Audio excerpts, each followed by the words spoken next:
The Airedale Mail, 15th January 1984. Hugely enjoyable evening with folk group Rowan.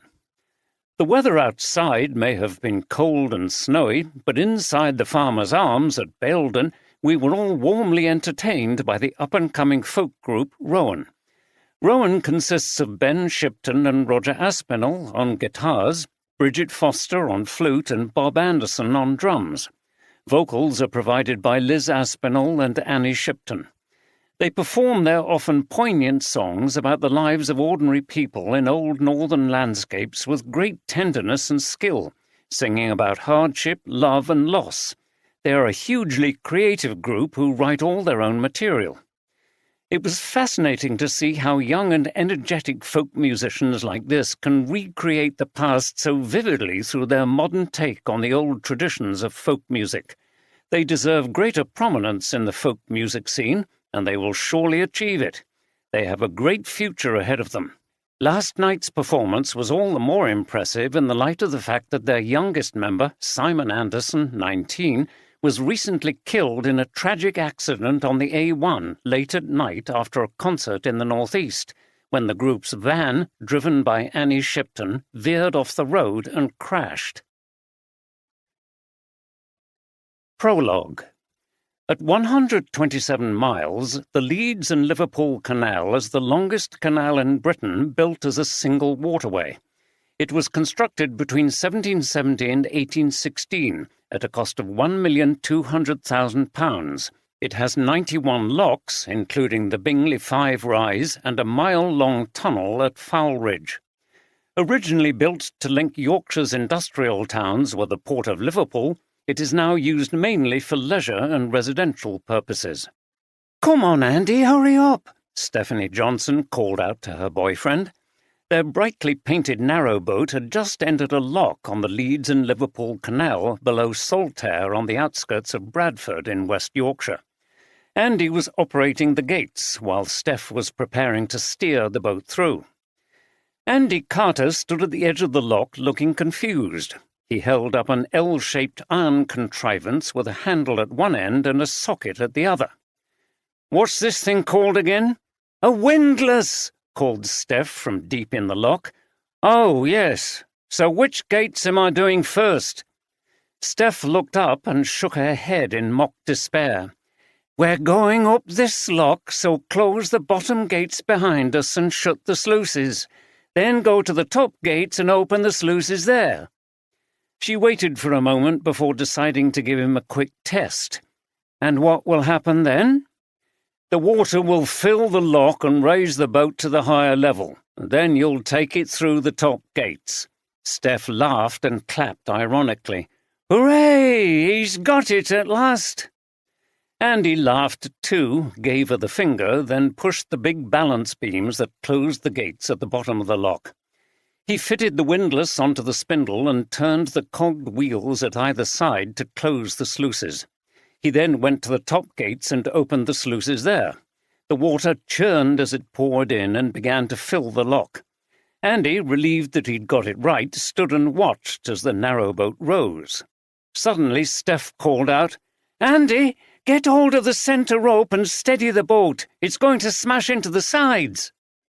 Andy had forgotten that when a lock fills, the rush of the incoming water can move the boat around quite roughly.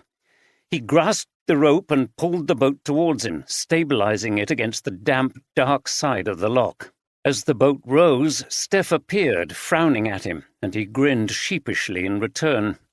The truth was that when Steph had suggested this holiday, he hadn't appreciated what was involved. Andy had been brought up in Croydon, coming north several years ago to join the West Riding Police in Harrogate. He and Steph were both detective sergeants working for DCI Jim Oldroyd, though they lived outside of Harrogate in an apartment in Leeds that overlooked the River Aire. Andy knew nothing about canal boats. He had imagined when they booked this break that he and Steph would be cruising down a wide waterway with locks operated electronically by Waterways staff. They could sunbathe on the boat, and he would look after a crate of beer. He'd had a rude awakening when he had to learn how to start the engine, steer and operate the locks without help from any officials. Luckily, Steph had been on a narrowboat before and revelled cheekily in her superior knowledge by appointing herself captain. "OK, crew," she said, laughing as the boat reached the level of the water above the lock. "Open the top gates now." Andy saluted ironically and leaned into the balance beams on the top gates. Steph switched on the throttle and the boat moved slowly through the gates. She guided it to the bank so that Andy could get on board. "Good. Well, that wasn't so bad, was it?" she said, her blue eyes sparkling at Andy. "No, I actually quite enjoyed it. I think I'm getting the hang of things. Where next?" It was nearly 6 o'clock on a calm and pleasant afternoon in early September. They hadn't set off from Leeds until late in the afternoon due to the loading up of the boat and their briefings about how to handle it. There wasn't time to go much further. "Just on to Saltaire. We'll moor up for the night. There's a lot to see there. Great art gallery in the old mill with Hockney paintings, and there's a World Heritage Site village nearby too." "Sounds great." The longboat moved slowly and serenely along the canal, its engine puttering as Steph operated the tiller. Andy sat on a little bench at the front of the boat and surveyed the peaceful scene. Despite his initial difficulties with operating the boat, he was having a good time. Steph was right. There was something very calming about canals and being on the water.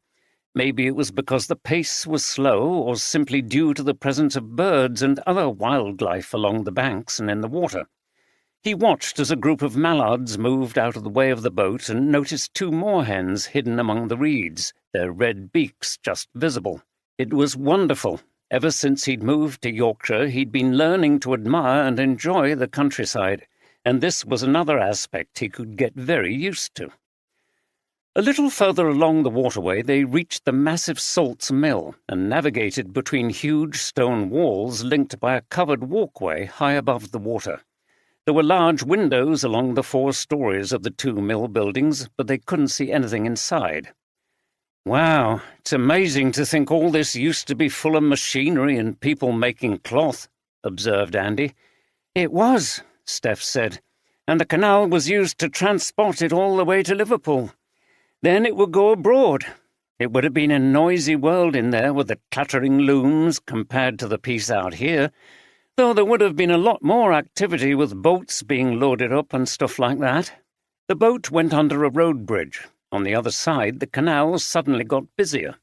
There was a canal basin, including a small marina where 1 or 2 boats were advertised for sale. Several boats were stationed on wooden jetties parallel to each other. On the canal side there was a general shop incorporating a chandlery. People walked around talking in little groups. More boats were moored a little further down the water next to a canal-side pub called the Navigation. Many of the boats looked as if they were permanently moored, part of a community of people who lived on the canal.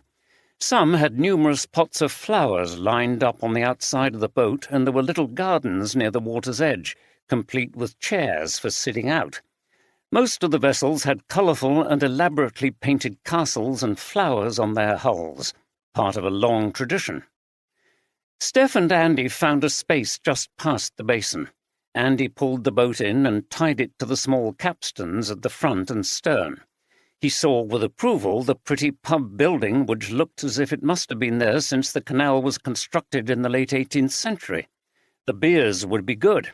Steph saw him gazing and knew what was on his mind. "Not yet," she said, smiling. "Let's have some tea first, shall we? Once you get in there, that will be it for the evening." "Sounds good to me," replied Andy with a laugh. They both went down into the neatly appointed boat, which was kitted out with every modern convenience. Well-equipped kitchen, sitting area, shower room, toilets, comfortable bedrooms. It was more luxurious than Andy had expected when Steph had first suggested they went on a canal boat holiday. He had no idea that so much could be fitted into a narrow boat. In the kitchen, is that the galley, he thought, trying to use his nautical terms correctly, he made a garlicky tuna and tomato sauce while Steph boiled some pasta. One of the advantages of narrow boating was freedom from car driving, and while it was also illegal to operate a boat under the influence of alcohol, Now they were moored for the night, they opened a bottle of red wine. By the time they'd eaten, the early September dusk was beginning to fall. They sat on the boat finishing their wine. The canal was illumined orange in the setting sun. 2 coots swam across the water. Steph sighed. "Beautiful, isn't it? And so peaceful. Who would have thought there was a busy urban area over there?" She pointed towards the nearby town of Shipley and the city of Bradford beyond. There was the vague sound of traffic in the distance. "Absolutely," replied Andy, who was rather distracted by the noise of music and singing coming from the pub. Steph smiled. "Okay, I can see you're desperate for a pint. Let's tidy up and go over there. It sounds lively."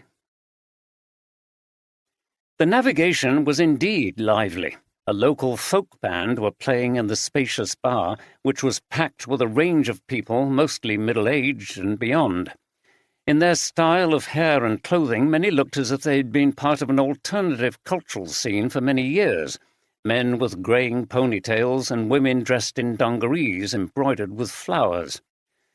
As the band finished a song to enthusiastic applause, a dark-haired woman in jeans came into the bar and looked around.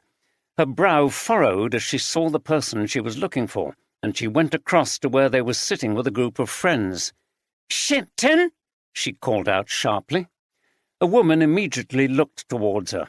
She had medium-length grey hair with a fringe and wore a necklace with multicoloured beads. Her attractive face was rather lined and her blue eyes were cold. She smiled sarcastically. "What's the matter with you?" she said. "I've read that bloody blog you wrote." The grey-haired woman laughed. "And?" The other woman produced her phone and read from it. "There are problem people in all boating communities, refugees from the town who don't know how to behave, people who play rock music late at night and let their dog crap on the towpath. Perhaps we need a separate basin on the canal where these people can moor up, throw their litter into the grass, have fights and piss into the water when they're drunk." Some of the people sitting with the grey-haired woman tried to stifle giggles at this, which inflamed the reader still more. She raised her voice. "Don't think I don't know you're talking about me and Darren." She looked around the table with contempt. "You and all your bloody hippie friends. You're just a bunch of snobs who think you own the canal. Most of you've never done a hard day's work in your bloody life. Darren and I worked in factories in Bradford and saved up to come and live here and—" "Calm down," said a man wearing a colourful waistcoat and rimless glasses, whose name was Bob Anderson. "You're making a spectacle of yourself." She completely ignored him and continued to stare at Shipton. "Just because we like a drink and play some of our music, it's better than the crap you get in here." She waved a hand towards the small performance area where the group were about to start their song. There was such a buzz of conversation that no one seemed to have registered the confrontation except the people at the table. However, the landlord, a burly man called Phil Cunliffe, had noticed. He came across from the bar and stood behind the dark-haired woman. "Okay, Laura, that's enough. We don't want any bother in here, do we?" She turned her angry face towards him and was met by an implacable stare. She didn't want any trouble with Phil, fearing that he might ban her from the pub. She turned away, gave Shipton a final filthy look and flounced out of the bar, brushing roughly past a surprised Andy and Steph at the door. They had arrived just in time to witness the end of this encounter. "Bloody hell, what's got into her?" observed Andy. Steph shrugged her shoulders in response to this question and looked after the retreating woman. "Ooh, narrow escape there, Annie." This was said rather sarcastically to Shipton by a woman with permed greyish-blonde hair, a flowery dress and long, black, laced-up boots. She was called Bridget Foster and was Bob Anderson's partner. Shipton laughed. "Curious how her behaviour confirmed what I implied in the blog. She must be drunk again." Phil was still there and answered. "Well, she's not been drinking in here." He frowned as he looked at Shipton. "I've seen that blog, Annie. It's a bit strong, don't you think? Surely we want to welcome everyone into the canal community. You might, because you want them to spend their money in here, Shipton said sharply. But some of us want people who can behave as if they were part of a community, and not like they're yobs who don't care about anyone but themselves. Phil didn't want to pursue the argument, but was clearly not convinced. He shook his head as he went back over to the bar, followed by Andy and Steph. Andy ordered their drinks as the group began another song. "What was going on there?" he asked the barman, his professional interest in averting trouble having been alerted. "Oh, just a little disagreement," he replied as he pulled Andy's pint, which was a local bitter brewed by the Saltaire Brewery, and handed Steph a glass of white wine. "Are you passing through here?" "Yes," replied Andy. "We're on our way up to Skipton and then a place called Galbraith, I think." He turned to Steph, who nodded. "Just moored up here for the night." "Good. Well, you're here on our folk night, if you like that kind of thing. They're just about to start." "Oh, we do," replied Steph, and they both turned towards the band in the corner of the bar as the song began. Back at the table, Bob listened to the song rather wistfully. "Takes you back, this one, doesn't it? Early 90s.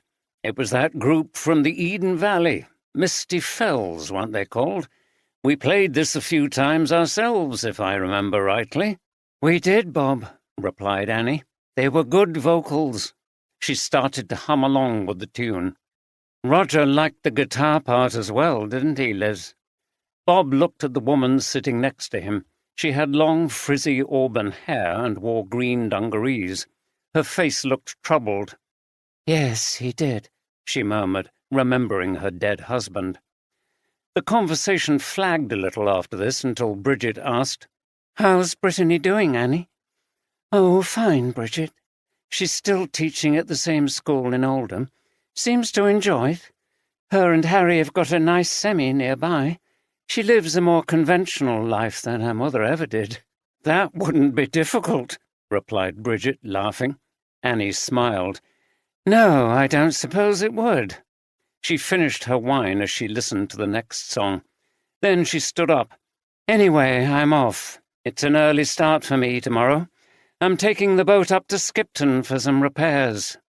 "Are you going to Benson's?" "Where else? I'm going to get there for when they open. Should get back in good time then."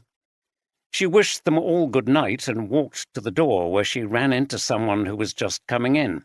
A tall, strong-looking man with a moustache. He frowned at her. "Bloody hell, off back to the boat already, are we? Must have already spent up. You shouldn't be here at all. You should be saving up to pay your debts. Do you get drinks on tick from Phil?" Annie calmly returned his gaze. "Shut up, Gary. You know you'll get paid." He didn't move out of her way.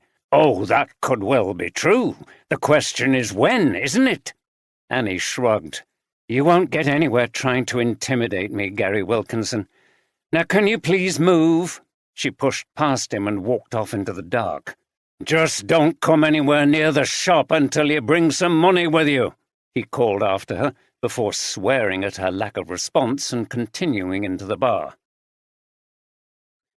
The lights from the Saltaire streets above the canal reflected on the water in the basin as Annie walked carefully along the unlit towpath back to her narrowboat where she lived alone. She switched on the lights, climbed down the steps into the boat's interior, and made hasty preparations for going to bed. Hearing that song back in the pub had reminded her of the past. She spent some time looking at old photos of the folk band called Rowan. Formed by a group of friends, there had been a number of years where they had toured and performed together, with Shipton on vocals. She took the photos and spread them on her quilt in the small bedroom, which had a window looking out onto the water. She lay in bed, staring at them for a while, and then fell asleep. Sometime later there was laughter and conversation outside as the folk group completed their performance and people began to leave the pub, but it didn't wake her up. Then all the lights turned off, apart from those on the main road. The waterfowl roosted near the bank, and everything went quiet except for some tawny owls hooting in the nearby woods. The next morning, Steph woke early in the small bedroom of the barge with Andy still asleep next to her. She glanced at her watch. It was 6:30. She looked out of the window and saw a gorgeous scene as the sun was just rising on another clear day and the light was filtering through the trees. The canal was still and reflected the sun. There appeared to be no one about. She decided to get up and go for a walk. She smiled at the sleeping figure of Andy, who would probably not wake for a while. He had consumed several pints of real ale the previous night.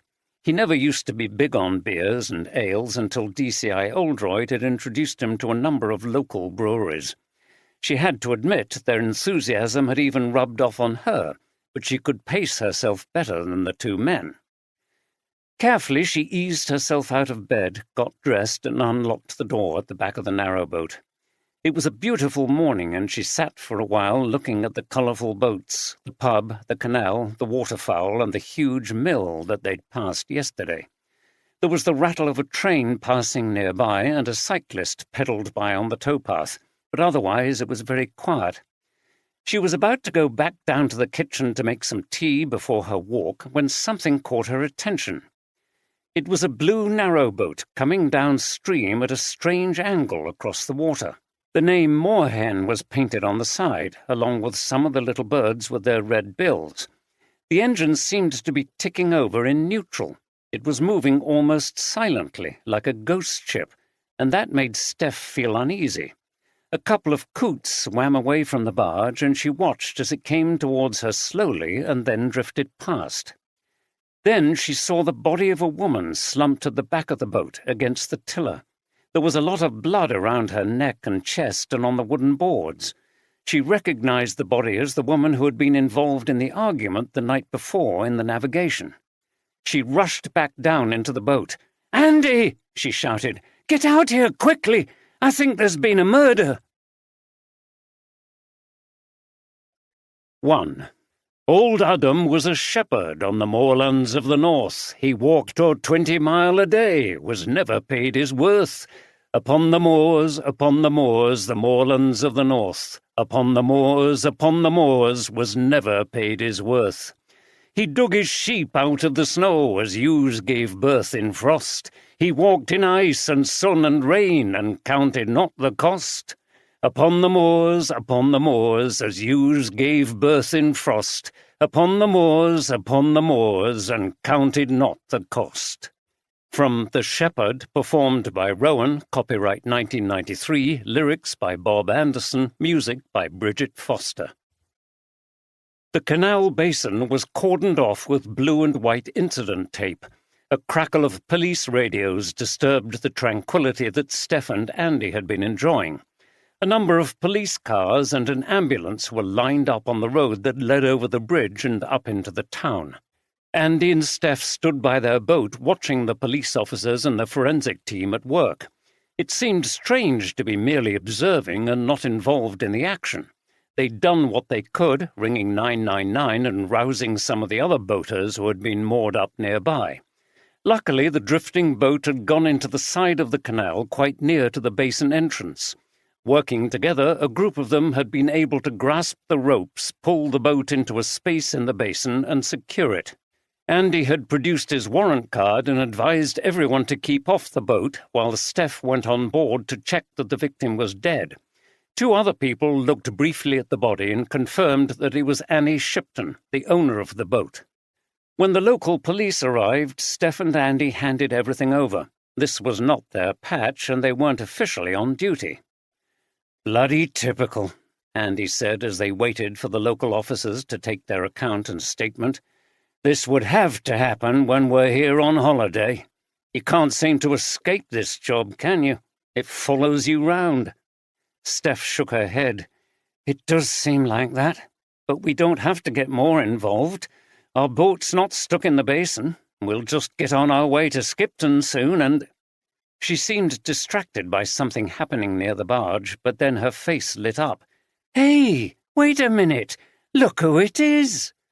She pointed to a plainclothes officer who was talking to some others in uniform by Shipton's boat.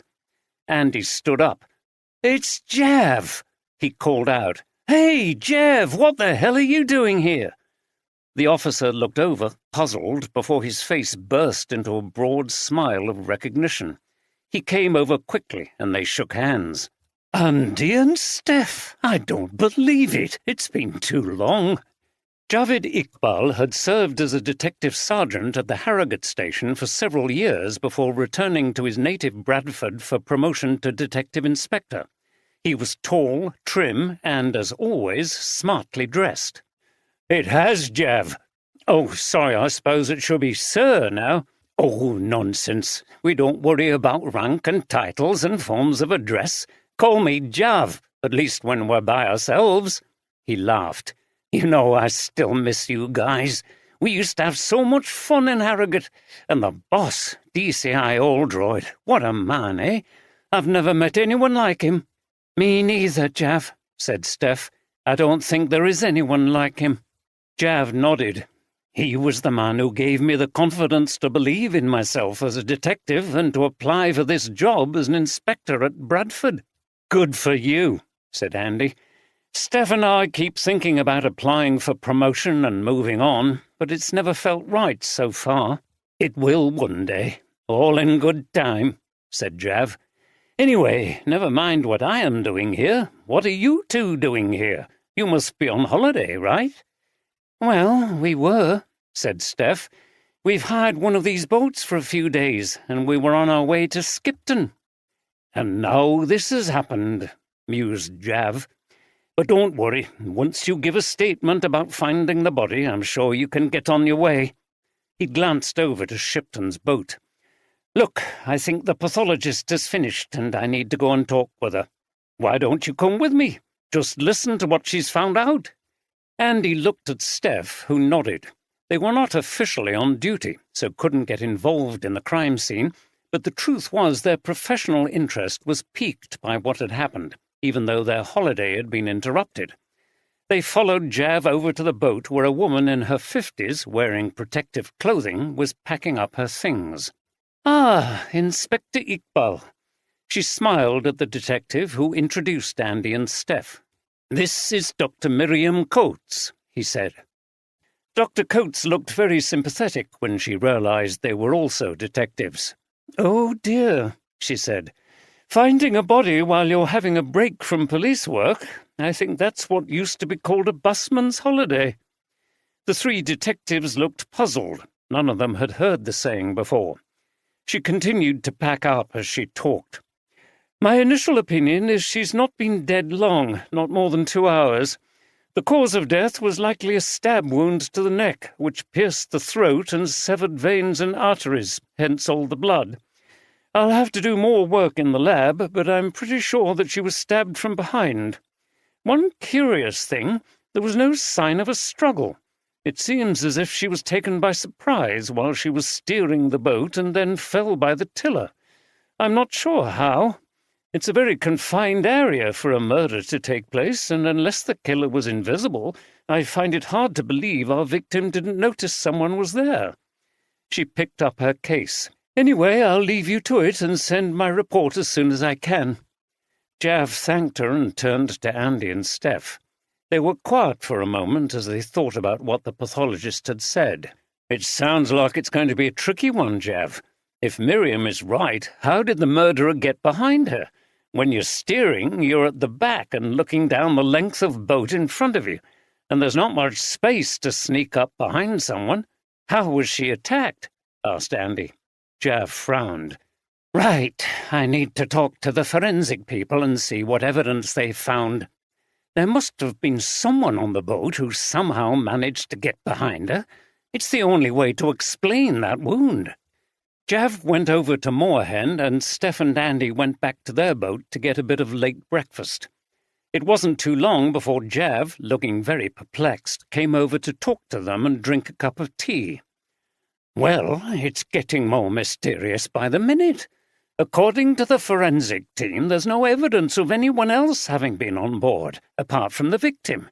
In particular, there are no footprints in the blood, which they said would be very difficult for the killer to avoid. It's only provisional information at this stage, but it's turning into a puzzler." "It doesn't surprise me," said Steph. As soon as I saw that boat drifting down the canal, I sensed that something weird was going on." Jav didn't reply for a moment, and then he gave Andy and Steph a mischievous look. "Do you know, I'm thinking that this is just the kind of case that would appeal to DCI Oldroyd." "What? You're not serious," said Steph. Jav's mouth cracked into a wide smile. "It will be like old times. Look, I work for DCI Hague at Bradford HQ, and we're short of stuff. He'd be delighted if you and DCI Oldroyd were here to assist me." "Hey, who said anything about us? We're on holiday," said Andy. "But you can't resist it.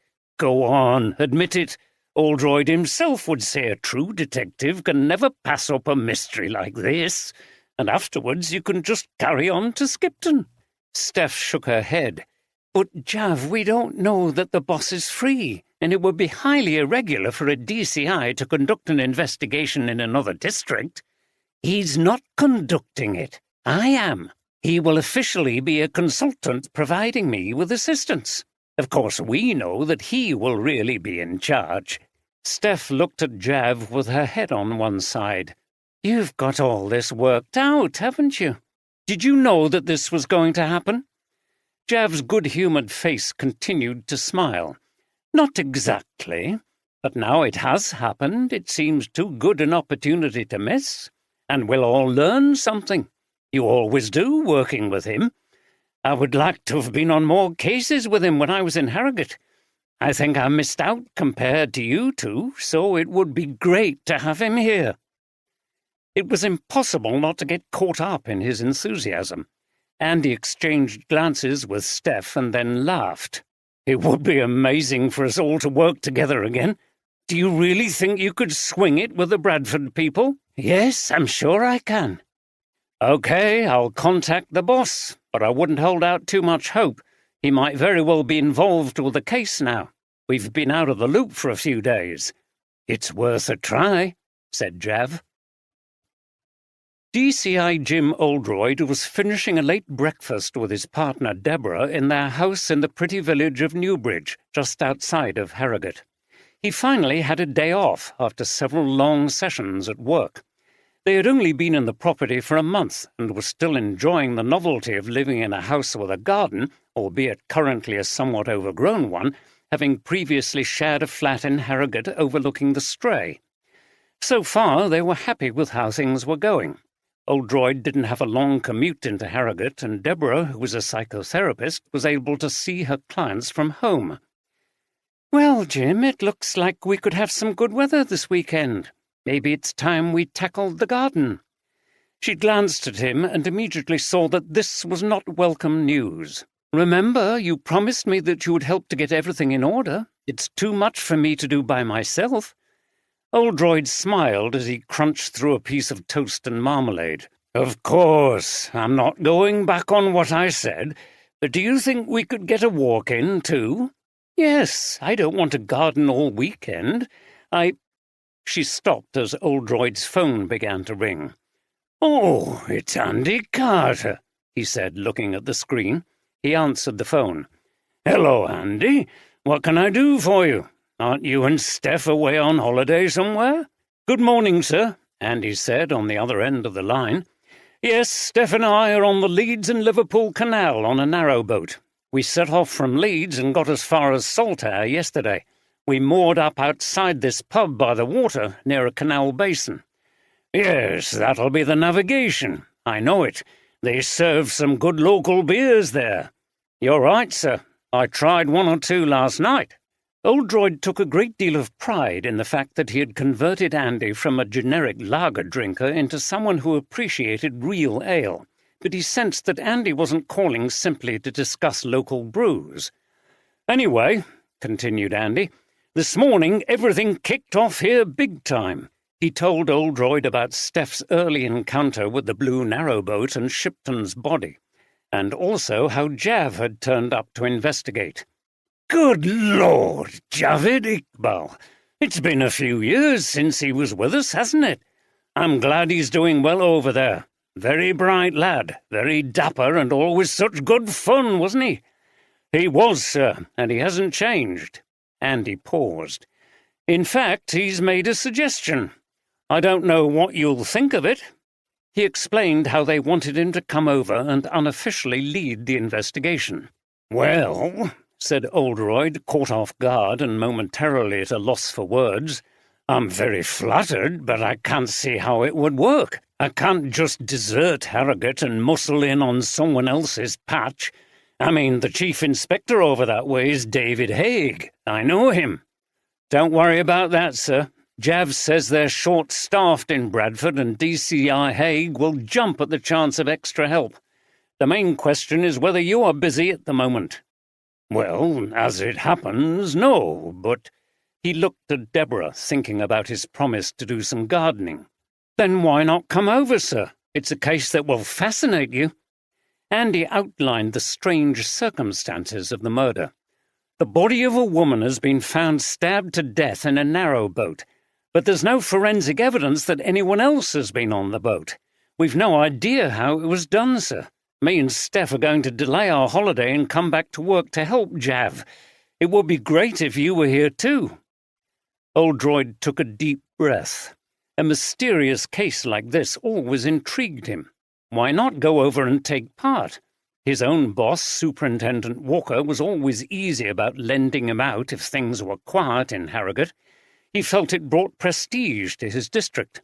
Oldroyd was sure that Deborah would understand. "OK," he said decisively. "You're on. I'll have to have a word with Superintendent Walker, and I'll need to speak to David Haig as well to make absolutely sure he doesn't mind." "Fantastic, sir. Let me know when you're on your way." Oldroyd ended the call with a broad grin on his face and a spring in his step. They were behaving like a bunch of teenagers on an exciting jaunt. But why not? Working with enthusiastic people on a challenging case like this was the real joy of policing for Oldroyd. "Wow, what a smile! Has Matthew Watkins resigned?" asked Deborah. Matthew Watkins was the trendy, managerial and deeply unpopular Chief Constable of West Riding Police, particularly hated by Superintendent Tom Walker, although it was true that Oldroyd didn't have much time for the man either. "No, something much more interesting," he said, and explained what had happened in an animated fashion. "I see," replied Deborah, pleased to see her partner so positive and looking forward to a new challenge, but suspecting that any joint effort during the coming weekend might now be in jeopardy. "So it looks like gardening is going to be put on hold, then?" "No, not completely. I'm not going to work flat out every single day and over the weekend." "OK, but don't forget that Louise is coming up soon. We need to sort out a few things in the house before then." Louise was Oldroyd's daughter. These days she lived in London and ran a women's refuge centre. She'd also recently been invited to take a leading role in a government inquiry into provision for women who were at risk or had suffered from domestic violence. Oldroyd had always been proud of her, but she really was doing something special with her life, he thought. "Louise won't mind," he said. After all, she had inherited his passion for work and would understand why this case would be irresistible to him. "Maybe not, Jim, but the spare room is full of boxes we haven't unpacked yet. It's not a very welcoming space. All I'm saying is don't get so immersed that you can't do anything else but investigate the crime." "I won't, I promise. Come here." He gave her a kiss. She had always been very understanding about the difficulties of his work and how it could encroach on his private life. In return, Oldroyd tried his best to support Deborah when her work took an emotional toll. His former wife, Julia, Louise's mother, had found it much more difficult to deal with Oldroyd when he became wrapped up in a case, and this was what had caused their marriage to fail.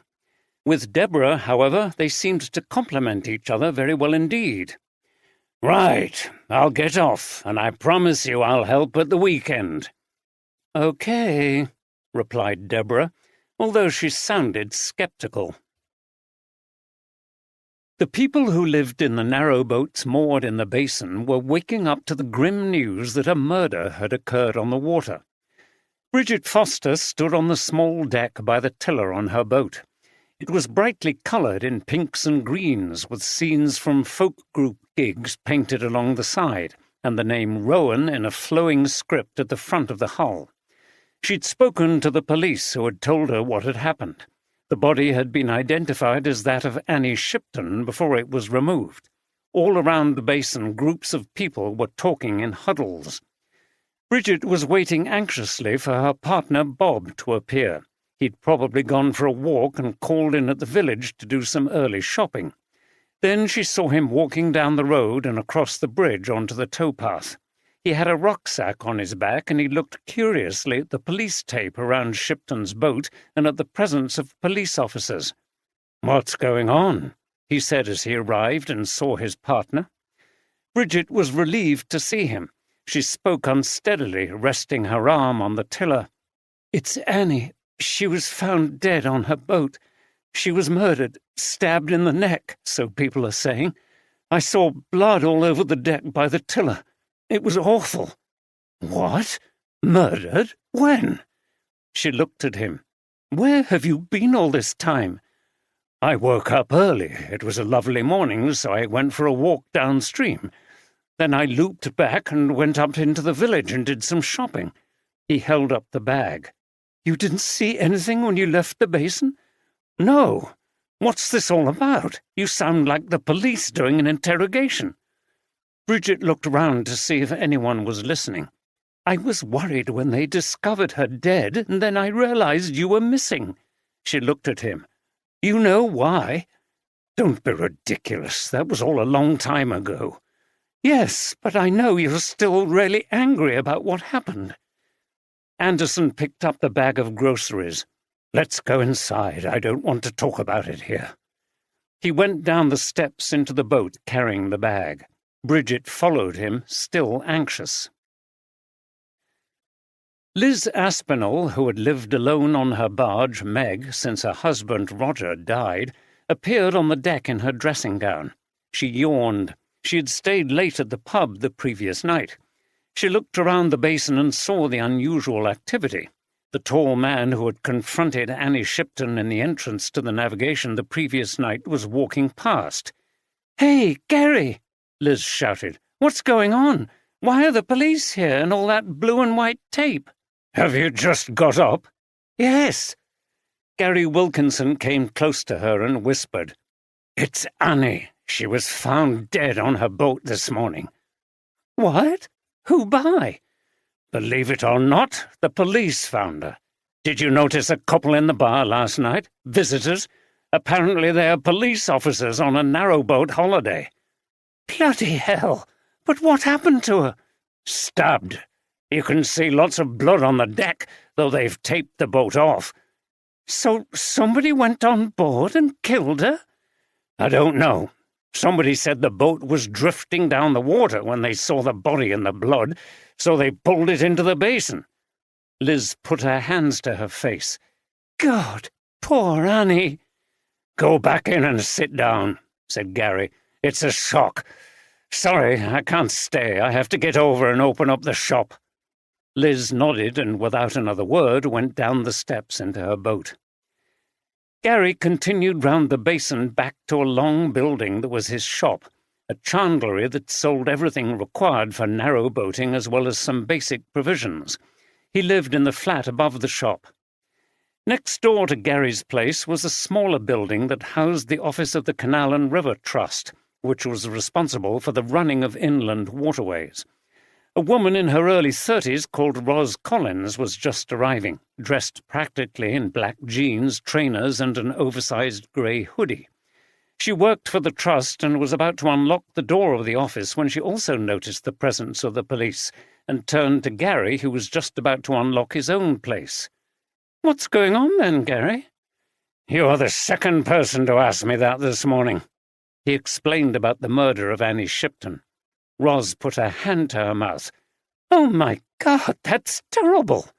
"I know. I still can't believe it.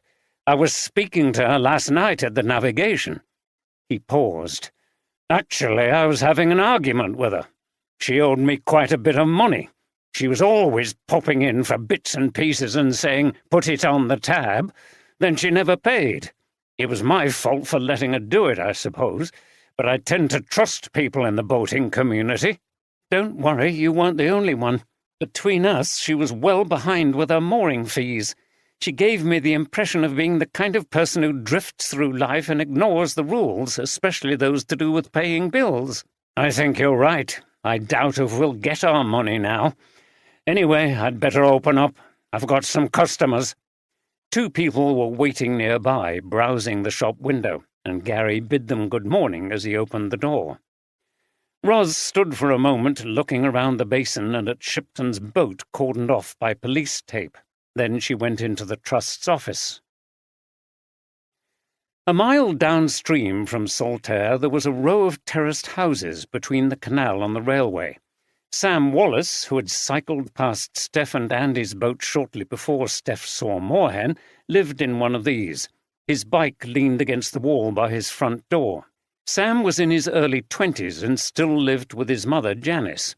She had brought him up as a single parent after his father had died in an accident at a textile mill when his son was 10. The compensation from his employer was insufficient, and it had been a struggle financially.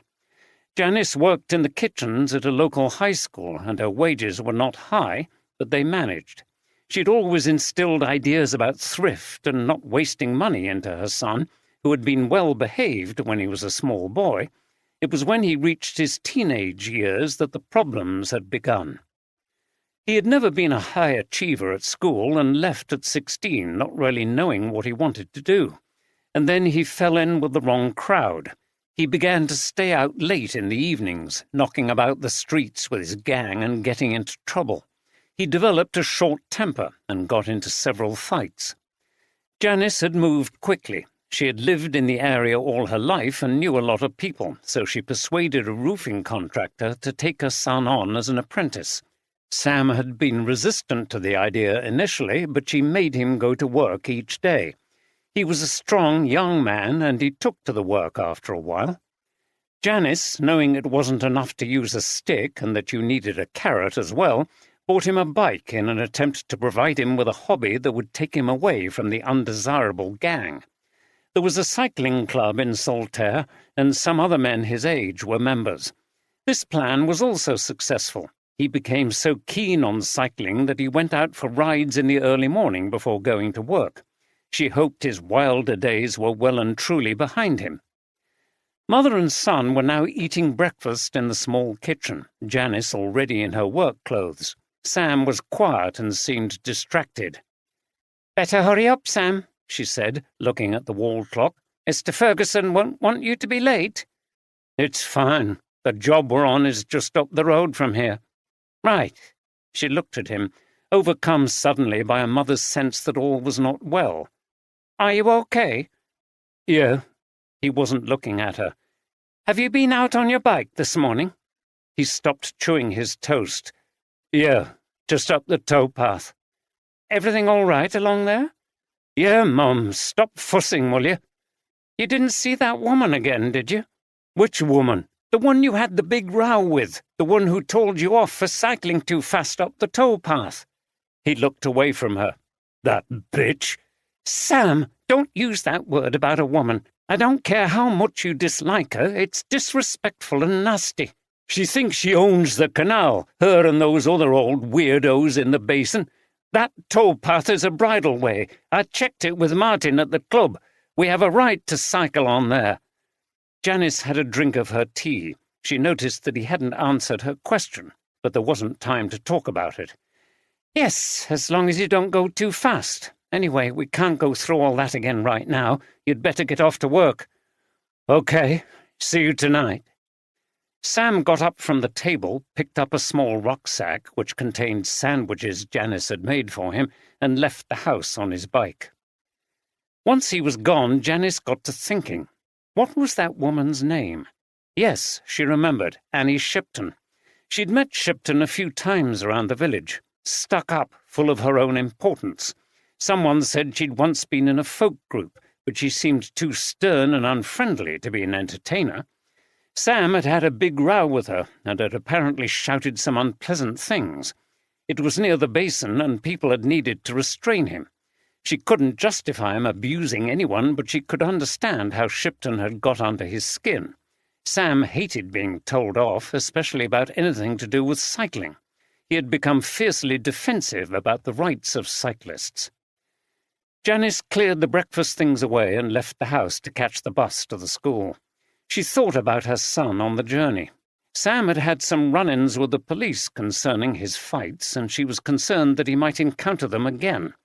She felt that was the slippery slope to getting a criminal record, losing your job, and dropping out of mainstream society. She frowned. It wasn't going to happen if she had anything to do with it. What had he been up to on the bike ride this morning? If she couldn't get it out of him, there were plenty of people whom she could ask. It was later in the morning, and the three detectives had been loaned a back room at the Navigation from a shocked Phil Cunliffe to use as their base of operations. They were drawing up an action plan as they awaited Oldroyd's arrival. "We obviously need to talk to everybody on these boats to find out all we can about the victim, who she was, who might have wished her harm, and so on," said Jav. "Yes, and whether anyone saw anything. I mean, how come the boat was just drifting downstream like that? Was she on her way somewhere?" said Steph. At that moment the detective constable entered the room. "Detective Chief Inspector Oldroyd has arrived, sir," she said.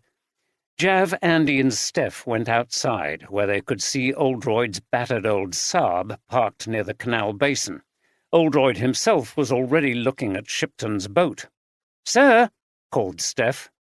Oldroyd turned to see them, a big smile on his face. "So good to see you again," he said as he shook Jav's hand. "And thank you for inviting me to help you with this case. I want to make it clear you're in charge. I'm here as a kind of consultant." "Thank you, sir, but feel free to direct operations. I think this case needs someone with your experience." "Okay. You'll also have to tell me about life at Bradford HQ. I want to know all the gossip." Jav laughed. "Well, sir, I have to say life is good at Bradford, but I've missed Harrogate a great deal. How long has it been? 2 years?" "3, I think," said Oldroyd. He turned to Andy and Steph. "So, you come for a quiet holiday on the canal, and you haven't even got as far as Skipton before you find a body." "It was Steph you have to thank, sir," said Andy. "I was fast asleep after drinking those ales last night. It would have drifted past us to goodness knows where if it had been down to me. Then it might have been someone else's problem. But it didn't, and now we're all here," said Oldroyd, rubbing his hands together and smiling. "I've spoken to Superintendent Walker, and he's happy for me to work with Jav on this. I also called DCI Haig. He's relieved to have some help because he's so short-staffed. So everything's okay." He turned to Andy and Steph. "It's very good of you two to come back to work to help." "Thanks, sir," said Steph. "The thing is, once I'd seen the body in the odd circumstances in which it was found, I had to know what had happened. Andy felt the same. I think it's the detective in us. We've been working with you for so long, sir, we can't resist the challenge." "Well, I'm glad I've inspired you with my enthusiasm and unique abilities," replied Oldroyd with his customary mock self-satisfaction. "As well as bringing people to justice, we share the deep desire to solve mysteries such as this." "It's true," said Jav, nodding. "And what better way to do it than with a group of colleagues who work so well together?" Oldroyd laughed. "Yes, you're making it sound exciting. Like a boy's own adventure from the old comics." Jav briefed Oldroyd on the circumstances of the boat and on what they planned to do. "So it seems as if she was stabbed from behind while she was at the tiller," said Oldroyd, sprawling back in a chair and thinking with his eyes closed. "And there was no sign of a struggle?" "Not according to the forensic team and Dr. Coates," said Jav. Oldroyd opened his eyes and looked as if he were relishing the challenge. "Very intriguing. Let's get to work." Laura and Darren Ward were having breakfast on their boat. They were both taking the morning off, having worked through the previous weekend. Darren as a window fitter and Laura waitressing at a branch of Nando's. After Laura's encounter with Annie Shipton the previous evening, they had gone on to a club in Shipley and stayed late. Darren had a stocky figure with heavily tattooed arms and a virtually bald head. He peered out of the window of their narrow boat at the police tape and the officers in uniform. "What's going on out there?" he asked. "Where?" "In the basin. I'm going to have a look. There are police all over the place. I hope nobody's broken into Gary's shop." He climbed up the steps and out of the boat. He was back within a few minutes, shaking his head. "Bloody hell. I went round to see Gary. There was no break-in. It's much worse than that." "What's happened?" asked Laura through a mouthful of toast. "There's been a murder, and you'll never guess who's been killed." "Go on, then." "That Shipton woman. She was found on her boat, stabbed. There was blood all over the boat by the tiller." Laura turned to him sharply and knocked a cup of tea over. "What the hell?" "Hey, steady on." Darren picked the cup off the floor. "I thought you didn't like her anyway." "I didn't. She was a snobby bitch, but that doesn't mean I'm happy that she's dead." Darren looked at her mischievously. "Hey, you could have done her in, couldn't you? You could have got up early, crept out of here, gone over there and stabbed her, and I would never have known." "Shut up!" Laura looked distressed. "It's a joke," said Darren in a sing-song voice. "Maybe, but think about it. The police will find out that I had that big row with her last night, and that will make me a suspect. I had a motive for bumping her off." "Get away. Just because you didn't like what she wrote in that stupid blog?" "The police won't see it like that. They'll be onto it like a terrier with a stick." "You won't be the only suspect, and certainly not at the top of the list. I've heard she had a few enemies and owed money all over the place, so don't worry." Laura shrugged her shoulders but said nothing. She didn't seem to be convinced. The detectives decided to split into two groups as they began their investigation. Oldroyd with Steph and Andy with Jav, who went over to the Trust's office to see what they could find out. After that, they would speak to the owner of the chandlery. Oldroyd was keen to talk to Phil Cunliffe. Pub landlords were always a good source of information. He and Steph sat at the bar, with Phil standing behind an array of colourful beer pumps offering a range of local beers. Oldroyd couldn't resist asking about them. "You've got a nice selection here, Mr. Cunliffe." "Thank you. All brewed locally. I like a nice traditional amber bitter, something similar to the famous Taylor's Landlord, you know." "Well, if that's your type of beer, you can't do better than this original bitter. Try it." Phil pulled Oldroyd a taster, which he eyed keenly. "Oh, that's good. Lovely depth of colour, and that scent of—" "Sir," said Steph firmly, with a certain look on her face. "Oh, yes." Oldroyd grinned sheepishly. "Mustn't get distracted on duty. Another time." Instead, he asked Phil what he knew about the victim. "She lived alone. I don't know what she did before she came here, but I think her and a few others who live in narrow boats in the basin were in a folk group together back in the day. I've heard them talking about it. They were in here last night," began Phil. "They always come to the folk night, and they always sit over there." He pointed to a table in a corner. "So there's a group of friends who have permanent moorings here in the basin?" asked Oldroyd. "Yes, they've been living here for years. They're all over 60 now." "I don't suppose you know much about their past lives either," said Oldroyd. "No, you'll have to ask them." "Can you give us some names?" asked Steph, who was ready with a notebook. "Okay, the people who were in the folk group. There's Liz Aspinall. She lives on Meg. That's the cream and red boat. She's by herself. I think her husband died a few years ago. Then there's Bob Anderson and Bridget Foster. They live on Rowan. That's the really fancy one with all the paintings on the side. There are some other people who have permanent moorings too. There's a boat just out of the basin called Gypsy. It looks a bit run down. Laura and Darren Ward live in that one. They're a lot younger and they don't get on with the others. It's a bit of a class thing. I only mention them because last night there was a big row between Annie Shipton and Laura. He looked at Steph. I think you were there. Yes, we saw a bit of that as we came in, said Steph, writing everything down. What was it about? Phil shook his head. Something to do with a blog Annie wrote. She must have said something unpleasant, and Laura thought it was about her and Darren. She was quite shouty and aggressive. Did she threaten Miss Shipton with violence? Asked Oldroyd. No, I went over and broke it up before it could get any nastier. Okay, thanks for all that. Were you aware of anybody else who might have had a motive for killing Annie Shipton? Phil thought for a moment. No, but there were rumours that she owed money to a number of people. I don't know who. Thank you. Oldroyd and Steph left Phil to make hasty preparations for opening time. He'd been badly distracted by the events of the morning. Jav and Andy walked across towards the Canal and River Trust office. They passed the marina section of the basin where there were some narrow boats and canoes for sale, which piqued Andy's interest. There was a small office, but it was shut. "Are you interested in buying?" said a voice behind them. It was Ros Collins from the Trust. "Peter Swales is only here at the weekends, but I can take your details if you like." Jav explained who they were, and Ros led them into the Trust's office.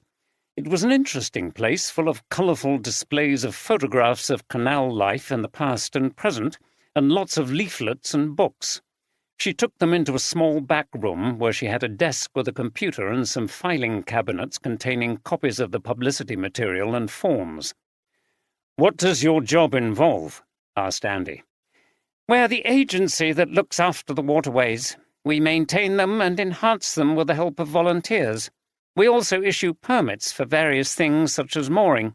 I run this office, which also acts as an information point for visitors." "I assume you know why we're here?" asked Jav. "Yes, I've heard about Annie Shipton. It's terrible." "How well did you know her?" asked Jav, noting that Collins looked a little anxious when he mentioned Shipton's name.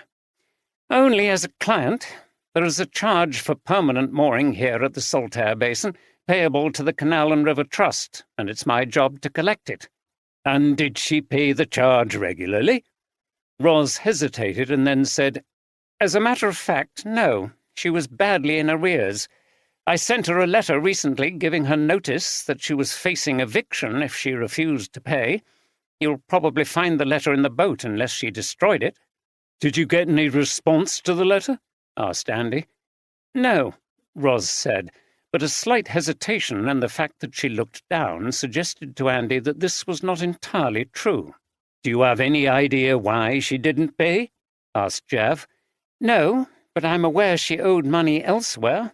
I was talking about it this morning to Gary Wilkinson, who owns the chandlery next door. She owed him money too." "I see. Do you live near here?" continued Jav. "Just up in Shipley. It's close enough to walk most days, which I did this morning. I got here at about 8:30. I opened the office at 9. When I got here, I saw the police tape and knew something was wrong. Then Gary came past and told me what had happened." "Do you know the people in the boating community here?" "Not that well, but they seem good people who follow the rules, don't pollute the canal or cause any trouble. They pay their mooring fees, which gives them access to facilities like the water hose to top up their tank and the bilge pump to get rid of their waste. The community seems to function well, although I'm aware of some friction between the long-established residents and a couple who arrived recently." "Who are this newer couple?" asked Andy. "Laura and Darren Ward. They came here from Bradford. They're a lot younger than the others. I suppose you could say they have a different attitude." "In what way?" "They're not quite so sedate, if you like. They have a more lively and noisy lifestyle." "And does that annoy people?" asked Jav. "I think so.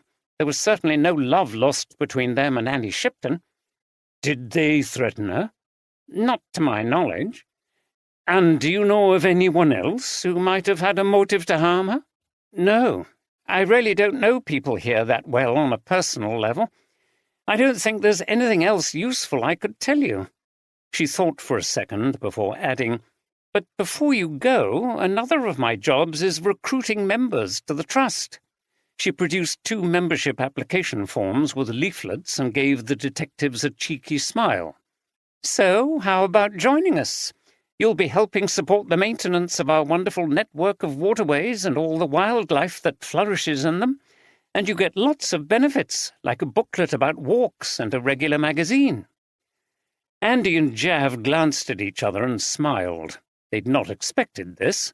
She was certainly serious about her job. "Thank you. We'll take the forms and have a look," said Jav. "An officer will call round to take a statement from you." The detectives pocketed the leaflets as they left. Roz sat behind her desk, looking into space and thinking. Hopefully that interview might be the end of her involvement in the case. Unless... The unusual goings-on down on the canal had not gone unnoticed in the surrounding area. Part of the huge former textile mill had been converted into an arts centre and gallery.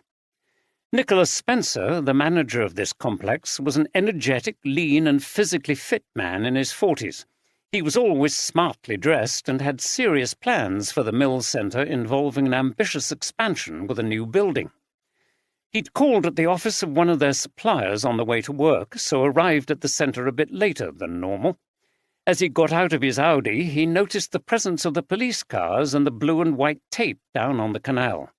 Inside the centre, he spoke to the young receptionist who was sitting behind a counter in the modern atrium, which had been constructed within the old mill. "Morning, Julie. Have you seen what's going on out there over by the canal basin?" "Morning, Mr. Spencer. Yes, I was here earlier when the police started to arrive.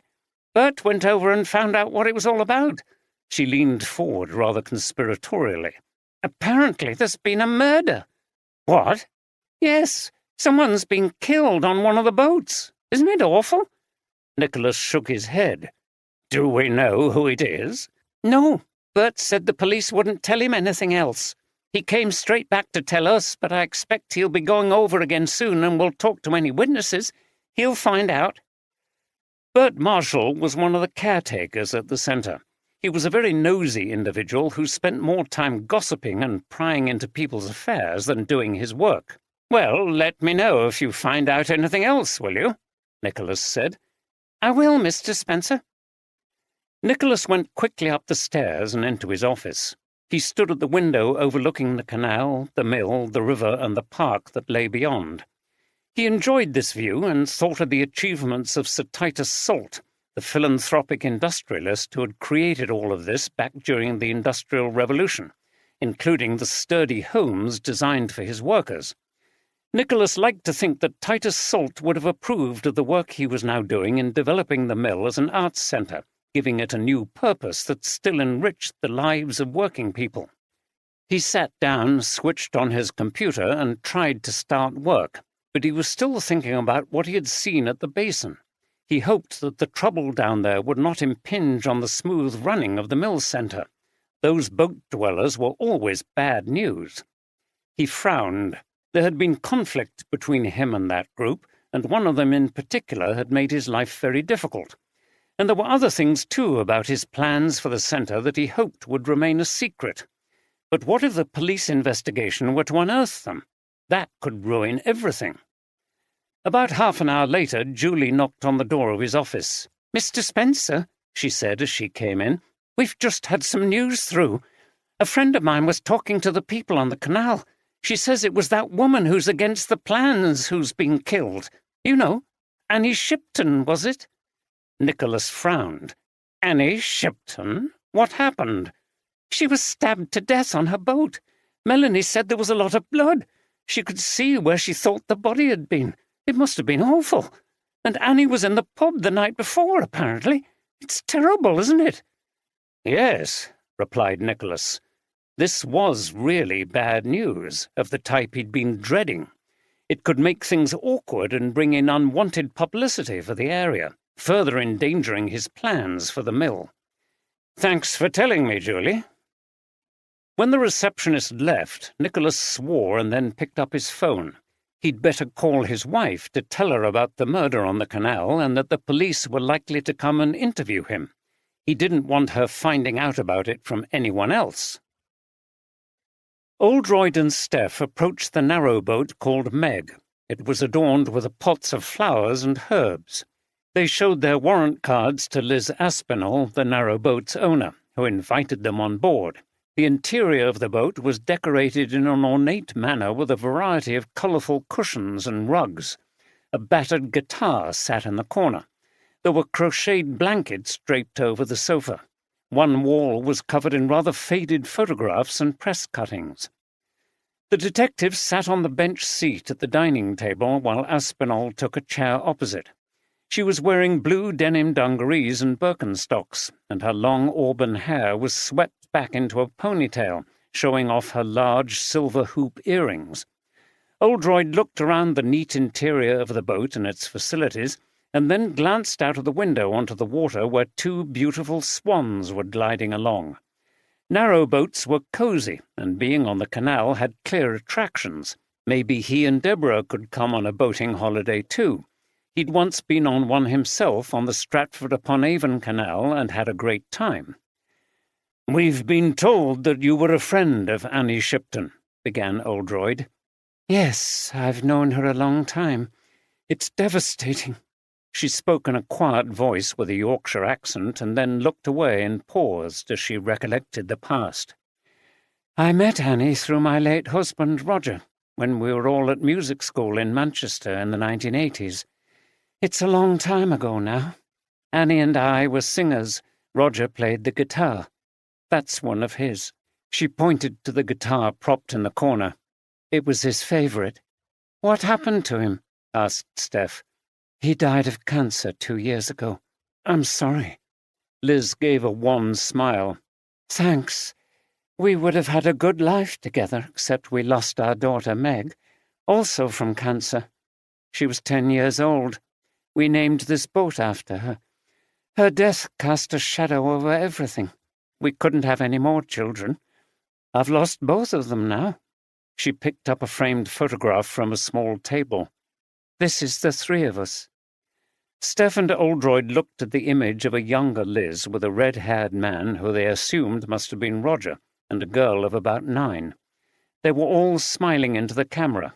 It was a heartbreaking image, knowing what would eventually happen. "I'm sorry again. That's awful," said Steph, handing the frame back. Liz nodded and for a moment seemed beyond words. After taking a few seconds to recover, she continued. "Anyway, when we left college, we decided to form a folk group. Annie's husband, Ben, also joined us. He's a bass guitarist. They're separated now, and he lives over in Oakworth. We also recruited Bob Anderson and Bridget Foster. Bob's a drummer and Bridget plays the flute. They live over on Rowan. The boat's named after our group, Rowan. Ever heard of us?" Steph and Oldroyd looked at each other. "I'm afraid I don't listen to folk music very much. How about you, Steph?" Steph shook her head. "Well, we were very popular in the north in the 90s. We played in clubs and halls all over Yorkshire, Lancashire, Cumbria, and Northumberland. We even got a recording contract. Our songs were all about northern life and ordinary people from the past and the present. You know, shepherds, mill workers, seafarers. Bob even wrote one about the men who worked on the canal. Bob would often do the lyrics, and Roger wrote the music." "Are those photographs and cuttings from your time in the group?" asked Oldroyd, looking at the wall. "Yes, it was a hectic life, but great fun. We never had a lot of money. It's not the kind of music that gets super popular and makes you rich. We lived in caravans for a while because we were constantly on the move. It's okay when you're young, but eventually Roger and I got tired. We wanted to settle down and start a family." "So how did the group come to an end?" "It got a bit acrimonious because Annie wanted us all to carry on. She insisted we could improve our performances and become more famous. She accused us of letting everybody down. But Roger and I just didn't have that ambition, so we left. Some fresh people joined after that. It was never the same, though, and it wasn't long before Bob and Bridget fell out with the Shiptons over copyright issues, and they also left. What did you do after that? We settled in Bradford. Roger worked giving guitar lessons, and I trained as a music teacher. We missed the excitement of performing, but the settled life was good. We rented a terraced house in Heaton. Bob and Bridget went to Leeds. We still saw them quite a lot. But Rowan continued. Yes, but not with the same success. Roger and I made guest appearances at times, as did Bob and Bridget. I think they were the most popular gigs, but Annie would never have admitted it. So, was there still animosity between you? A bit. It took a long time for Annie to forgive us for breaking up the group, but she seemed glad to see us when we went back. Rowan didn't last too long after that, however. That was when Annie got pregnant with Brittany. She's a primary school teacher in Oldham now. Liz put her hand to her mouth. Oh, she won't know what's happened. She will have been visited by the local police. It's always our priority to contact the next of kin of the deceased. I see. Poor Brittany. We'll look after her. Liz looked very upset at the prospect of Annie's daughter's suffering. So how did you all end up here on the canal? It was Annie's idea. She and Ben went on a boating holiday and really enjoyed it. The group had dissolved by this time. She contacted us and asked how did we fancy living near each other on the canal at Saltaire. She said it would be fun, and we could all grow old together. It was also much cheaper than living in a house. Roger and I weren't sure at first, but when we came down here and saw the boats, we were instantly drawn to the idea. And it made sense financially. We were paying out large amounts for rent at the time, but we could afford to buy a narrowboat. It's a bit restricted in terms of space, but that never bothered us. Bob and Bridget felt the same, so we all acquired boats and moored them here. There were no young people to think about. We lost our daughter. Bob and Bridget don't have kids, and Annie's daughter Brittany had left home. We've been here for 5 years now. And do you all get on with each other? Asked Oldroyd. Liz momentarily hesitated, something that the sharp-eyed Oldroyd immediately noticed and made a mental note of. Yes, we don't argue about the group anymore, and we're not reliant on each other. We lead quite separate lives, but it's nice to have everyone nearby and meet socially. We've known each other for so long, and we have such a history despite any past disagreements. The only falling out was when Annie and Ben split up a couple of years ago. What caused that? Liz shrugged. It was always a bit of a stormy relationship. They used to have rows about the group's music. They had different ideas about what we should be playing. Annie always regarded herself as the unofficial leader of the group who should have the final say on things. To be fair, she always did most of the organisation and finance of the group, so she had a right to think that way.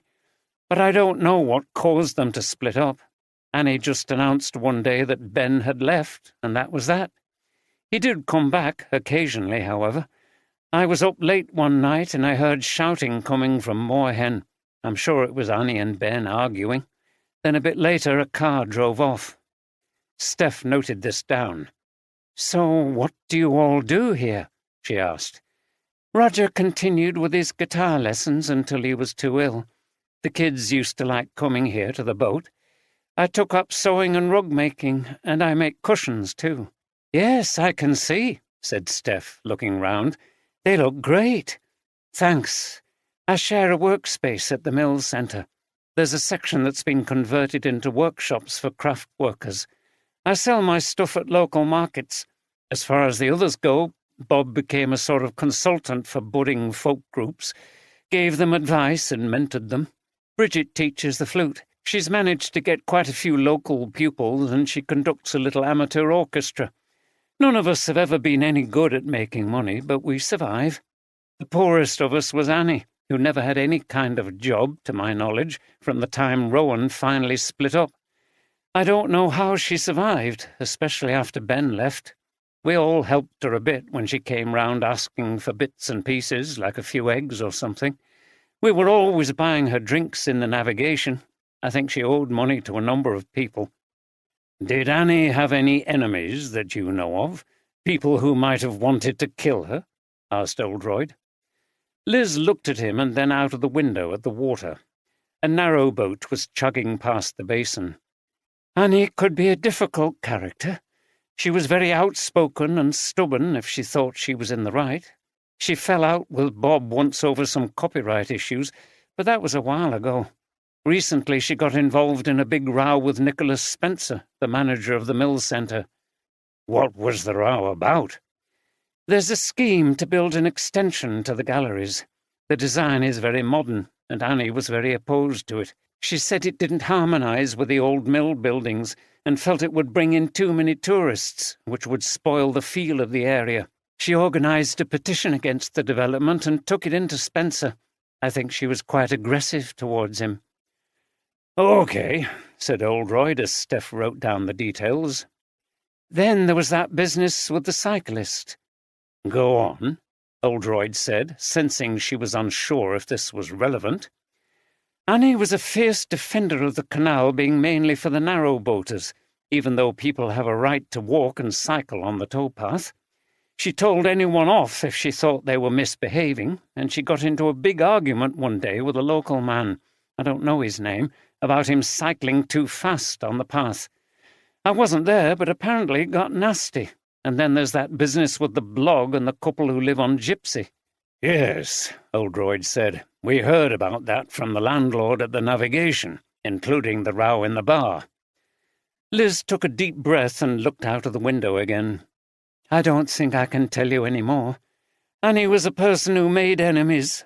You're going to have a difficult job narrowing down who might have taken an argument further." "How did you find out about things this morning?"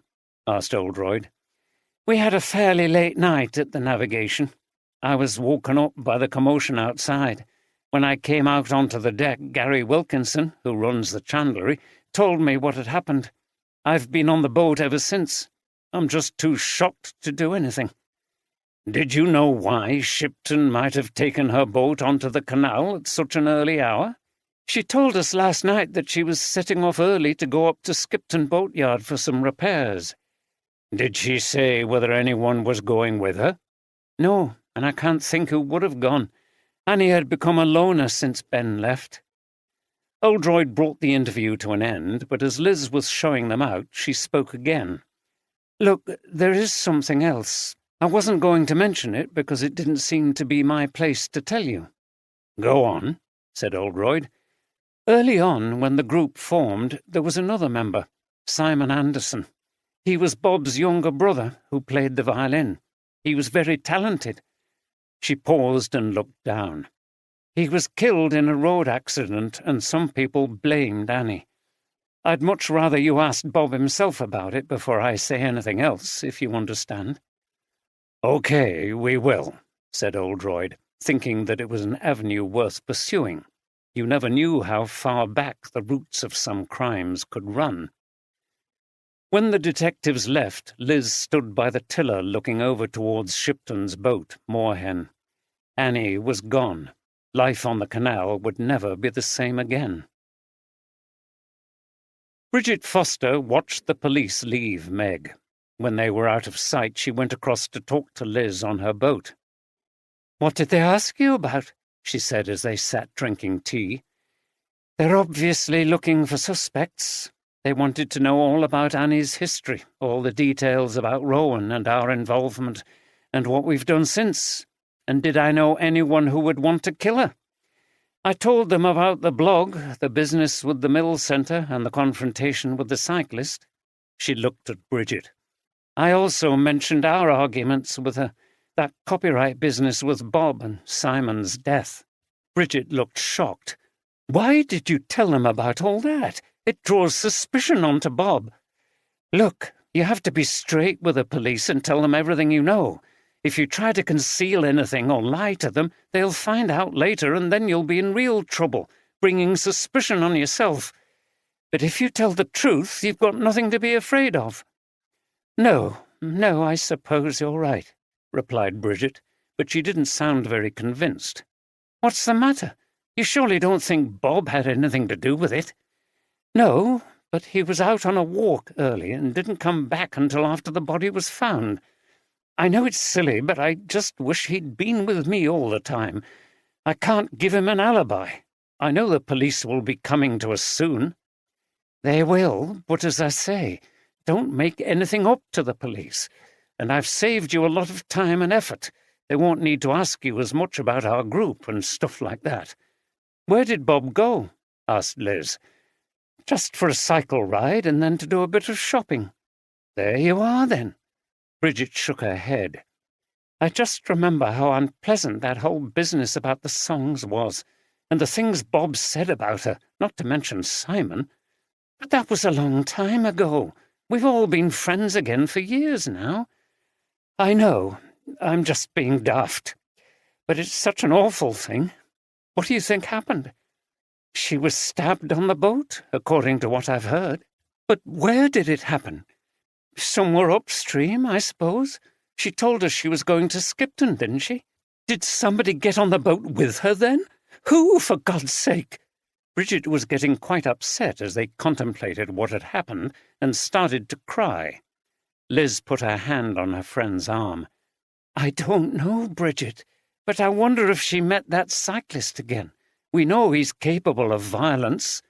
Yes, I wouldn't be surprised if it was him. The other worry I have is Ben. Ben? You know how they used to argue when they were together? I always thought Ben had a violent streak in him. He used to frighten me at times with his bad temper. And you know what Annie was like, always up for a fight? But he hasn't been around for a long time. I know, but maybe they've been in contact recently and fallen out about something. You know how Ben used to come back now and again? I told the police I heard them arguing late one night. I think something was going on between them. Oh, Liz, that just makes it worse if it was one of us. Bridget was on the verge of tears again. Surely Ben wouldn't do that. I hope you're right, Bridget. I just don't know.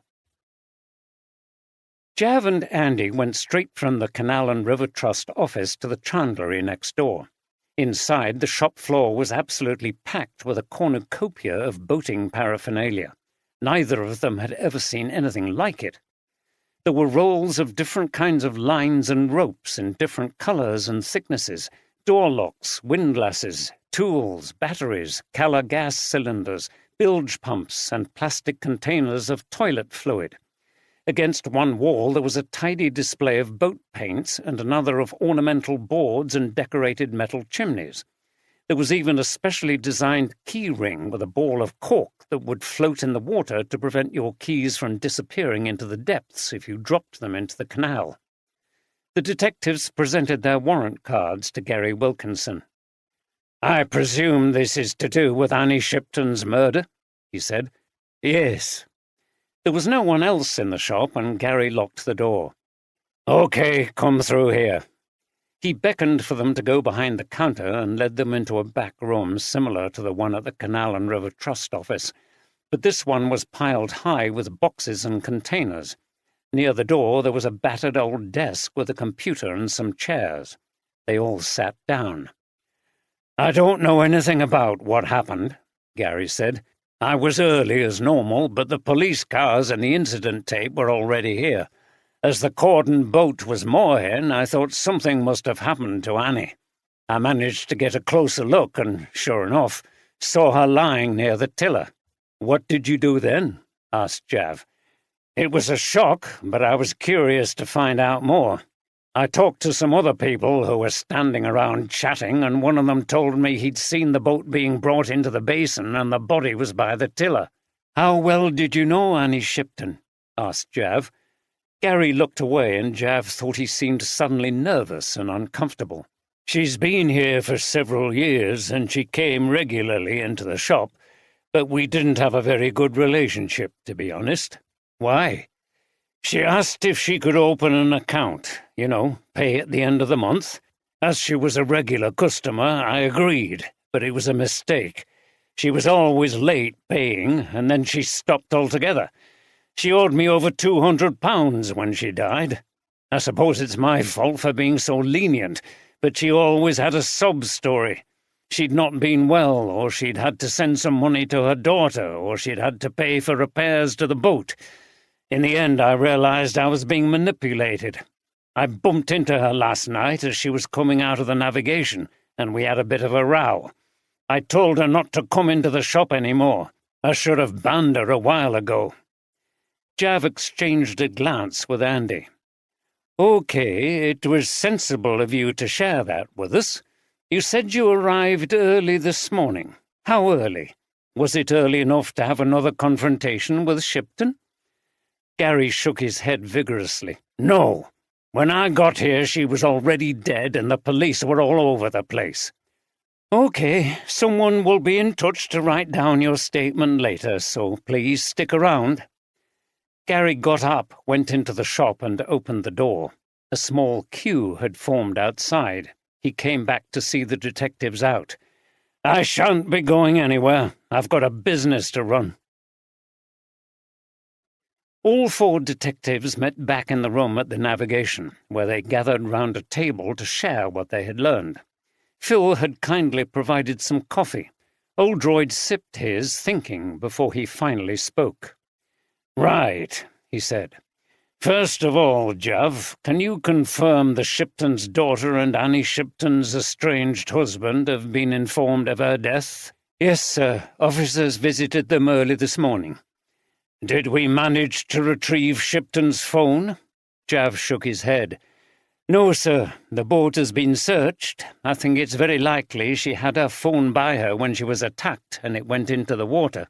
"Blast!" exclaimed Oldroyd. "You're probably right, but it would have been useful to have it. Anyway, let's go through what we know and what we don't. It seems that Annie Shipton left the basin in a narrow boat very early this morning and went upstream towards Skipton. The night before, she had said to her friends that was her intention. We don't know for certain whether anyone went with her." "Or hid in the boat, sir," ventured Steph. "Yes," Oldroyd nodded before continuing. "It seems to me that she can't have got very far. I know this canal. There's a lock just upstream, so she wouldn't have gone beyond that, else the boat could not have drifted back down to here. The lock would have blocked it." "Unless the murderer turned the boat round after they killed her. Then they went through the lock and abandoned the boat to drift down by itself." "That's possible, but why do it? It would have been time-consuming and very risky, increasing the likelihood that they would be seen by someone on the towpath or in another boat. I think they did whatever it was quickly, seizing the opportunity when there was no one else around." "Any thoughts on how the murder was committed, sir?" asked Jav. Oldroyd shook his head. "No sign of a struggle, according to the pathologist and forensics, who are saying there was no evidence of anyone on board. If she'd been shot, it would be different. You can be shot from a distance, but you can only be stabbed at close quarters, unless there's an expert knife thrower involved. But if that was the case, we would presumably have found the knife still in her body. But perhaps we can learn more about what really happened if we can determine who was responsible. What about the suspects?" "There appear to be a fair number of people with a motive, sir," said Andy, consulting his notes. He always made a detailed written record during a case. Though whether any of the motives is strong enough for a murder, I'm not sure. So we've got the couple who were insulted by the blog. Laura Ward had a big row with Shipton about it in the pub last night. Then there's this mysterious cyclist who seems to be an aggressive character. One of my detective constables has been asking people about this, and he's come up with a name, Sam Wallace. It seems he also had a row with Shipton. He lives further down the canal somewhere. We'll find out exactly where," said Jav. "Good work," said Oldroyd. "A cyclist passed me coming down the towpath just before I saw the boat, sir," said Steph. "I didn't get a look at him, but that could have been this man, Wallace." "Then there's the husband, Ben Shipton," said Andy. "We need to interview him and find out more about his relationship with his estranged wife. That's usually a fruitful area. Liz Aspinall, another member of the former folk group, reported that she recently heard the sound of an argument coming from Shipton's boat when her husband was paying a visit. Yes, most people who are murdered are killed by a family member or friend, added Steph. Also, sir, you mentioned that there had been some arguments between the members of this folk group, including over copyright? Yes, we also need to interview the couple, Bridget Foster and Bob Anderson, who live on Rowan. They are the other remaining members of that folk group.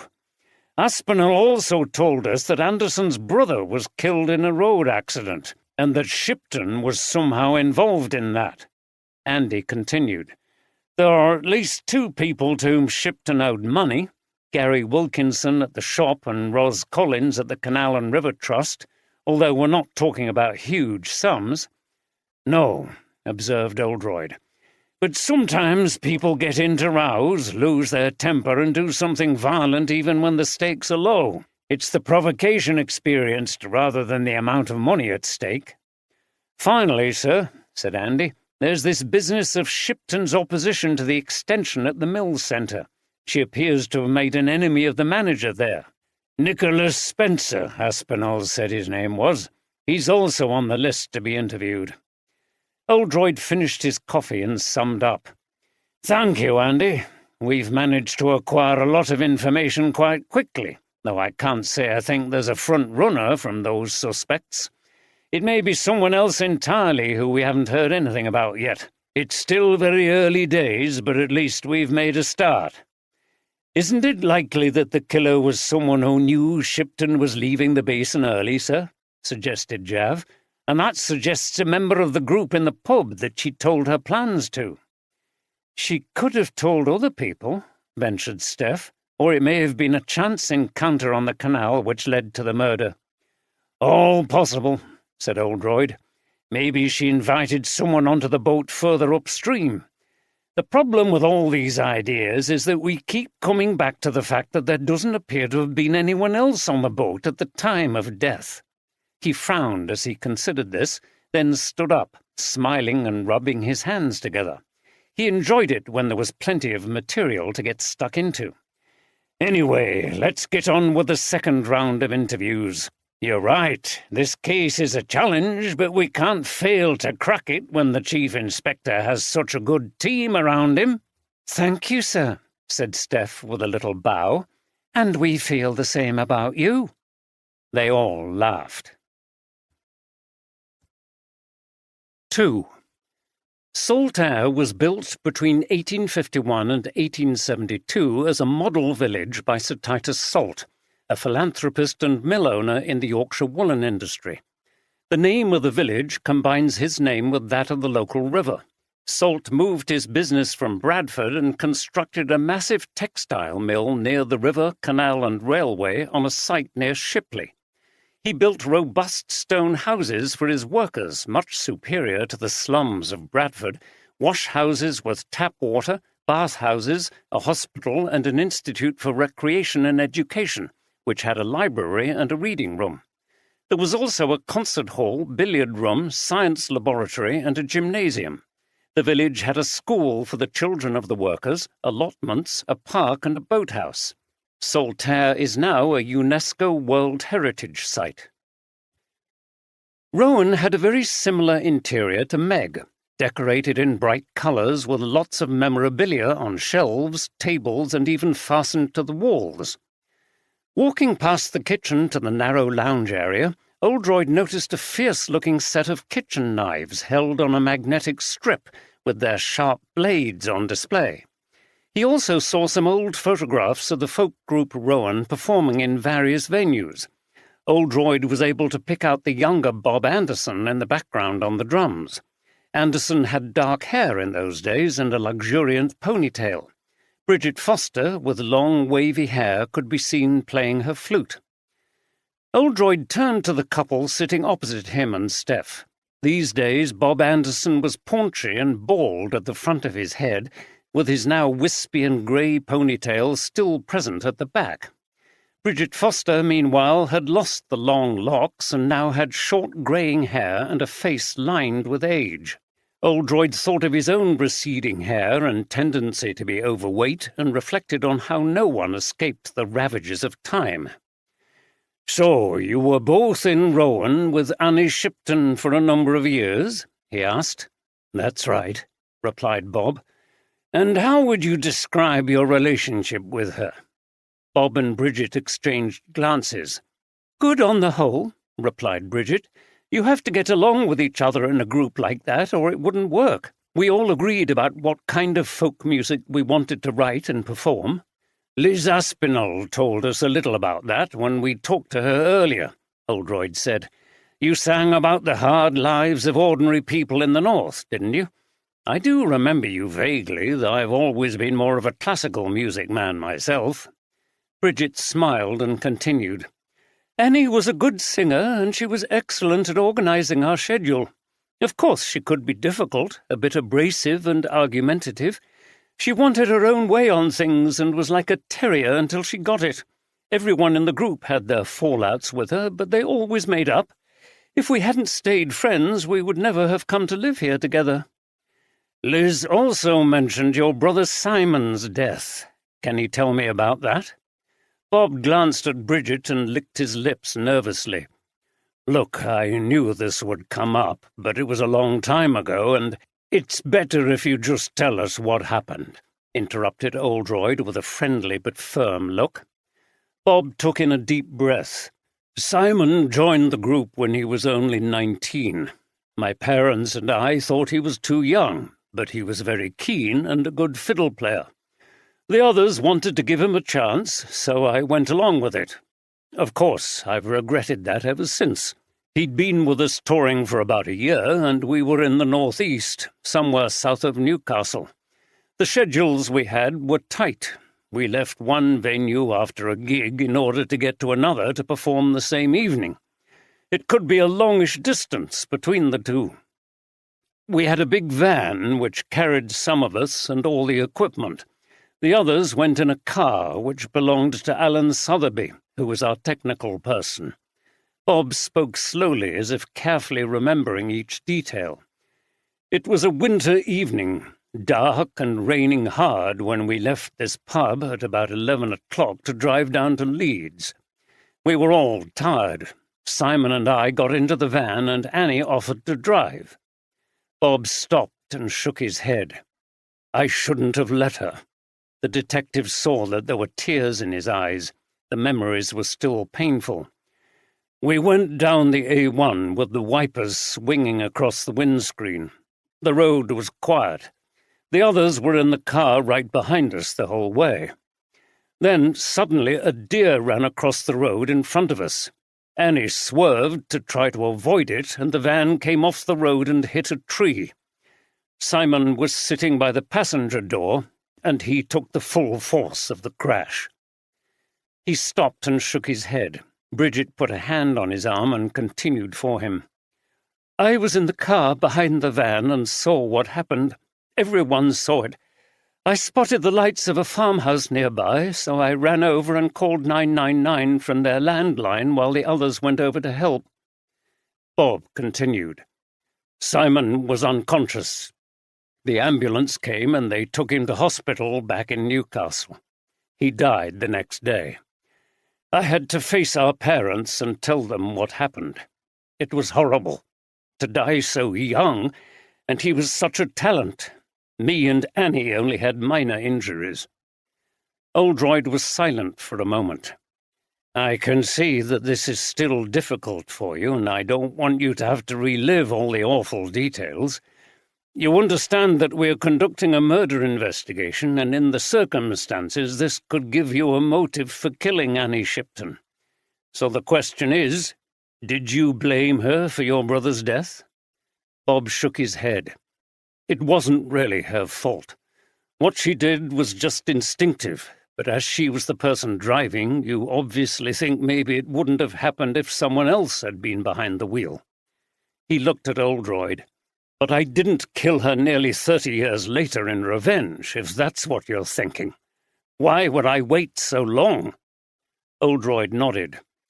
Sorry for bringing up painful memories.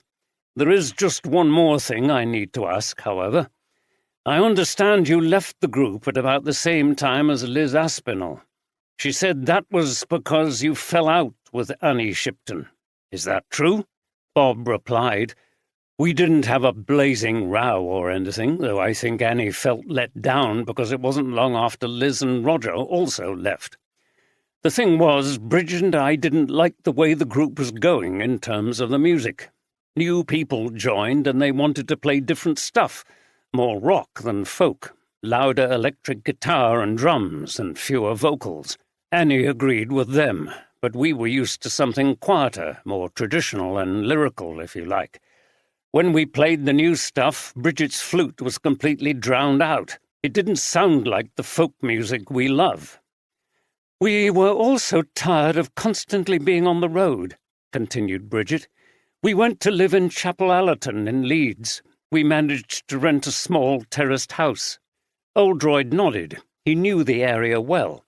His ex-wife lived there, still alone as far as he knew, and could access yoga, sourdough bread, cocktails, and all the rest of life's essentials within a 10-minute walk of her tiny but very expensive terraced house. I gave flute lessons, and Bob got a part-time job at the School of Music teaching percussion. We never managed to earn a lot of money, and what we did earn was swallowed up by our rent, even though the house was tiny. It was one of the reasons why we eventually came here. It's a much cheaper way of life. Yes, said Oldroyd. Liz Aspinall said the same. We understand that there was a dispute between you and Shipton at some point regarding copyright issues. The couple exchanged another glance. I heard from Liz that she'd mentioned this to you, said Bridget. I don't think it was her place to say anything about it, but anyway, she's right. Tell us all about it, said Oldroyd. Okay, said Bridget, who paused before beginning her story. You have to understand that in the early days of the group, everything was very informal. We were just kids having a good time, and we never thought about money. It was all very exciting and creative. Bob and I and Annie wrote most of the words and composed the music of the songs. We performed them but never bothered to copyright or anything. We never considered it. It was only later, when the band got a little more famous, that we started to register things formally and the issue of copyright and royalties came up. There was no problem with it until we left the group and they continued to perform our songs, including some of the early ones. I found out that Annie had copyrighted a number of these early songs in her name, even though Bob and I had actually written them. When I confronted her about it, she said she'd done all the paperwork and we'd shown no interest, so why shouldn't she get the revenue? She also claimed that we wrote the songs together, which was true of some of them, but not all. A number of the ones she'd claimed under copyright were definitely our work. It was typical Annie at her most dismissive and stubborn. She wouldn't give way. We had a pretty furious row about it. Was it ever resolved? Not properly. We didn't have the money to employ lawyers in those days, and it would have been risky. How could we prove which of us wrote certain songs without her help when other songs were clearly a joint endeavour? In the end, she agreed to let us share some of the royalties, but we've never had the money we think we were owed. It would have been a useful bit of income. Bob and I have never been very well off. Oldroyd was sitting back in his chair, listening to Bridget's story. If your relationship with Shipton broke down, how come you came to join her here on the canal? Bob again exchanged glances with Bridget. To be honest, I didn't want to, initially, but Bridget persuaded me. She said it wasn't just Annie. Liz, Ben, and Roger would be here too, and it would be great to be together again. I wouldn't have to spend much time with Annie if I didn't want to, so I agreed. As Bridget said, it was cheaper, and we were short of money. And how has it been?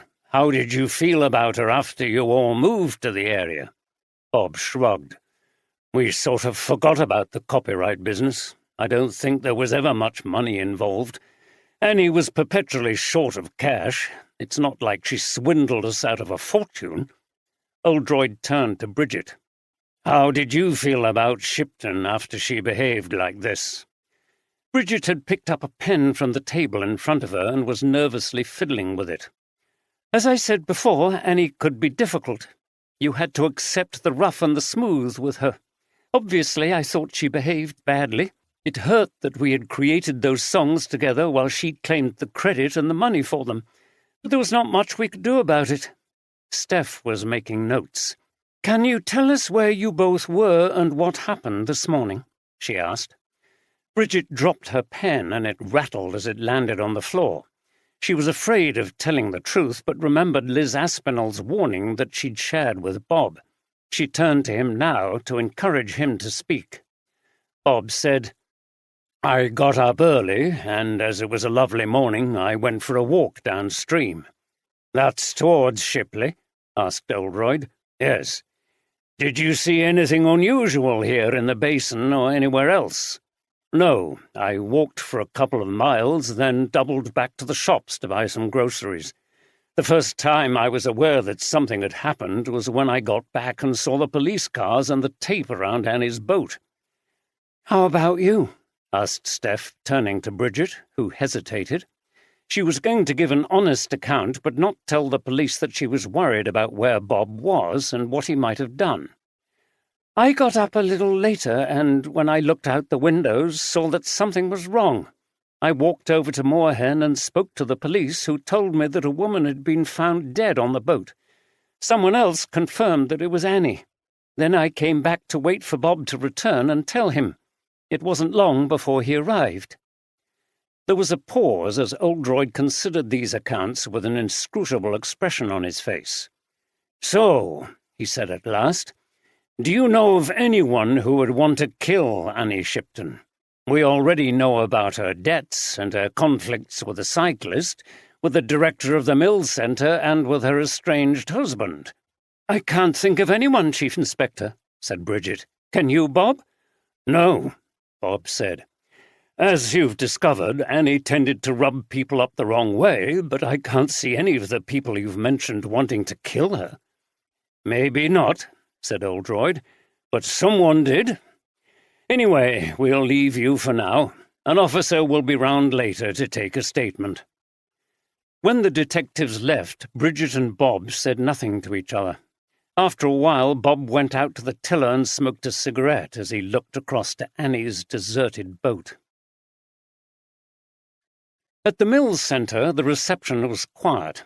Julie Wilton took the opportunity to make herself a coffee at the large bean-to-cup coffee maker, which Julie thought looked good, but her mocha pot at home made better coffee.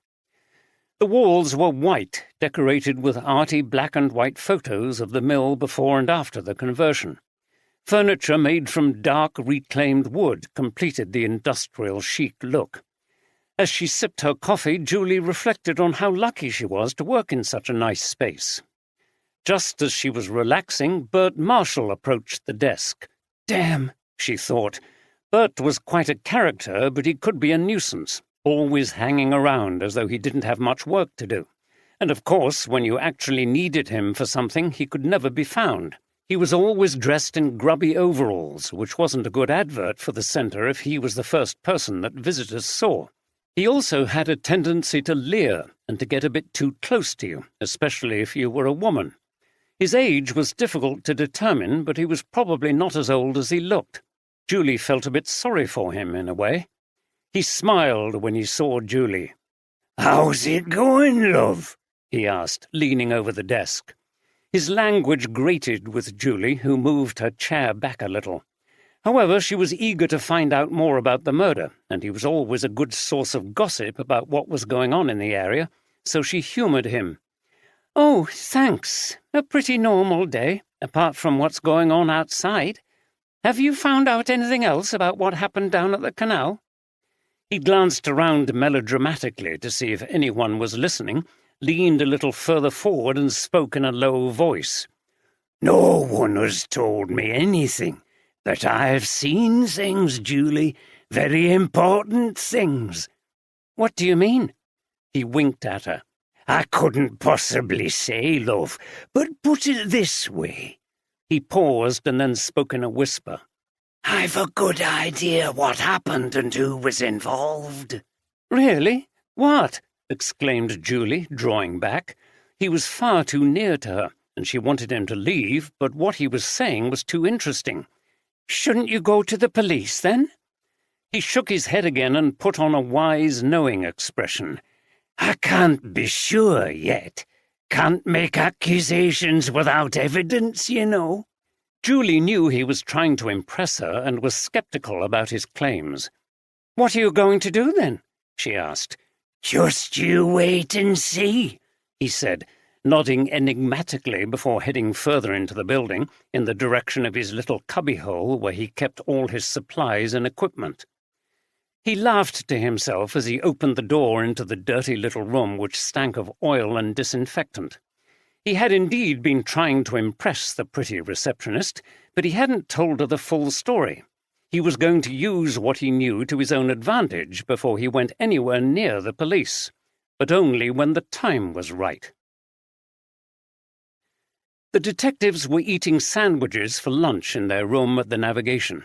Oldroyd had been sorely tempted to go into the bar and order something there, along with a nice pint of bitter. Being on duty, however, it wasn't an option, but this didn't prevent him from looking towards the bar with a certain longing.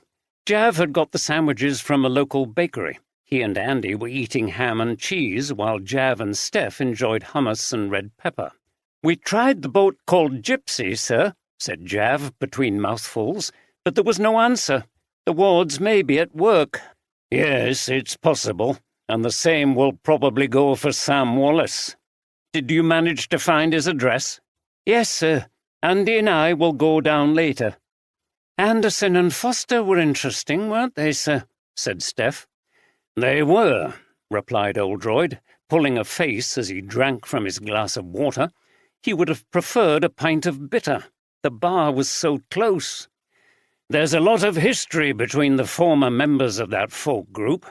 It might have been a long time ago, but there are clearly still some long-held grudges. In Anderson's case, the fact that Shipton was driving the van that crashed and killed his brother must have been very difficult to come to terms with. Then Shipton claiming copyright on songs that Anderson and Foster had written really cut deep." "I agree, sir," said Steph. "Anderson tried to play it down by saying that there was not much money involved, but it's not just that. It's the fact that someone has taken ownership of something you created. All artists hate that." "Yeah, they do," added Andy. "There have been some ding-dong battles in the rock music world about people allegedly stealing stuff." Steph turned to Oldroyd. "Also, sir, did you notice how nervous Foster was when you asked her about their movements this morning? I think she's anxious about Anderson. Maybe she thinks he could have done it." "I agree. I didn't push it because sometimes it's better if they think you just suspect. Then they're not sure, get anxious, and make mistakes. We don't know how Anderson really felt about Shipton. He had 2 reasons to wish her harm, so he's definitely on the list, as is Bridget Foster." Andy said, "Does anyone else feel that it's a bit strange that these old hippie folk groupers all came to live here together after so many years apart, and when they didn't get on all that well in the past? I wonder if the killer is one of them. Could they have moved here simply to find an opportunity to kill Shipton?" "In that case, it took them a long time to do it. They've all lived here several years, haven't they?" said Steph. "True, though it wouldn't have been easy. Someone put a lot of planning into this," said Jav. "I think I can buy their story about it being cheaper living on a boat and amongst a group of people you know and have a lot in common with," said Oldroyd. "It's not as if they're all living in the same house. Anyway, another person we mustn't forget is Shipton's husband. Estranged partners always high on the list of suspects. What's the situation with him, Jav?" "He and the daughter have been contacted. Apparently they are both on their way here. They want to be with their close friends and each other after what's happened. I think we will be able to question them if we do it sensitively." There was a knock on the door, and one of the forensic team entered to say that they had finished examining Moorhen. They would submit a full report as soon as they could. Their preliminary conclusion remained that there was no evidence of anyone having been on board the boat except the victim. "Okay," said Oldroyd. I think it's time we had a look at that boat ourselves." An officer remained on guard by Moorhen as the detectives arrived. The exterior of the boat was worn and quite dirty. There were some old plastic flower pots on the main deck, with greyish soil inside and the remains of dead flowers. They made their way on board, putting on their plastic gloves and carrying plastic evidence bags.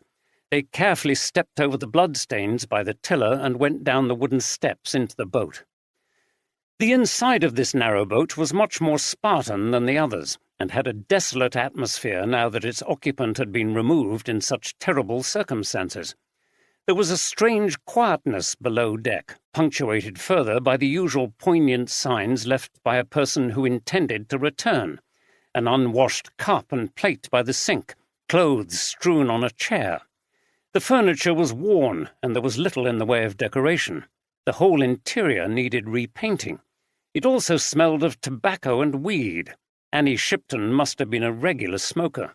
Oldroyd looked out of the dirty windows, which afforded a rather blurred view of the canal and its charms. The condition of the boat inside and out suggested that Shipton had indeed been short of money, so it was no wonder she'd got into debt. Maybe her husband had been much better off, and she had started to struggle when he'd left her. Aspinall said the victim never had a job.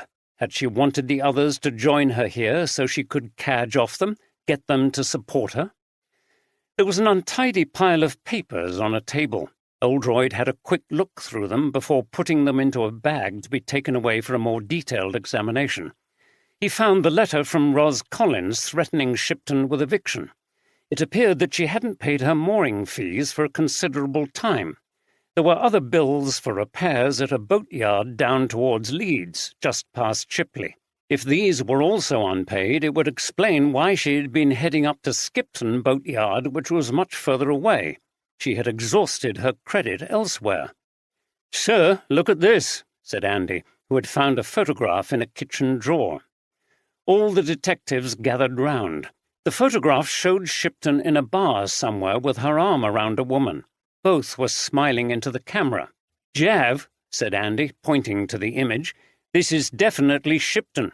I got a good look at the body when we first found her.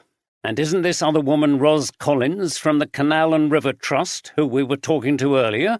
"You're right," said Jav. "She didn't tell us that she knew Shipton that well. They look quite intimate here. It looks as if it was a few years ago, though."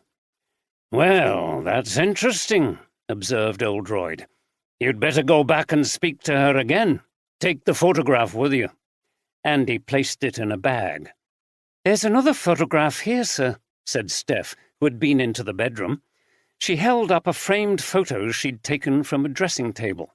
It showed Annie with a man and a teenage girl between them. Again, the photograph appeared to have been taken some time ago. "I would think this is with her husband and daughter," added Steph. "More than likely," said Oldroyd, as he examined what looked like a family group at a birthday party. It was a happy picture with everyone smiling, dressed in smart casuals and with neat hairstyles. His brow furrowed as he looked closely at the image. There was something about it that was ringing bells for him, but he couldn't decide what. Oldroyd went back up to the tiller and then rummaged around the boat. "Well, that's very peculiar," he said at last. "What is, sir?" "Has anyone seen a windlass?" "A what, sir?" asked Jav. "It's the tool you use to open and shut the sluices on the big gates at a lock," said Andy, proudly parading his recently acquired knowledge. "Oh." Nobody had seen one on the boat, and a further search revealed nothing. That's strange. You can't get through a lock without a windlass. No canal boat is usually without one." "It could have fallen overboard in the struggle, sir, like her phone," suggested Andy. "It's usually kept by the tiller, isn't it?" "Yes, but what struggle? The evidence suggests there wasn't one." "True." Oldroyd thought for a moment and then continued. "Has anyone seen anything else interesting?" Jav had gone back to the small deck by the tiller, part of which was still covered in bloodstains. "I don't know, sir," he called. If forensics confirm that there's no evidence that anyone came onto the boat, how on earth did the killer manage to commit the crime? Oldroyd shook his head.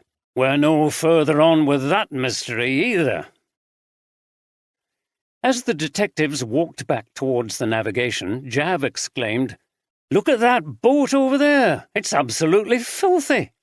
He pointed up the towpath, away from the basin and several boats up from where Andy and Steph were moored. "Who on earth lives in that?" Oldroyd smiled. "Let's go and have a look," he said to Steph. "I'll go and put the kettle on, sir," said Andy. "I'll check on the team," said Jav. "I'll be back soon." He strode off to where a group of officers were gathered near the police cars. Oldroyd and Steph approached the old boat. It had a metal chimney coming out of the roof from which smoke was drifting. "Oh, I love the smell of wood smoke," said Oldroyd. "It reminds me of bonfire night. I quite fancied getting a wood-burning stove for our new house, but my partner was dead against it.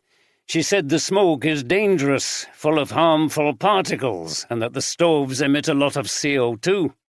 Steph laughed. "Well, she's right, sir. Some local councils have banned them." Oldroyd shook his head. "Amazing, isn't it? That the middle classes embraced real fires because they thought they were more natural and looked good, and now they're having to beat a hasty retreat since we've realized stoves and fires aren't good for the environment or health." They reached the boat but could see no sign of life. The vessel was in a much worse state than Shipton's. The metal parts were rusting and the hull was covered in a layer of grime. There were no flower pots or any other decorations, and the windows were either boarded up or covered in dirt. If it wasn't for the smoke, it would have had all the appearance of an abandoned boat.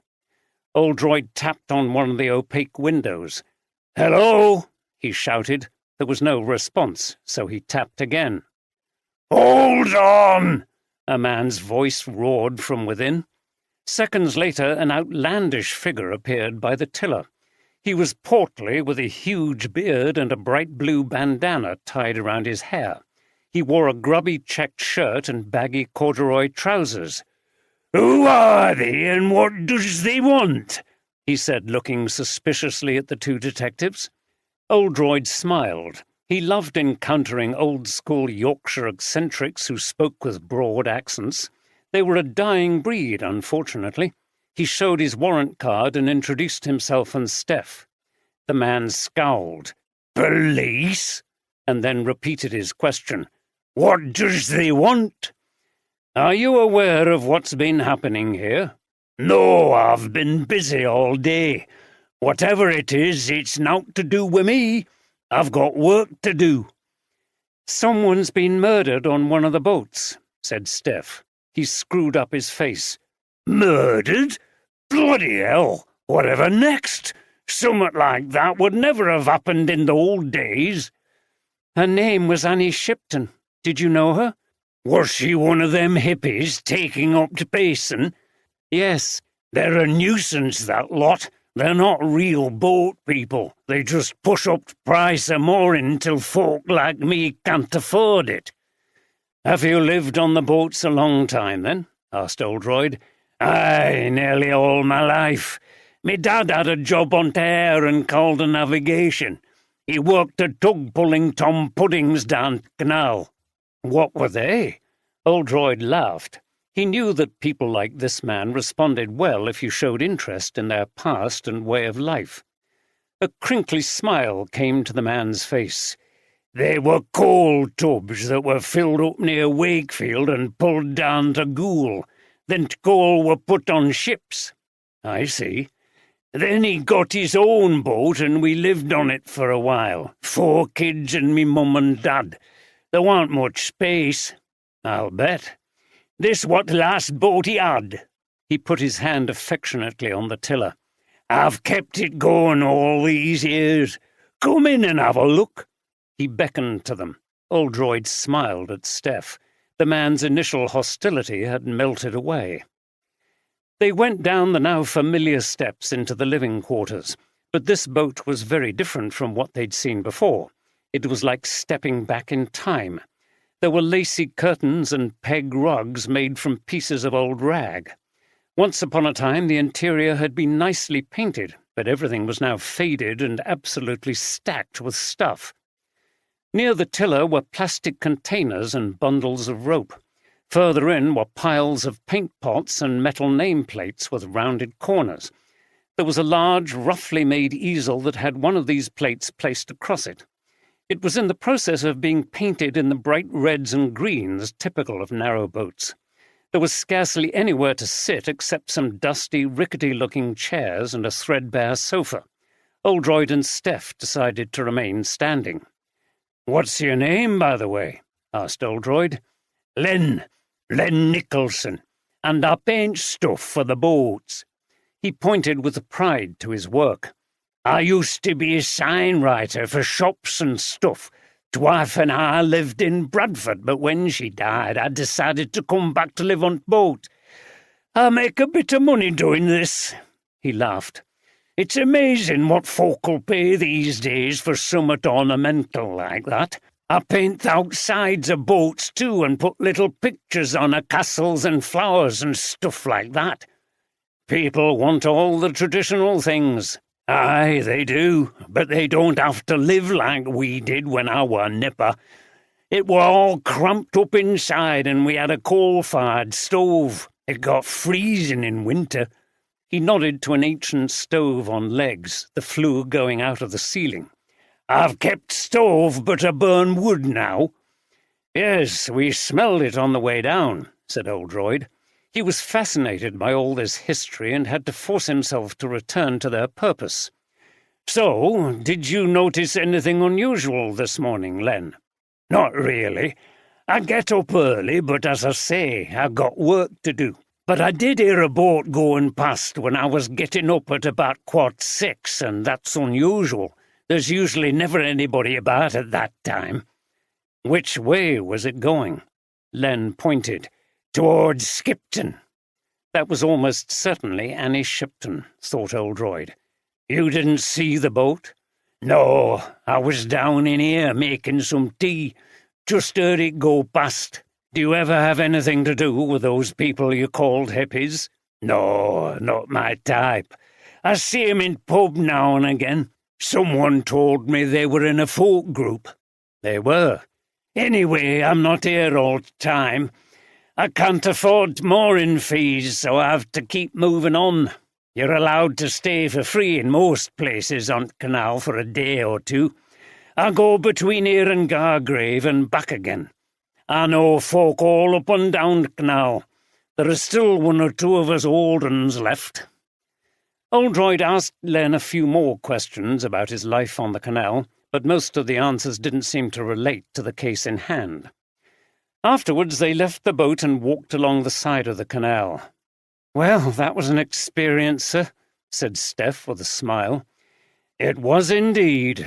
Very interesting about the history of boats on the canal, though I'm not sure we learned anything about the case, except that the boat he heard must have been Shipton's."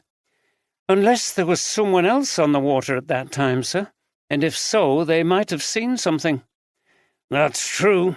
We'll get Jav and his team to investigate. In fact, we must extend the search for possible eyewitnesses. This murder was committed in the open, so someone may have seen something. I'm expecting the press tomorrow, and we can put out a request through them." He yawned.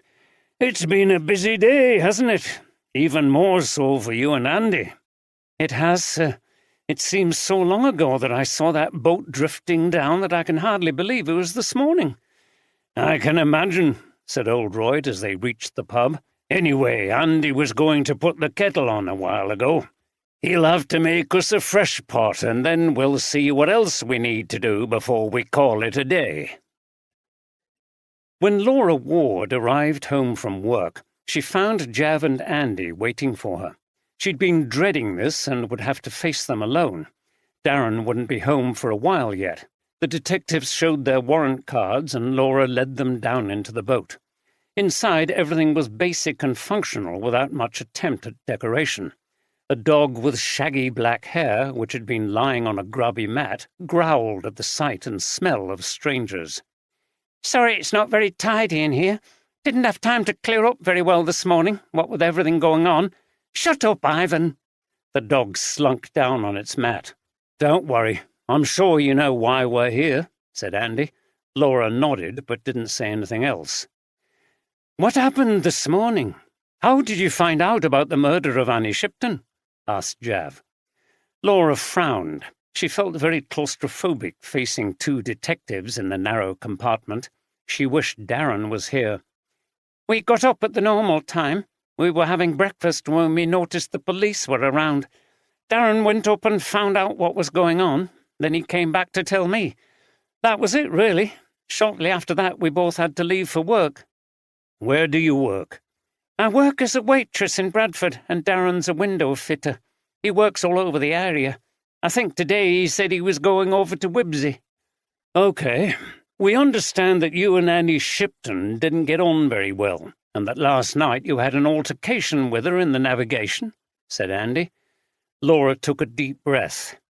I would be lying if I said I liked the woman.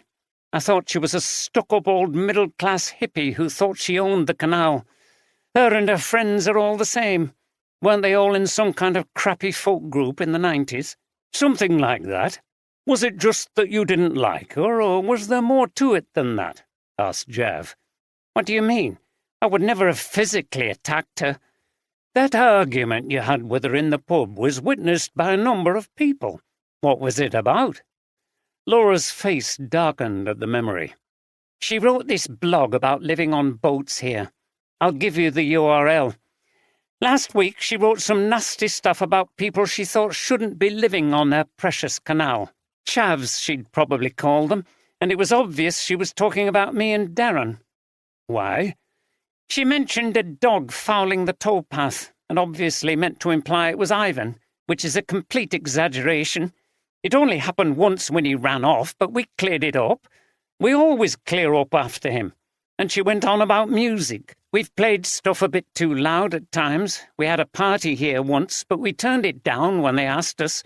The problem is they just don't like our music. It made you very angry, this pattern of harassment? Yes. I saw them going into the pub and I went in and had it out with her. Darren stayed outside. I admit I went a bit over the top, shouting and stuff, but I didn't attack her, not then or at any other time. What did you do after the confrontation? We came back here. Darren told me off for losing it with Shipton. Then we went to bed. And stayed there until this morning when you both got up for breakfast? Yes. Neither of you got up early and went out walking? No, we're not early risers, and we both had the morning off, so we had a lie-in. OK, we'll need a statement from yourself and Mr. Ward about the events of last night and your movements this morning. An officer will come round to take those. Laura nodded, looking relieved as they left. Outside, Jav turned to Andy. What do you think? I think the motive is there, and she can obviously be hot-headed. Whether she could plan something like that, I don't know. The problem for them is that they are backing up each other's alibis. But they could have worked together, said Jav. True, and the same could be said about some of the other narrow-boaters. Yes, said Jav, shaking his head. The victim had plenty of enemies who were in the vicinity of the murder scene. Evaluating them is going to be difficult, never mind the question of how the murder was committed. I'm glad we've got DCI Oldroyd on the case with us. Oldroyd and Steph followed the canal towpath downstream to the address of Sam and Janice Wallace. As they knocked on the door of the terraced house, they could smell cooking. Janice opened the door, and when the detectives showed their warrant cards, she frowned. I knew you'd be round here at some point, but not as soon as this. Someone's been telling you stuff about Sam. Anyway, you'd better come in. I hope it's not for long. Our tea's nearly ready. I'll call Sam. She went to the door and shouted upstairs for her son to come down. Oldroyd and Steph sat on chairs by the kitchen table. The smell of frying bacon and sausage was making Oldroyd hungry. Janice turned to the detectives. I know Sam's been in trouble before, but it was only silly young lad stuff. He has a bit of a temper, but he wouldn't do anything very bad. He's a good lad, really." Before Oldroyd said anything, Sam appeared. He looked suspiciously at the detectives before he sat at the table opposite them. "I take it you know what happened early this morning," Oldroyd said, "that a woman called Annie Shipton was murdered." Sam nodded. "I also understand that you knew her and that you were not on the best of terms." Sam looked at his mother as if for help, but he had to answer for himself. "She hated me. She hates all people who bike on the towpath. She wanted to stop us, but we have a right to do it." "So you argued with her about that?" "Yeah." "We've been told that you recently had to be prevented from attacking her during an argument." Sam hung his head and avoided eye contact. He was rubbing his big hands together nervously, and he didn't reply. "Sam, answer the question," said Janice. "She was saying bad stuff about me. I was going a bit fast on my bike, I admit, but she called me a yob and said I should be locked up. I called her—" He paused. "I called her a fucking bitch, and I stood close to her.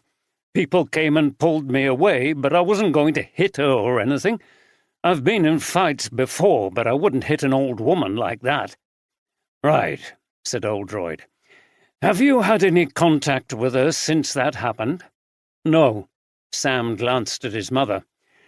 "My mother told me to keep away from her, but I still cycle on the towpath and nobody can stop me. I don't go fast anymore." "Did you go out cycling early this morning?"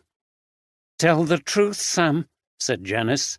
"Yes, I cycled up beyond the lock above Saltaire and back." "Did you see Annie Shipton on her boat?" "I didn't see her. I don't know which one is her boat. I saw a boat coming down to the basin when I was cycling back." "I saw you pass me," said Steph. "Oh, did you see the same boat when you were on the way up to the lock? We're pretty sure that she didn't make it past the lock, so you should have seen the boat on your way up too," continued Oldroyd. Sam looked a little bewildered. I can't remember," he said. "I don't think I saw it. I was looking over at the fields more than at the water. There were some horses by the hedge. I like to watch them." "So you only noticed it on the way back. Did you see anything strange about it?" "Not really. It was just going slowly down the canal." "What about at the tiller? Did you see anyone steering?" Sam looked uncomfortable, as if he thought his story didn't sound convincing. "No, I mean, you don't really notice, do you? And I've seen people leave the tiller to pop down quickly into the boat to get something if there are no other boats around they could bump into, you know." "Annie Shipton was slumped on the deck by the tiller, Sam, but you didn't see her?" asked Steph. "No," replied Sam and looked anxiously towards his mother again. "It's okay," said Janice. "And you cycled straight back here?" "Yeah, I had to get my breakfast and get off to work." "That's what happened," added Janice. "He was back here by 7:15. After breakfast, we both went to work." "Okay," said Oldroyd. "We'll be sending an officer down to take statements from you both." He got up. "We'll leave you to get your tea." Janice closed the door behind them and turned to look at Sam. "Are you sure you've told the truth?" Sam was exasperated. "Yes, Mum. Don't you believe me?" "You definitely didn't see Annie Shipton?" "No! How many more times?" "Even to speak to? I don't think you would do anything nasty, Sam, but if you saw her and spoke to her, someone might have seen you. And if that gets to the police, they'll be back here, and you'll be in trouble. And the last thing we want is more trouble with the police, isn't it?" "Yes, Mum, yes, Mum. God, I don't know what else to say." "All right. Well, sit down and let's have our tea." "What do you think, sir?" asked Steph as they walked back up the towpath. "He was very nervous and edgy, wasn't he? Do you think he was concealing something?" "I don't know. He's a young chap, not very articulate, and wary of the police after his past involvement with us. I can imagine him hitting someone in a fit of temper, but I don't know about planning an attack and taking a knife. And how would he have known that she was going to be there? He seemed very confused about what he saw on the canal, sir. You were right that he must have seen the boat twice. A barge puttered slowly past them on its way up to the basin. Water lapped slowly against the bank, and a blue tit sang among a clump of reeds moved gently by the wind. The murder also seemed a brutal desecration of the peaceful life of the canal, mused Oldroyd. Yes, he said to Steph. It wasn't very convincing, but it's amazing what you can miss when you're concentrating on something else. I can believe that he didn't notice a boat on the way up if he was looking over the fields, and when he saw it on the way back, he didn't register any detail. If he wasn't the murderer, he could have been a vital witness, but it seems Shipton was murdered while he was cycling further up the canal. They could see the basin ahead now, and another barge coming down towards them. We don't know for certain that she ever made it as far as the lock, sir, said Steph. You're right. That is an assumption we've been making. Well done for questioning it. If she didn't make it to the lock, that makes the murder even more difficult to explain. Who else was physically on board with her? My thinking is that something must have happened at the lock, although what it was, I still have no idea. Tomorrow we need to walk from the basin up to that lock and see what we can make of it. Right, sir. They arrived back at the navigation, where they met with Jav and Andy. After everyone was debriefed, Oldroyd summed up. Well, we've got quite a list of suspects now, and it's only day one. Some are more likely than others. There are more people to interview and track down tomorrow. One is this person at the Mills Centre who came up against Shipton. What's his name? Nicholas Spencer, sir, replied Andy. And we need to interview Shipton's daughter and her husband. OK for now. It's been a long day, so let's go home. Or back to the narrowboat, in your case, he said, nodding at Andy and Steph. Yes, sir. This is not exactly how we thought our holiday would work out, said Steph, grinning. No, you could go back to your holiday at any time, you know. Jav and I can get support from someone else. No way, sir, replied Andy. We're not abandoning this investigation now. It's fascinating stuff. But I wonder if, when it's all over, we could take our leave straight after the case so that we can finish our trip. I'm sure that can be arranged. It wouldn't be fair otherwise. Oldroyd got up. Well, I'll see you all tomorrow. I might have to see DCS Walker before I get here. He likes to be kept informed. Also, we'll need to deal with the press. Jav, can you arrange a briefing for late morning tomorrow, say 11:30? Of course, sir. I'll be here early. I imagine Andy and Steph might be even earlier, as they just have to step off their boat. Everyone laughed, and Oldroyd left to drive home to Newbridge. Jav drove from Saltaire to his home in Allerton, Bradford. He and his wife Nadia had a new-build three-bedroom house in this prosperous suburb of what, since the decline of the textile industry in the 1960s, had been a struggling city. Jav had been brought up in Manningham, one of the poorest parts of Bradford. He'd had the ambition to work in the police force as a detective since he was a young child. Some people in the local community were suspicious of the police and of his decision to join the force when he left school after acquiring good A-levels. Many expected him to follow a more lucrative career path into medicine, pharmacy, or accountancy, but he was lucky that his family supported him. He started as a police constable in Bradford before joining CID and then moved to Harrogate Station as a detective sergeant.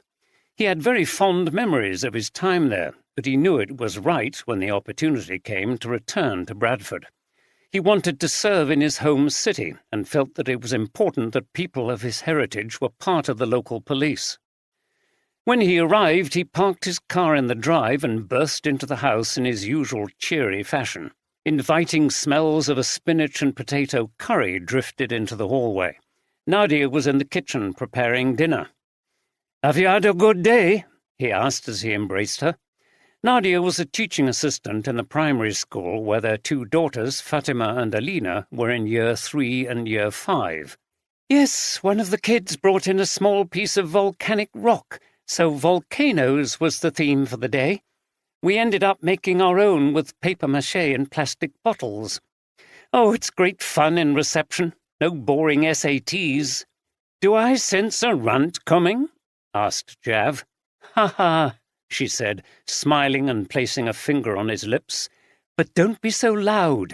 I've got them doing their homework in there. If they hear you, they'll come in here and won't want to go back. I don't like them staying up late to finish their work. Jav was desperate to see his girls. Okay, I'll just go in quietly and see what they're doing. Well, make sure they get on with things and don't interrupt them for too long. Tea will be ready in half an hour. Jav crept into the hall and slowly opened the door to the dining room. The two girls were working at the table. "Hi, Dad," called Alina as she caught sight of him and rushed over to hug him. The younger Fatima followed her. "Hey, I'm so pleased to see you. But Mum says you must get on with your work, and she's right. You can tell me about your day later." Dutifully, the two girls sat back on their chairs. "Where have you been today, Dad?" asked Alina. Jav found it difficult to resist chatting to the girls when he hadn't seen them all day. "Down at Saltaire by the canal, and I've met up with friends I used to work with at Harrogate. It was really good to see them again." "Did somebody get murdered?" "I'm afraid they did." "On the canal? Oh, how exciting!" "Alina, that's not very nice. I've told you before. It's a very bad thing when someone is killed." Jav frowned. It was always a problem knowing what to tell his daughters about his work. Like most kids, they were fascinated by gory details, which he tried to avoid telling them. He knew they had some status among their friends for having a dad who was a detective and would find it hard not to pass things on, however much he told them not to. "But, Dad, I meant it's exciting because we're going on a school trip down there tomorrow." "What?" "We've been learning about canals in history, and we're going there to see how a lock works." Jav was not keen on the idea. "Do your teachers know what happened there today?" "I don't know. But we won't interfere with your investigation," she said in a droll, adult way which made him smile. He knew that she would take tremendous pride in explaining to her friends that her dad was solving a murder on this very canal. "I wish we were going," said Fatima. "I bet you do," said Jav. "But I'm sure you'll get the chance in a couple of years." He thought maybe he should contact the school and get them to postpone the visit, but he wondered if Alina would ever forgive him if he did that. "Okay, well, I'm going to speak to your teacher early tomorrow morning and—" "You're not going to get Miss Hopkins to cancel it, Dad?" Jav held up his hand. "No, listen, I'm going to remind her of what's happened and that she must keep the school party away from certain areas. If she agrees to do that, then the visit can go ahead." "Hooray!" Alina ran over and hugged him. Fatima continued to look disappointed. Jav glanced at the door, hoping Nadia wouldn't come in and find him talking to the girls when they should be working. "And now I really think you should both get on with your homework before tea," he said. "Okay, Dad, we will." At 6 o'clock, Nicholas Spencer drove across the Aire Valley to his modern detached house in Baildon, a small town on the edge of the moors. It was stone, built in a modern style, and was surrounded by lawn and low-maintenance shrubs. He liked to think of it as an executive-style house. He parked the white Audi in the drive and went inside. "Hi, Sam, I'm home," he called. "In here," came a reply from the kitchen. His wife, Samantha, ran a small beauty parlour in the town centre. The aroma of cooking greeted him. The kitchen was very orderly, and his wife was immaculately turned out as usual, wearing a cotton shirt dress with a belt emphasizing her slim figure. She was stirring a pan, and he put his arms around her from behind. "Hi, darling. Wow, that smells good." "Chicken in mustard sauce. It'll be ready in 15 minutes. I just need to get the veg on." "What happened with the police?" He was used to this brisk manner from her when she was stressed, and knew that he needed to tell her the truth as straightforwardly as possible. They didn't come to see me today, but they probably will tomorrow, or when they find out more about Shipton and her antics. It had to have been her out of everyone. Then he noticed that the house was quiet. Where are the boys? They had 2 sons in the lower years of a local high school. Nicholas would have liked to send them to a private school, but they couldn't afford it.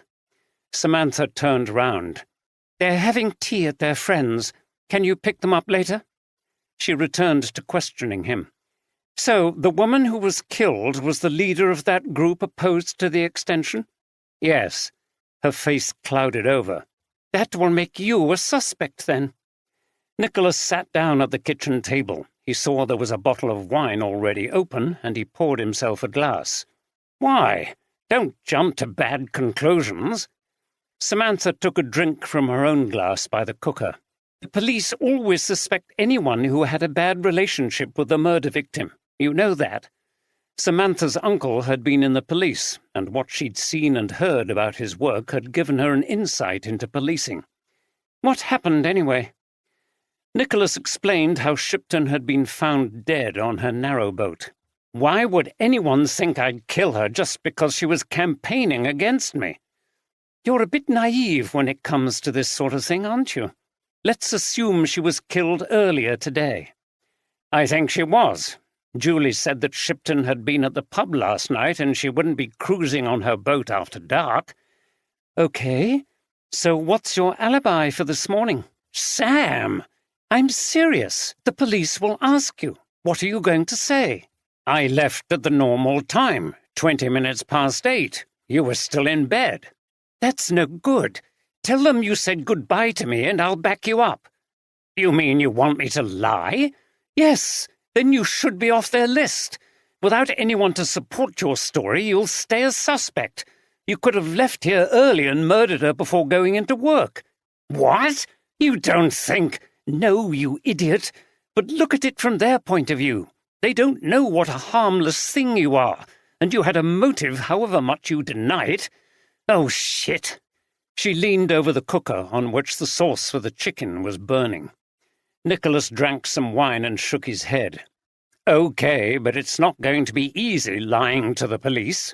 You'll manage, and it's only a white lie, she replied as she tried to salvage the sauce and then began to prepare the carrots and peas. Nicholas was glad her gaze was not on him at that moment, as she might have suspected there was something else bothering him. She didn't know the full story. It wasn't just a question of an alibi. There were other things that could implicate him in the murder, things that he had not told her about, things that were beginning to look like mistakes. It's ready. Andy and Steph had finally returned to their narrowboat, where Andy had made a meal of sausages, mash, and peas. They sat at the table. Andy sighed. It's good to relax, isn't it, after all that? It seems ages since you woke me up to tell me there'd been a murder. Steph laughed. I know. And here we are meant to be on holiday. We haven't seen anything here yet as visitors. Not the art gallery, the park, nothing. Andy bit into a thick Cumberland sausage. Wow, that's good, even though I say so myself. Never mind. It's exciting, isn't it, being on a case like this with the boss? I wouldn't swap it for anything. We can catch up on the sightseeing later. I know. What about tonight? We can have a walk round that park while it's still light, and then we could go up into the village. I don't fancy going back to the navigation, too much like work, but there should be some good pubs up there. There aren't any, I'm afraid. Why's that? Sir Titus Salt, who built the village for his workers, banned public houses in Saltaire as he'd seen workers in Bradford wasting their wages on drink.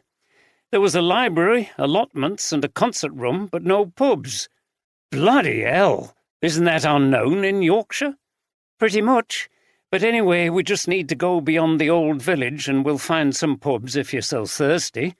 Andy grinned. Surely you wouldn't deprive me of a pint or two after such a hard day. And as you just said, we are on holiday. Yes, but you know I don't like you drinking too much, and you had a bit of a skinful last night. Andy put his hand over hers. I know, but you don't need to worry. My hard drinking days are over. I'm too old now. How's your dad, by the way?" Steph's violent alcoholic father had had a terrible effect on her early childhood and had left her with a strong sense of caution concerning alcohol. He'd disappeared back to London when his daughters were young, but had recently reconnected with Steph and her sister Lisa. He was no longer a drinker, but the scars of his years of alcoholism were still there. "He's okay. He's got a better job and he's no longer in that horrible shared house. I know he feels a lot more positive about life now that he sees me and Lisa more regularly." "Well, that's good for everyone, isn't it? You've got a dad again, and he's got his daughters, which should help him keep off the booze." "Yes, and Mum's happy about it too. She's been so good throughout when I think of what she went through when we were little. She left it for us to decide whether we wanted to see him again, and I'm glad we did." She yawned. "Do you know what? I'm really tired. I was awake at 6:30 this morning. Let's just go for a quick drink and get an early night." Andy also yawned. "I think you're right. It's been a long day." The atmosphere in the navigation that evening was very subdued. Groups of regulars sat together, talking in lowered voices and occasionally glancing across at the table where Liz Aspinall, Bridget Foster and Bob Anderson sat looking rather morose. Bridget and Liz had not really wanted to come to the pub, but Bob had persuaded them. He said it was better than mooching around in the boats and that it was good to be with other people. "I can't believe it was only last night she was in here with us," said Bridget, shaking her head. "It seems a long time ago, somehow." "It's the shock," observed Bob, taking a sip of his beer. "It distorts your perception of time, slows it down or speeds it up." "Maybe we should have gone somewhere else," said Liz, looking furtively around the room. "I feel like people are watching us. They probably think we killed her." "They're bound to speculate, but it's best to just ride it out. That's another reason I wanted to come in here. The longer we avoided it, the more it would become a barrier, and the more it would look like we may have something to hide." Liz didn't reply. They were all quiet for a while, looking down at their drinks. "Do you think it was that bloke on the bike?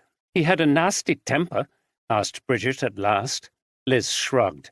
"Maybe, but let's face it, she had a lot of enemies." Bridget put her hands to her head. "Oh, I don't think we should go on like this, trying to work out who might have done it. It's driving me mad. Let's leave it to the police." Bob put his hand on her shoulder. "I think you're right, but we're also bound to wonder about it, aren't we?" "Yes, but does it get us anywhere?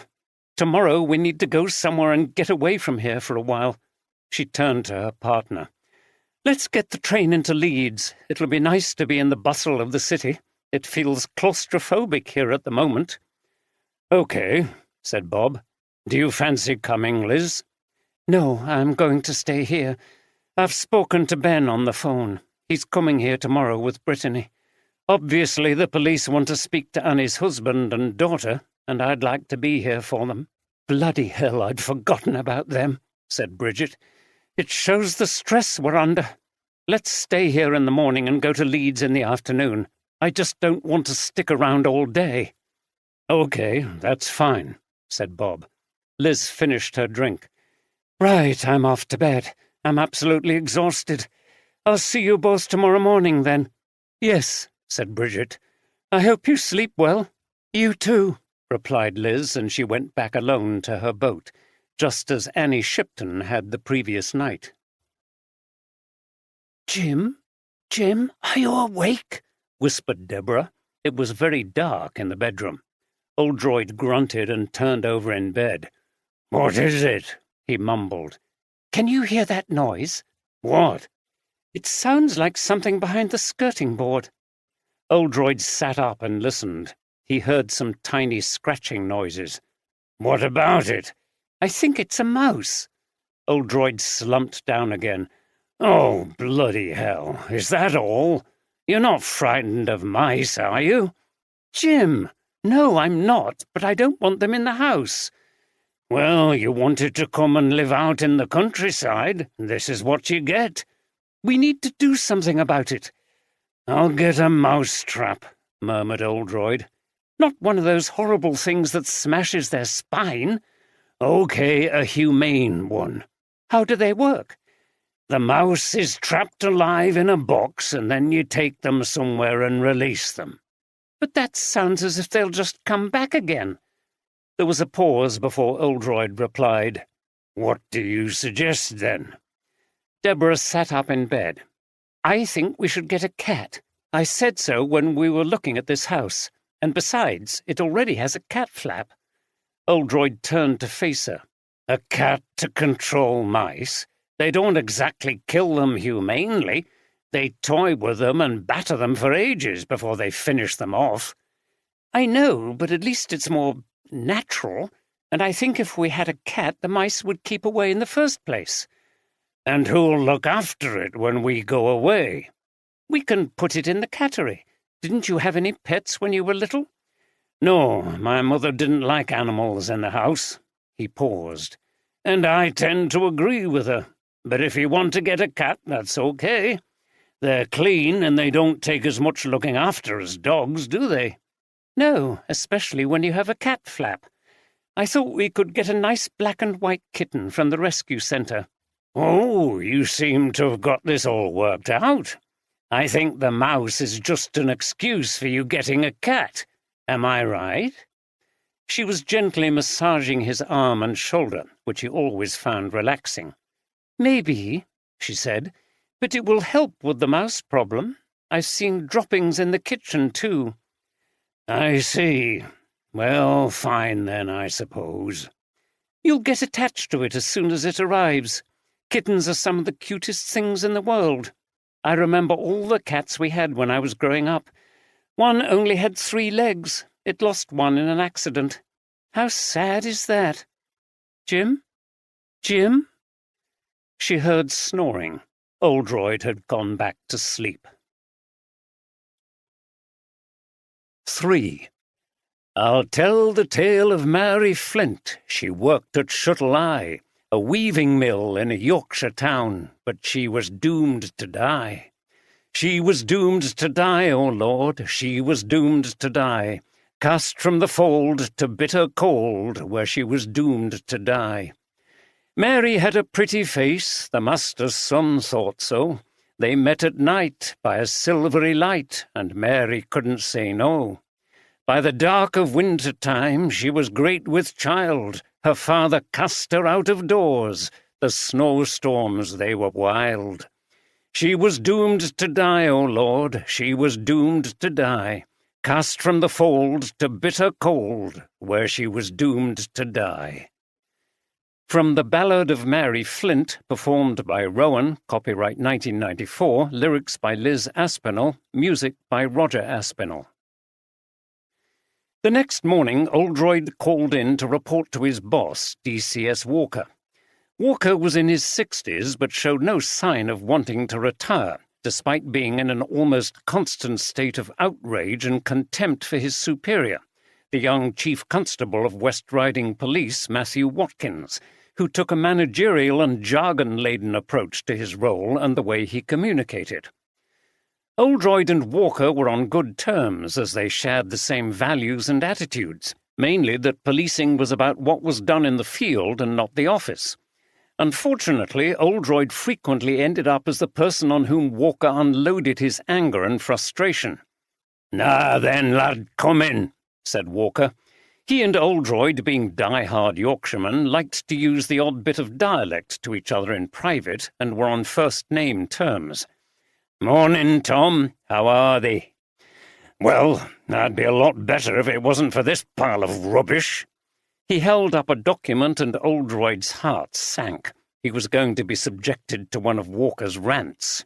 "Do you know what this is? It's that idiot's vision of the future of policing." Oldroyd knew who the idiot was without being told.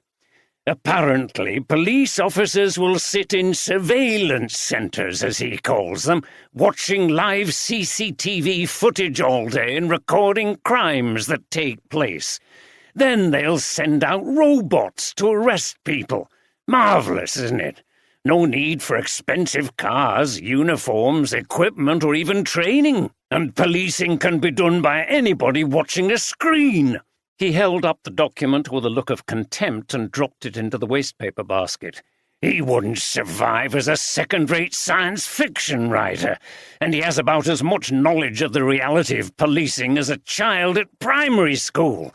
You see—" And so he went on for several minutes, stroking his moustache and getting redder in the face, while Oldroyd waited patiently for him to get it out of his system. Oldroyd had found that the best way of dealing with Walker when he was in this mood, which was most of the time, was not to agree with him or to ask any questions, but just to wait until his anger subsided. Eventually, Walker looked at Oldroyd with a small jolt of recognition, as if he'd forgotten that he was there. "Anyway, Jim, how are you getting on over in Saltaire?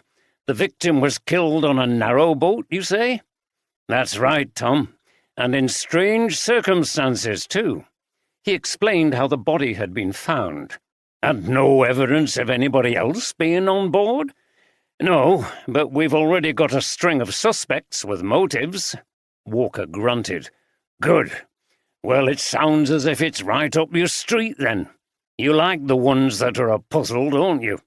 The Bradford people are very fortunate to have you advising them. I know you'll acquit yourself well, and it'll be a feather in our cap. David Haig's okay. Good detective, but a bit of a big head, you know. It'll be good to get one over on him. It's a bit of luck they're short-staffed." He winked at Oldroyd. "It was nice to hear from Javed Iqbal, though. He was a good lad when he was here. I thought he would go far. He always wanted to go back to his hometown. Nothing wrong with that. Policing is best done by local people. Or maybe robots," he said sarcastically, glancing at the wastepaper basket. "Haig's lucky to have him." Oldroyd explained about Andy and Steph. He knew it was a devotion-to-duty story that Walker would love, and he was right. "That's wonderful, isn't it? There they were on leave, but are still ready to help when they see the need. People like that are the bedrock of policing and worth 50 of that useless petty bureaucrat who's supposed to be leading us all. I tell you, if he saw the body of a murder victim, he'd probably pass out."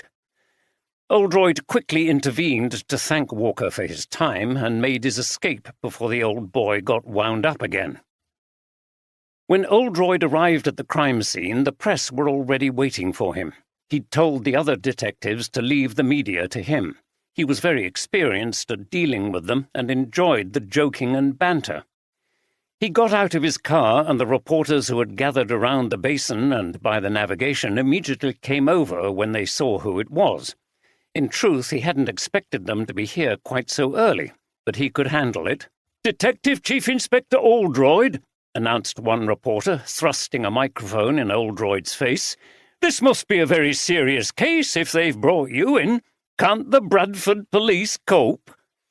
There was some laughter at this as reporters crowded around his car. He would have to conduct the press briefing from here. There was no chance of arranging anything more formal. "Yes, it is a serious case, but I've been brought in because of staffing problems at the Bradford station, and not because the detectives there are unable to deal with the case. The facts are as follows: that the body of Annie Shipton was found in her narrowboat early yesterday morning. She had suffered a stab wound to the neck. She was a resident on her narrowboat here at the Saltaire Basin. The investigation is still in its early stages, but we already have a number of lines of inquiry." "Is it true she was found dead on the boat as it floated downstream?" "Yes." "That's a bit spooky, isn't it, Chief Inspector?" "Spooky? I'm not sure about that. We're not thinking that she could have been killed by a ghost. Would a ghost be able to stab their victims anyway?" This produced some more laughter, and Oldroyd smiled. Humour and ridicule were the best methods of dealing with their more outlandish theories. "Do you think she was stabbed by someone who had hidden on board?" "That's a possibility. Or the suspect is someone who boarded the boat later." He didn't say that they hadn't found any evidence of anyone else being on board at the time of death. That would only lead to headlines of the police baffled by case of dead woman on boat type, which made the police look stupid. We know that she was heading upstream towards Skipton, but we think she only made it as far as the first lock above the basin here. So I would ask you to stress in your reports that we want to hear from anybody who was near the canal, and that lock in particular, yesterday morning between about 6 and 7 a.m., and who might have seen something either on the canal or on the path. Could this be anything to do with drugs, Chief Inspector? We've heard rumours of drug dealing in this area, asked a large and sweaty reporter. He thrust a microphone at Oldroyd, who resisted the urge to step away from the man's body odour. That's not featured in the case at all so far, but we're not ruling anything out at this stage. We've heard that the victim and her friends were hippie types, and they performed together in some kind of folk group in the 90s, said a young female reporter to whom folk music of the 90s probably seemed as remote as Bing Crosby or Frank Sinatra did to Oldroyd. It's true that they were in a folk group, yes. Could it be about settling old scores, Inspector? People in groups and bands are always falling out, aren't they? There was an uncomfortable level of truth in this, but Oldroyd would not be drawn into providing any detail. I'm not going to comment on that, other than to repeat that we are investigating a number of lines of inquiry, though I don't expect to make an imminent arrest. This is only the second day. Some of those hippies were a bit pagan, weren't they? You know, human sacrifice and stuff. If the body of the victim covered in blood was in the boat floating down the canal, could it have been some kind of ritual killing? Oh dear, I think you've read too many horror stories. Or are you confusing it with Boromir's funeral boat in The Lord of the Rings? There was laughter at this, which again performed its role of dismissing the ridiculous idea. I think it's important that we keep to the facts and don't get carried away by our imaginations.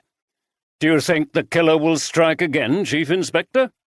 This question was always asked, and Oldroyd often felt that they hoped he would say yes, because that would lengthen and sensationalize the case. He gave his standard reply. At this stage, we have no reason to believe that anyone else is at risk, but I would ask people to be vigilant as a dangerous person is at large. Again, I would ask for anyone with any information, however trivial it may appear, to come forward. So thank you, that's all I've got time for at the moment. After this, Oldroyd strode off towards the navigation. The reporters followed, trying to ask him some more questions, and then scattered around the basin, no doubt attempting to find out more information from anyone who would give them a quote, whether it was true or not. The detectives met in the back room of the navigation.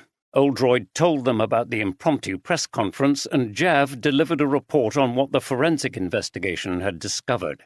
Dr. Coates confirmed that a stab wound was the cause of death, a stab wound inflicted from behind the victim.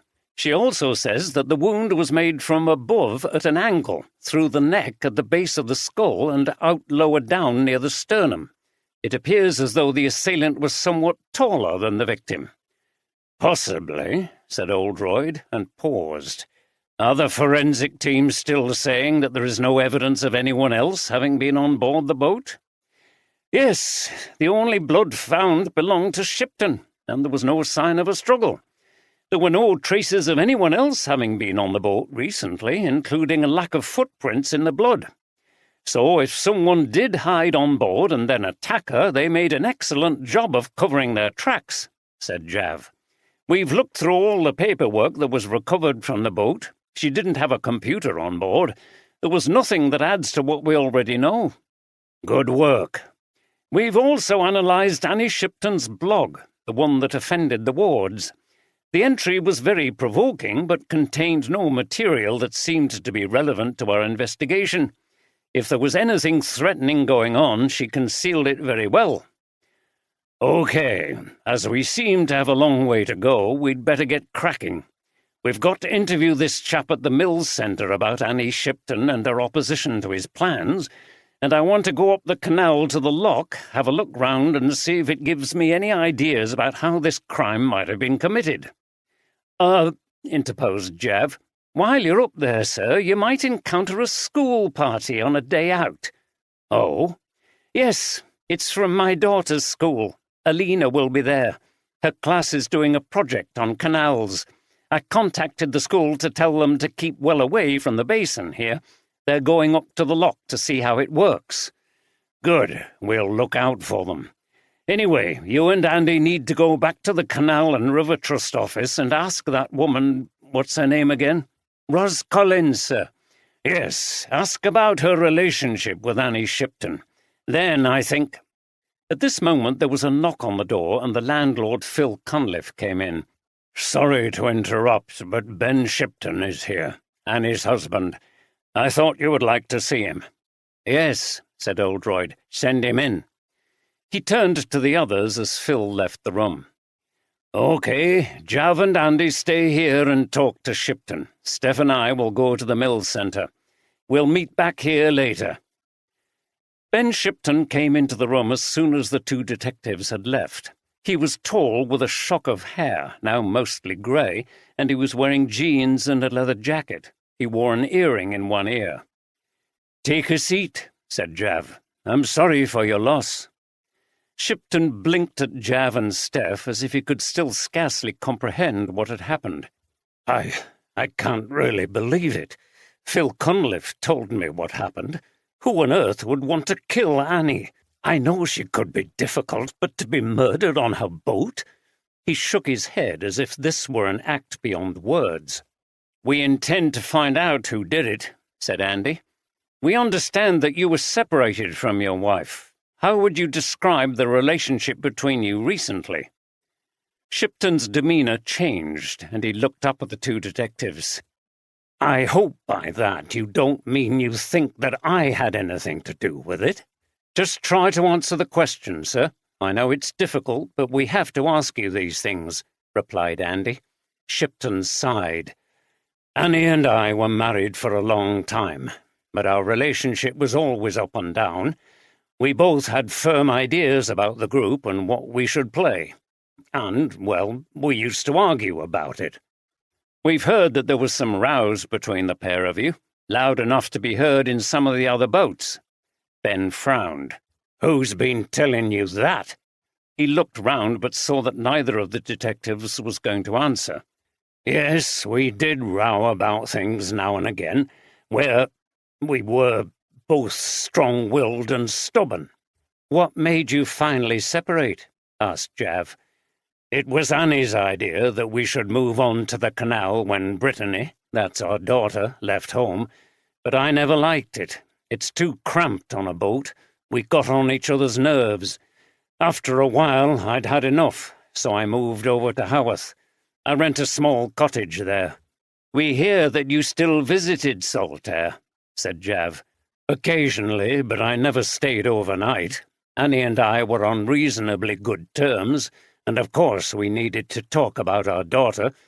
I also came to see the others, Liz, Bob and Bridget. We had a lot of good memories of our time in the group. Were all the old members of the Rowan group friendly with each other? Asked Andy. Yes, we always got on well, otherwise there wouldn't have been a group. Of course, we didn't always see eye to eye. That's inevitable when you're performing. People have different ideas. It wasn't just Annie and I who disagreed now and again. He looked at Andy. Anyway, if we'd all had enough of each other, why come to the canal to live together in our later years, so to speak? OK, so where were you early yesterday morning? At home in bed, alone. I'm not an early riser. So no one can vouch for you? Asked Jav. I'm afraid not. But I certainly didn't come down here to murder my wife. She was stabbed in the neck, wasn't she? Yes. Shipton grimaced. That's just horrible. Who would do that? That's what we wanted to ask you. Were you aware that your wife had any enemies? Anybody who would want to harm her? Asked Jav. Ben shrugged. I'm sure everyone's told you that Annie rubbed up a lot of people the wrong way, but I don't know of anyone who'd want to kill her. Can I go now? I really want to see Liz, Bob and Bridget. I know they'll be really upset too. OK, I'll get an officer to take your statement when you're ready. Also, I know you'll want to go onto her boat to sort everything out, but that's not possible yet, as it is a crime scene and may yield some clues as to what happened. And what about? Your wife's body will be released to you when forensics have finished their investigations. Again, the body may contain vital evidence. I see. He closed his eyes for a moment, as if it were all too much to take in. I've spoken to my daughter on the phone. She's devastated, of course. Her school is allowing her some time off, and she'll be here this afternoon. I'm going to wait for her to arrive. In the meantime, I'll call on the others and see how they are. To be honest, I'd prefer not to be here at all. I like this place even less now. Did you get the impression that he wasn't telling us everything? Asked Andy after Shipton had left. The boss always tells me to watch carefully for a reaction when you ask a key question of a possible suspect. When you asked him if he knew of anyone who would want to do her harm, he seemed to hesitate slightly. Yes, I noticed. Maybe there is some conflict or grudge between the members of that folk group that we've still not been told about. It could go back a long way. He could be remembering the things that affected Anderson and Foster. But I really wonder, if this is to do with something that happened such a long time ago, why have they waited all this time to take action? They've been here on the canal for years and had plenty of opportunity for revenge. Jav shrugged. I don't know, but it suggests there's much that we don't yet know about this particular group of people, and whether they really might be capable of murder. Oldroyd and Steph walked across the bridge near the huge mill. Wide stone steps, up which the mill workers of the past would have tramped in their clogs, now led them to the shop and exhibitions. Huge doors opening onto massive rooms with metal ceiling supports were a reminder of the large and heavy machinery that had once operated throughout the building. "Have you been to any of the exhibitions here?" asked Oldroyd. "They've got some wonderful David Hockney paintings." "Yes, sir. I hope I'll get the chance to come with Andy when all this is over. I saw that collection of Hockney's paintings of springtime on the Yorkshire wolds, although it was a few years ago now." "Yes, I remember it. So many old West Riding mills have been demolished or are lying empty.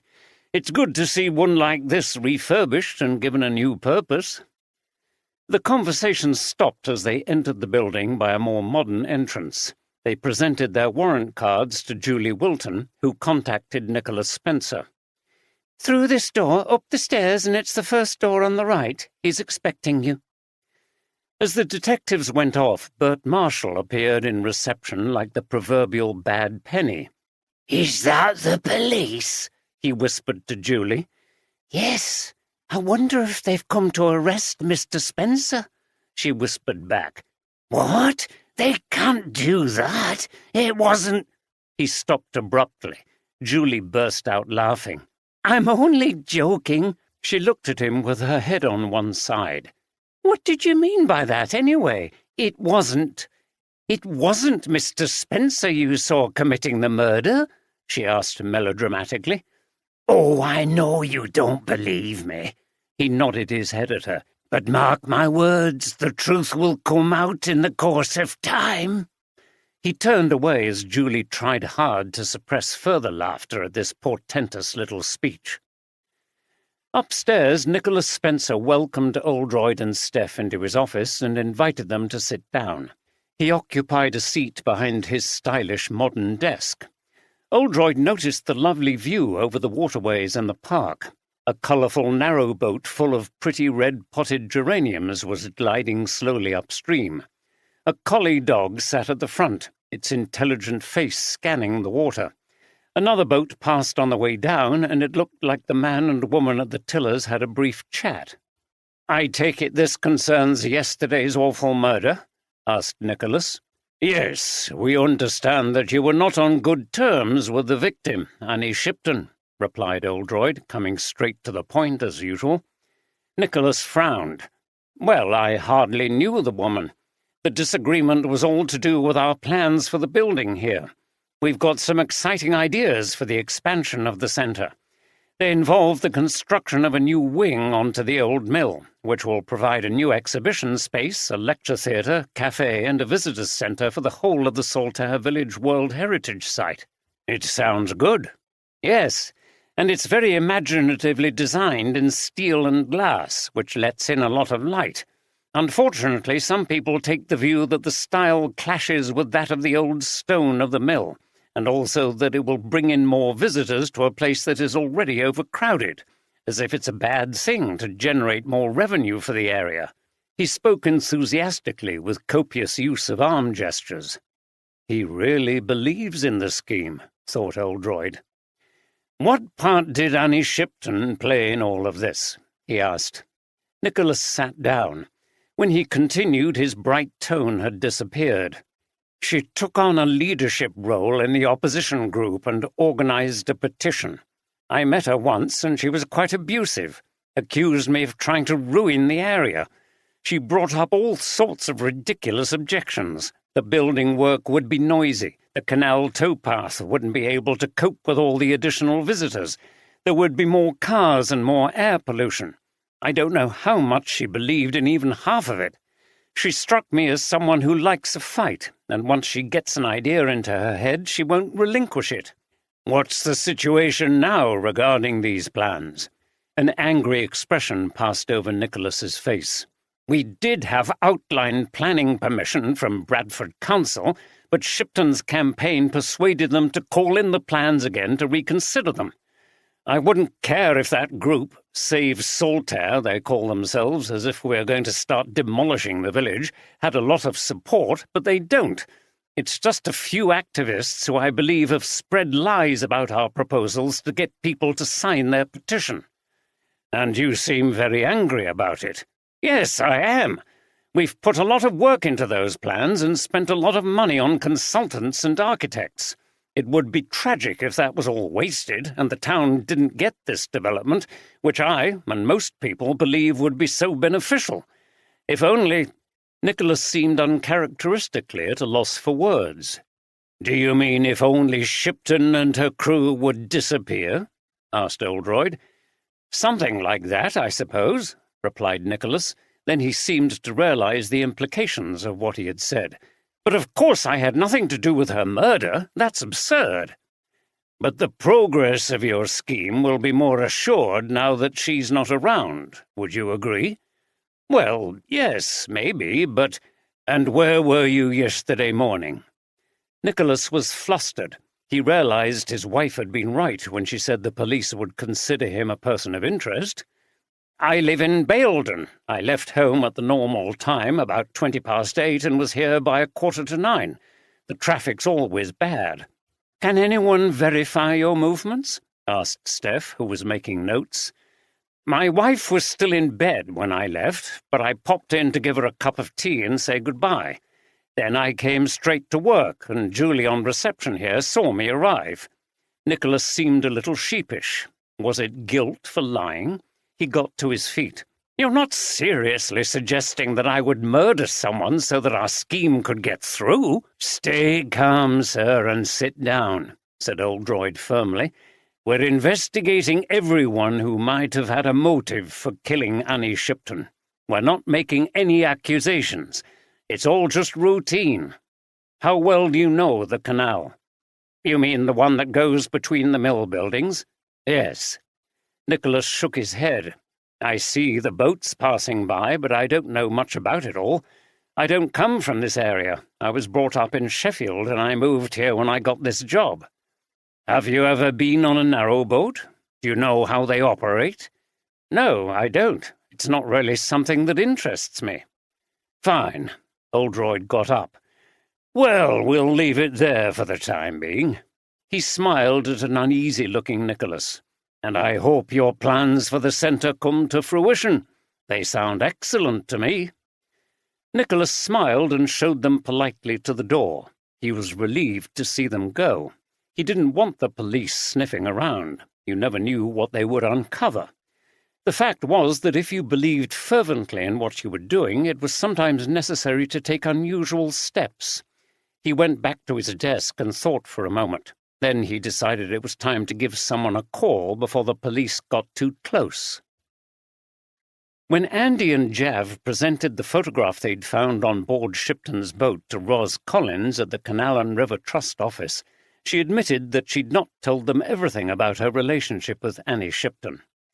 She sat at her desk, looking at the photograph, and smiled. The image seemed to bring back some fond memories. "Annie and I were in a relationship a few years ago. I'm gay and she was bisexual. We met at a gay bar in Bradford." "Why didn't you tell us this before?" Ros shook her head. "I know I should have, but I thought it might give you a reason to suspect me if you knew I was Annie's ex-girlfriend.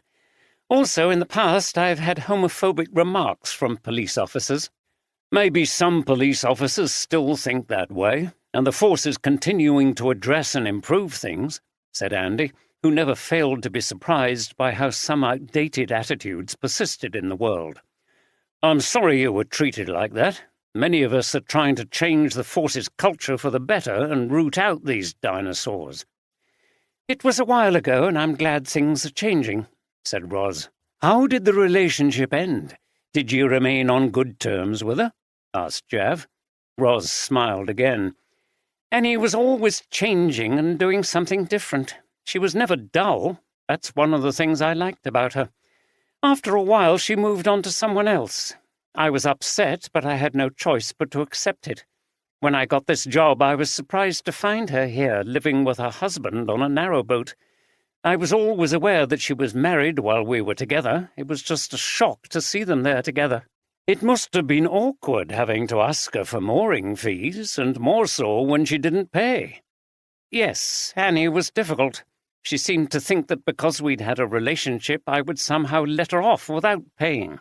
But I couldn't. She was always like that with money, lax and irresponsible, and she expected things that were just unreasonable." "When you sent that letter, which we've seen now, was she angry?" "Yes." She looked uncomfortable. "I didn't tell you the truth about that either. She came over and was really affronted that I could send a letter like that to someone I'd been close to. I told her that I would lose my job if I didn't collect the money."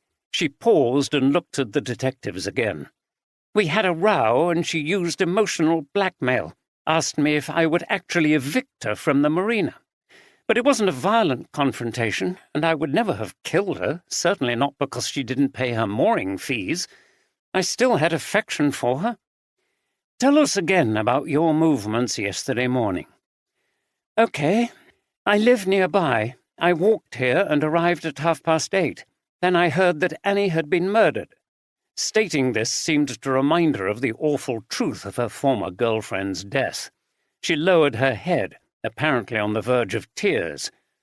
"Despite everything, I really am going to miss her. But I didn't kill her." "What do you think?" asked Andy as he and Jav made their way back to the navigation. "Thwarted love and jealousy are powerful motives for murder, but I don't sense they were that strong in her case. But she knows the canal well, which might prove to be significant in relation to how the crime was committed. So I think we have to keep an open mind." Ben Shipton met with Liz Aspinall as well as Bob Anderson and Bridget Foster on their boat, Rowan. The atmosphere was tense. The coffee they were drinking failed to relax anyone. "I still can't believe she's gone," said Bridget at last. "There we were with her in the pub that evening, and the next day she's dead." "In a way, I'm glad that she spent the last evening in the pub with you all," said Ben. "Yes," said Bob. "It wasn't a bad evening. We were listening to a folk group, which led to some reminiscing about the old days." "And they found her on her boat, floating down the canal?" asked Ben, still incredulous. "Yes, slumped against the tiller, apparently," replied Bob.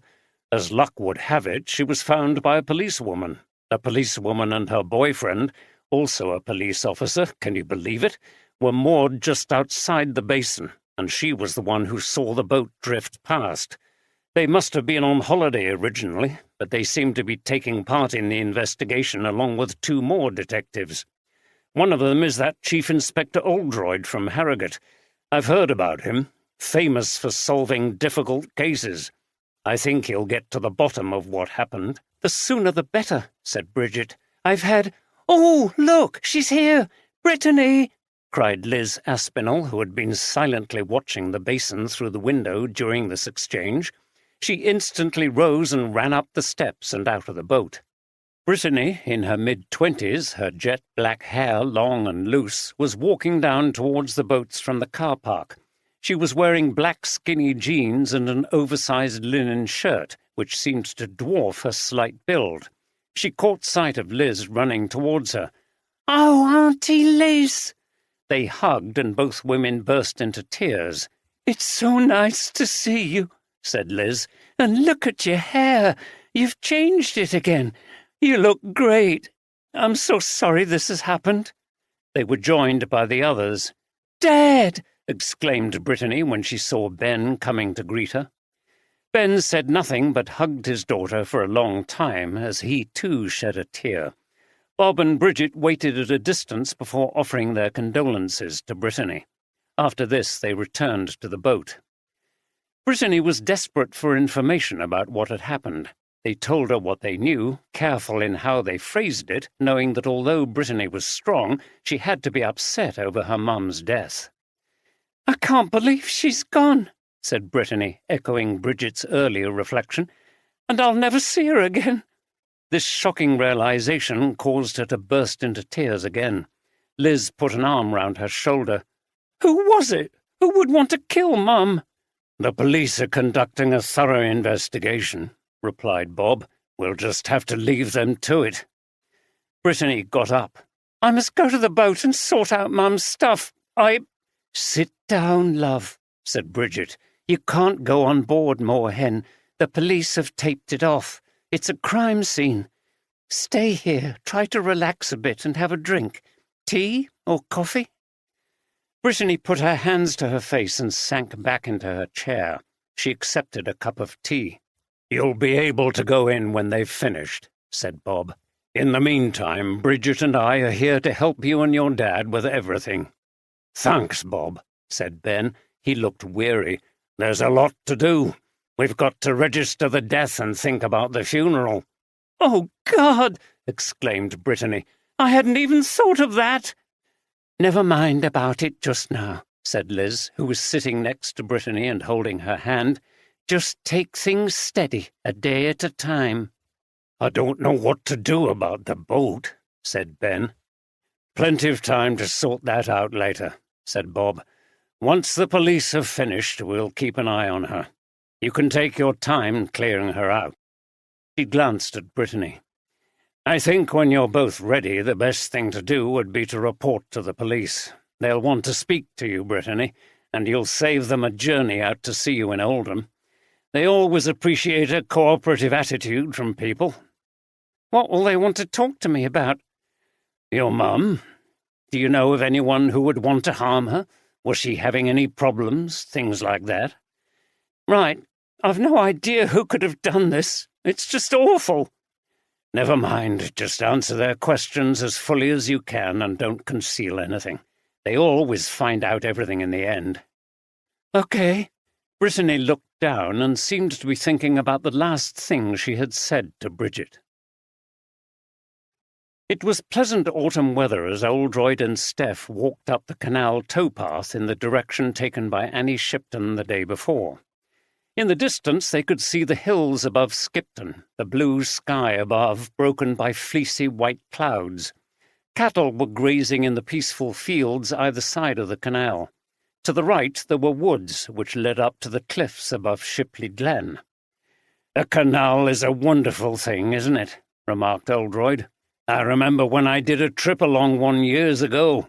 You see the landscape in a completely different way, and at times you escape from the roads completely. You're there alone on the quiet water, the overhanging trees, and the birds paddling up and down." "That's quite poetic, sir," replied Steph with a smile. "Andy and I were just getting into it when all this happened, so we haven't experienced much of the peace yet." "No, but you must continue on your journey after the case. As I said earlier, you can take the time as leave. Walker was very impressed by the way that you broke your holiday to help with the investigation. To be honest, sir, we wouldn't have missed it for anything. Oldroyd laughed.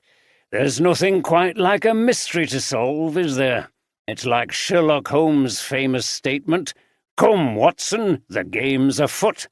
It really gives you a buzz.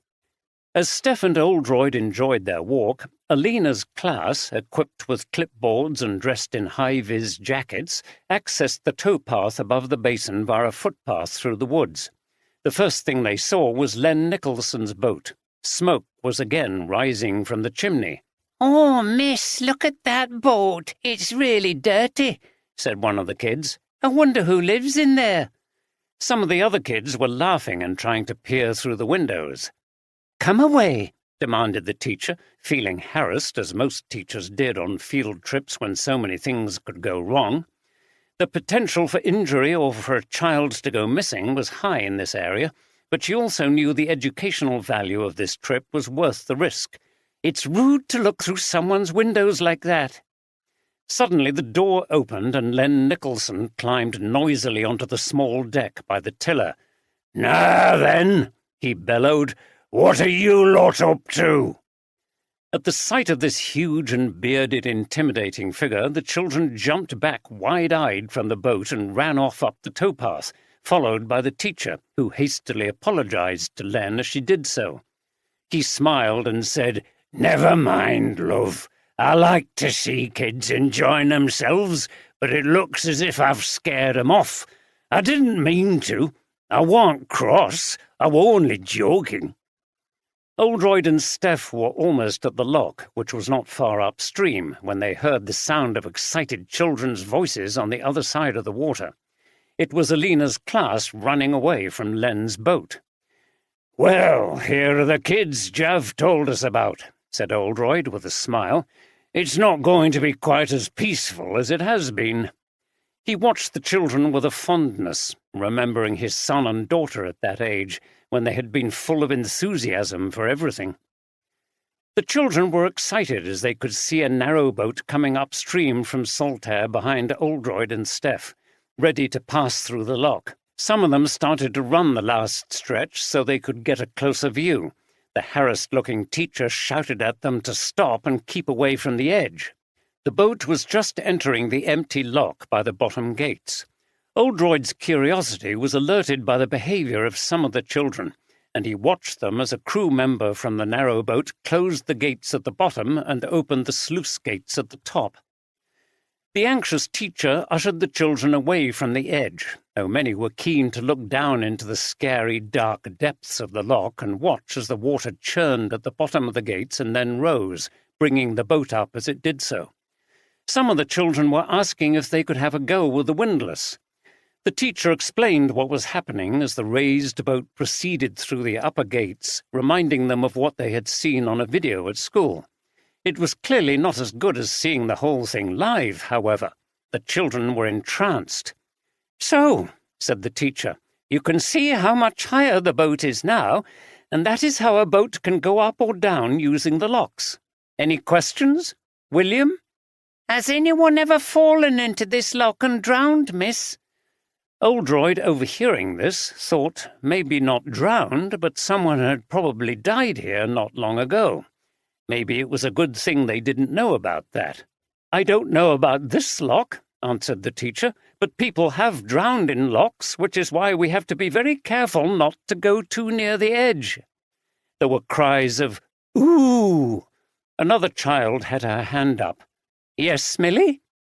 "Miss, if you left all the gates open all the time, would all the water drain away?" "That's a very good question. Yes, the water would drain away, which is why it is important for people to keep the gates shut when boats are not going through.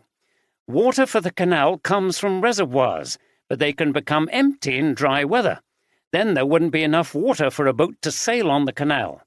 "Last question?" The smirking boy put his hand up.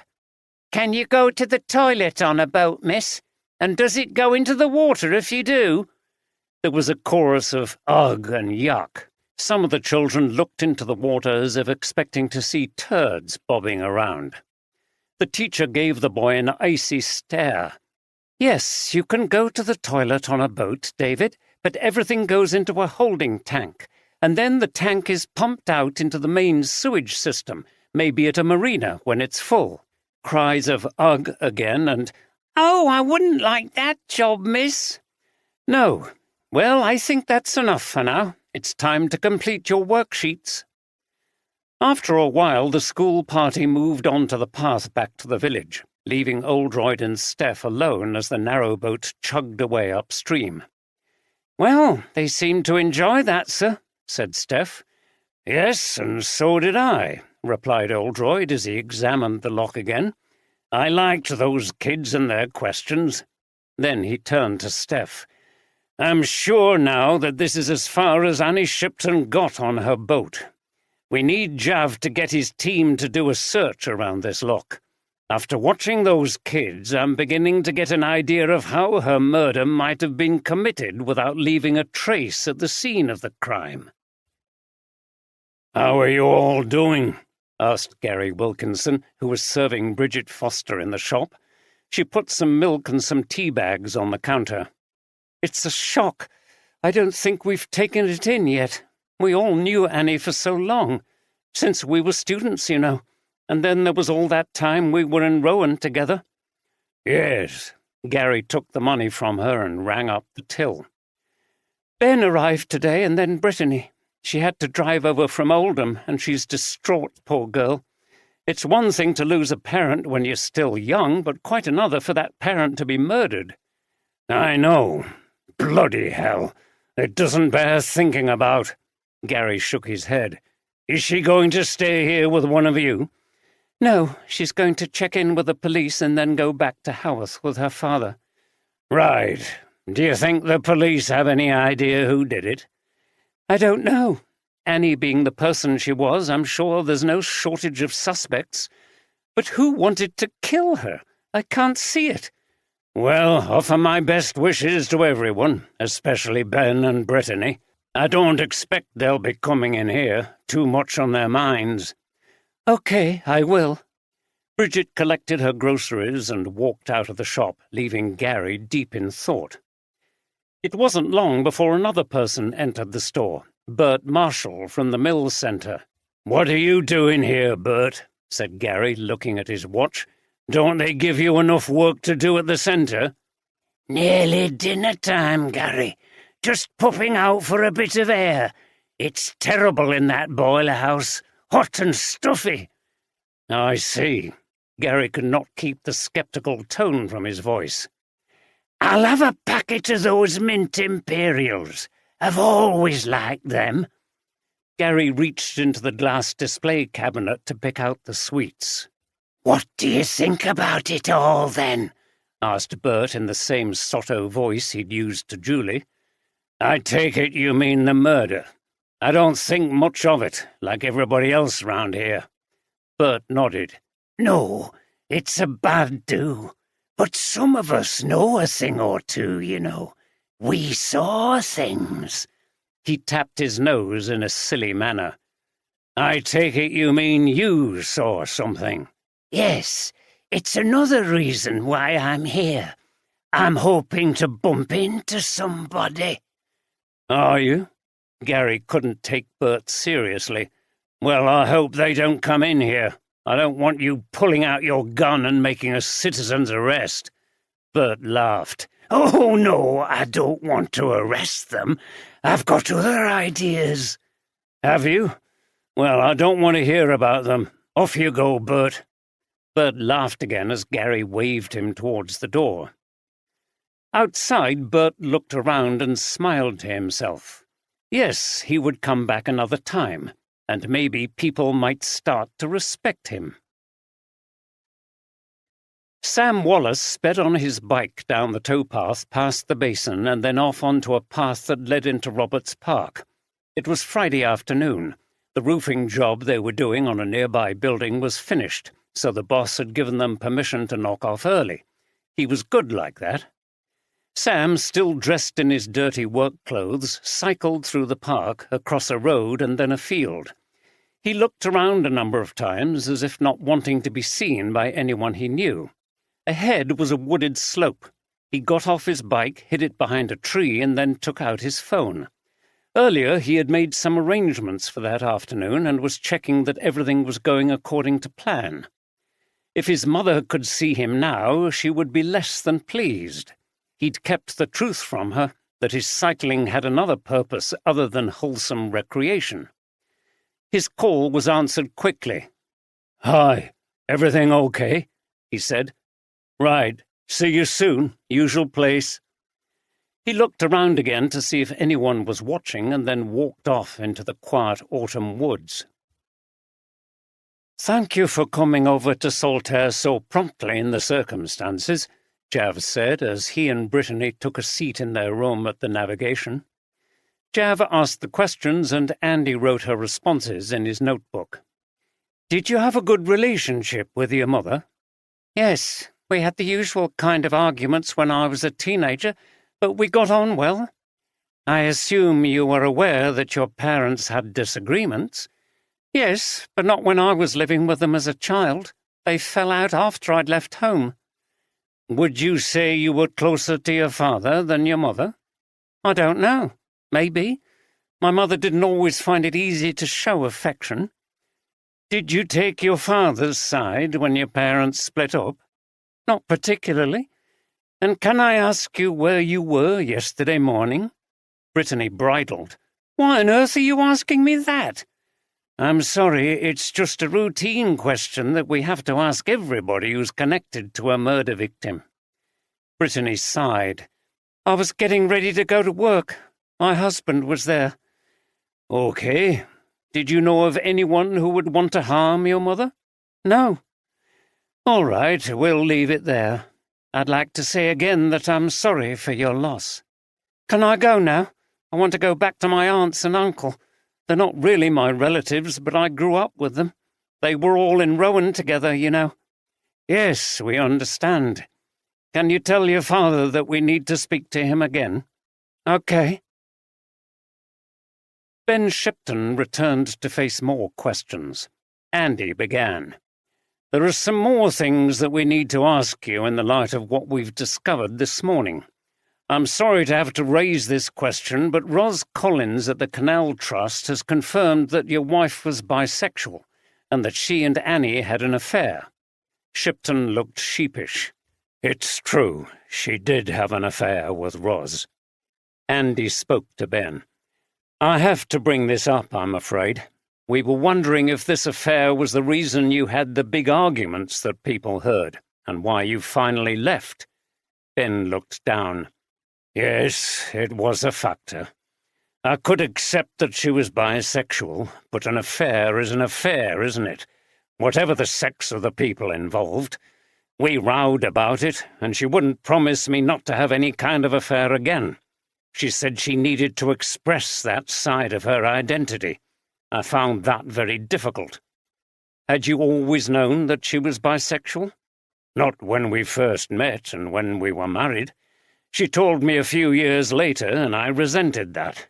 I felt like she had deceived me, but I was okay with it until she started having affairs." He glanced at his daughter. "It wasn't just Ros Collins. She had several relationships. They were all brief flings, but they hurt." "Was this hurt deep enough for you to wish her harm? Get revenge?" continued Andy.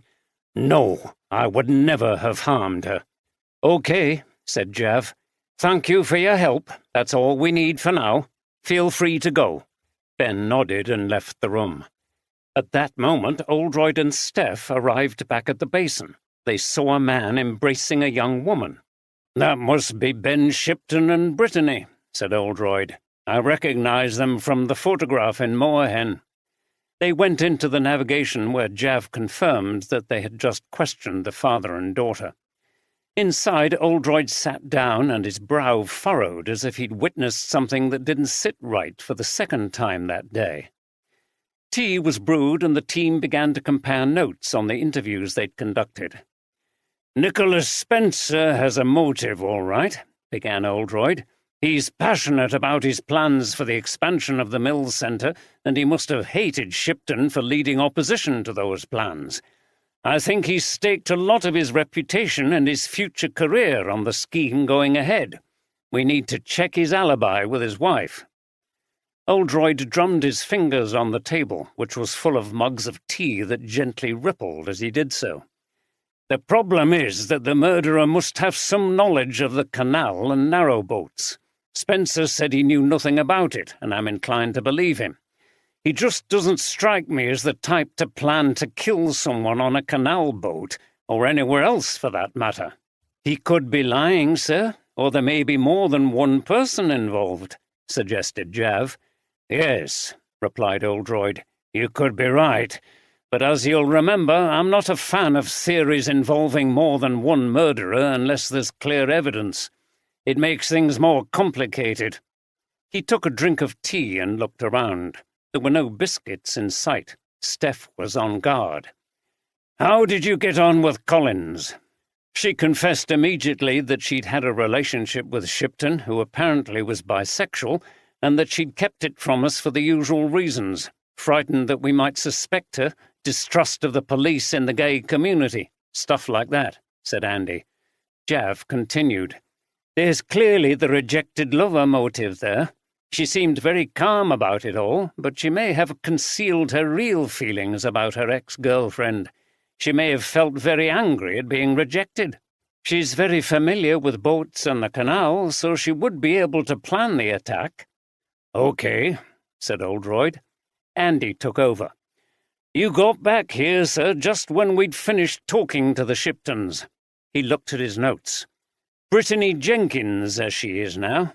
She and her husband, Harry, live in Oldham.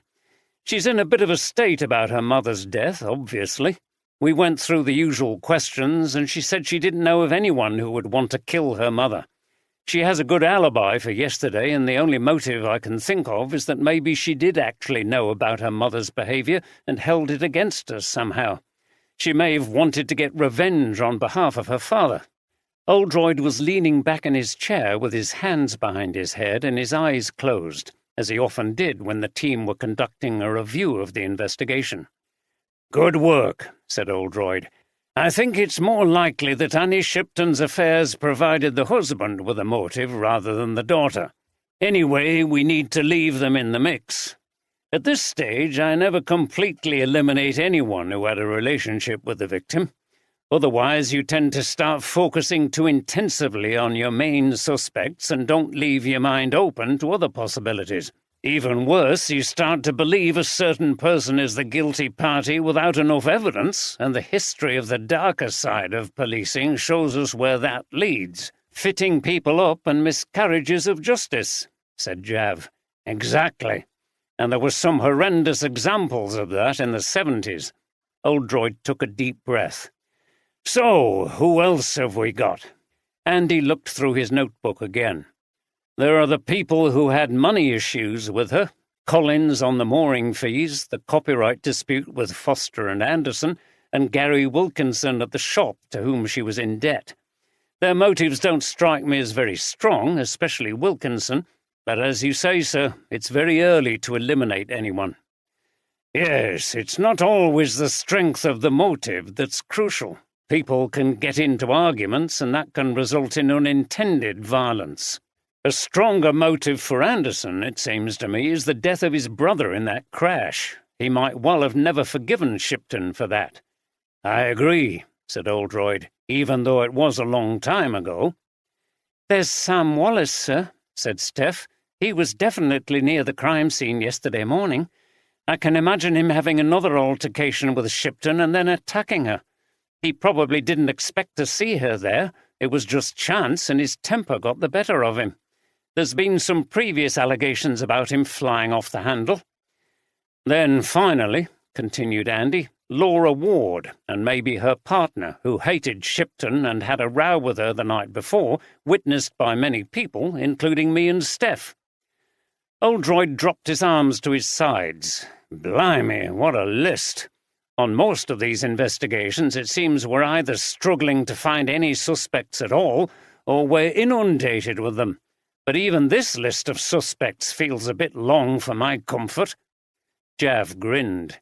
"I prefer it this way, sir. At least we've got plenty of avenues to work. I hate it when there's nothing to go on and you have to wait for something to turn up." Oldroyd frowned. "Yes, the problem is that by now I usually have a front runner among the suspects, even if I change my mind later. But this time, I've still no idea." "Maybe we'll discover more suspects, sir," suggested Steph. "I'm not sure I could cope with any more," said Oldroyd, shaking his head. "The better news is that I've had the beginnings of an idea about how the murder was done, but I'm not sharing it yet. It may come to nothing." The other detectives said nothing. They were familiar with this quirk of their boss. Sometimes he wouldn't share the details of an idea or theory until he was reasonably sure that it was correct. They knew that he did this partially to train and test them. Could they work something out, given that they had the same information as he did? Oldroyd continued, "Also, I wanted to ask if any of you noticed anything significant about Brittany Jenkins." "What kind of thing, sir?" asked Jav. Oldroyd shook his head. "I don't know. When I saw her, she reminded me of something or somebody, but I'm not sure what." No one else had noticed anything. "Never mind, I might just be imagining it. I'm desperate for a lead." He got up. "Jav, if you could get your team to make sure the statements are collected and checked through to see if we've missed anything. I'm going to call it a day here. I need to go home, get some peace and quiet, and think." Steph often came back at her boss with the same teasing joke when he said something like this. "Right, sir. Sherlock Holmes again, is it? Well, remember what I always say. You can play your violin long into the night, but no drugs." "It'll be neither, I'm afraid," replied Oldroyd with a laugh. "I wish I could play the violin, and I've never fancied any drugs other than alcohol." It was a warm but overcast evening when Laura Ward arrived home from work. They usually went out to eat or had a takeaway on Fridays, so there was no food to prepare. After recent events, she felt uncomfortable being in the boat by herself. She was still edgy after the murder of Annie Shipton, and despite Darren's reassurances, still thought the police regarded her as a prime suspect due to the row she'd had with Shipton the night before. If only she'd not lost it and stormed over to the navigation. Her temper had got her in trouble before. She decided to go for a walk up the towpath and call on Len Nicholson.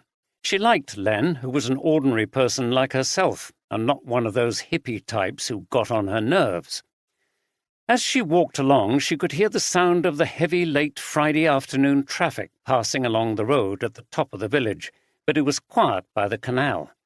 She reached the dilapidated narrowboat, stepped aboard, and knocked on the door. Smoke was billowing from the chimney as usual.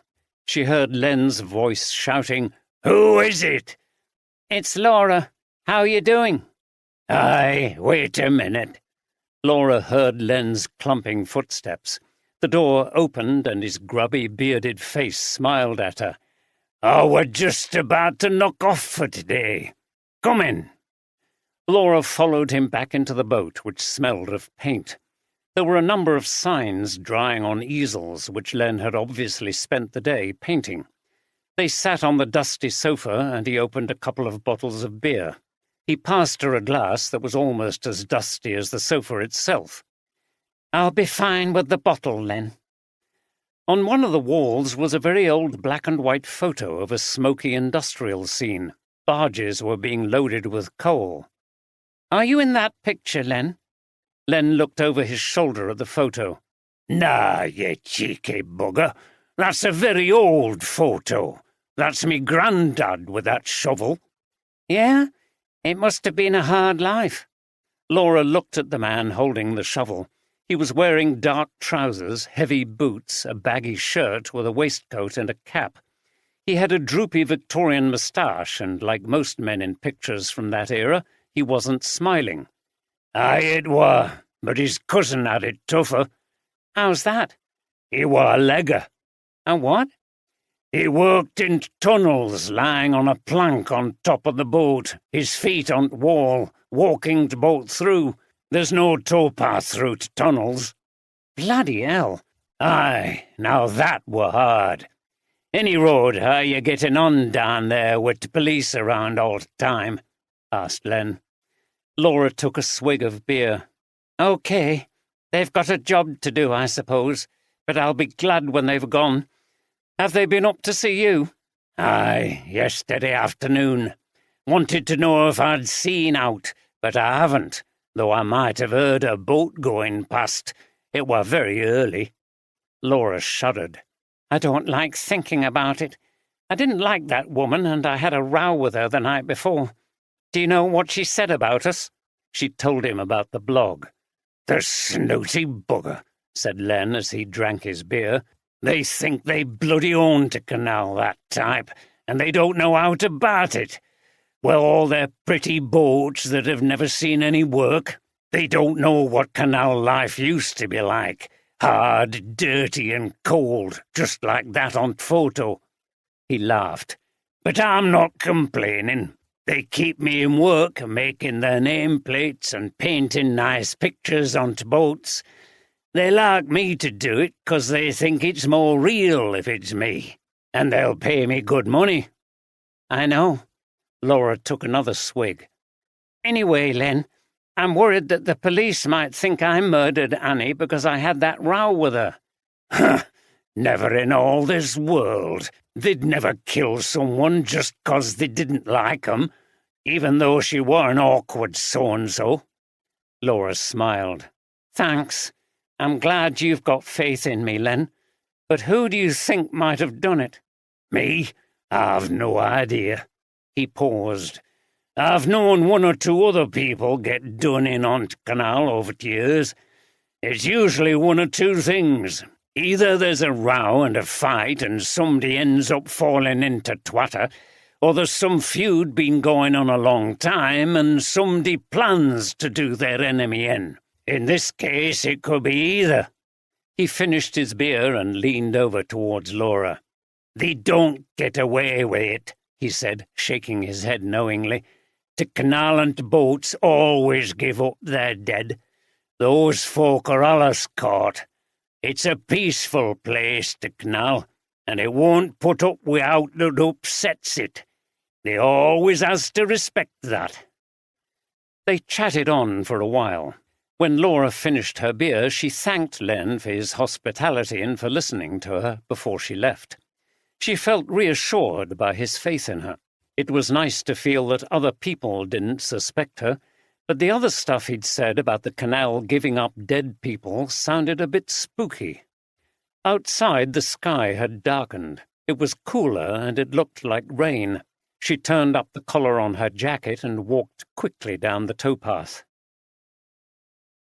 Sam Wallace arrived back home later than he intended. He got off his bike, put on the lock, and checked a few things before going inside. "Where have you been? Tea's been ready for ages. I thought you were going out tonight." Sam hated it when his mother monitored his movements and wanted him in for set meal times. It made him really wish he could get a place of his own, but he couldn't afford the rent. "Been out cycling up through the woods. We knocked off early at work. Just went a bit further than I thought." She looked at him suspiciously. "You haven't been seeing that lot again, have you? Ryan Nelson? Barry Hainsworth?" "Stop treating me like a teenager. What if I have? It doesn't mean I'm going to do out stupid, does it?" "So you have seen them recently?"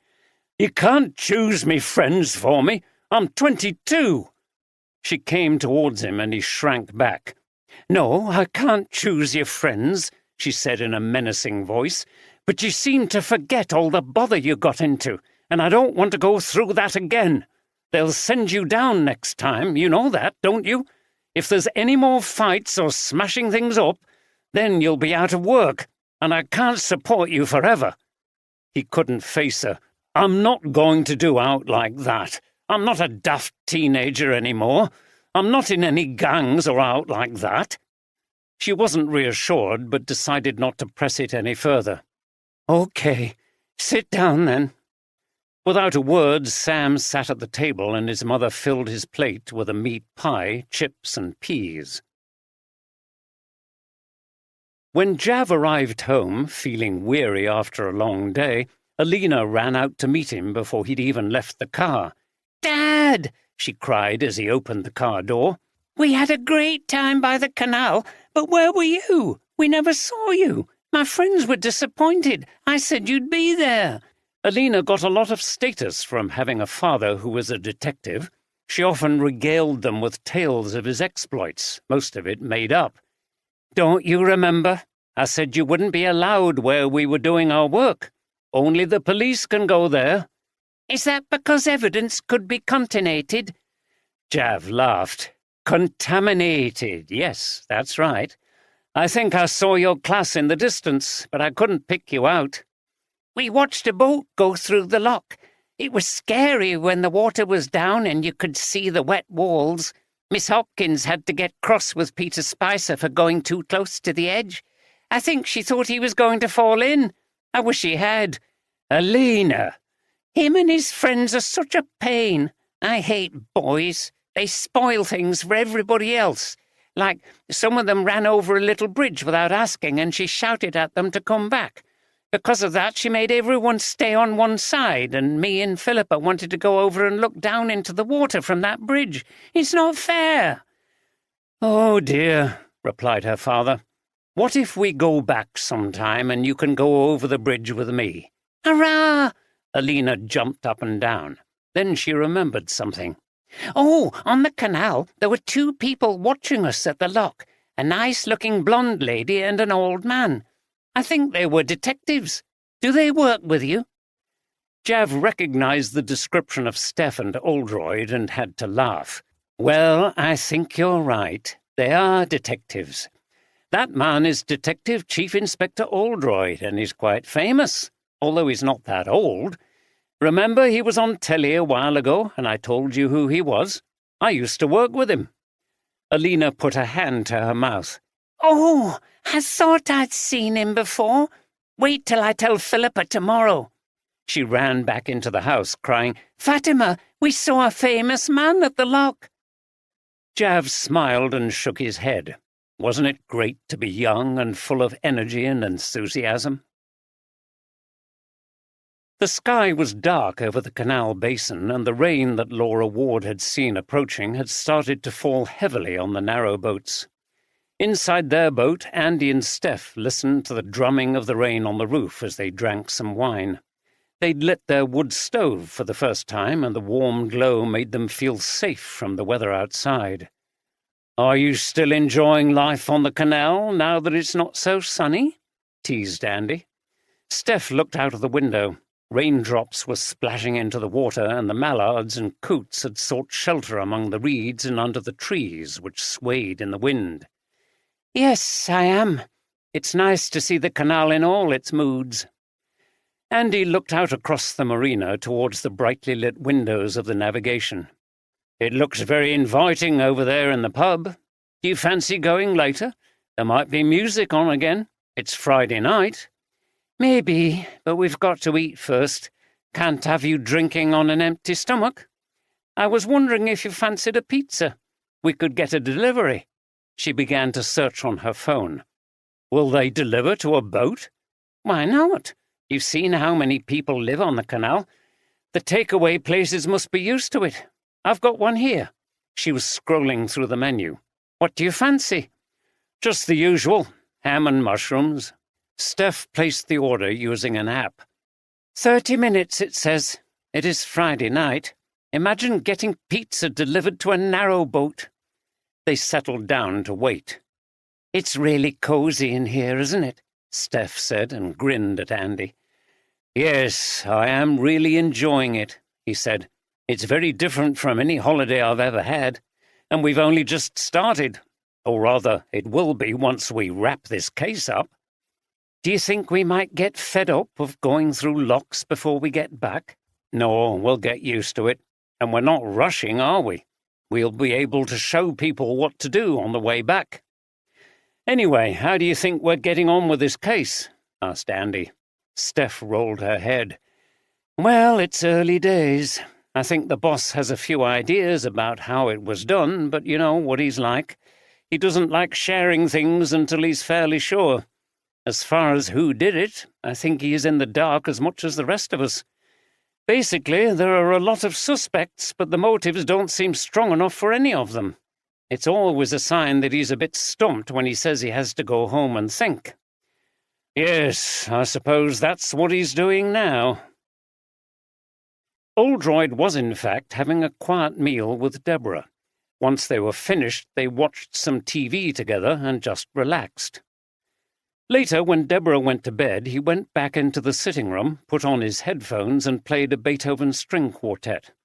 He'd been a lover of classical music, and particularly chamber music, since his father, an amateur cellist, had taken him to concerts in Leeds, Halifax, and Huddersfield. He selected Opus 132, a titanic and profound late composition by the then completely deaf composer. Beethoven's late quartets always put him in the mood to think, especially when he had a difficult case to consider. When the music finished, he felt more focused and sat in the dark listening to the rain outside while he gave his mind to the case and its details. Some things had rung bells, but he couldn't as yet make sense of them. The puzzle wouldn't fit together. He couldn't help thinking that some parts were still missing and that there could be more traumatic events and revelations to come. 4. The Rochdale Canal was officially opened in 1804 and runs for 32 miles from Castlefield Basin in Manchester to Sowerby Bridge in Yorkshire, where it joins the Calder and Hebble navigation at Toole Lane Lock, the deepest in Britain with a fall of 6 metres. The canal's route was surveyed by the famous engineer James Brindley. The canal rises to 183 metres as it crosses the Pennines. There is no tunnel under the highest part, and the canal has a total of 91 locks. Early Saturday morning found Liz Aspinall in running gear and trainers, jogging up and down the towpath next to the canal. There were a number of puddles to stride over after the previous night's heavy rain. It was overcast and a little misty, although the sun was trying to break through. She liked to run several times a week in the morning. It was part of the structure she had adopted in her life after her husband had died and she was left alone. She enjoyed the buzz that running gave her. It helped her to fight the negative feelings. Unfortunately, recent traumatic events had disrupted everything, but this morning she finally felt like resuming her routine. The towpath was generally quiet during the week, but today was Saturday, and there were more dog walkers and early start ramblers around. She reached the lock where Oldroyd and Steph had watched Alina and her class the day before. It was empty, and its stone edges were damp and slippery. She kept well back from the sides and ran on a little further before turning round. She smiled as she remembered seeing Brittany the day before. This had improved her mood a lot, even in such tragic circumstances. She had always been very fond of the girl and had watched her grow up with interest. Brittany had been the only young person among their group after Megan died. Unfortunately, now that she was in Oldham, Liz saw very little of her, and she missed her a lot. Brittany gave her a link with the younger generation that she'd always valued. She didn't want to end up like many old people who spent all their time with those of their own age and went on about how awful the modern world was and how things were better in the past. She put on a little sprint as she arrived back at the basin. As she stood, panting and recovering before making her way back to Meg, she saw two people in conversation on the other side of the basin near the marina. They were some distance away, but she thought one of them was Bert Marshall, the caretaker at the mill centre, who often stopped for a chat with anyone who was up early on his way to and from work. Back on board Meg, she had a shower and then sat eating some muesli for breakfast, wondering how she was going to spend the day. It was always a difficult moment. She found it difficult living alone and often felt on the brink of depression. The disruption to her small circle of friends wasn't going to make it easier.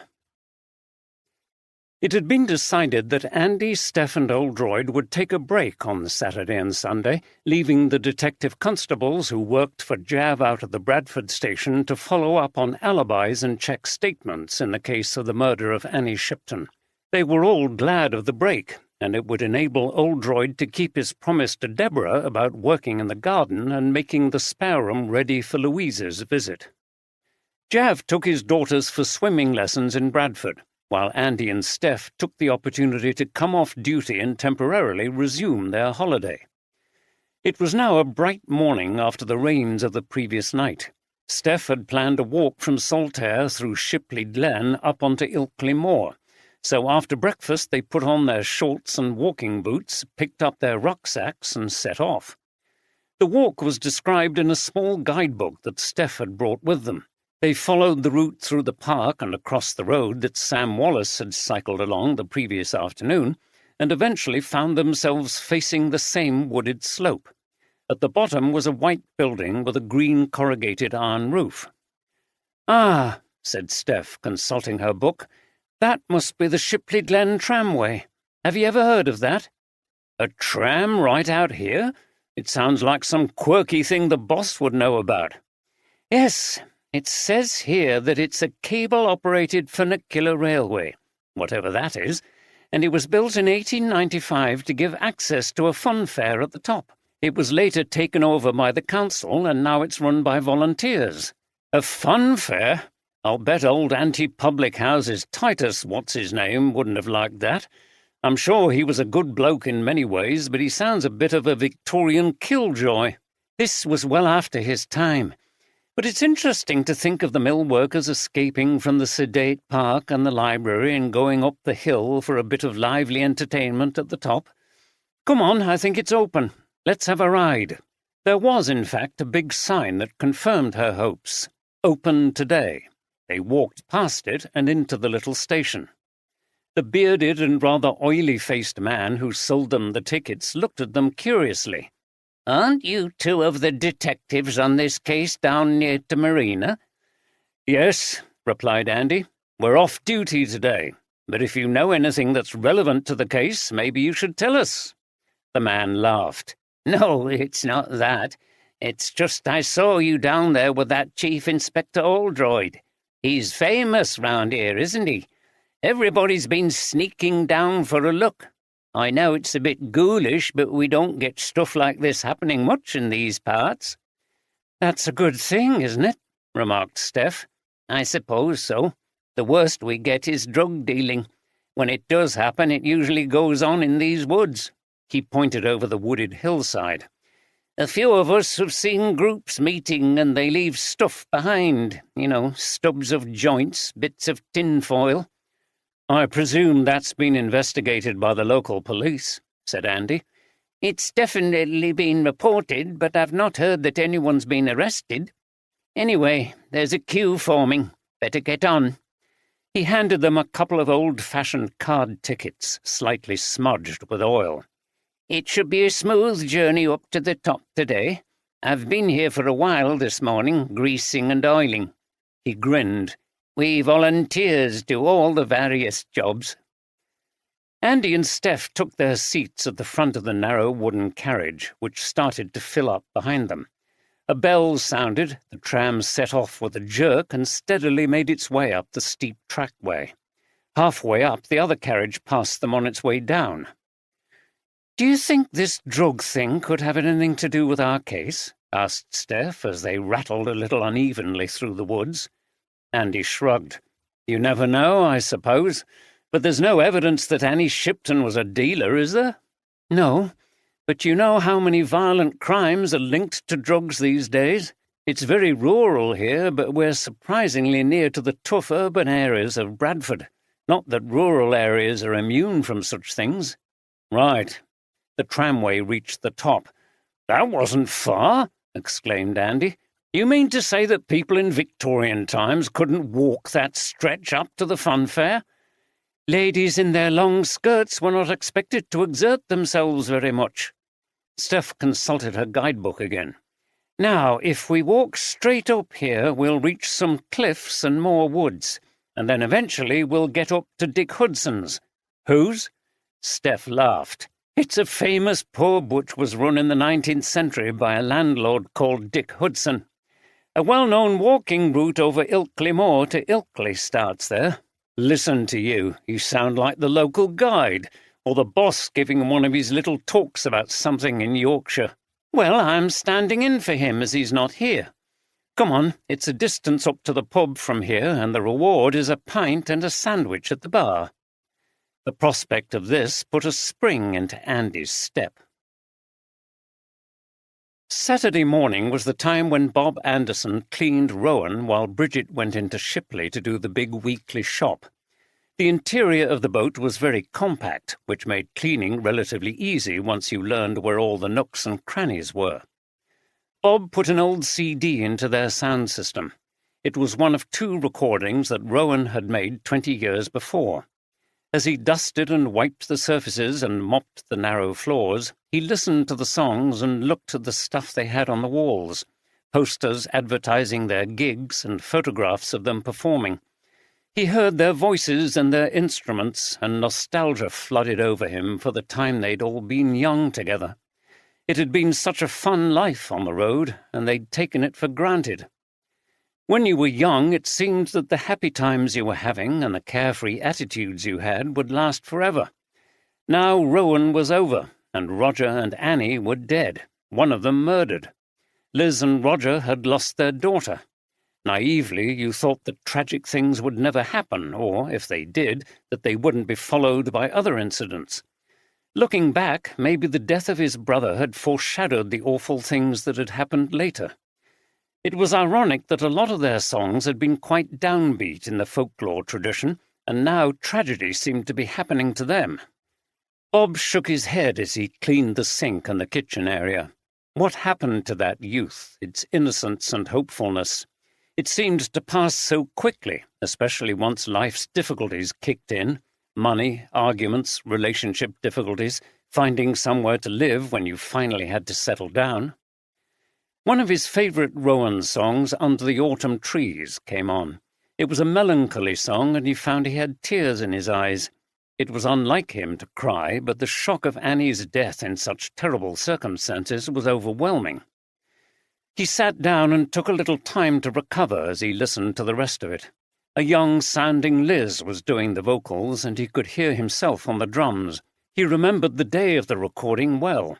It had been so exciting to go down to the studio in London, but the song was a sad one, like many folk songs, about a girl whose young lover dies.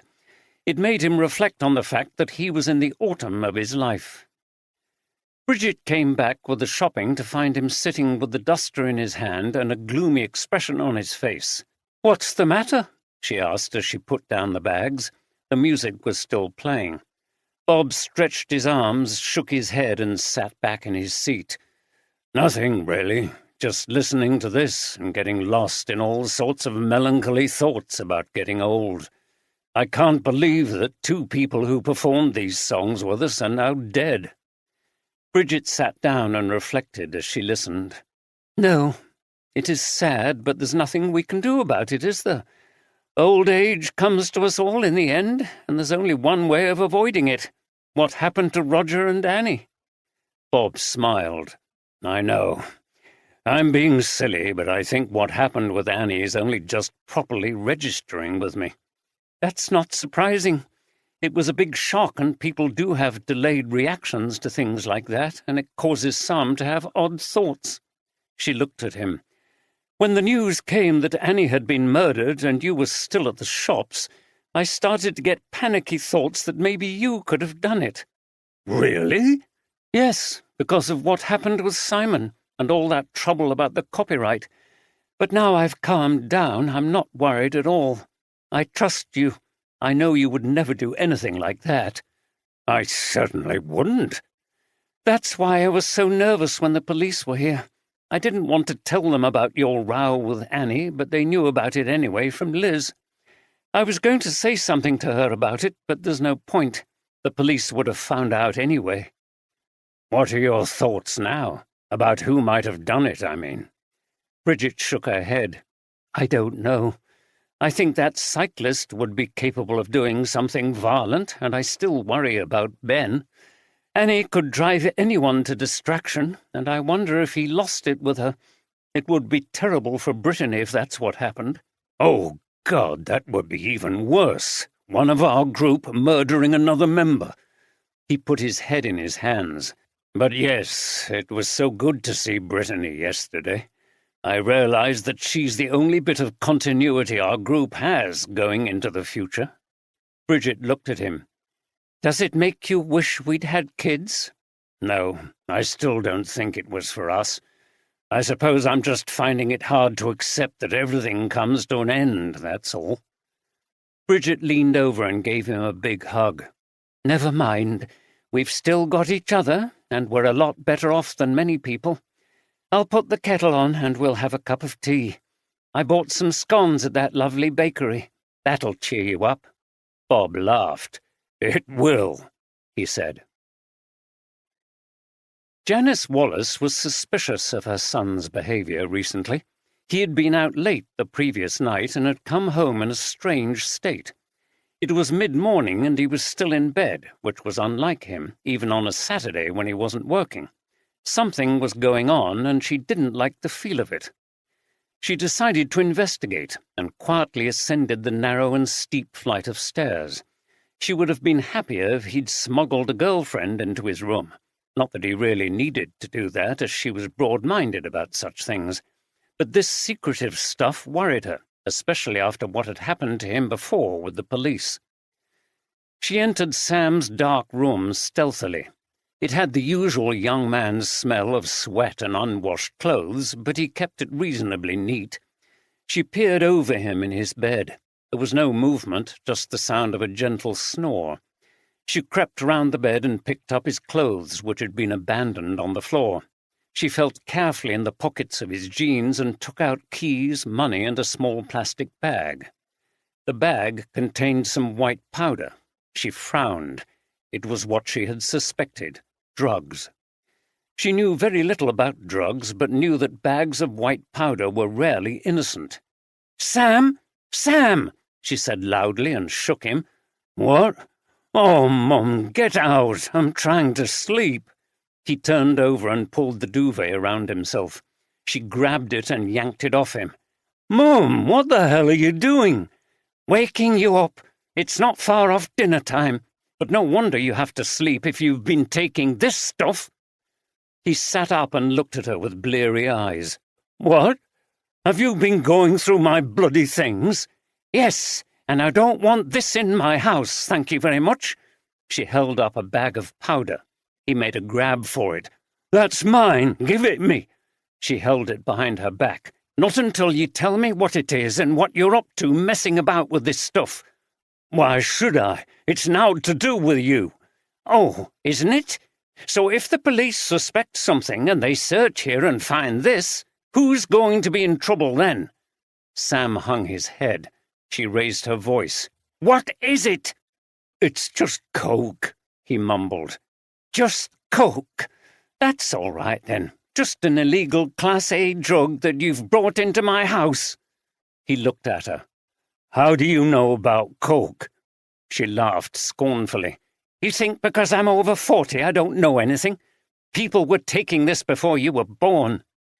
He peered at her more closely with eyelids still droopy from drug-induced sleep. "Did you ever do drugs then?" She swatted him over the head. "No, you cheeky bugger. If you want to know, we used to smoke weed, but that's as far as it went." Sam now regarded her with some admiration and curiosity. "Who's we?" he asked. "Never you mind. It's a long time ago. You need to get rid of all this, and don't you dare bring it in here again. And where did you get it, anyway?" He shook his head. "Sam, you either tell me or I'll tell the police." "You wouldn't." "Why not? Now I know this is going on, I have a duty to report it. Otherwise I could be seen as condoning it." He looked away from her, embarrassed. "It's just this bloke. We meet him in the woods near the tramway." "Who's we?" she asked, mimicking him. "It's just Terry and Liam." "I might have known," she scoffed. So you meet this dealer in the woods and buy cocaine with your hard-earned money, you fool. And then do you sell some of it on? Are you a dealer too? He looked outraged. No, I'm not. We just buy it for ourselves. That's it. She frowned. Well, I don't want to know how much you spend on it. It would upset me too much. I think you're completely stupid. It's addictive, you know. I know. We don't take much. That's what they all say. She shook her head at him. Anyway, as long as you don't bring it in here, I can forget it's happening. I can't control you at your age, but if you get hooked on it or the police find out, you'll most likely lose your job. And then what are you going to do? Be a layabout like that Danny Worthington? He's all right, is Dan. He's a laugh. But stop worrying about me. I know what I'm doing. She snorted with contempt and was about to leave the room when she thought of something. That woman who was killed didn't know about this drug dealing, did she? Why would she know? Oh, you're not still thinking I had out to do with that? Well, I don't know if I can trust you after this. Maybe she stumbled on your den in the woods or whatever it is and saw you. Then she could have blackmailed you, so you all decided to get rid of her. Sam looked shocked. Bloody hell, Mum. Who do you think we are? Gangsters? There are plenty of those around not far from here in the cities. Drugs are their speciality. You don't believe I would do that, do you? She looked at him with suspicion. No, I don't. You're not a complete idiot, but I don't know what the police might think if they find out about it. Anyway, get dressed, you big stupid oaf. I need you to come to the supermarket with me. It's a big shop this week, and I'm not carrying it all myself. She left the room, and Sam cursed his carelessness, although, once again, he hadn't told her the full truth. Nicholas Spencer had decided to come into work, even though he normally took the weekend off to be with his family, mainly because a detailed model of the Mill Centre extension and an exhibition explaining the plans was opening to the public. He wanted to be there and say a few words of introduction and promotion. He had also invited someone along with whom he hoped to have a conversation. He had been unable to contact this person on the phone. Spencer arrived in good time and said hello to Julie on reception before heading off to the large meeting room on the first floor. In the centre, on a big table, was the model of the planned works. It showed clearly the existing sandstone mill and the new glass and steel building attached at the end, extending the building alongside the canal. Around the room, information panels explained the different parts of the project. Nicholas couldn't help smiling. It conveyed vividly how light and airy this new space would be, ideal for art exhibitions. In addition to a modern gallery space, there were smaller rooms, workshops, and a new cafe and restaurant. Who could see this and fail to be impressed? By 10:30, people were starting to gather outside the room. The galleries were open and, as it was Saturday, visitor numbers were high. At 10:45, Nicholas invited them in, including Alistair Crompton, who was a local councillor for Saltaire.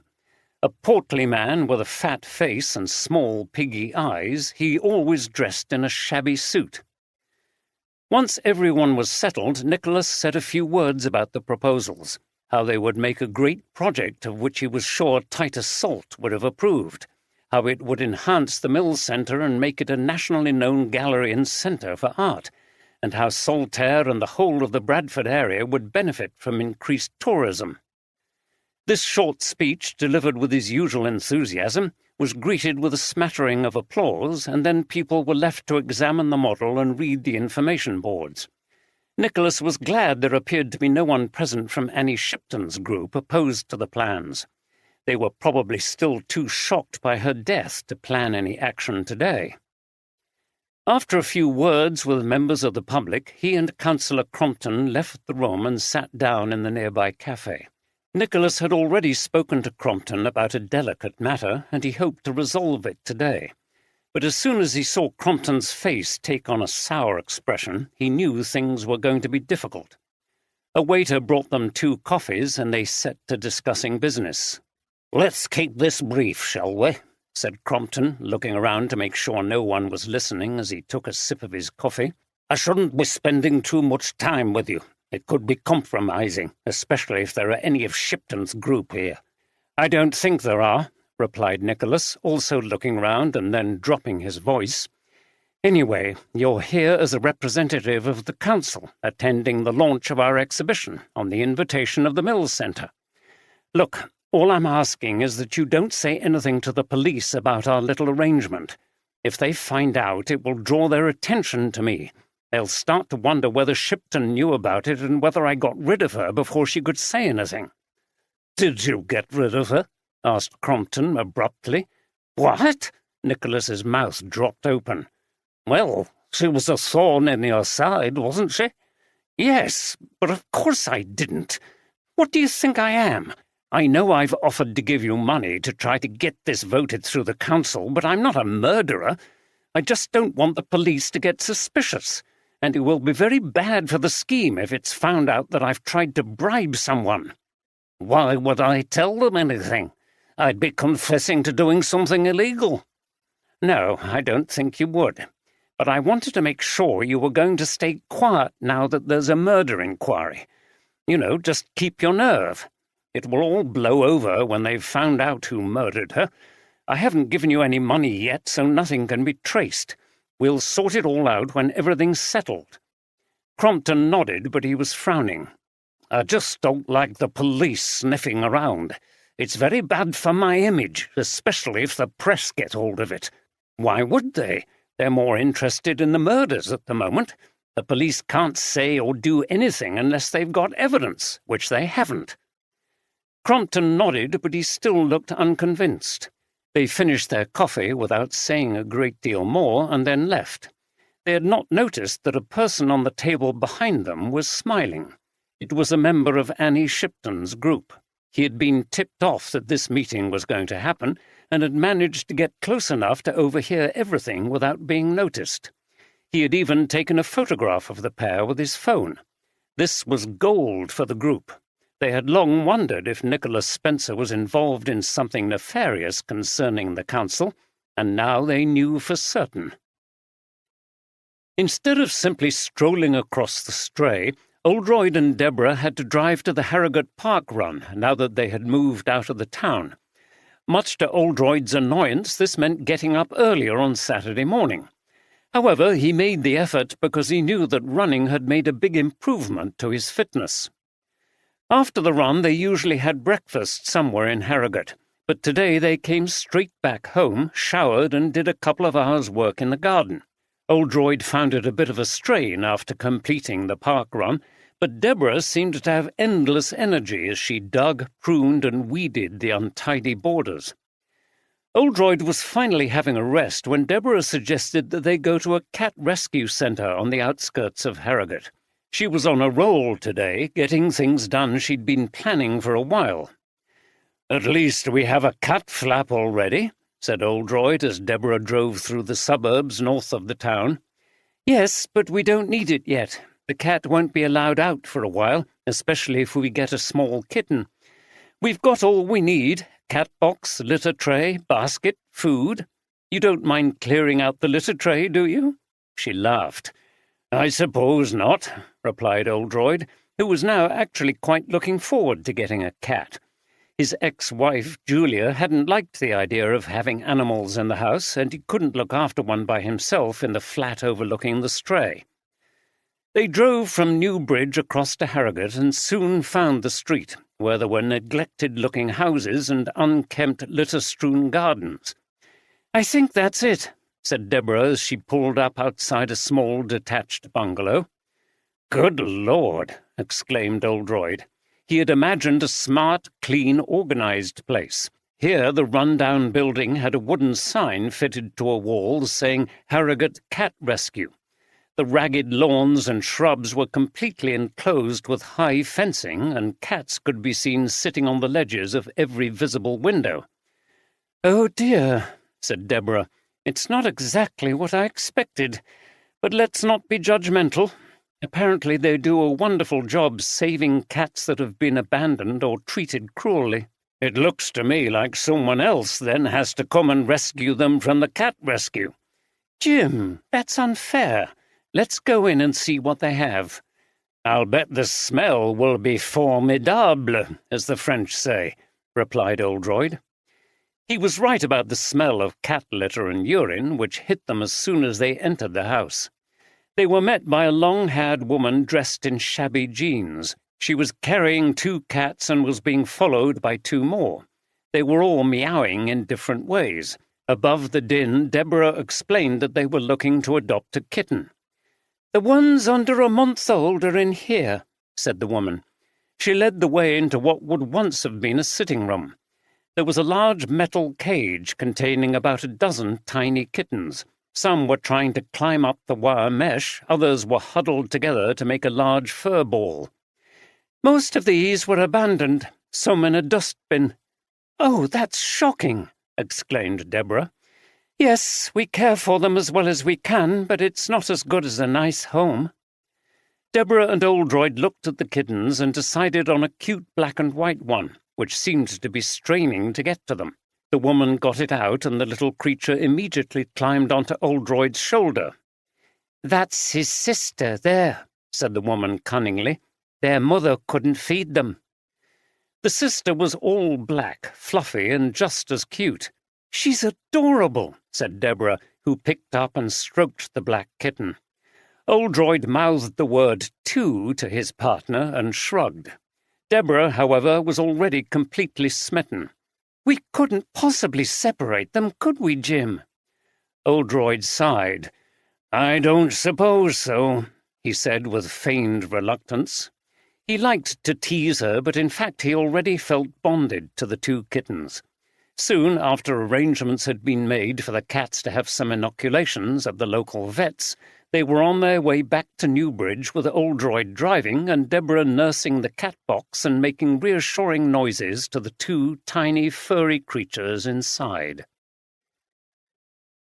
Gary Wilkinson and Ros Collins were enjoying the busy day around the marina. Gary's shop was full, while Ros was doing well in recruiting people to become members of the Canal and River Trust. They met outside as they both took a break in a lull over lunchtime. From the number of people sitting and standing by the navigation, it seemed as though Phil Cunliffe was also doing a good trade today. Gary smoked a cigarette as he looked across the marina. Shipton's boat and the area around it were still cordoned off. There was a line of people by the tape staring at the deserted and rather ghostly-looking moorhen. "Amazing, isn't it?" said Gary. "The ghoulish side of people comes out at a time like this. They can't resist gawping at where a murder took place. They'll be snapping shots with their phones as well, no doubt." Ros was sitting on a concrete bollard.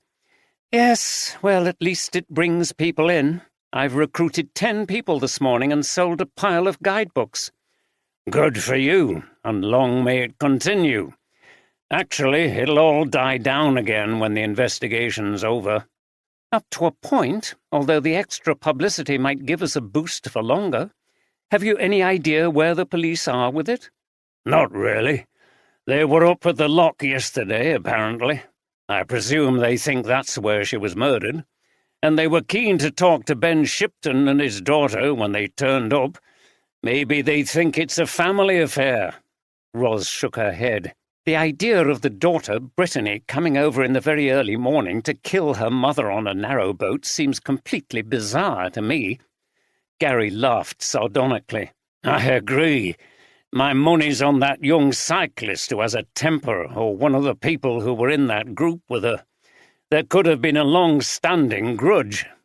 "Clearly the police need to recruit you." She got up. "I'm off back. I've just seen some people go in. See you later." "Okay." Gary stubbed out his cigarette and walked back to his shop, too. It was Saturday evening, and Oldroyd and Deborah were relaxing at their Newbridge house with Oldroyd's sister Alison.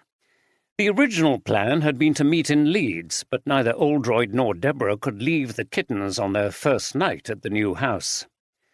Alison was a few years older than him, A now retired vicar, she had finally decided to leave the parish of Kirby-under-Side out in the countryside between Leeds and Harrogate.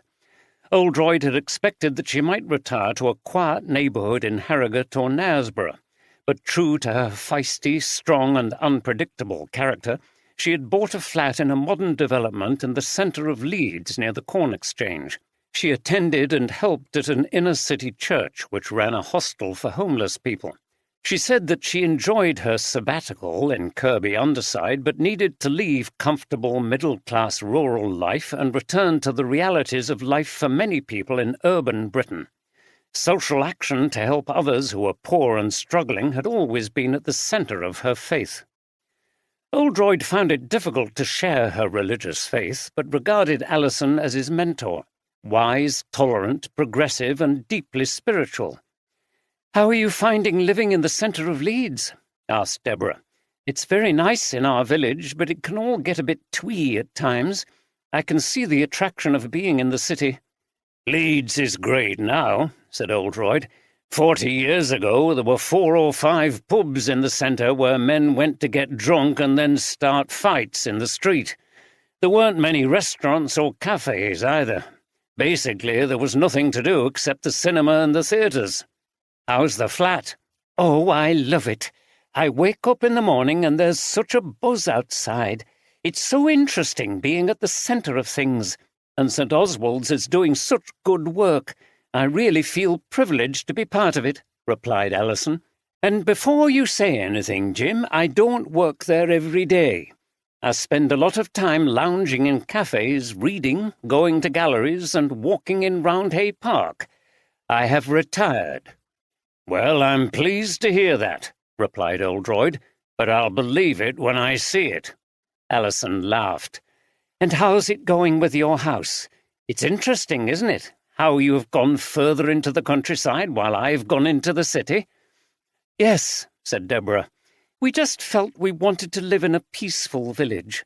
It'll take a while to get everything in the house as we want it, but we'll get there, and it's so nice to have a garden again." "And you, Jim? Are you missing your flat overlooking the Stray?" He put down his beer glass. "Not particularly. I never thought of that place as permanent. It was just somewhere I found after Julia and I had split up." His eyes twinkled mischievously. "Anyway, Deborah hasn't told you about the terrible infestation." Alison looked alarmed. "Of what?"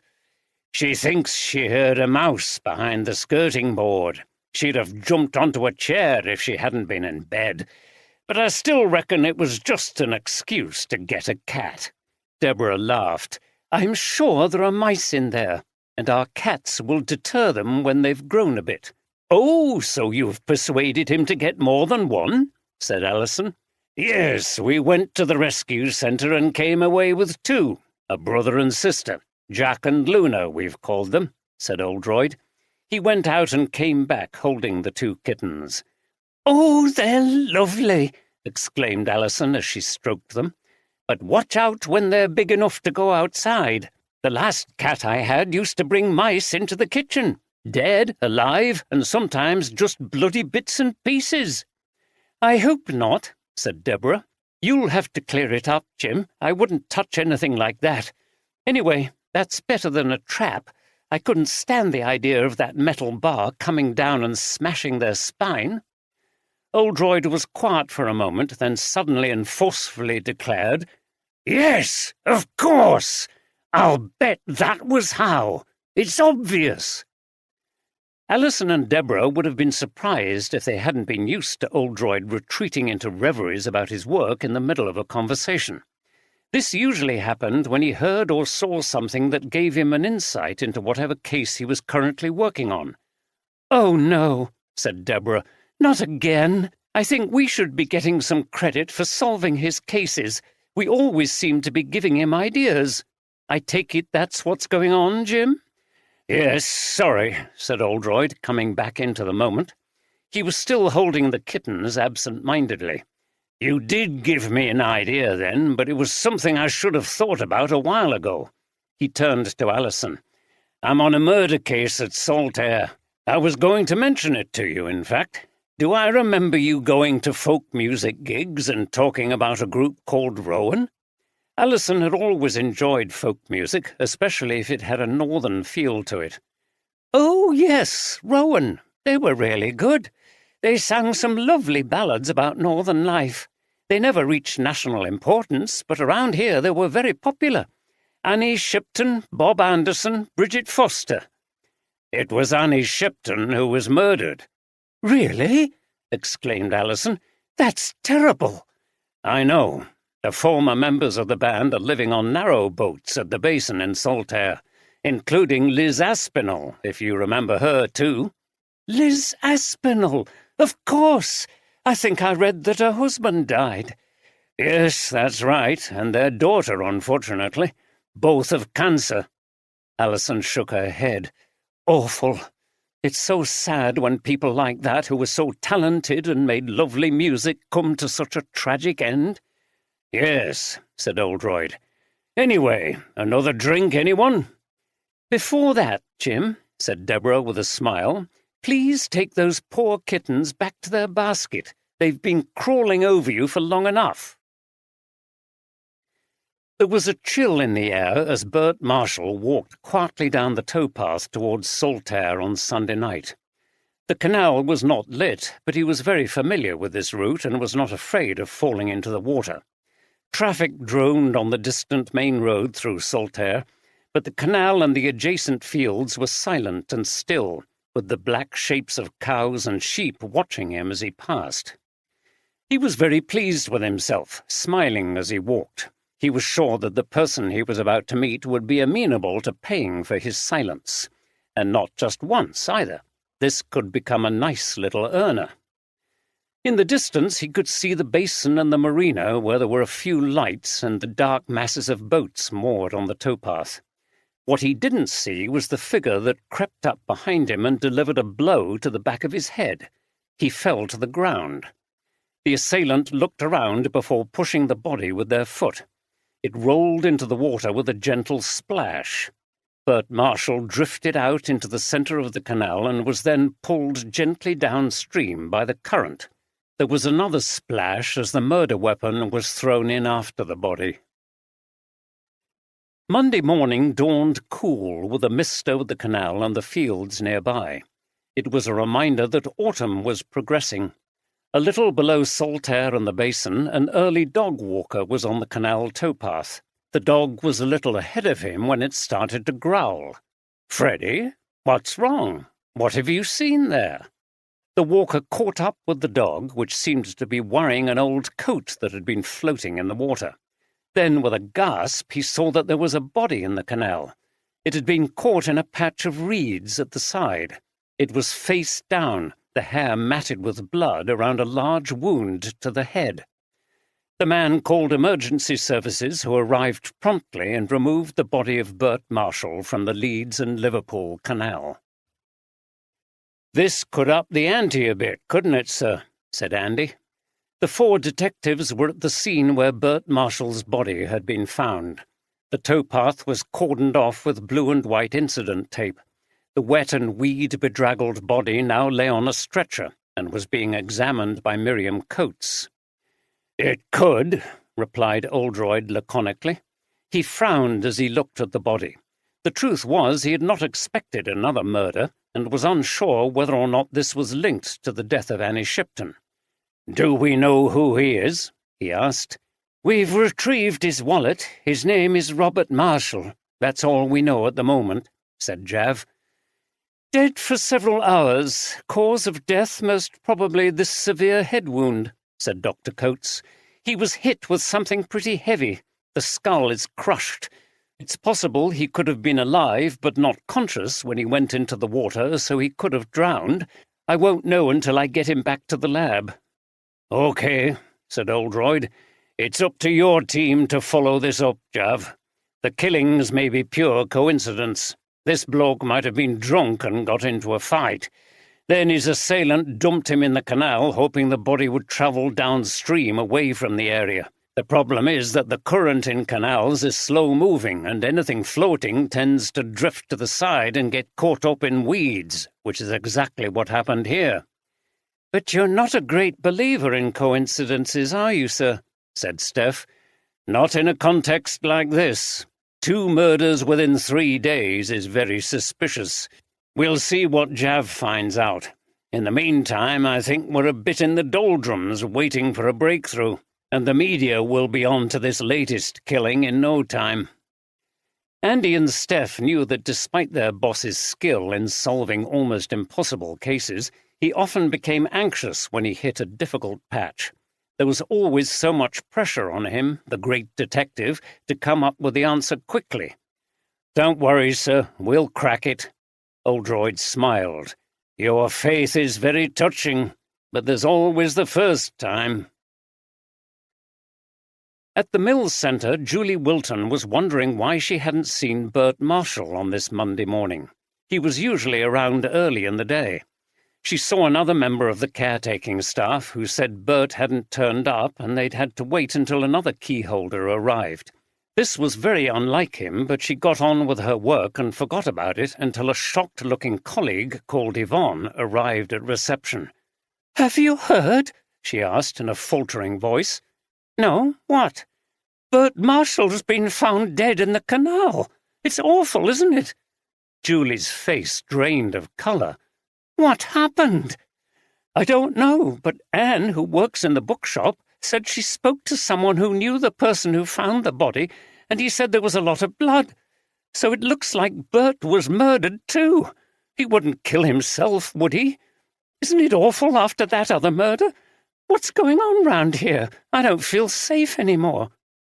Yvonne was beginning to sound hysterical, and Julie didn't quite know what to make of her second- and third-hand accounts of what had taken place. How much of it was true? But she knew that if Bert had been murdered, she needed to talk to the police. When Yvonne left, Julie immediately reached for the phone. At the basin, the news was filtering through the local community that there had been another body found in the canal.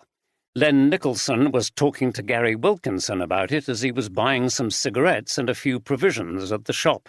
"I think this here part o' canal's cursed," he pronounced, nodding his head sagely. Gary humoured him. "Oh, and why is that, Len?" "Well, you see, sometimes there's a stretch of water where bad things keep happening, and nobody can explain it. I've seen it before. There were a place on there in Calder, near a lock it were. People drowned, had accidents, boats sank. It were terrible. Folks started avoiding place if they could." Gary looked at the old narrowboater with wry amusement. "Don't you ever take coincidence into account?" Len shook his impressive head and beard. "Too many things happen together sometimes. Mark my words." He pointed at Gary. "The canal never forgets. If summat bad goes on, t' spirits are angry and other bad things can happen." "What spirits?" asked Gary, trying not to laugh. "I told thee, t' spirits of Twatter and spirits of old folk that have lived on Twatter like me and me family. Sometimes when a boat goes past, I could swear I hear me dad's voice, and I've seen me mum more than once walking down t' towpath." "Right. Well, if you think the whole place seems to be haunted, I'd pack it in if I were you and go and live in a house." "Get away with thee. I could never live away from th' canal now. It's in me soul. I couldn't live again in a house that couldn't move. The spirits look after me 'cause I'm one of their own. I've lived most of me life on Twatter." "I see. I'm very pleased for you." Len paid and put all his purchases in a threadbare shopping bag that he pulled out of his pocket. "See ya then." He ambled out of the shop and Gary burst out laughing. He was still laughing when the door opened and Darren Ward slouched in, looking very pasty-faced. "Something's tickled you," he said to Gary. "Oh, yes," muttered Gary as he tried to stop laughing. "I've just had Len Nicholson in here." "Is that the old bloke who lives on that crappy old boat?" "Yes. You've heard that they've found another body?" "No, where?" "Just down past the mill, in the canal amongst some reeds." Darren grimaced. Bloody hell. Yes, well, in comes Len talking about the spirits of the water and that the canal is cursed. He changed his voice to imitate Nicholson. The canal never forgets, thou knows. He collapsed in laughter again, and Darren grinned. I wish you could have heard him. He shook his head and looked at Darren. Anyway, what are you doing here? Not going to work today? No, I'm lousy. I've got flu or summat. I've only just got out of bed and I'm off back. Have you got any paracetamol or anything? Gary pointed to a small range of cosmetics and health products. We've got some paracetamol, but you can only buy 2 packets. That's the law. If you want more, you'll have to go to a pharmacy. Okay, I'll take 1. It'll keep me going until Laura gets back. Gary fetched the pills for him. As Darren was paying, he asked, Another body, you say? He shook his head. Who was it? I've not heard anything yet, but whoever it was, I think it's going to make everybody round here feel nervous. Is it to do with the other murder, then? Who knows? We'll just have to wait and see. It's awful. He could be a nuisance, the way he hung around talking to you, but he was a character, you know. He always had some interesting gossip. A tearful Julie Wilton was talking to Oldroyd and Steph in an office behind reception at the mill centre. She had phoned the police, who had confirmed that they had found Bert Marshall in the canal. How much did you know about him? Asked Oldroyd. Julie dried her eyes on a tissue. Not much, really. He never mentioned a partner or family. I think he was probably very lonely. He was a bit odd, and his social skills were poor. I suppose deep down I felt sorry for him. She looked at the 2 detectives. The reason I wanted to speak to you was that, well, he told me things. What kind of things? Asked Oldroyd, instantly on the alert. Julie frowned and nervously twisted the tissue in her hand. He wouldn't give any details. He wanted it to stay sort of dramatic and a secret. He said he'd seen things and had a good idea of what had happened with Annie's death. She said this carefully, making a big effort to remember his words accurately. I'm not a detective, but Bert lived above Saltaire and he walked down the canal towpath every morning from the direction of the lock to get to work, always early because he had to open the place up. I think he saw something that day. Maybe he even knew who— She stopped. I know I should have told you this before, but I didn't take Bert seriously, so I didn't think it was important. I'm sorry. Never mind, said Oldroyd. Go on. He said that he was going to sort it all out soon. Do you think he went to the person he saw and tried to blackmail them? Oldroyd exchanged glances with Steph and smiled. Well, if you ever get tired of your job here, we'll employ you at West Riding Police. I think you're most likely right. And then they killed him?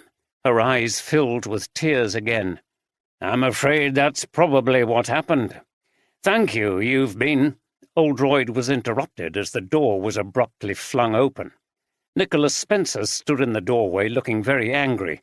Julie, what on earth's going on? Who gave you permission to call the police? Oh, I'm sorry, Mr. Spencer. I didn't think you'd mind. There was something very important about Bert Marshall that I had to tell the police. I didn't think? You certainly didn't think. And I do mind. Now we've got a police car outside and the place is swarming with detectives. What do you think this does for our image? Julie started to cry again. Oldroyd stepped in and fixed Nicholas with the hawkish expression and penetrating grey eyes he used when questioning recalcitrant criminals. Mr. Spencer, I think that's an unnecessary exaggeration. His voice was like a razor. There are precisely 2 of us here. Your employee has performed her duty in speaking to us and has given us vital information which will be very valuable in our investigation. An extremely serious investigation, I might add, beside which considerations about the image of this centre, which is not going to be compromised in any event, pale into insignificance. He nodded towards Julie. I advise you to cherish an intelligent and brave employee such as Julie in case you lose her to an organization that will value her more highly. She is a credit to you." He stopped speaking but was still staring at Nicholas as if to dare him to argue. Nicholas wilted. "Oh, I see. Well, yes, well done, Julie. I didn't realize—" His voice tailed off. "That's more like it," said Oldroyd. "Miss Wilton has had a shock in losing a friend and colleague in the victim Bert Marshall, and she is very upset. I suggest that you send her home early today in order to rest. She is a very important witness, and we may need to speak to her again in the forthcoming days." Nicholas was open-mouthed. "Well, yes, if you say so, Chief Inspector. I'm sure we can organize something." "Excellent. We'll leave it there for today, then. Thank you once again," he said to Julie, and winked at her when Nicholas couldn't see his face. Outside, Steph burst into laughter. "Oh, sir, that was vintage stuff. You reduced him to a quivering wreck." "I punctured his damned pomposity, all right," replied Oldroyd, still quite angry. "I don't like that man. He's a bully, and I'm very suspicious about the fact that he doesn't like the police around because it damages the image of this place. Is there more to it than that?" "Okay, sir, you may be onto something, but you'll need to calm down and assess it later." "You're right," said Oldroyd and smiled. He'd worked with Steph for many years, and she knew that occasionally he allowed his feelings about a suspect to get a little out of control, and that he welcomed a word from her in those situations. "It certainly looks like the latest victim saw something and was killed because of it." "Yes, the question is what? I'm convinced more than ever that Annie's murder must have happened at that lock, and I think I know how it was done." Bridget Foster walked across to Rowan to speak to Liz Aspinall, who hadn't appeared so far that morning. She knocked at the door and called her name. "Come in, Bridget. The door's open." Bridget went down the steps and into the main room. Liz was lying on the sofa. "Are you okay, Liz?" "No, I'm a bit off it. I think I've got a cold. No energy." "There must be something going round. Gary at the shop said that Darren Ward came in for some paracetamol and he looked terrible. He hadn't gone to work." "Oh, dear. Can I make you a cup of tea or anything?" Liz sat up, looking very peaky. "That would be nice, thanks. I was just about to go outside for some fresh air." Bridget put the kettle on and made a pot of tea. As she brought it over to Liz, she said, "You won't have heard the news." "What?" said Liz, accepting her mug. "We think there's been another murder." "No!" "A body's been found in the canal just downstream. Apparently there was a bad head wound, so it seems as if someone bashed him and then dumped his body in the water." Liz turned away in disgust. "That's awful! Who was it?" "The police haven't confirmed anything, but rumour has it that it was one of the caretakers at the mill centre. If it's who I think it is, you'll have seen him around. Wears an old-fashioned donkey jacket. He walks down past here every day on his way to and from the centre." "I think I know who you mean. I've seen him when I'm out running."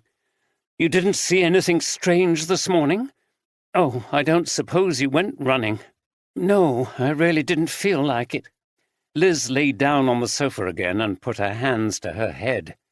"What's going on? First Annie and now this." "I know. It's creepy and it makes you feel unsafe, doesn't it? Is there some crazed serial killer around? Make sure you lock up properly at night, Liz. I don't like to think of you by yourself here in this boat.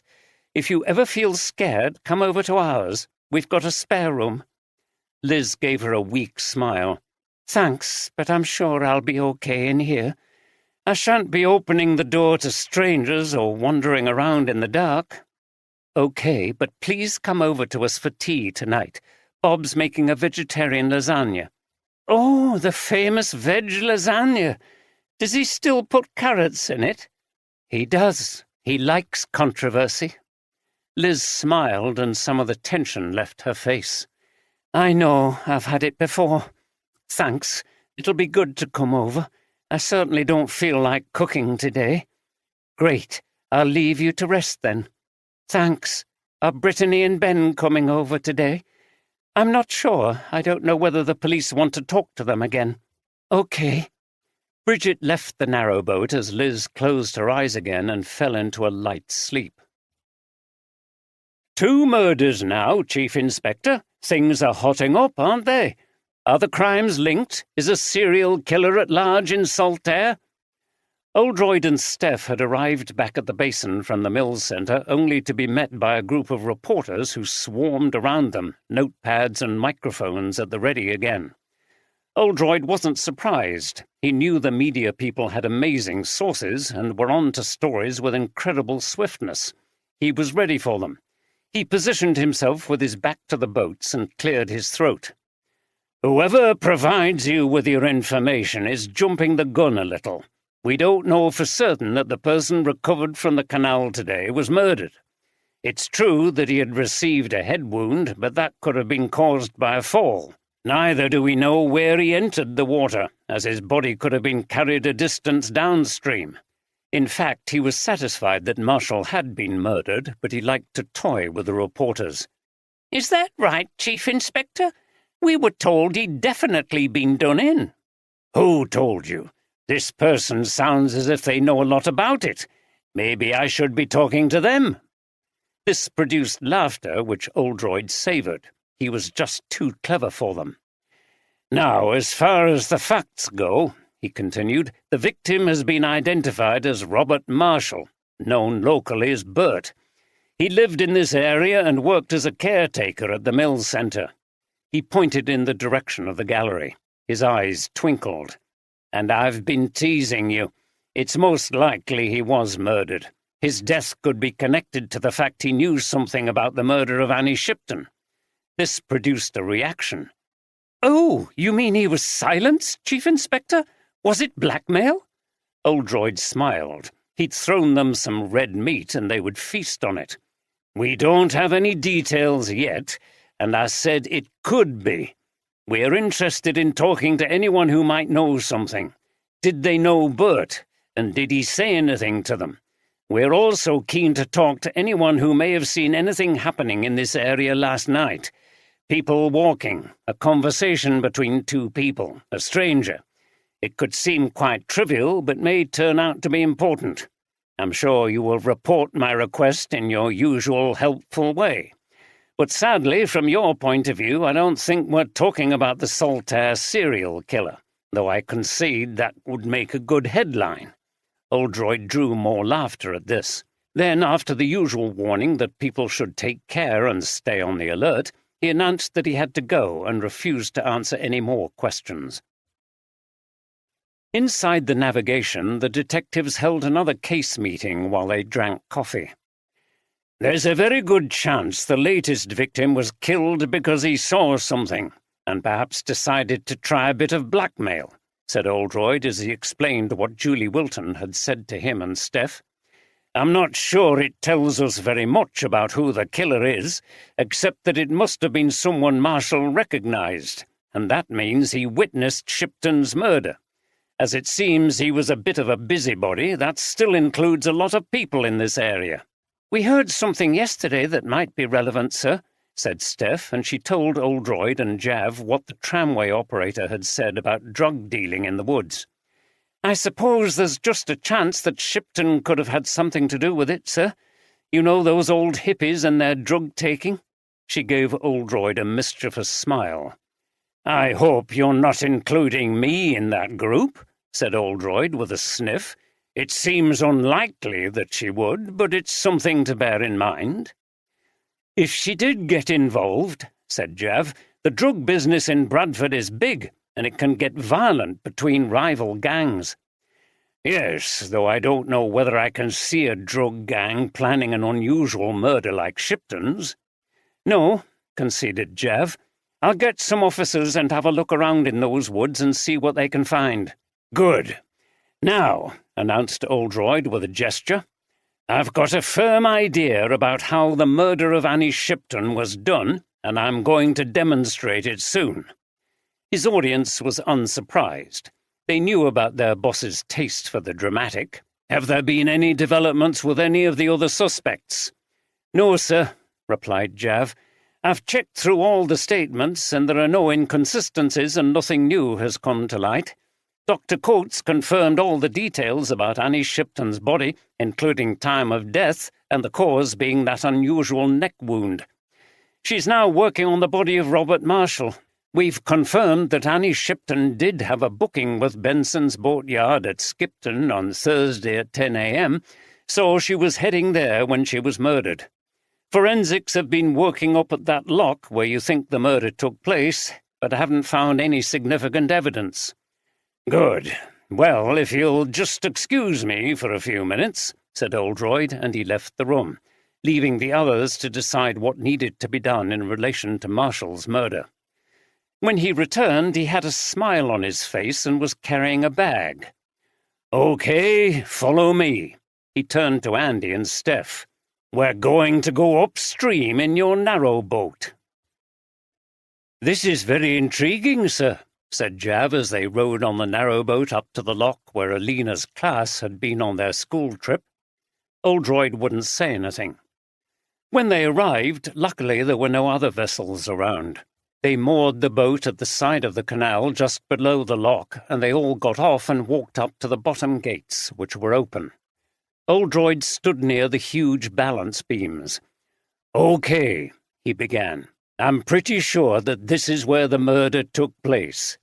If Annie Shipton had gone through this lock and up towards Skipton and was killed further on, how could the boat have got back through this lock with only a dead person on board? There's no evidence that anyone boarded who could have steered the boat and got it through the lock, and Shipton's body was by the tiller with blood all around it. And if the murder had been committed downstream before she got to the lock, that would have involved her being killed by someone on the bank. We've speculated about people throwing knives from the bank, but not only would it have been very difficult to hit her, the lack of weapon and angle of the wound suggests that she was stabbed from above and not the side. I did think about a passing boat, but Steph," he said, turning to her, "you didn't see one pass when you were watching the canal that morning. Also, the angle of the wound is still wrong even if someone managed to hit a moving target from another boat. So the killer would have to be stationary and the boat moving slowly beneath them. It all suggests this lock." He turned round and pointed. "Now, this particular lock is a little unusual because normally people go from one side of a lock to the other on footboards attached to the balance beams and the gates. These can be dangerous if they get slippery and can only be used when the gates are closed. This lock, however, has a narrow footbridge over the bottom entrance." He indicated a footbridge with some wooden railings. "When Steph and I visited, a small group of the children ran onto this bridge to watch a boat pass underneath. That made me see that the bridge was a good position from which to commit the murder. I'll bet Alina was at the front of that group," said Jav with a smile. "She's a feisty character." "Maybe. But seeing them gave me another part of the answer." He suddenly walked off to the side and picked up something from the long grass by the towpath. It was a long wooden pole. "I got Gary Wilkinson from the shop to cut this for me and place it here." "What exactly is it, sir?" asked Jav. "It's that very common device, a barge pole, similar to those carried on all boats, to pull and push things. They have a hook on one end. The other night my partner said that if we had a cat and it brought in a dead mouse, she wouldn't touch it. I found myself continuing an old saying in my head, you know, wouldn't touch it with a barge pole. And I realized that is what the murderer could have used. Now this one's been shortened a little at the bottom end. The murderer probably concealed this on the bank very much as I've done. Now I just have to tie this on." He produced a narrow piece of stiff cardboard from the bag, cut in the shape of a long knife, and fastened it with strong twine to the end of the pole. "So Shipton's boat arrives at the bottom gates, which are open, and the killer moves on to this little bridge. Let's demonstrate. Steph, get back on board and steer the boat into the lock." Andy untied the boat and Steph reversed it a little before heading slowly to the lock. Oldroyd raised his voice so that everyone could hear. "Now, boats go slowly into locks so as not to hit anything, and the throttle is turned off once they get in." Annie would have been completely focused on steering the boat into the lock, and the killer would have concealed the barge pole until Annie was under the bridge and facing away from them. The boat with Steph reached the bridge and glided underneath. Oldroyd raised the pole and suddenly brought it down at a steep angle. "Ow, sir!" called Steph. The cardboard knife had hit her on the back of the neck. Steph rubbed the impact point. Oldroyd laughed. "Good, I managed to get it right. You really have to time it properly. I bet the killer practiced this. I partially got the idea for this from my partner when she was saying how awful it was when the snapper arm of a mousetrap smashes down on the mouse. It gave me the idea of something coming down from above, which tied in with Annie Shipton's wounds. When I saw the bridge, I realized how it could be done." Andy and Jav applauded. "Amazing, sir! You've done it again!" "Hold on, sir," called Steph from the lock. "What happened next? How did they get the boat to go back down to the basin?" "Easy. These boats are heavy but quite maneuverable when they're in the water. This lock is quite shallow, and that was essential to the whole plan. If it had been deep, the knife would not have reached the boat and the killer would not have been able to do what they did next." He went across the bridge and alongside the lock until he reached the front of the boat. Then he used the pole to give the boat a push, and it drifted gently with the current out of the lock in the direction of Saltaire and the basin, with Steph still by the tiller playing the part of the dead Shipton. "Voila!" declared Oldroyd, "and it was done without me getting on to the boat." There was applause from Andy and Jav, and now too from Steph, who came back to life and steered the boat back to the mooring. The boat was tied up and Steph joined the others. "Wonderful stuff, sir, as usual," said Andy. "Thank you," said Oldroyd, taking a mock bow. "Although this all depends on a number of things, that the murderer knew about narrow boats and locks, and that they were sure no one would see what happened. It was very early and there were no other boats or people around. The killer would have abandoned things at any stage if anyone had appeared, but they thought they'd been lucky.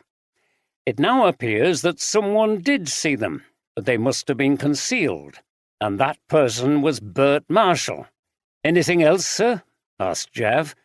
"The killer had to get very near to Shipton and her boat. I can't imagine they just appeared from nowhere and leapt onto the bridge with the barge pole. I think that confirms that they were not a stranger to the victim. Annie Shipton knew her killer, at least one of them. I haven't entirely discounted the possibility that there could have been two people involved. It would certainly have made things easier." "You mean someone she knew lured her into the old false sense of security and somebody else killed her, sir?" asked Steph. Oldroyd shrugged his shoulders. "Possibly. We may never know exactly what happened." They all gazed at the lock, the open gates, and the footbridge.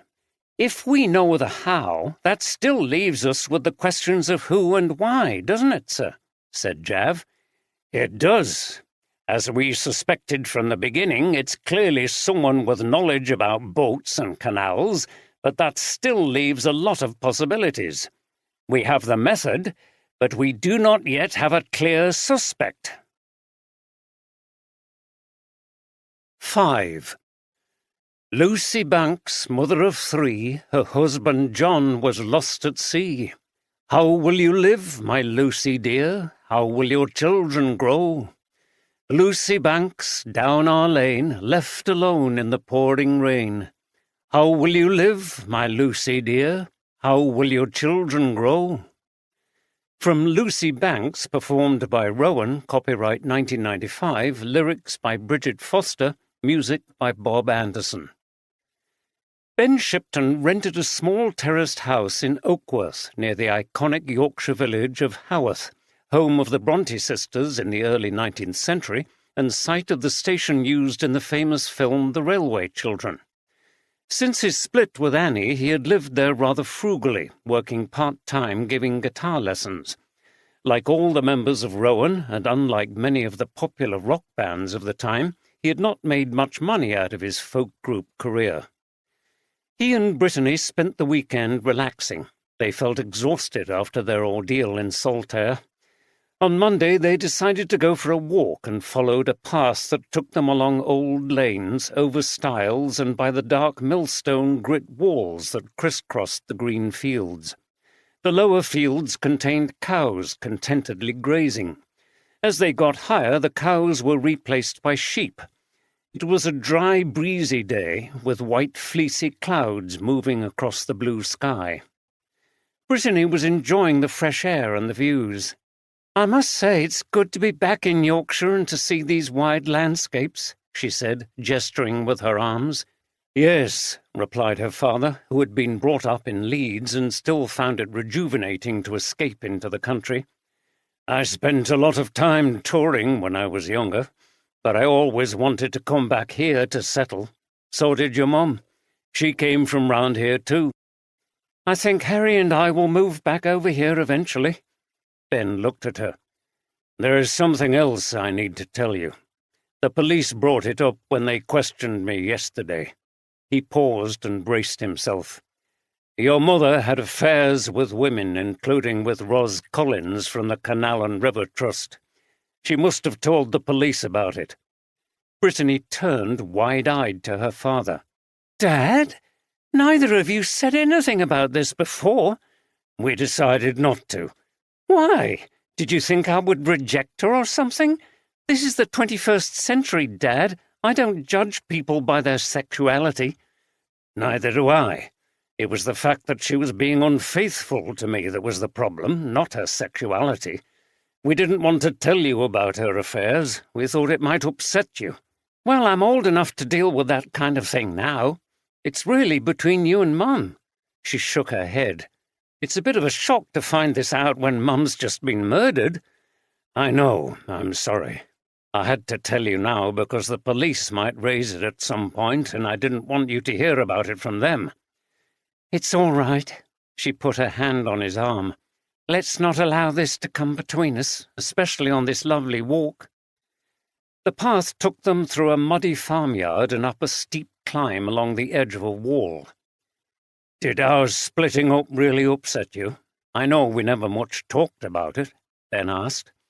"Well, yes. I mean, not so much as it should have done when I was younger, but I don't think it's pleasant at any age if your parents separate. I remember you and Mum having arguments, but you always made it up. I never thought you would go your own ways." "Nor did I. Mum changed when we went to live on the canal. You'd left home by then, so there could have been a bit of empty nest syndrome. I don't know why, but she seemed to get harder and less tolerant. She got involved in campaigns and rows with people and made herself unpopular. Maybe she needed some kind of role. She never really had one after the group finished." "I can see that. And then she told you about her affairs?" "Yes, they were mostly just flings, but one was with Ros Collins at the basin. Seeing her there all the time was a constant reminder. I couldn't deal with it in the end." "I can't say I blame you." "Apparently after I'd left, she got even more curmudgeonly and difficult. I suppose being by herself made it worse." They'd reached the top of the hill, where there were large sandstone boulders and a trig point. From here they could witness panoramic views towards Airedale and Skipton in one direction, and across Haworth up to Oxenhope Moor on the other. It was a clear day, and in the far distance there were glimpses of the high fells of Upper Wharfdale. "Wow, look at that!" exclaimed Brittany as the wind rustled her hair. "Fabulous, isn't it?" They were quiet for a while as they enjoyed the view, and then they spent some time trying to recognize landmarks. "Auntie Bridget and Uncle Bob seem okay, although they're obviously upset about Mum, but I'm worried about Auntie Liz. She's by herself, and she seemed, I don't know, very emotional and needy somehow when she saw me." I think you're right. I wouldn't like to live alone. And you also have to remember she's lost a lot. Her husband and their little girl, Meg, both from cancer. I don't know how she manages, to be honest. I don't think you can ever properly get over that. I'd forgotten about Meg. I think I have some vague memories of her when we used to visit Bob and Bridget. She was a few years older than you. A lovely girl. He shook his head. Tragic. Losing her was one of the reasons they agreed to come and live on the canal, to try to make a fresh start. Then Roger got ill. I'm sure it was related to the stress of losing his daughter. He took a deep breath and smiled, trying to change the mood. Anyway, enough gloom. Let's enjoy the rest of the walk. This afternoon we'll have to give some serious thought to your mum's funeral and go down to the funeral director's. Oh, no! That just sounds awful. The brutal reality of this made Brittany burst into tears. Her father put his arm round her shoulders. It's hard, I know. The sooner we get it done, the better. Okay, said Brittany with a wan smile. She dried her eyes and they started the descent back to Oakworth. Back in the room at the navigation, it was lunchtime, and the detectives were having a bite to eat. Jav was on his laptop, on which he had just received some interesting news by email. Listen to this, he said. Someone has sent an anonymous message to the Bradford HQ, and they've passed it on to me. This person claims to have evidence that Nicholas Spencer bribed a councillor to get his project at the Mill Centre approved. They've included a photograph of Spencer with a Councillor Crompton, which they say was taken at the cafe in the Mill Centre on Saturday. They all gathered round the laptop. Well, said Oldroyd, it looks like Annie Shipton's group opposed to the Mill Centre plans is still active. It's just an allegation, of course, and that photograph alone proves nothing. The interesting thing, as far as the case goes, is whether Annie Shipton herself suspected this shady deal and threatened to use the information against Spencer. If so, it gives him a much more powerful reason to get rid of her. I'll get a team investigating it straight away, sir, said Jav. We should also be able to track the IP address where this message originated. Good. It seems highly likely that she did, sir, said Steph, even if that group didn't have the proof they now think they have. In which case, as I say, Spencer moves up the list of suspects. His job could be on the line, as well as his precious project. We'll need to talk to him again, but we'll wait until you've done the analysis, Jav. Okay, sir. Spencer still doesn't strike me as the kind of person who could carry out 2 brutal murders, sir, said Steph. If he killed Shipton, we need to assume he also murdered Marshall. Oldroyd sighed. I agree. I don't like the man. He's an image-obsessed manager type, but he doesn't feel physically threatening. However, when people are under pressure, they can behave in unexpected ways. Anyway, I think we're making a bit of progress, and... His phone rang. It was Tom Walker. Oldroyd went outside to take the call. "Morning, Jim," Walker said. "It seems things have taken a turn for the worse over there. Another victim, I hear?" "That's right, Tom. Found in the canal this morning, smashed over the head and dumped in the water." Walker whistled. "Well, it's not what they expect in Saltaire, is it? Bradford, maybe. But I've always thought that out there they consider themselves a bit superior to the big city." Oldroyd laughed. "You're probably right, Tom." "So, you are pretty sure the 2 are connected?" "Yes, the victim talked to a witness about having seen something related to the first murder, so we're working on the assumption that they tried to blackmail someone and got silenced." "I see. They sound a ruthless person, whoever the murderer is." "Yes, and desperate, too. We've got a few more leads and we're making slow progress. I'm fairly sure I know where the first murder was committed, and I'm going to brief the press about that and see if anyone comes forward with any information." "That's good. The only thing is that we've got a few people taking leave soon, and I'm going to need you back before long. Can you at least get things to the point where the others can carry on without you?" I'll do my best. Good. By the way, I had you-know-who on the phone.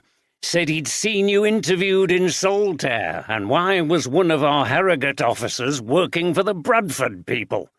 I explained it to him, in simple terms, of course, like talking to a child, and he said it was fine. Can you imagine anyone so bloody pointless as that charlatan? He's so out of touch with what's taking place on the ground that he finds out what's going on in his own force from the television. Then he shows what a complete fool he is by asking silly questions. Oldroyd said nothing. Anyway, you don't want to hear all this. You haven't time. You've got real work to do, not writing ridiculous fantasies about robot police. Walker laughed. I'd like to see him replace you and your team with robots. The criminals wouldn't believe their luck. Bye for now. Much to Oldroyd's relief, Walker rang off and he went back inside. Is Superintendent Walker happy with things, sir? Asked Jav. I always thought he was a good person to work for. Very fair, and he understands the job. Yes, he is that. And he's okay with things for now, but we need to really get moving. He'll be calling me back to Harrogate before too long. I'm going to prepare a briefing for the press about how the first murder was done and see if that jogs anybody's memory. In the early evening, two experienced officers in plain clothes, D.C. Tanner and D.C. Haynes, conducted a careful search of the woods above the tramway. It had long been suspected that there was some drug-related activity going on there, but a lack of resources had prevented the police from investigating it. Now that there was a possible link to the recent murders, it had become a priority. The officers proceeded carefully, examining every little clearing for evidence of drugs being used or exchanged. It was fungi season in the woods, and they were fruiting in abundance, including some with hallucinogenic properties, such as fly agaric. "Look at these," said Tanner, smiling as he pointed to a large specimen of the distinctive red mushroom with its white spots. "They don't need to buy drugs from some criminal supplier. They could use these." "Maybe," replied Haynes, "but I think they'd probably poison themselves in the process." They discovered places where groups had met and left cigarette ends, the remains of spliffs, tinfoil, and stones slightly blackened by fire. They walked deeper into the wood and eventually heard voices. They signalled to each other, crouching in the undergrowth and moving very quietly towards the noise. Eventually they could see who it was, a group of young men in a naturally concealed dell, smoking and laughing. The officers crept on slowly and then spread out until they were close enough to be able to spring out from opposite points around the clearing, much to the shock of the little group who hastily stubbed out and tried to hide what they'd been smoking and inhaling. "Well, what have we here?" announced D.C. Tanner. "A happy little gathering." One of the young men looked about to try to run off. "I wouldn't bother," said Haynes. "We know the lot of you, and we'll come for you if necessary." He pointed at each one in turn. "Terry Dunway, Liam Shaw, Sam Wallace, and Ryan Nelson, the dealer." Nelson, who was slightly older than the others, stared at Haynes sullenly. "We can see you've got drugs here. You are all detained for a drug search, and you are under caution. You do not have to say anything, but anything you do say may be given in evidence. We'll also take all your details and arrange for you to come into the Shipley station to be interviewed, having been caught in possession of suspected Class A drugs." "How do you know they're Class A?" asked Shaw. "They might not be," said Tanner. "You might have been snorting flour and smoking dried dandelion leaves, Liam, but somehow I doubt that's what we'll find when we examine this stuff." He pointed to all the detritus on the ground. "What'll we get?" asked Sam, who was terrified of his mother finding out. "That all depends on your police record. Some of you might just get a caution for a first offence, but you," he pointed to Nelson, "have form on this matter, don't you? So you might get sent down." Nelson said nothing, as if he knew that it was better not to say anything that might be incriminating. "Who else knows about these little meetings in the woods?" asked Haynes. "Nobody," said Shaw. "We don't snitch on people anyway." "Nobody outside your little group?" "What do you mean?" "OK, I'll spell it out. Did that woman who was murdered, Annie Shipton, know anything about this?"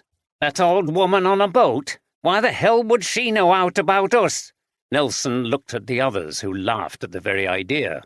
"OK, just asking. She didn't join in with you? Nothing like that?" "You're joking, aren't you?" After the officers had searched the young men and confiscated their drugs, and arranged for them to attend the police station to be given a formal caution, the young men slouched off, with Sam hoping he could keep this from his mother. Haynes contacted Jav on his phone. "We've found the drug users in the woods, sir. It was a case of the usual suspects, with Ryan Nelson as the dealer. Yes, I think there's enough on him for a custodial sentence. No, they categorically denied that anyone else was involved, and they thought the idea of Annie Shipton being involved, or knowing anything about them, completely ridiculous." "OK, sir. Thank you." The call ended. Haynes and Tanner left the woods feeling the satisfaction of a job well done. That evening, Oldroyd picked up Louise from Harrogate Station. He hadn't seen his daughter for months. When she stepped off the train, he gave her a big hug on the platform. She looked very well and was dressed in smart jeans, trainers, and a denim jacket. "Dad!" she cried. "Oh, it's so good to see you, and to be back in Yorkshire again." She took in a deep breath of the air. "I can't wait to see the fells and the sheep and everything. We must do some walking. And the house! I'm desperate to see that." Oldroyd laughed. "I'm glad that you're so delighted to be home again. Or is London home to you now?" Louise frowned. "Come on, Dad, I'm a Yorkshire lass. This will always be my home wherever I go in the world. Sean feels the same about Ireland." She was talking about her current boyfriend. "Does he? Well, you'll have to have a base in both." "I know, but we'll never be able to afford that, and I don't really approve of second homes anyway. They destroy local communities." Oldroyd smiled. He was used to his daughter's strong moral attitudes on everything from feminism to inequality to vegetarianism. He was proud of her, but felt that he wasn't strong enough to match her commitment. She reminded him of his sister. Louise was quiet on the drive out to Newbridge. She was looking at the autumn fields, woods, and hedgerows. Then she sighed. "It's so beautiful here. There are some lovely parks in London, but it's not the same. You can hear the traffic going past." She stretched her arms behind her head. "I can feel myself relaxing already. Actually, I never thought you'd move out into a village. I thought you were settled in Harrogate." "Deborah was the impetus behind the move. She wanted to have a garden and be further into the countryside. We looked at a lot of properties before we found this, and now we've moved, I really like it. I wasn't really sorry to leave that flat. I was lonely there for quite a lot of the time. The associations weren't good." He stopped talking for a moment and then nodded at the road ahead. "We're nearly there now. It's not that far out of town." The car shortly drew up outside the house. It was at the end of an attractive early Victorian terrace with gardens at the side and back. There was a garage extension and an old wooden greenhouse in the garden. Velock's windows on the roof indicated that the loft had been converted. "Oh, Dad, it's lovely! So pretty!" "I know. We're very happy with it." Deborah opened the door and called out a greeting. She hugged Louise, who had always got on well with her de facto stepmother, and then they all went inside. Louise was given a quick tour and was then left to settle in briefly in the guest room. A little later, they all met in the sitting room for a pre-meal drink. Louise sat in a comfortable armchair, sighed, and sipped her wine. "Well, this is not just a visit, it's a holiday. I'm feeling less stressed already." "Good," replied Deborah. "That's what we want to hear. Has it been difficult recently at the Women's Refuge?" Oh, you wouldn't believe it. With the austerity cuts and all the social problems, relationships seem to be failing more and more. And there's more violence, too, it seems. Women with children are turning up in a dreadful state. That must be really hard, observed Oldroyd. Yes, but it's what we're there for. I've got a wonderful team. Me too, said Oldroyd. Oh, are you still working with Andy and Steph? Yes, and in fact, on the present case, we're working with one of our former colleagues. He explained about the involvement of Javed Iqbal, who'd previously been at the Harrogate station. Deborah asked Louise a bit more about her work. The impact on the children must be terrible, especially if they've witnessed violence against their mother. Yes, the mothers are struggling with their own problems and they find it hard to cope. A lot of the children end up being taken into care. She shook her head. I don't know what's worse, never to have any children if you really want them, or to lose them later. That's very bleak, said Deborah. You must meet people in desperate circumstances. I admire you for doing it and still keeping positive. Thanks. Louise sipped her wine. It's not as if the old prejudices have all gone either. A young woman came in this week, only 17. She'd been physically abused at home and then thrown out because she was gay. Unbelievable. That is awful, said Deborah gently. But let's leave work behind for now. You're here to forget about it for a while. Let's go and eat. She looked at Oldroyd suspiciously. Jim, you're very quiet. I'm okay, just thinking about what Louise has been saying. Are you? Well, let's all stay off work and have a nice evening. I've got the report from Dr. Coates about the body of Bert Marshall, sir, said Jav.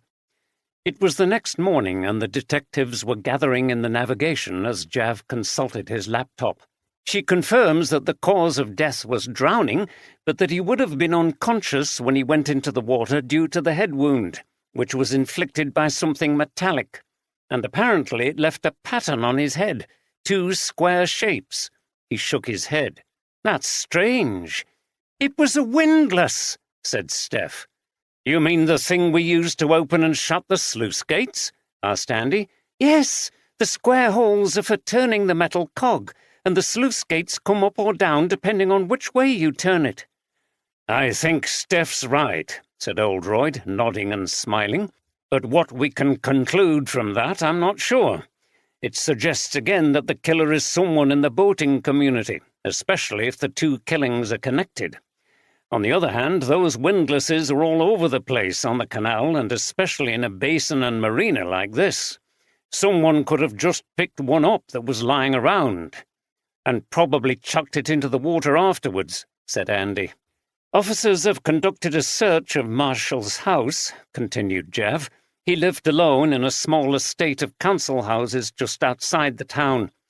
The position of the house confirms what we were told at the mill centre, that he walked down the canal towpath to work, which is where he would have witnessed what happened on the day of Shipton's murder. He'd have been there early because it was his job to open up the mill centre. If our theory is right, he must have seen somebody he knew acting strangely and decided to stay out of view. He was the type of person who likes to find out what other people are doing and gossip about it later. He may not have been fully aware of what had happened, but later, when he found out that Shipton had been murdered, he realized he could blackmail the person concerned, said Oldroyd. Instead of telling us about it, observed Steph. Yes, that was his undoing. I suppose there's a kind of rough justice in it, reflected Oldroyd. It was a case of GHD. What's that then, sir? Asked Jav with a smile. Oldroyd was famous for his acronyms for different types of murders. Greed hides danger, he explained. People can be so dazzled by their desire to gain that they don't see the danger they are putting themselves in. It's a common feature in blackmail cases where the blackmailer ends up dead. They don't see that the person they're blackmailing can escape the situation by getting rid of their blackmailer, said Steph. Exactly. It would have turned out much better for him if he'd done the right thing. Sadly, the temptation to make easy money was likely too great. So, I expect the murderer arranged to meet him after dark and then took him by surprise, sir? Suggested Andy. Very likely, said Oldroyd. Now, how are we getting on with Spencer and the counsellor? By the way, if Marshall saw Spencer at that lock, he would have known that his boss would make an excellent blackmail victim. What with his being very concerned about his image and that of the centre, it could be that Spencer killed 2 people who were blackmailing him. OK, sir, said Jav. We've established that Councillor Crompton is on the Shipley Council Planning Committee and has spoken in favour of the Mill Centre development scheme. Excellent. That puts him in prime position to being bribed. Anything else? My team tracked down the drug users in the woods near the glen. Well done, them. It wasn't that difficult. It's not a very professional operation, just a few young men we've known about for a long time who tend to get into trouble over things.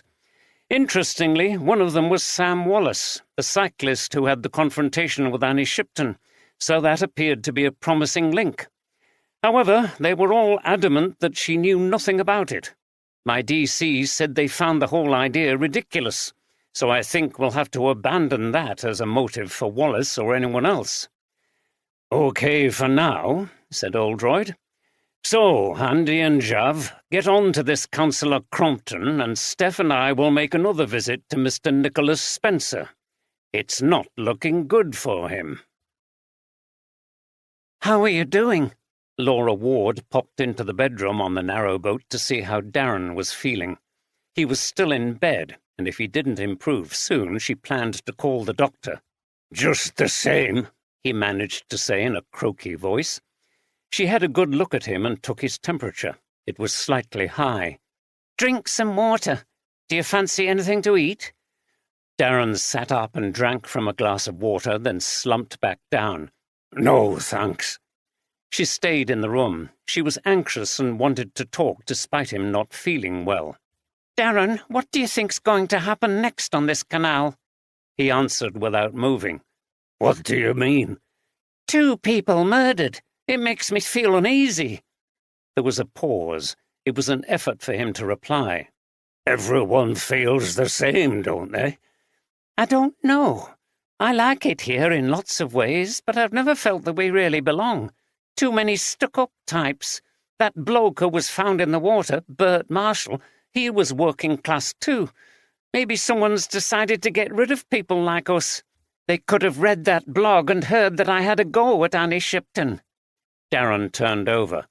What are you talking about, you daft bat? You're paranoid. 1 minute you think the police suspect you of killing Shipton, and then you think there's a killer on the loose who doesn't like people like us. Shut up. I'm not paranoid. And I'm not just worried about us. What about Len? He doesn't fit in with that group either. He could be next. Darren started to chuckle, and it then turned into a racking cough. I wouldn't worry about Len. He might be getting on a bit, but I bet he can look after himself. He's got plenty of tools on that boat to whack any intruder over the head. I suppose so. But what are we going to do? Nothing. The police will get to the bottom of it before long. Just take care and don't go out alone at night. Anyway, I'll look after you. He sneezed and blew his nose on a tissue. She laughed. You're not much bloody use at the moment. Then she sat down on the side of the bed. Don't bother getting in with me. I'm not up for that at the moment, he said. Get lost. I wasn't trying. She looked around restlessly. I wonder when Sam's coming round with some stuff. I could just do with a spliff. It would calm me down. Don't know. It's been a while. Maybe he's been caught by the police. God, I hope not. His mother would go mad. Anyway, try to get some sleep and I'll come back later to see how you are. OK. Darren turned over and pulled the duvet around him. Councillor Alistair Crompton had the expression of a cornered animal as he faced Andy and Jav at the Shipley Council offices. The whole arrangement between him and Nicholas was blowing up in their faces. Crompton had had a long career as a councillor and had clung to his place on the planning committee. He'd never refused the odd sweetener from interested parties wishing to get their plans approved. He saw it as a perk of the job, and almost his right, as he felt councillors were paid so little. It had always been done very discreetly. Crompton had taken them into a small meeting room. It was an oak-panelled affair in the stylish 1930s building. He'd attended many meetings in the room, but never felt as nervous as he did now. He had a feeling this was about the Mills Centre, and he felt sweat on his forehead. He wiped his brow with a handkerchief. He had to try to stay cool and keep his nerve. "So, how can I help you, officers?" he asked. "OK, well, I'll come straight to the point," began Jav. "We've received an email alleging that you have accepted illegal payments in relation to a development proposal submitted to Shipley Council." "Which proposal would that be?"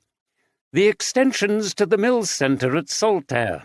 The email included a photograph of you taken on Saturday talking to Nicholas Spencer at the cafe in the Mills Centre.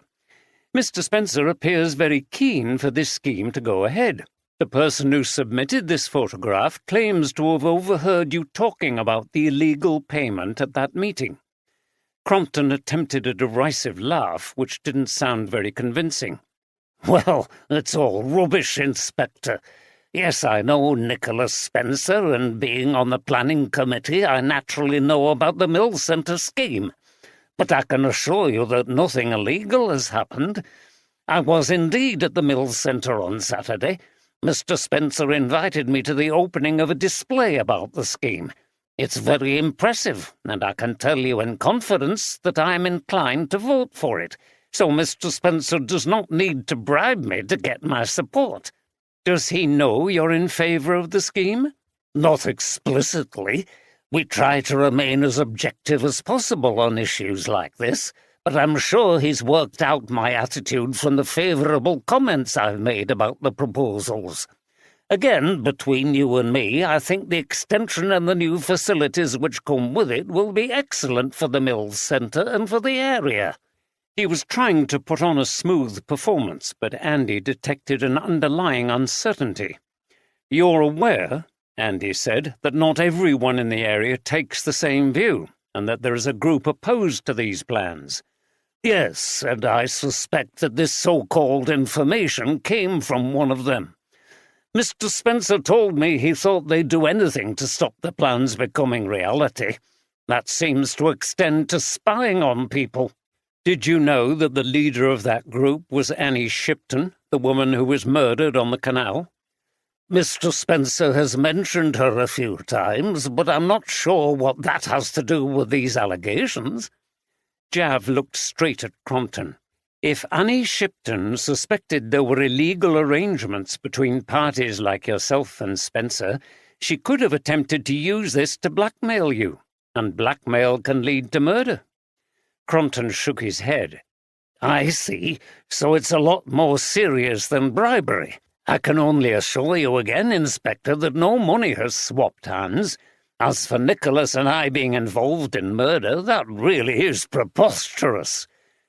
"Did you know Annie Shipton?" "Not personally.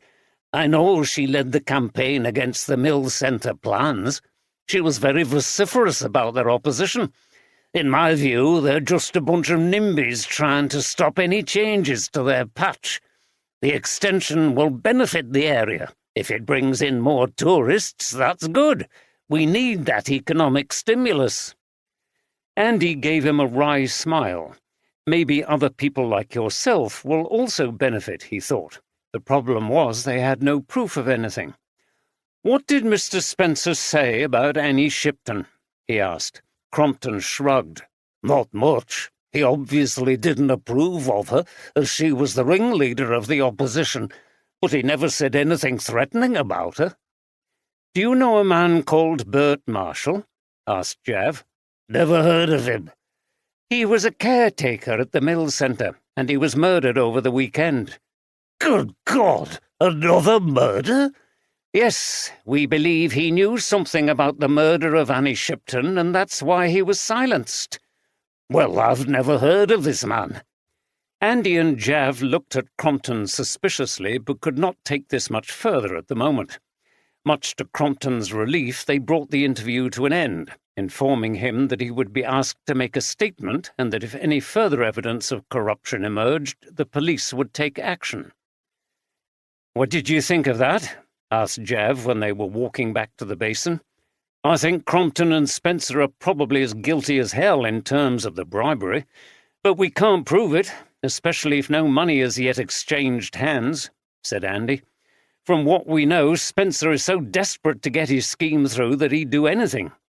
"They're closer than he was prepared to admit. Did you notice how he called Spencer by his first name at one point?" said Jav. "Well spotted. I think they had a too cosy relationship. The question is, as the boss said, did Shipton know about it? We need to talk to somebody in that group opposed to the plans and find out how long they've suspected that Spencer might have been involved in bribery." Andy nodded. "You're right. If she did know, that would have provided a serious motive for getting rid of her. If she didn't, then Spencer is probably in the clear, at least for the murders. Let's see how the boss and Steph got on with him." Staff at the Mills Centre were still reeling from the news of the murder of Bert Marshall, who had been a familiar, if not always well-liked, character around the place. Despite his dressing down from Oldroyd, Nicholas was still concerned about how the public would react. Would they feel that after 2 murders, Saltaire was a dangerous place to visit? Now that an employee at the centre had been killed, would they feel that the Mills Centre had something to do with all the death? When Oldroyd and Steph arrived to see Nicholas for the second time, he assumed they had come to find out more information about Bert Marshall. But when Oldroyd explained about the tip-off they had received about himself and Crompton, he was shocked. This was what he dreaded. He struggled to maintain his composure while thinking frantically about the previous Saturday. Someone must have been lurking in that cafe and managed to take a photograph of him and Crompton while they were talking. It didn't seem as if they'd managed to record the conversation, which was just as well. "I can assure you that these allegations are false, Chief Inspector. It's true that I know Councillor Crompton, and I invited him to an event here on Saturday, but I've not given him any money in order to buy his favour. Can I ask who has supplied you with this information?" "We can't divulge that," replied Oldroyd. "Probably a member of the opposition group. It's clearly still active after the leader's death." Nicholas fiddled with a pen on his desk. "Which brings me on to my next question," Oldroyd continued in an abrupt manner. "Did Annie Shipton ever mention that she had any suspicions about this to you?" "No, I never had any dealings with her. She held me in too much contempt to ever speak to me. It's amazing for an alternative hippie type like her, isn't it? To become so conservative in her old age and so opposed to change." "She never tried to blackmail you about these alleged payoffs?" Nicholas shook his head and smiled. "Absolutely not, Inspector. This is starting to sound like a second-rate thriller." "In second-rate thrillers, people get killed, and it's not funny," said Oldroyd, fixing Nicholas with his fierce grey eyes. He still didn't like the man. Nicholas coughed and assumed a sober expression. "Quite," he said, "but I can assure you again, Inspector, that I had nothing to do with Shipton's death." Oldroyd continued to glare at him. "And Bert Marshall? We believe he saw whoever killed Annie Shipton at the scene of the crime. If that was you, he may have been the second person to blackmail you, and the second person you got rid of. Where were you on Sunday evening?" Nicholas laughed. "Now we are entering the realm of the absurd, Chief Inspector. Me, a double murderer? I'm just a mild-mannered man who runs an arts centre. I was at home on Sunday evening and my wife was there." "I've known many apparently mild-mannered people who had a vicious side to them," replied Oldroyd with a sardonic smile. "Anyway, we'll leave it there for now, but an officer will come to take a statement from you, and we'll be checking your alibis." "But—" Nicholas was speechless. Oldroyd got up. "Good afternoon, Mr. Spencer." Outside, Steph chuckled. "You were very hard on him again, sir. He doesn't seem a very likely culprit to me, at least not for the murders. I know you don't like him, but you're making him sweat a bit." "You're right, I am." "But be careful, sir. Remember what happened that time at Redmire Hall?" Steph had worked with her boss for a long time and knew his personality well. He had a tendency to handle people he didn't like in a rough manner. In a murder case at Redmire Hall near Ripon, there had been a number of rich, arrogant and entitled people involved, and Oldroyd had overstepped the mark a little, leading to a complaint being filed against him. Steph also knew that they were close enough for her boss to accept a comment like this from her, even though she was his junior. Oldroyd shook his head as they walked through the old mill yard on the way back to the canal. "Well, yes, I suppose you're right. I'm intolerant of arrogant people. You're also right that he's not a very likely suspect for the murders, though I don't think he was telling the full truth about his relationship with Councillor Crompton." He looked at Steph with a wry smile. "Let him sweat a bit. At the very least, it might make him think about treating his staff in a better way." Len Nicholson took a break from his work at dinner-time and sat on a bank by the canal eating a corned beef sandwich and drinking from a large mug of tea. The early sun had gone, and it was now overcast and cool, but it was pleasant to get out of his boat for a while and away from the smell of paint. The canal and the towpath were quiet. When he'd finished his sandwich, he smoked a cigarette. Looking down the canal, he could see in the distance the incident tape surrounding the place where Marshall's body had been pulled out of the water. He smiled to himself. He knew that everyone thought he was just an old bloke slightly off his rocker when he talked about the canal being cursed, but they were ignorant. Look at what had happened. 2 people were dead who hadn't respected the waterway. Annie Shipton, she had sown disharmony among the canal community with her rows and arguments. Bert Marshall, he was most likely a blackmailer from what Len had heard. The canal had rid itself of these bad spirits now, and there would be calm, just like on the surface of the water on a dry, still day. He looked at his boat, and his mind went back over a whole lifetime spent on the waterways. There were very few people left who had lived a life like this. People whose earliest memories were of being on the river or canal, part of a family on a cramped boat. It entered into your soul and put you in touch with the spirits of the water. They protected you against the dangers, the deep locks, slippery stone surfaces at the side, and the narrow, dark and dripping tunnels. Len surfaced from his reverie when he noticed someone walking down the towpath towards him. It was Ros Collins. His brow furrowed. It wasn't that he disliked her personally, but he resented all the officials who were in charge of the waterways, introducing all kinds of regulations and rules. He believed in freedom for the people who really knew the waterways and had always lived on them. "Afternoon, Len," said Ros, who was having a brief walk in her lunch break. She liked Len. She respected his knowledge of the canal and found the story of his life fascinating, but she was aware that he was suspicious of her as a representative of officialdom. "Afternoon," replied Len, finishing his tea. He pointed to the police tape. "What's going on down there? Are police still at it?" "I expect so." "It was that bloke that worked at mill where all those pictures are, wasn't it?" "Yes." He looked at her closely. 2 murders, eh? How are your bosses taking it, then?" "What do you mean?" "I mean all them bigwigs that make up these rules for canal and charge all the money for mooring and stuff. Not that you'll get any from me. I'm on t' move, so they can't sting me." Ros smiled. "I'm sure they're as shocked as we are, but there's not much they can do about it." Len grunted. "Well, there'll be one less paying those fees."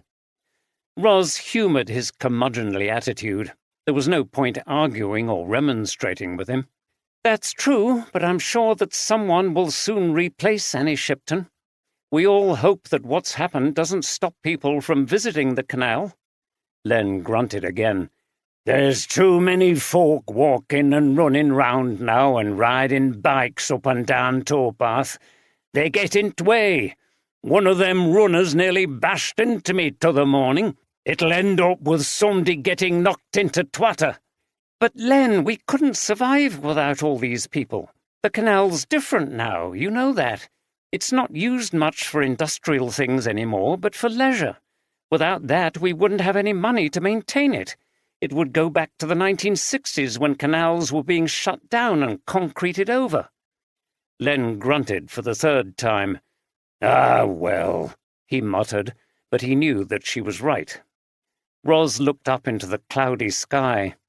I don't suppose many people are going to miss Annie, apart from her daughter and her old friends, and they all seem to have fallen out with her at one time or another. She were a bad spirit on the canal. I know what you mean, but there was a nice side to her. Did you know her well, then? Ros was lost in thought for a moment. Not as well as I thought I did. When Oldroyd got home that evening, Deborah was in Harrogate, seeing her clients. He found Louise in the lounge with a rather dusty old photograph album. "Have you had a relaxing day?" he called from the kitchen as he put the kettle on. Yes, thanks. I've mostly been chilling in the house, but went for a walk round the village earlier. Oldroyd came back with 2 mugs of tea. Dad, I found this in my room last night. I haven't seen these photographs for ages. There's still a lot of stuff up there we haven't unpacked yet, and it's mostly in boxes in that room. Sorry, your mum and I divided the family albums up between us. Don't worry, I'm glad it was there. Look at this. There's me and Robert on the beach at Scarborough. Oldroyd sat next to her on the sofa and looked at the photograph of his son and daughter building a sandcastle. They looked about 8 and 6 years old. His wife Julia was standing behind them and smiling. He must have taken the picture, but he didn't remember. They'd had many happy family holidays on the Yorkshire coast. He had a brief spasm of nostalgia for those times before he and Julia had parted. "How is your mother? Have you heard from her recently?" Julia taught history in a 6th form college in Leeds and lived in a terraced house in Chapel Allerton. She's okay, I think. A bit fed up with work as usual. You know how she never says much about herself and her feelings. She's still alone, I think. Maybe she prefers it that way. Yes. I'm going to stay a night with her before I go back to London. Good. She'll like that. Look at this one.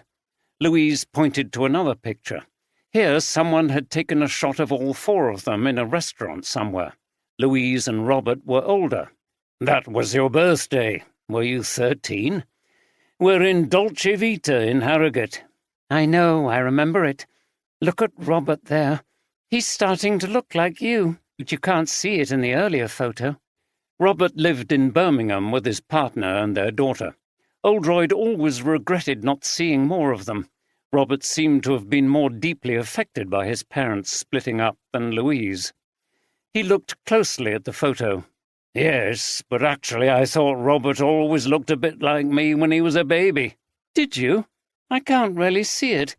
Facial features are funny that way, aren't they? People see different things when it comes to likenesses, and sometimes resemblances to other people in the family only become apparent when the person gets older. True, said Oldroyd, sounding a little distracted. What Louise had just said had made him think about something he'd noticed. Something that had seemed inconsequential at the time and yet had stuck in his mind.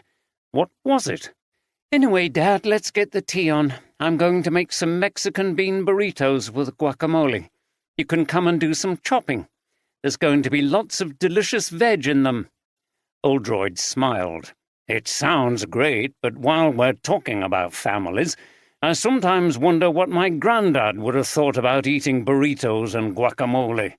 The words would have been incomprehensible and the food far too spicy for him. It's a shame. They missed out, those older generations. I love having a choice of cuisines with all their different flavors. Louise laughed. Be honest, Dad. You'll eat any cuisine as long as there's plenty of it.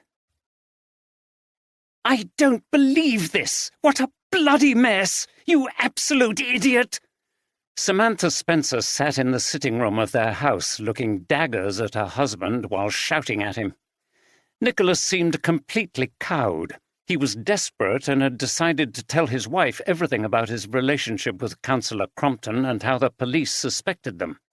He knew she would support him in finding a way through this crisis, however furious she was. There was too much at stake. "And there's been another murder? Someone who worked at the centre?" she said. Nicholas nodded. "Well, I'm surprised you haven't been arrested. The police must now think you have a double motive for killing Shipton, and it would fit very nicely into the story, wouldn't it, if this man had been blackmailing you and you got rid of him too? So now I'll have to provide you with an alibi for that as well. Easy enough, though, as you actually were here all evening on Saturday and Sunday." "I didn't do it." "No, I'm sure you didn't.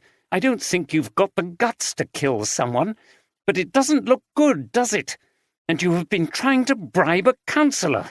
What kind of a fool are you, putting all our futures at risk?" Nicholas put his head in his hands. "I know it was stupid. I'm just desperate to get these plans through. It could make or break my career.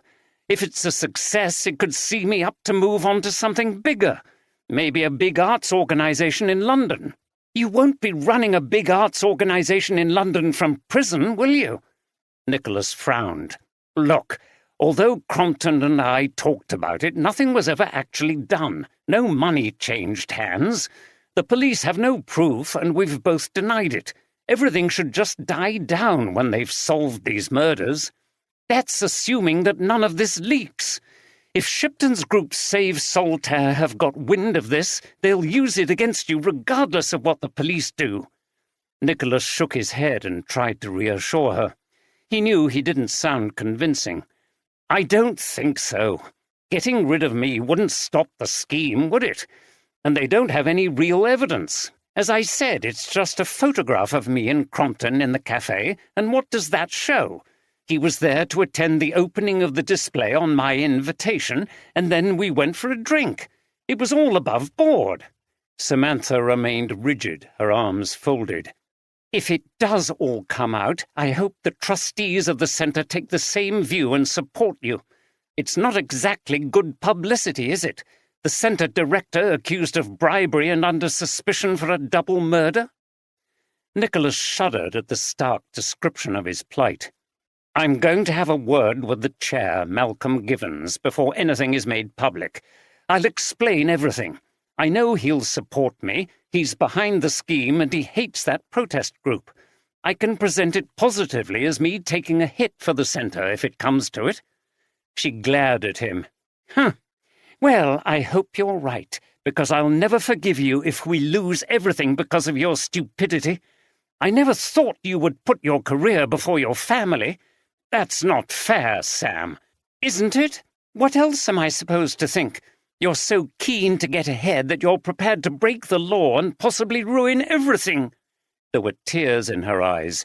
"You're a selfish bastard." He couldn't think of a reply to this stinging accusation without making her more angry, so he gave her a weak smile and said nothing. It was, as she'd said, a mess. Andy and Steph had found a pleasant little family-run Nepalese restaurant in Shipley, recommended by Jav, and were tucking into plates of delicious curry along with poppadoms, naan bread, and cucumber raita.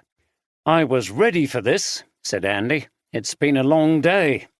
He and Steph had spent a lot of time in the afternoon with Jav going through the statements given by witnesses and suspects without discovering anything significant. "Yes, it's lovely in here, isn't it? And they're all so friendly." Andy scooped up some of his lamb tikka with a piece of naan bread. "So, Enola, what are your latest theories about who committed these murders?" Andy liked to refer jokingly to Steph as Enola after the films about the sister of Sherlock and Mycroft Holmes. Steph took a drink of water and sat back for a moment. "Well, it's a difficult one. My money was on Sam Wallace, the cyclist. He's strong, and you could imagine him bashing Marshall over the head and dumping him in the water.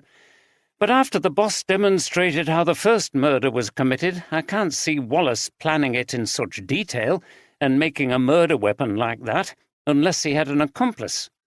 I think it has to be someone more directly concerned with the boats." "That doesn't narrow it down much," said Andy. He raised his glass of water. "I think it's all to do with sex." "You would say that?" Steph laughed. "How?" "We know Annie Shipton had affairs. That kind of stuff really stirs up strong feelings. There's nothing like sexual jealousy as a trigger for violence." "Ah, the crime passionnel," said Steph, her bright blue eyes teasing. "That used to get a lower sentence in France at one time, didn't it? I can understand why. I know how you would be driven to extremes if you thought I was involved with another man." "And what about the other way round?" "Oh, yes. Hell hath no fury, as they say." "You're being very intellectual tonight." "What? Just a French phrase and an old saying from somewhere?" "I think you went to better schools than me. Harrogate's a lot posher than Croydon." "Maybe, or perhaps I was just a better scholar. Anyway, you're thinking that the husband Ben or the spurned lover Ros Collins might be the killer?" "Or another lover who hasn't emerged yet. It's possible." "Maybe she was having sex with everybody around that canal basin. There could have been an ex-lovers alliance to get rid of her." "Are you taking the piss?" Steph collapsed in giggles. "Just a bit, but you could be right." They finished their main courses and had some pistachio kulfi for dessert, which was satisfyingly sweet and cold after the curry. They walked back to their boat holding hands. The evening was cool, and the sky was now clear. "I wonder when we'll be able to continue with our holiday," said Steph, looking up at the stars. "We were supposed to be spending time together away from work." Andy put his arms around her and they kissed. "I know. The problem with us is that we find our work fascinating and we can't tear ourselves away." She pushed him from her. "So work is more fascinating to you than I am?"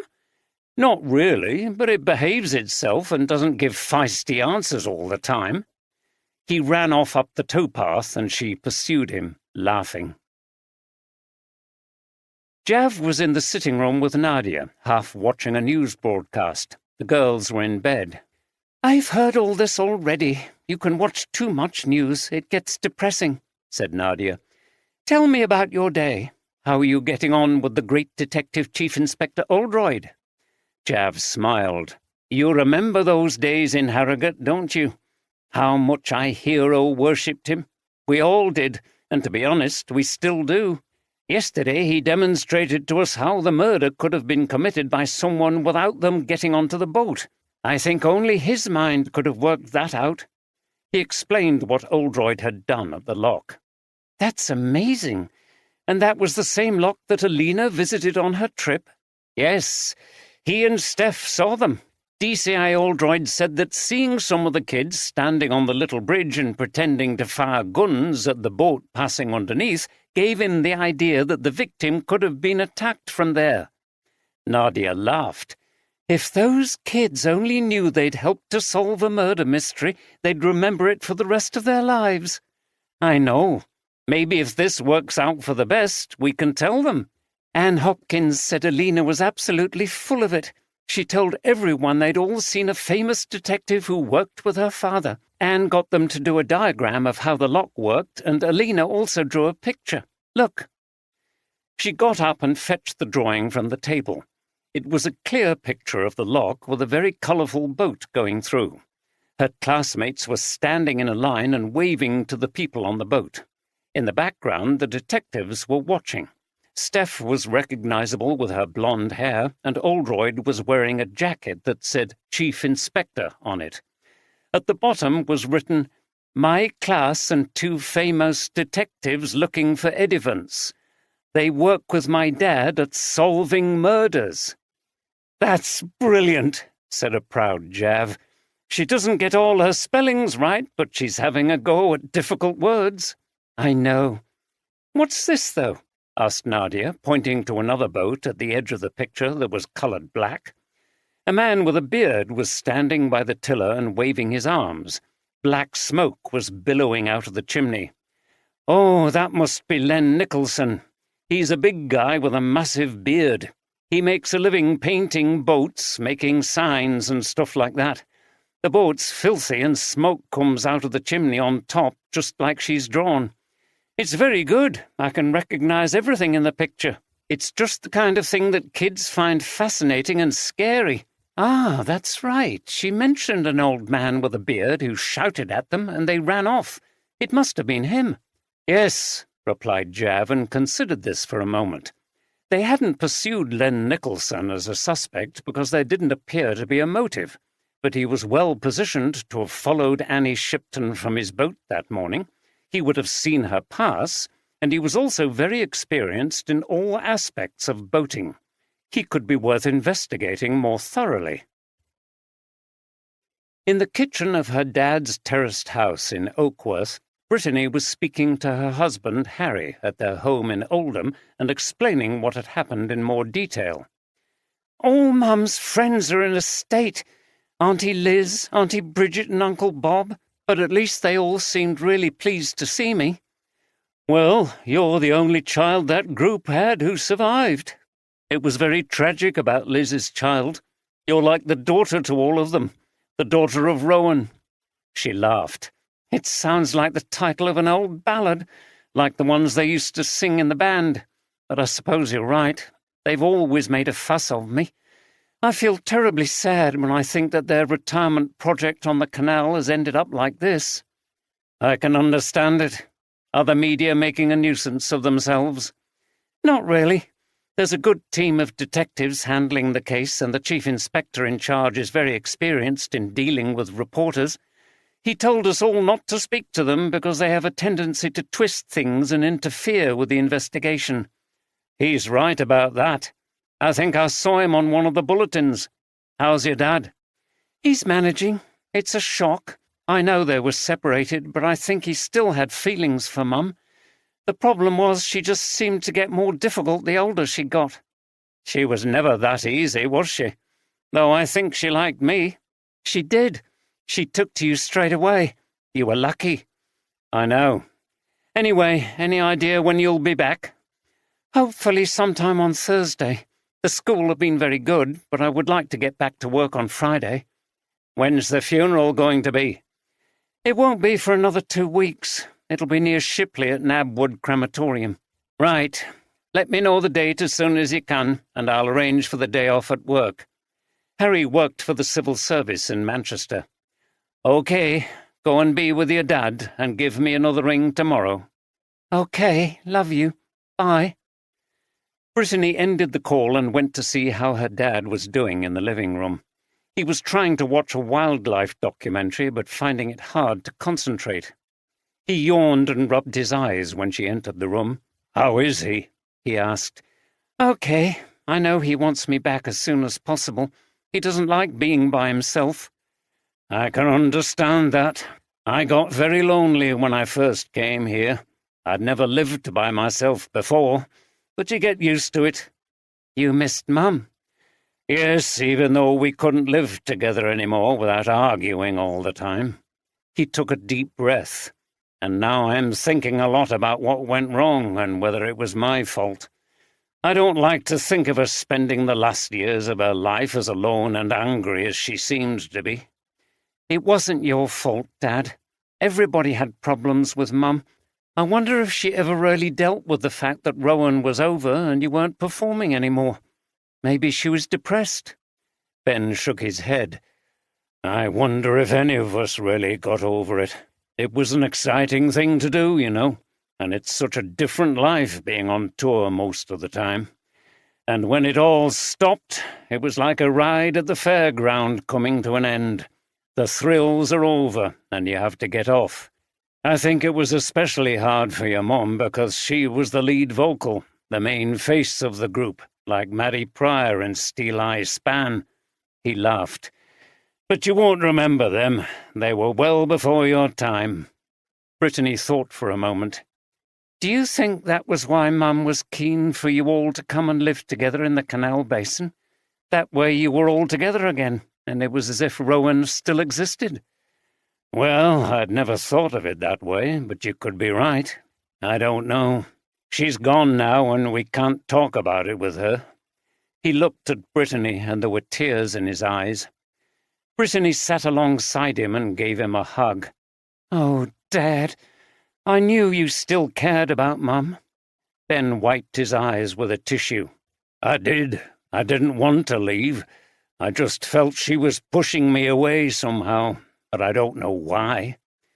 "Maybe she didn't know herself, but as you say, we'll never know now." She hugged him again. "But we're still here, and we can help each other to get through this." 6. The Stand-Edge Tunnel on the Huddersfield Narrow Canal, linking Huddersfield with Ashton-under-Lyne, opened in 1811 and is the longest, highest and deepest canal tunnel in Britain. There is no towpath in this long, dark passage under the moors, and boats had to be legged through by men lying on their backs on a plank laid on the boat, and walking their feet on the underside of the tunnel to push the boat along. A professional legger was paid 1 shilling and 6pence for legging a boat for the 3 miles, which could take up to 3 hours. On the Yorkshire side, the tunnel starts near Marsden. "We legged the boats by candlelight under old Marsden Moor, cold and damp without a lamp, under old Marsden Moor. Under old Marsden Moor, my lads, under old Marsden Moor. Walk on the bricks for your 1 and 6, under old Marsden Moor. You scrape your boots through the leather sole under old Marsden Moor. Your legs and feet a weary reet under old Marsden Moor. Under old Marsden Moor, my lads, under old Marsden Moor. Walk on the bricks for your 1 and 6, under old Marsden Moor." From Legging Through, performed by Rowan, copyright 1995, lyrics by Bob Anderson, music by Roger Aspinall. Next morning, Jav arrived early at the canal basin and paid a visit to Gary Wilkinson at the shop. He thought Gary was probably the best person to ask about Len Nicholson. It was quiet around the marina. Gary was just opening the shop and setting up his outdoor display of different-coloured ropes, gas canisters, water containers, pieces of ornamental ironwork, and tools of all shapes and sizes. "It seems you need a lot of stuff to run a narrow boat," remarked Jav, looking around. "It must be quite costly." "Nothing compared to the cost of running a house," replied Gary, and they went into the small office. "What can you tell me about Len Nicholson?" began Jav. "Len? Well, he's quite a character. I suppose he's one of the last remaining people on the canal who were brought up as narrow-boaters, going back to when the canal was a working transport route. It's all tourism now, apart from the few who make a home here." "How well do you know him?" "He's been around all the time I've had this shop. He's not here permanently. He stays on the move to avoid paying mooring fees, so he'll go up towards Skipton or down to Bingley in his battered old boat. When he's here, he comes in fairly regularly to buy bits and pieces, and he usually goes right to the navigation." "How does he get on with the other people around here?" "I don't think he interacts very much. He sees them all as comers in, you know. People who don't understand life on the water like he does. I've seen him chatting with Laura Ward. I think they get on well. There's a class thing going on, too. They both see most of the people here as a bit posh. A lot of old hippies who've arrived here thinking they're living a version of the good life." "Did he ever have rows with anyone?" "Not that I'm aware of." "And how did he get on with Annie Shipton?" "I don't think he ever had much to do with her." "How did you get on with him?" Gary smiled and shook his head. "I found him amusing, Inspector. He's what you'd call a character. He has some strange ideas about spirits on the canal. He was in here the other day talking about places on the canal that are cursed and how the spirits on the canal can never forget bad things that happen. He claimed to have seen and heard ghosts. It was all a bit batty but interesting. It's like listening to folklore from a different age, if you know what I mean. Jav was also interested in this for a different reason. Did he say what these bad things were? Gary shook his head. No, Inspector, it was all very vague and pretty harmless, I think. Jav was not so sure about that. Did he associate these bad things with any people? Not to me. I never heard him threaten anybody. He got up from the chair. Now, if you don't mind, I must get on. The shop is due to open soon. Fine. Jav got up and left. It was an outside chance that this stuff would turn out to be important, but he felt he had something interesting to take back to DCI Oldroyd and the others. It was a fine morning, if a little misty again. Louise was travelling to Saltaire with her father, and she had offered to drive. Oldroyd had been telling her about the mill centre, and she had decided to go with him to see the David Hockney paintings in the gallery and spend the day in the village. I'm sure you know Hockney was born in Bradford, said Oldroyd as they waited in traffic. The journey to Saltaire from any direction was notorious for hold-ups. He spent a lot of time in California, but he's been back in England for a few years. He lived in East Yorkshire for a while, at the edge of the Yorkshire Wolds near Bridlington. There's a great display in the centre of his paintings of the Wolds in spring. There's also a painting of Saltaire in Hockney's style. I'm really looking forward to it. There's a lovely art shop and a nice cafe for lunch. Then maybe a walk in the park will complete a nice day out. Louise laughed. Thanks for the suggestions, Dad. They all sound lovely. When they arrived at Saltaire, Louise parked in the village and they walked down to the mill centre and the canal basin. Is this where the murders took place? Louise asked. Yes, Steph saw the narrow boat drifting along the canal over there, and the other body was pulled out of the water a bit further down. Steph? You never mentioned she was involved in this particular investigation. No, well, her and Andy weren't really supposed to be, nor me for that matter. But they had just begun a boating holiday. He pointed across the basin. That's their boat, and they ended up here just as the murder happened. We worked with Javid and Harrogate, and they roped me in too. It was a series of coincidences, but now we're all working together. Oh, I must see her while I'm here. I haven't seen her for ages. Steph was a hero to Louise, as she had once saved her life when Louise was in great danger. I'll tell her you're here and give her your number. Thanks. Have a good day. They parted by the bridge over the canal, and Oldroyd watched her go, thinking how nice it was to have her around again. Bridget and Bob called on Liz to see how she was, and found her much improved. They persuaded her to go for a walk around Roberts Park. Just as far as you want, Liz, said Bridget. Tell us when you've had enough. I'll be fine. I feel much better today. They went over the iron bridge spanning the river and walked slowly across to the main promenade, then up to the bandstand and half-moon pavilion.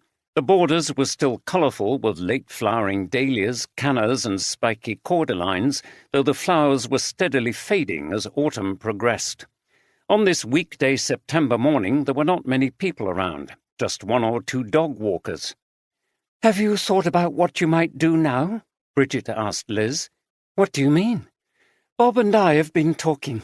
We're not sure we're going to stay here on the canal after all the awful things that have happened.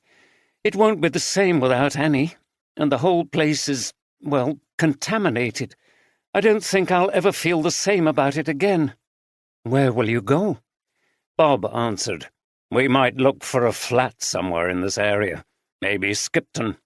We've always liked it as a town. We couldn't afford a house at today's prices, and a ground-floor flat might be better for us as we get older, you know. And Bridget will be able to carry on with her flute lessons. Liz was walking slowly and still looked rather pale. I see. I haven't really thought about it, to be honest. Anyway, I'm not sure I could afford to buy or even rent anything, so I'll probably just stay. I've got a good set-up at the mill centre making my stuff, and I know all the markets round here. They reached the pavilion and went up the steps to the bandstand. You'd be by yourself if we left, said Bridget. Liz was walking between her friends, and she reached out and touched them both. Obviously I would miss you, but I know Bob and Brittany will visit me, and I've made quite a few friends at the Mill Centre and on the markets, so I wouldn't be entirely on my own. And it's not far to Skipton. I could come up on Meg. You can't stay here just for my sake." Bridget smiled. "Well, maybe at some point you could get a permanent mooring at Skipton.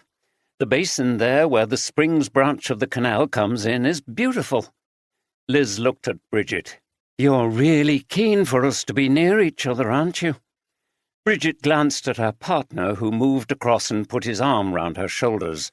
"Yes, she is. You don't want to see Rowan completely broken up again, do you, love?" "No, I suppose I don't. As I said, we're all getting on a bit, and we've been friends for so long.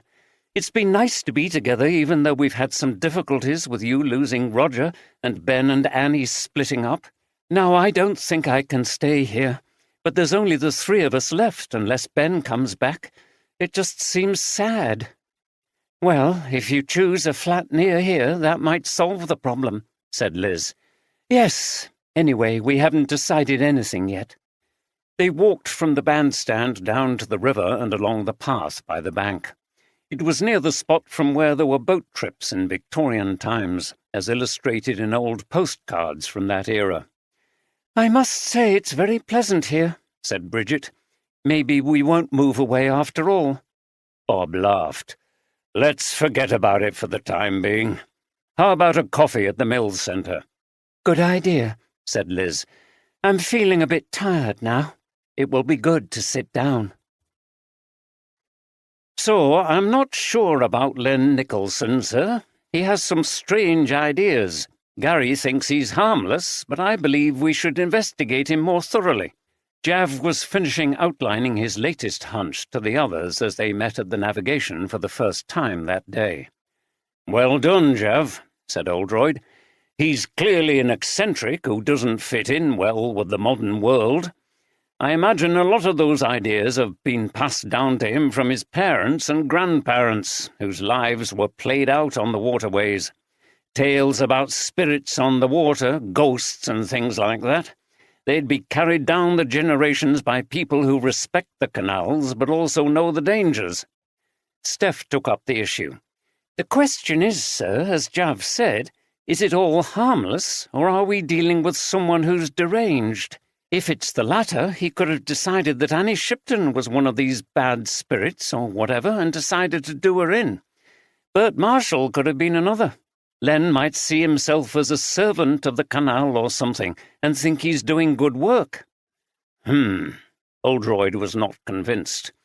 "I think it's a bit outlandish, but it's worth pursuing, I suppose. We'll go back and talk to him and maybe see what other people round here think. Let's find out if there's any record of him arguing with people or attacking anybody." "OK, sir," said Jav.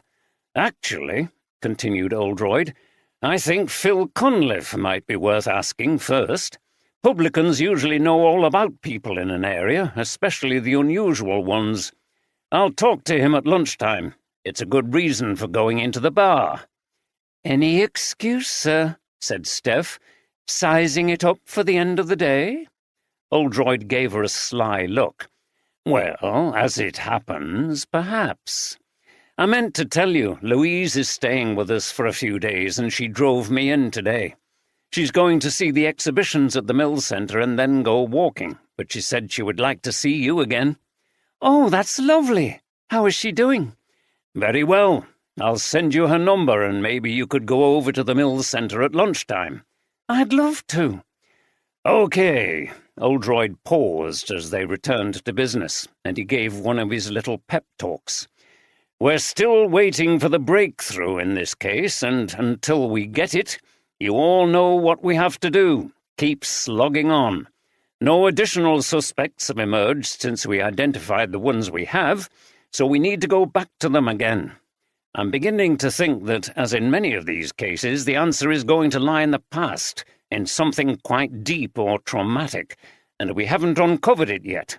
I'm wondering—" "Sir," said Jav, whose phone had vibrated with an incoming message, Sorry to interrupt, but there's information coming through from HQ. I've got a team doing background checks on all the suspects. It's taken them a long time, but they're overworked at the moment. So, Ben Shipton attacked his wife 3 years ago. It was regarded as a minor assault and he was given a caution, but that shows he could be capable of violence towards her. Jav was reading the report. It says that Annie Shipton had a slight injury to her shoulder, following a row that had taken place on their narrowboat on the canal at Saltaire.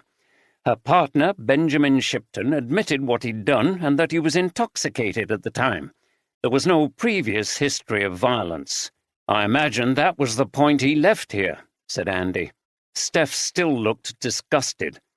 Well, whatever we think about the incident, we definitely need to call him back in urgently for further questioning, said Oldroyd. Darren Ward was feeling much better, not fit enough to go back to work, but he was able to get up in the morning after Laura left and get dressed. He drank some coffee but felt in need of something stronger, and not alcohol. Sam Wallace, their usual supplier of coke and weed, had not been around for a while, but he was sure he'd seen Sam working on a house not far off in the old village. Darren decided to walk over and see if he could find him. When he got out of the boat, he felt a bit wobbly, but it was a very short walk along 2 streets to the house in Titus Salt's famous 19th-century model village. Sam was working on the ground with an angle grinder, cutting some roof tiles for one of the larger end terraces which had been reserved for the mill managers and overseers in Victorian times. When he saw Darren, he switched off the cutter and pushed up his goggles. "What's wrong with you?" he asked. "You look peaky." "I've been rough for a few days. Bad cold." "What do you want?" Sam asked. "I told you never to come to me at work." "I want some stuff. You haven't been to see us for ages. Where have you been?" Sam glanced round. His workmates were all on the roof or the scaffolding. "Keep your voice down or you'll get me sacked. The boss won't like it if he finds out I'm into drugs. Look, we got busted by the police. They caught us in the woods. We've got to lie low for a while." He picked up the grinder and pushed his goggles down. "Anyway, I got to get on with my work. I've got nought for you at the moment. I'll let you know if things get any better. And keep your mouth shut, or there won't be anything at all." He switched the grinder on, leaving Darren to walk back disconsolately to the basin. Sam hadn't said anything about the death of Annie Shipton and threat to their supply lines, never mind the fear that the police might try to pin the murder on them, thinking it was a deal that had gone wrong. They would have to find another supplier to replace Shipton. These were difficult times. Lunchtime found Oldroyd in the main room of the navigation, looking longingly at the pumps on the bar. His favourite kind of beer, amber-coloured bitter, smooth with a deep flavour, was on offer, but he would have to wait until he was off duty. He saw Phil Cunliffe, who was drying glasses behind the bar, and beckoned him over. "I'm sure you know Len Nicholson, the painter who lives in that boat up towards the loch," Oldroyd said. Phil smiled. "Yes, he comes in now and again. He's been here a while. Tends to move around a bit, but he always comes back. He gets plenty of work here with the boats in the basin and the marina." "What do you make of him?" "He keeps himself to himself. He's one of the old guard on the canal. Not many left now. And he doesn't fit in with the modern crowd." "That's what Gary Wilkinson said. Has Nicholson ever talked about his views on spirits on the canal? Things like that?" "Well, now you mention it, he has. Some people are actually a bit scared of him. I have to admit he looks a bit menacing, being a large bloke with a massive beard. There was a big row with someone in here about all that, stuff about spirits. It's a few years back now, but there was a bloke here then, Matt Holden, who used to enjoy winding Len up. He'd say that he thought canals were useless these days and they should all be filled in, stuff like that. Of course, Len got angry, couldn't see the funny side, and one evening he went for this chap and we had to pull him off. He was shouting some weird stuff about the canal always taking vengeance on those who disrespected it. We thought nothing of it, but a few weeks later Matt Holden was found dead in the canal. Of course, it was fully investigated, and there was no sign of foul play, as you coppers call it. Matt was a drinker, and he often left here drunk and unsteady. The conclusion was that he'd fallen into the canal. It was winter, and the cold water caused him to have a cardiac arrest. He hadn't been hit or anything. There were no signs of struggle. But we all remembered what Len had said, and one or two people teased him about it. He wasn't sorry either about what he'd said, nor about Matt dying. He just said something along the lines of people like him had it coming to them. Do you think he had anything to do with it? No, not really. He's all talk and a bit strange. Spent most of his life on the bloody canal, enough to turn anybody odd. But it just made us think. He smiled. It's interesting that none of the regulars ever teased him after that. They probably wanted to avoid ending up in the canal too. But you think it's superstition rather than an actual threat? Yes, coincidences like that freak people out, don't they? Len's come in here a bit less frequently since then, and some of the regulars tend to avoid him. I don't think he's bothered. As I said, he's a bit of a loner. Oldroyd paused. I'm also interested in Annie Shipton and her husband Ben. You've been landlord of this place the whole time the friends from the folk group have lived here? And a long time before that, Chief Inspector. Over 25 years now. OK, so you're aware that the Shiptons separated a while ago? Yes, Ben went to live over in Oakworth, didn't he? Yes. Did you know there was an altercation between them which resulted in the police getting involved and Ben Shipton being given a caution? Phil frowned. No, I didn't. Ben never struck me as violent. I know Annie could be difficult, but that's no excuse. You could hear rows coming from the boat occasionally, but nothing worse. Can you remember when he moved out of the boat? Phil thought about this for a moment. Yes, actually. It would have been August, just over 3 years ago, because it was my wife's birthday, and we usually have a bit of a doing here for the locals. I remember asking where Ben was, and Annie saying he'd moved out. Oldroyd nodded. That correlates with the police report. It seems he left after the incident, as one of my sergeants suggested. Thanks, you've been very helpful. He looked again at the pumps on the bar, then left quickly before temptation proved too much. In the house at Oakworth, Ben Shipton received a call from Jav to arrange to speak to him again about Annie. He agreed to meet with the detectives in Saltaire. Brittany came into the front room to find her father grim-faced. "What's wrong, Dad? Are things getting to you today? It was hard yesterday at the funeral director's, wasn't it?" "No. It's not that. Sit down." Brittany looked alarmed. "Dad?" Ben sat down too.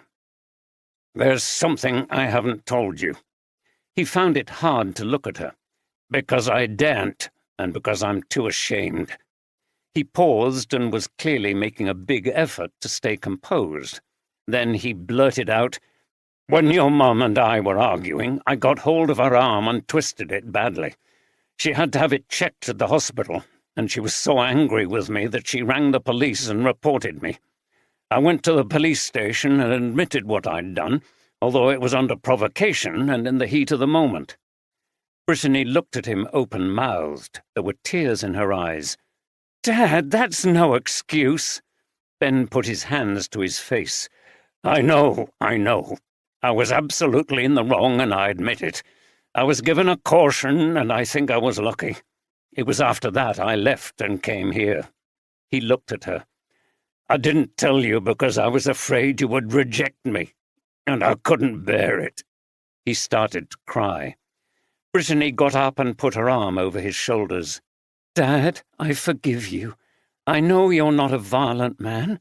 I know you didn't mean to hurt her." Ben put his hand on hers. "I didn't.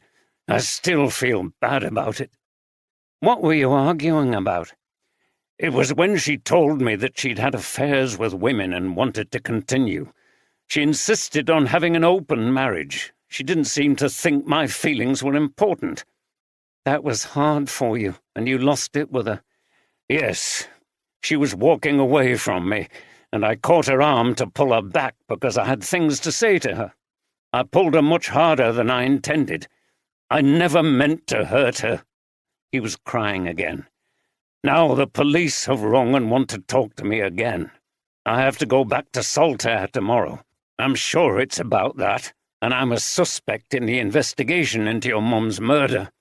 Now there's evidence that I've used violence against her in the past, and I failed to disclose the incident. But I swear to you I had nothing to do with her death."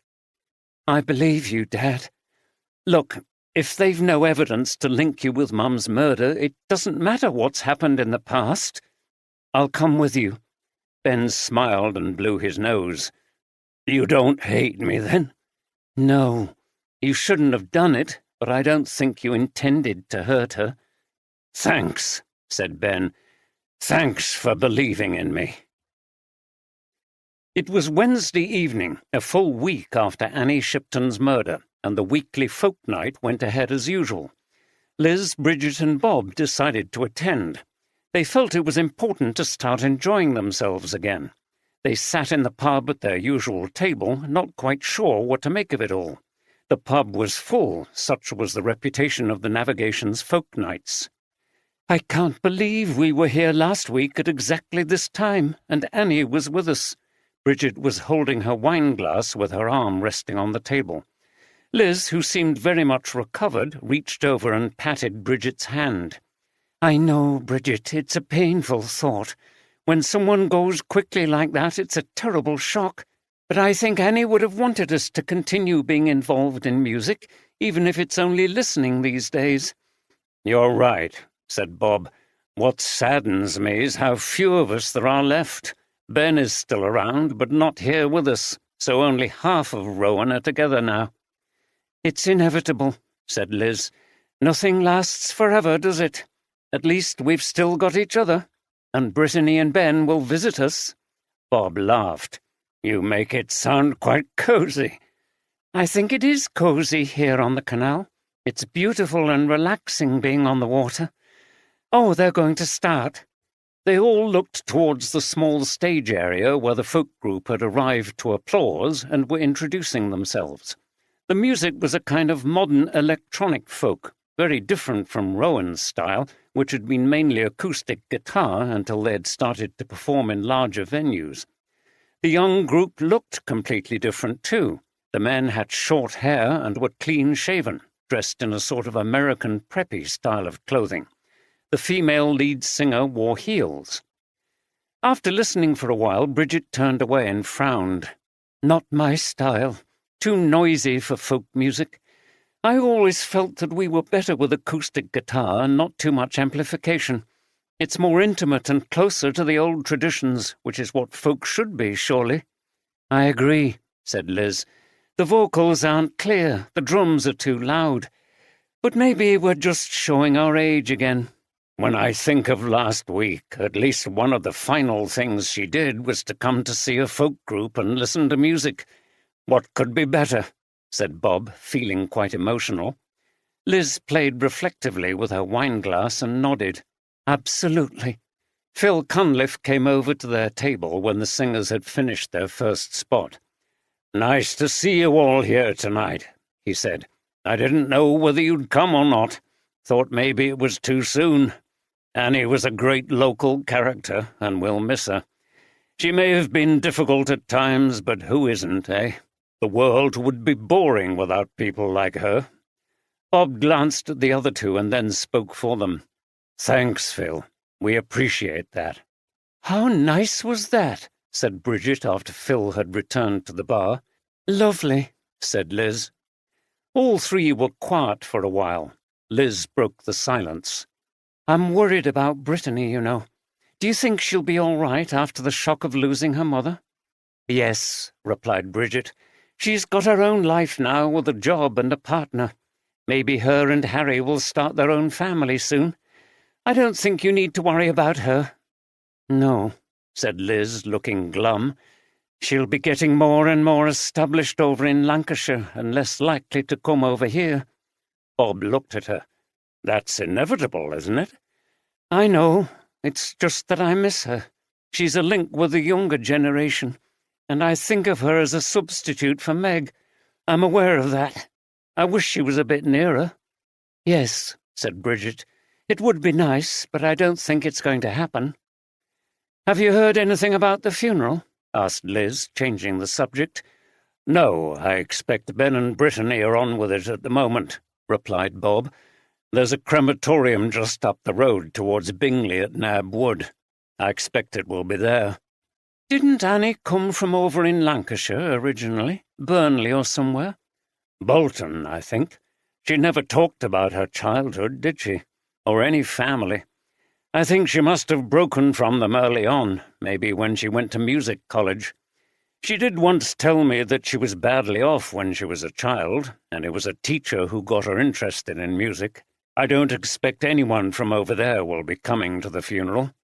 Hold on, look who's here. Bob stopped talking as Laura Ward approached the table. She stood there a little uncertainly, avoiding eye contact, and then said, I thought you all might be in here. I've come to apologize for last week. I shouldn't have said those things and then lose my temper like I did. Bob nodded. Okay, we appreciate that, he said, looking to the others for acknowledgement. Don't worry about it. Annie went over the top with what she wrote in that blog. It was right out of order.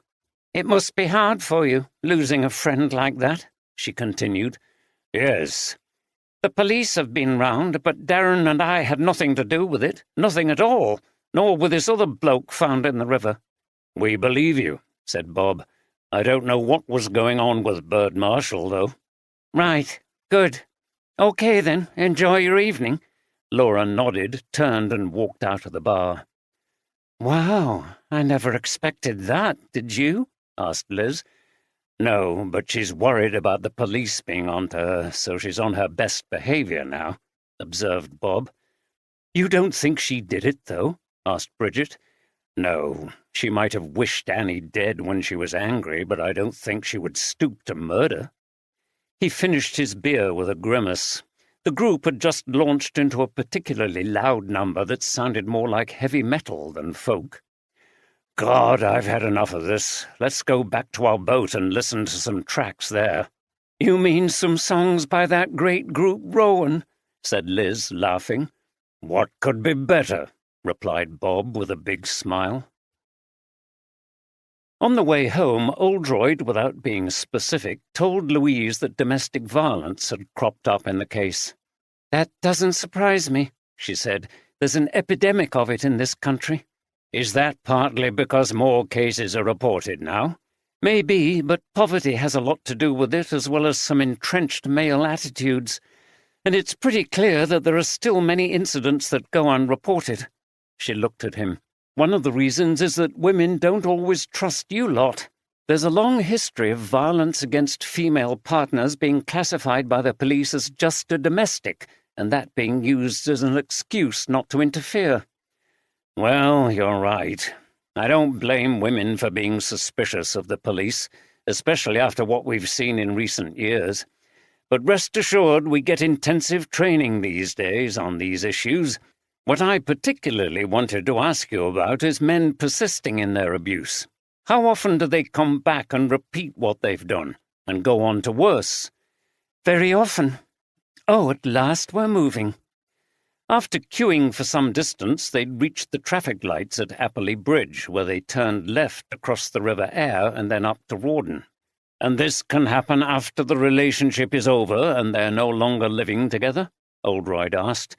Yes, some men blame the woman, especially if there's been continuing conflict, like a custody battle over children. I see. Oldroyd was quiet for a while as he reflected on what his daughter had said. They had reached Leeds Bradford Airport and were driving through the tunnel under the runway. It was great to see Steph, by the way, said Louise. We met at the cafe, like you suggested. I haven't seen her since all that Whitby stuff. I'll never forget what she did for me. She's just the same, bubbly and friendly. She was asking me all about what I'm doing, and she was really interested in it. She told me she was involved in outing a detective inspector who was harassing women at the Harrogate station. Oldroyd smiled. That's right. Steph's been at the forefront of championing women in the force for a while. Things have certainly changed at Harrogate, mostly due to her. I don't think women are patronised anymore or subject to sexual harassment. Louise gave him a sceptical glance. Well, that's good, Dad. But why did it take someone like Steph to force change? Couldn't you all see the problem yourselves?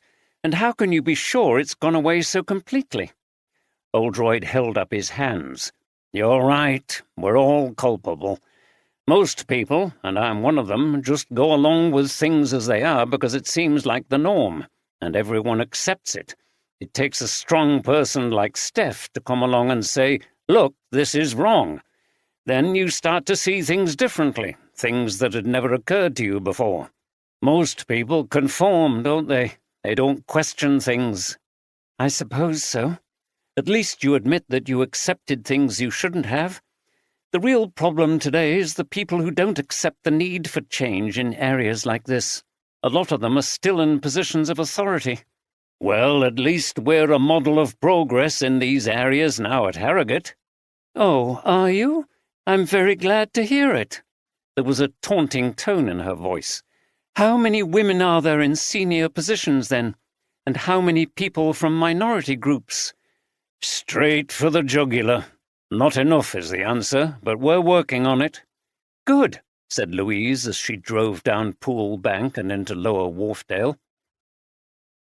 After 2 days of dithering, during which he'd been to the police station after work to receive his caution, Sam Wallace decided to tell his mother about being caught by the police in the woods with drugs.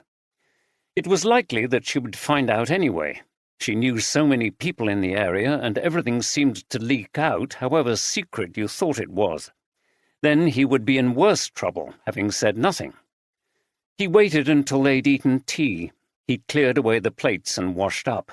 He knew it wouldn't make this any easier, but might show he was feeling a little regretful. Mum, I've got something to tell you. She was sitting on the sofa reading a magazine. She looked up at him. Have you now? I thought there was something going on when you were so keen to clear away and wash up. Yeah, well...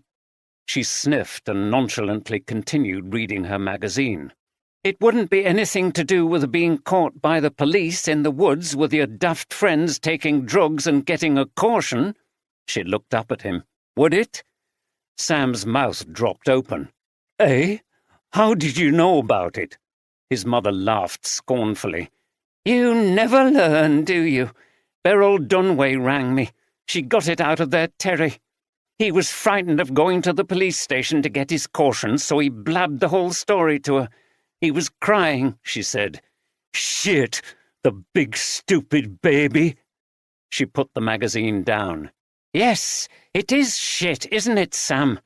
Now you've got a caution on your record for drug-taking as well as a reputation for fighting. I only hope Bill Ferguson doesn't find out, or if he does, he lets it pass without sacking you. Why should he sack me? I do my work right. Well, I'm pleased to hear that, because you haven't much else that's good on your record, have you? You haven't the bloody brains you were born with. Somebody your age, too. You're not a bloody teenager anymore. Sam hung his head. He was completely outmanoeuvred and didn't know what to say. I hear the dealer's been arrested. Who was it? Sam looked alarmed. He hoped Terry Dunway hadn't said anything about Annie Shipton. They'd all agreed not to mention that to avoid suspicion about the murder. Ryan Nelson. Oh, I've heard of him. He's done for shoplifting. I know his uncle. You know everybody. Not everybody, but let's say enough people to find out what I need to know. She yawned and got up. Anyway, Sam, I don't see why I should worry any more. It's up to you. Carry on like this if you want, but I've told you before, if you lose your job because of getting a criminal record, I'm not supporting you. You'll have to find somewhere else to live, and I don't know how you'll pay for it. I won't lose my job. Good. Why the hell don't you keep your cycling up? They seem to be sensible people in that club." She looked round the room. "When you've finished washing up, you can carry that basket of ironing upstairs." She walked out, leaving Sam to wonder about Ryan Nelson and whether he would keep Annie Shipton's name out of it, or would he do some deal with the police instead? He frowned. There could be further trouble ahead. What would his mother say then? She was probably right. He should stick to cycling. "You should have been up front about this, rather than waiting for us to check your record," said Oldroyd to Ben Shipton. It was the next morning, and a second interview of Annie Shipton's partner was taking place at the Navigation. Steph was also there. Brittany had been granted further time off by her school and had come over from Oakworth with him. She had gone to see Bridget and Bob. Ben was sullen. "I didn't think it was my place to raise it." Oldroyd was in a hawkish mood, and his tone was implacable. "Maybe not, but your caution for that assault on your wife is clearly relevant to the investigation, and you knew we would find out as soon as we searched the records, so why not just admit to it? We've seen the police report. You were handed a caution.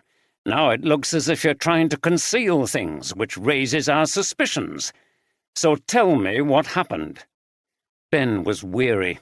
It was an effort to tell this story again after so long keeping it to himself. "Our relationship was deteriorating. Annie had told me that she had had affairs with women. She wanted us to have an open marriage so that she could continue to see other people." He winced at the unpleasant memory. "I was shocked and angry. I felt betrayed. It was a ridiculous thing to ask, unfair. We argued about it on and off for days. One night I'd been in here feeling miserable and drinking.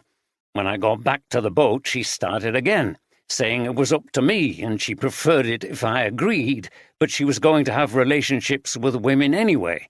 She seemed to think it didn't matter if she was unfaithful with women instead of men, but I didn't see it like that. There was a bottle of whiskey, and I drank some of it. Annie could be very nasty if she was in the wrong mood.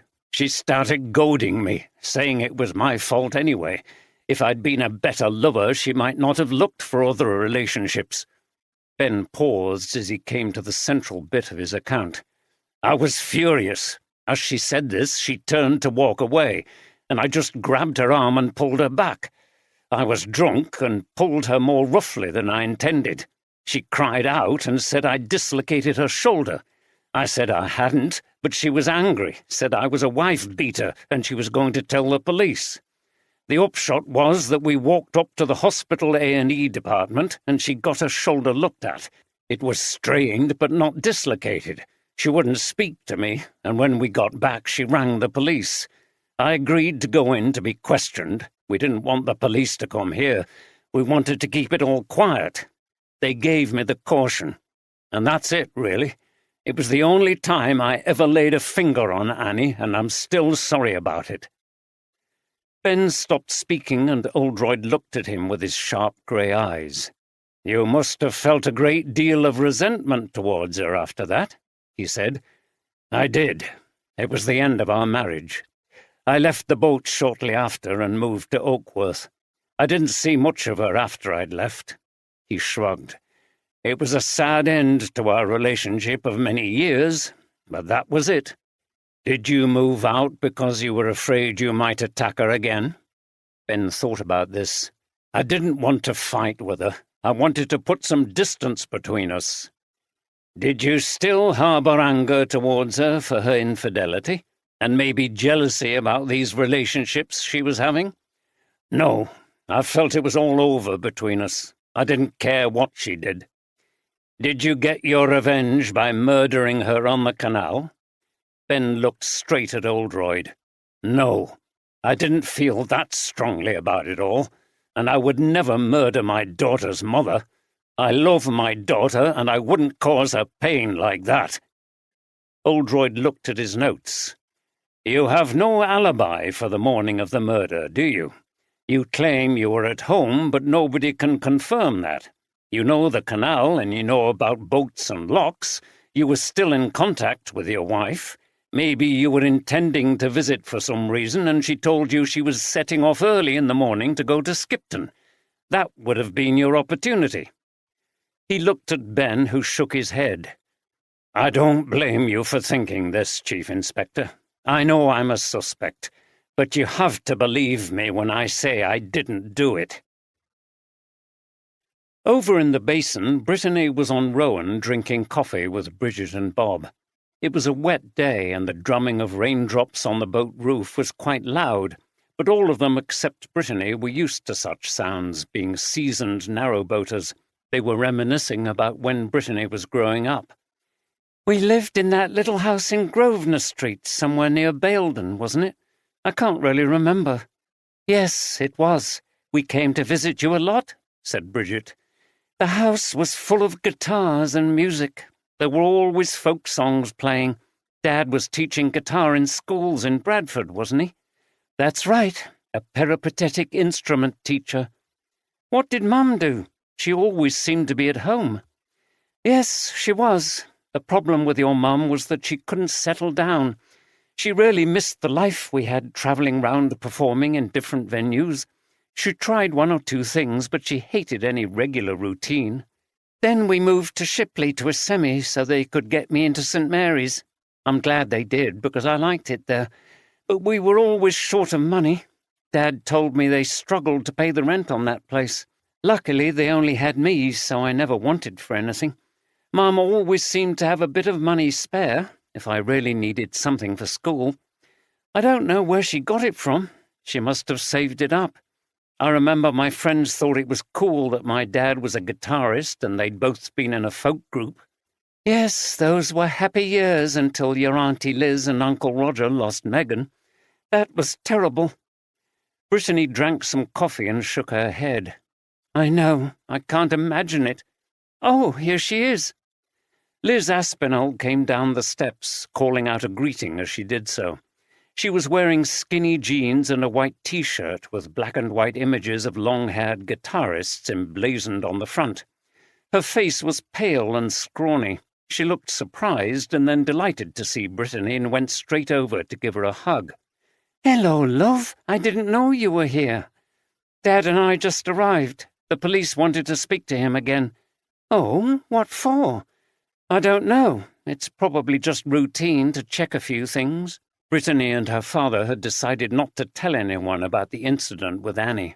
"Well, I'm just off to the shops and I wondered if anyone needed anything." "Not at the moment, Liz, thanks," said Bridget. "Okay." Liz looked at Brittany. "Don't forget to come round to see me, will you?" "Of course not, Auntie. I was planning to come over to see you next." "Good." Liz glanced at Bridget and Bob. "See you later, then." She turned and her thin legs disappeared back up the steps. "Oh dear, she doesn't seem very happy, does she? She's always so pleased to see me, but I almost feel she relies on me somehow," said Brittany. "I know. She's been very needy since Roger died. Is it any wonder after losing Megan as well? I think she's always thought of you as some kind of substitute for her daughter. And then this trauma we're going through. It must make it all worse. I wouldn't like to be living alone on that boat at the moment." "She looks so thin." "She's been getting steadily thinner for a while. It's the running she does, and she doesn't eat much. I was wondering before all this happened if she was depressed. What do you think, Bob?" Bob shook his head. "Maybe. She probably looks to the future and just sees a life alone. It can't be much of a prospect. She's got us, of course, one less now, but no family of her own left." "No," said Brittany thoughtfully. "I'll definitely go and see her when I leave here. I wonder how Dad's getting on." Oldroyd frowned as he drank a cup of coffee. It was yet another case meeting, and he was feeling frustrated. There were leads and evidence, but there was no sign yet of a breakthrough. They had the method, they had the means, but they didn't yet have a motive, or at least one that pointed to a definitive suspect. "What did you think of Shipton, sir?" Oldroyd rubbed his eyes and shook his head. "I'm not sure," is the honest answer. "He's got the motive and opportunity, but his denials seem genuine. Having separated from his wife, did he harbour so much hatred towards her that he would plan her murder? Said Steph. I agree it's doubtful, but we don't know if we've yet to discover more about Annie Shipton's past. There was certainly a lot going on in her life. On that point, sir, I have more information, said Jav. The drugs team at HQ have been examining the evidence submitted by the officers who found those drug users in the woods, and they were alerted by the mention of the name Annie Shipton. Apparently, she's been a suspect as a dealer for many years in this area, but they've never been able to pin anything on her. Oldroyd looked up, suddenly more lively. Has she indeed? Well, that sheds more light on the whole business of Wallace and his involvement with her. Maybe that altercation on the canal was not about cycling, but something to do with drugs. They were all eager to deny that Annie Shipton had anything to do with them, weren't they?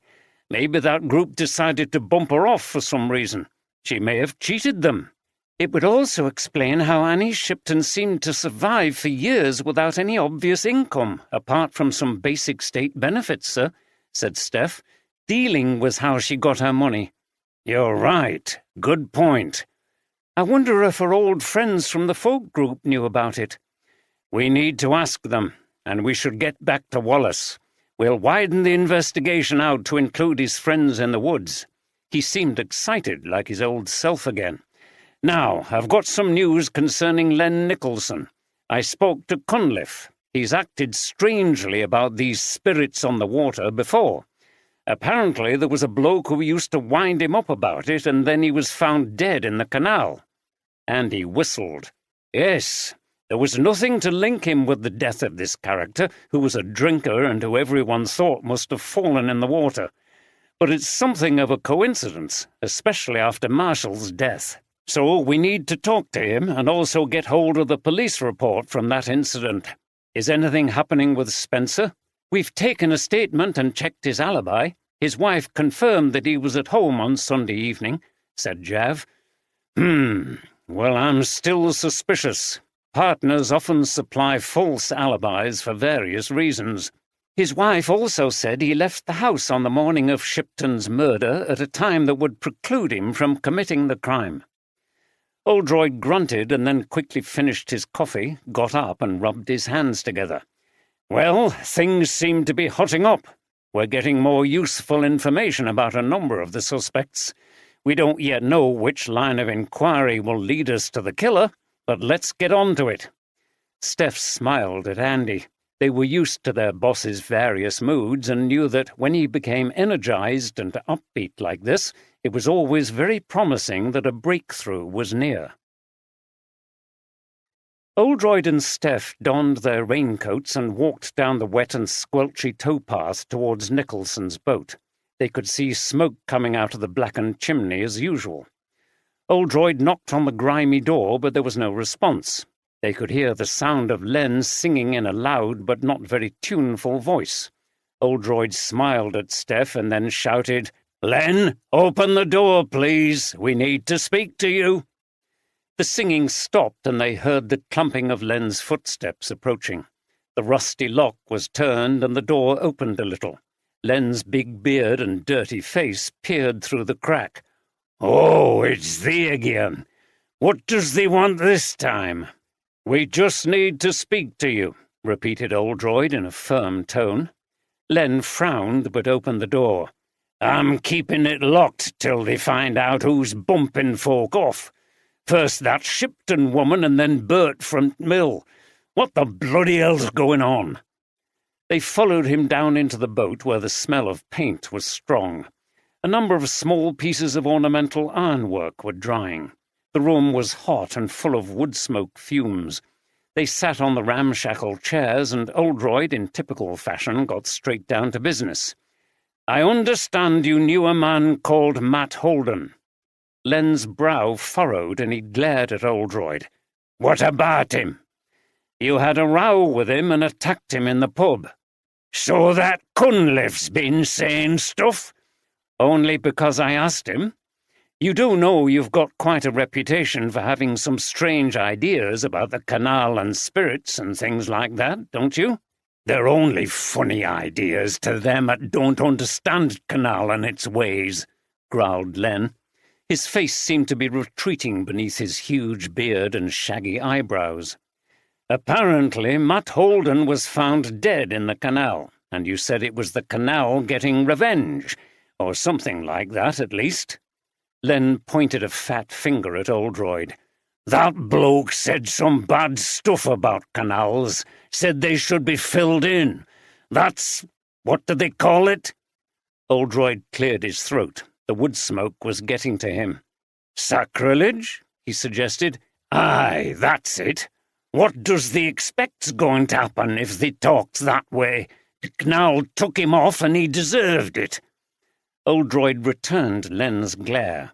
So did you help the canal by pushing him in? No, I didn't. He raised his head in defiance, and then his expression went thoughtful. You see, the canal doesn't need my help. It can look after itself. The spirits'll protect it. What spirits are those? Asked Steph, trying to keep any derisive skepticism out of her tone. Len looked at her with an expression of pity. It might sound daft to thee, but I know they're here. I've felt them many times, and I've said before to lots of folk, if they don't show respect to Canal, things'll happen to thee. Whenever there's anybody found in twatter, they can be sure they did summat against it. And sometimes there's part of Canal that seems cursed somehow. I was telling Gary Wilkinson at the shop about it, but he didn't believe me. You've got to have lived your life on twatter to understand. So because Matt Holden was scornful of the canal, you think it somehow lured him into his death? Asked Oldroyd. Aye, I believe it did. And how did it do that exactly? Len shrugged.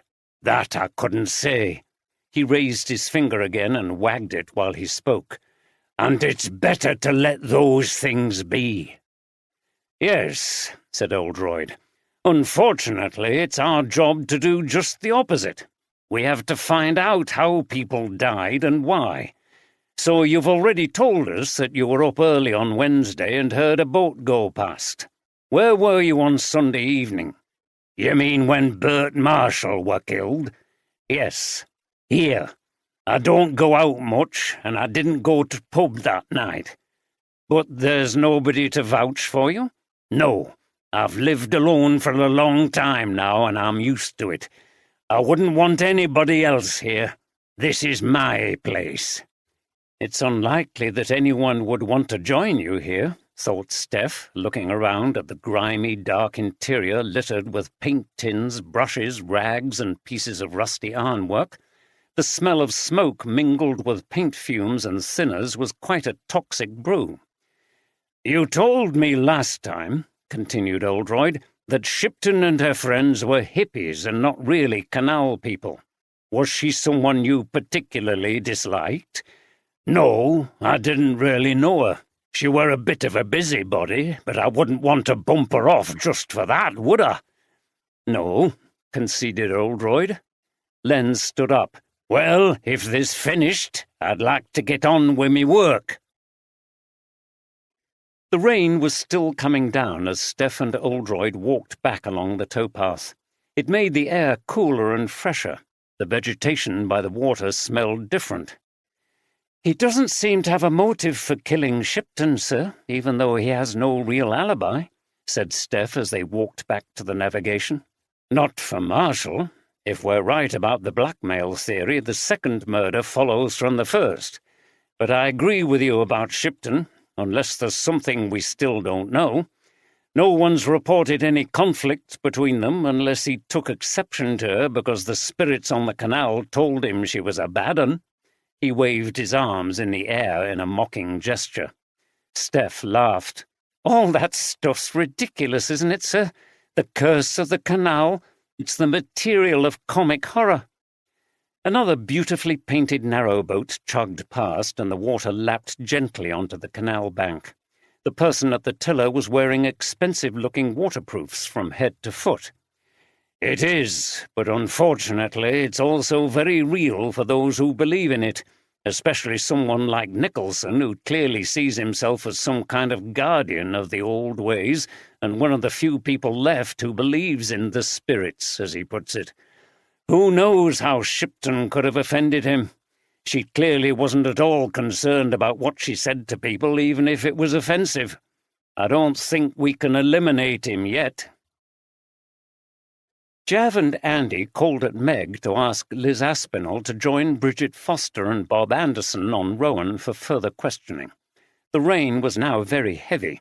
The large raindrops were plopping into the canal and mist clung around the massive shape of Salt's Mill. Liz followed the detectives across the basin wearing only a thin jacket that was wet through by the time she got to Rowan. The sitting area was quite cramped with 5 people crowded in. The detectives and Liz took off their coats, from which water streamed. The room smelled of damp clothes. "Liz, you're soaked!" exclaimed Bridget. "Haven't you got a waterproof?" "No, my last one wore out and I haven't been able to afford another." "Oh, well, borrow one of mine to go back in." "Okay, thanks." Jav began the interview. "We thought it would save time if we got you all together to ask you a few more questions. We've received reliable information from our drug squad that Annie Shipton was involved in illegal drug dealing over quite a lengthy period." Liz put her hand to her mouth. "What?" cried Bob. "Yes, I'm afraid there's no doubt. She was known to the squad, but had been very skillful in avoiding arrest. We found no evidence of drugs when we searched her boat. The question is whether any of you were aware of this." The 3 friends looked at each other and shook their heads. Bridget spoke. "No, Inspector, we had no idea. What on earth was she thinking? What kind of drugs?" "We think mainly cannabis and cocaine. Did any of you ever buy from her?" "No, Inspector," replied Bridget. "I think I can speak for everyone. We've all smoked cannabis and done speed a long time ago when we were on the road, but not recently. Bloody hell, though. We now know how she supplemented her income without ever having a job. So had this been going on all the time she lived here on the canal?" "Maybe," replied Andy. "Certainly for a number of years." Bob laughed sardonically. "Well, we always knew Annie was a dark horse. It seems she was darker than we realized. I suppose she would never have told us in case something leaked out. Were you ever aware of anyone visiting her boat? Strangers or unlikely people like young men?" Again the friends exchanged glances and shook their heads. "Did she ever have odd telephone calls in your presence, or any rows with anyone you didn't know?" "No, Inspector," replied Bob. "She was clearly very careful to keep everything away from her life here in the basin." "Did any of you witness that confrontation she had with Sam Wallace?" "I was there," replied Bob.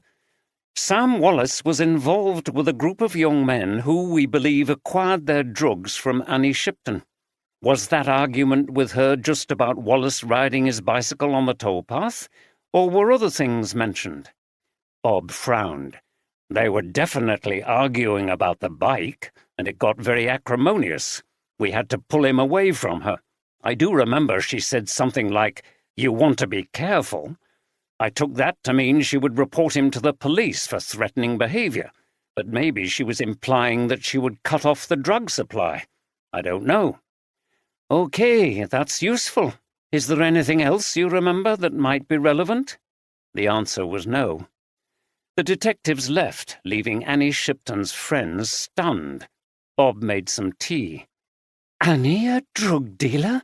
I can't get my head round it," said Liz.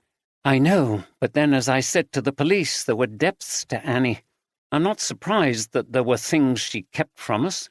It's amazing how you think you know someone who you've been friends with for 40 years, and then you find out there was another side to them," said Bridget. "I'm not sure it was a different side. It's consistent with the Annie we knew. She was utterly determined when she decided to do something. She never fancied a regular job when Rowan finished, so she looked for another way of surviving," replied Bob. "But to break the law like that, and probably for years?" Bob shrugged. I'm sure she had a way of justifying it to herself. Don't you remember, in the old days when we smoked weed a bit, she thought drugs should be legalized? And she often said she fancied something a bit stronger. Yes, she did, agreed Bridget. So she probably thought there was nothing really wrong with it, said Bob. She was so careful and devious for all these years. If ever there was a dark horse, it was Annie. Liz put her head in her hands. She was shaking. How long is this nightmare going to go on? 2 murders, and now we find that our friend was a drug dealer? I don't think I can take much more. Bridget put an arm round her shoulders, looked at Bob, and said, All this must be bringing back the bad stuff you went through with losing Roger and Megan. Liz nodded and burst into tears. It's never far from the surface.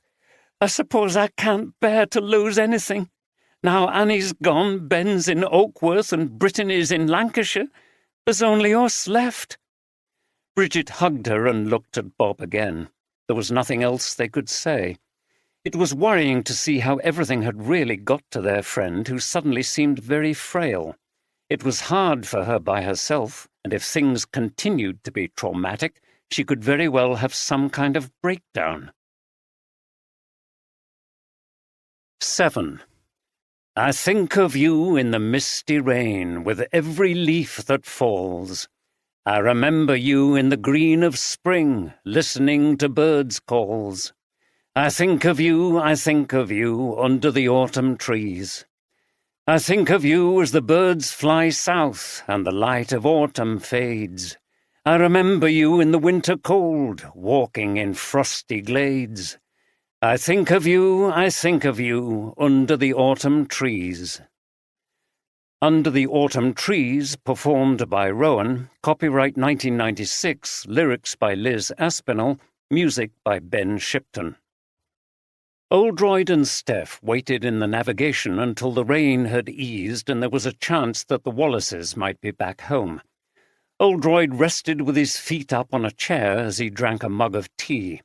He was feeling tired after the hectic pace of the last week and travelling from Newbridge every day. He yawned and turned to Steph. "Well, you've lost a week of your holiday," he observed. "Just think, you and Andy could be above Skipton by now, through the Foulridge Tunnel and well into Lancashire." "Don't worry, sir. We wouldn't have missed this investigation for anything. Working with you and Jav again, it's amazing. Far too exciting to miss. We'll take up the holiday afterwards. I think you said we could still take our leave."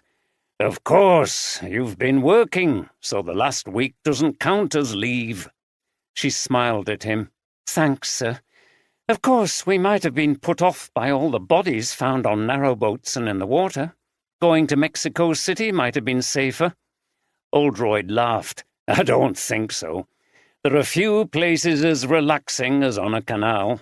It's to do with the gently moving waters and the slow pace of everything. You'll soon slip back into it."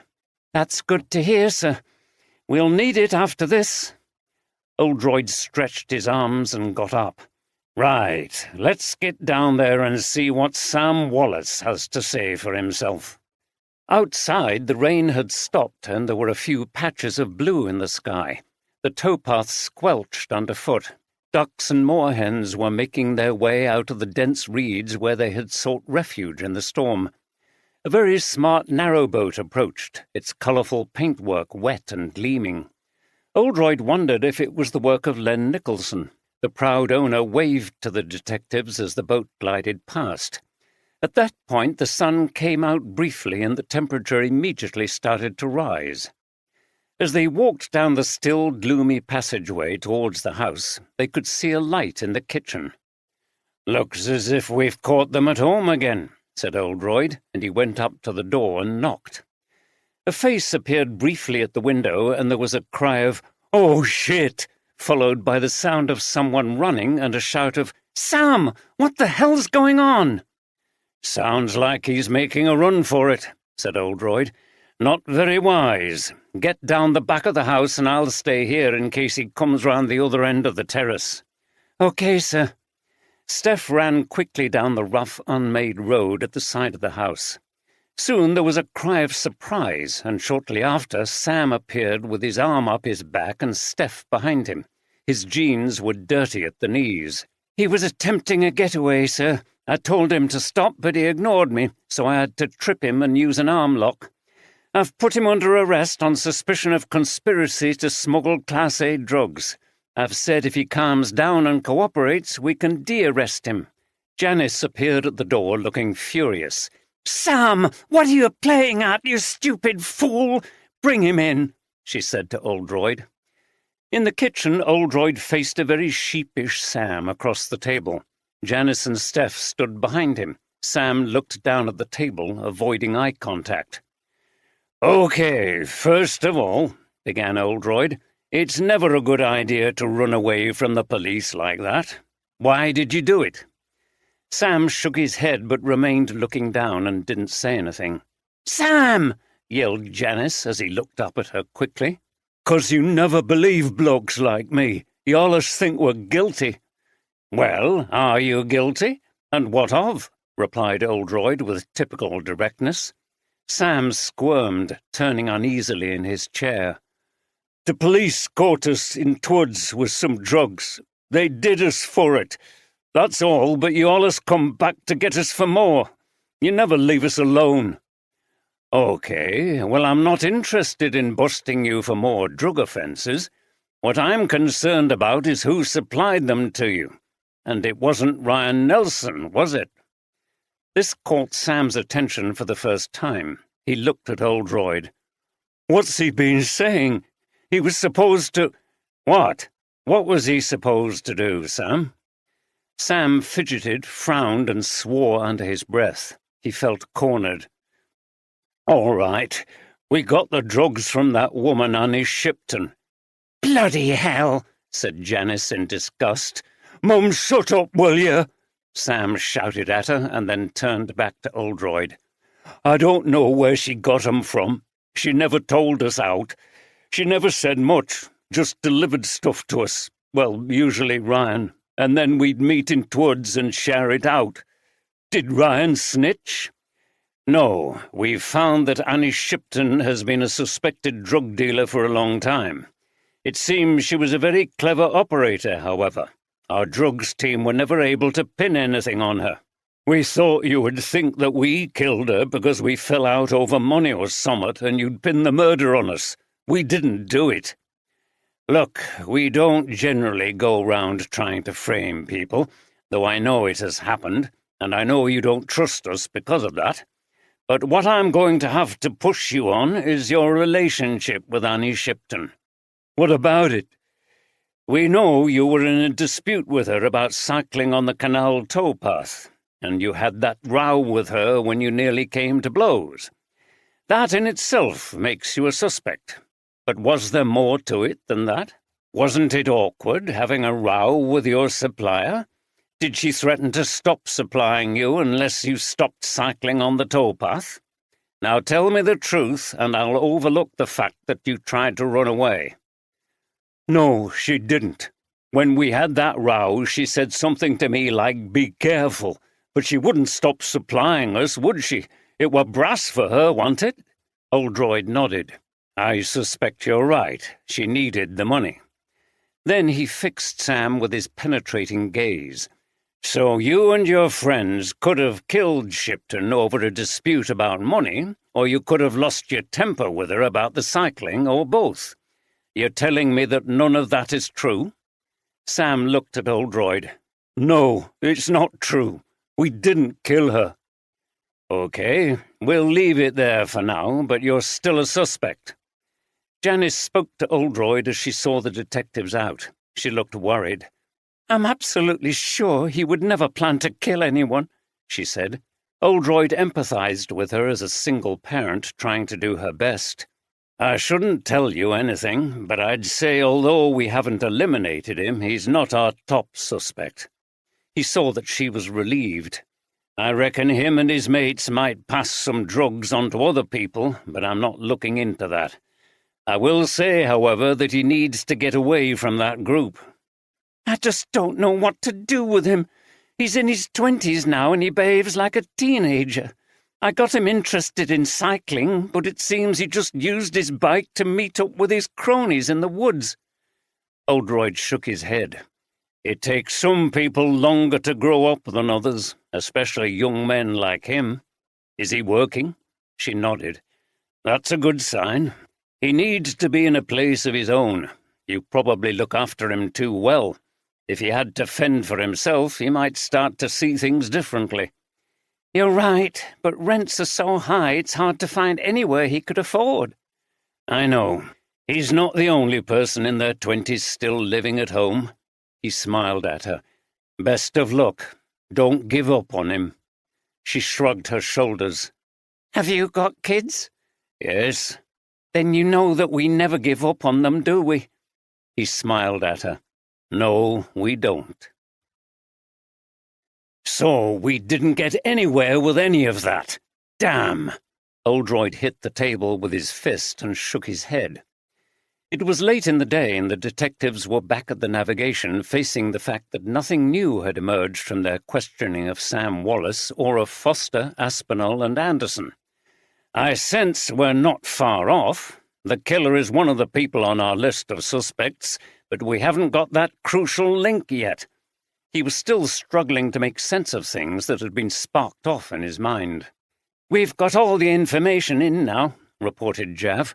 "Spencer's alibis for the time of each murder have been corroborated by his wife. Foster and Anderson give each other alibis, and nobody else has a support alibi for both murders. It's very inconclusive. We've got lots of people with motive and opportunity, but no forensic evidence to link any of them to the murder scenes." "Okay, look, we might as well call it a day. We're all tired. But I'm going back to Annie Shipton's boat. There was something in there that rang a bell with me, but I can't remember what it was. I think it might be important." "Okay, sir," said Steph, who sensed that her boss was getting a little desperate. It was raining again when Oldroyd arrived at Moorhen, and the late afternoon light was poor. For the first time the canal looked grey and uninviting as the rain chopped up the surface of the water. Mallards were sheltering under clumps of tall reeds with their heads laid on their plumage. There was a sinister feeling about the still and deserted boat. As he unlocked the door and went down the steps, there was a slight rumble of thunder in the distance. It was dark inside, and he switched on the light to reveal the forlorn interior.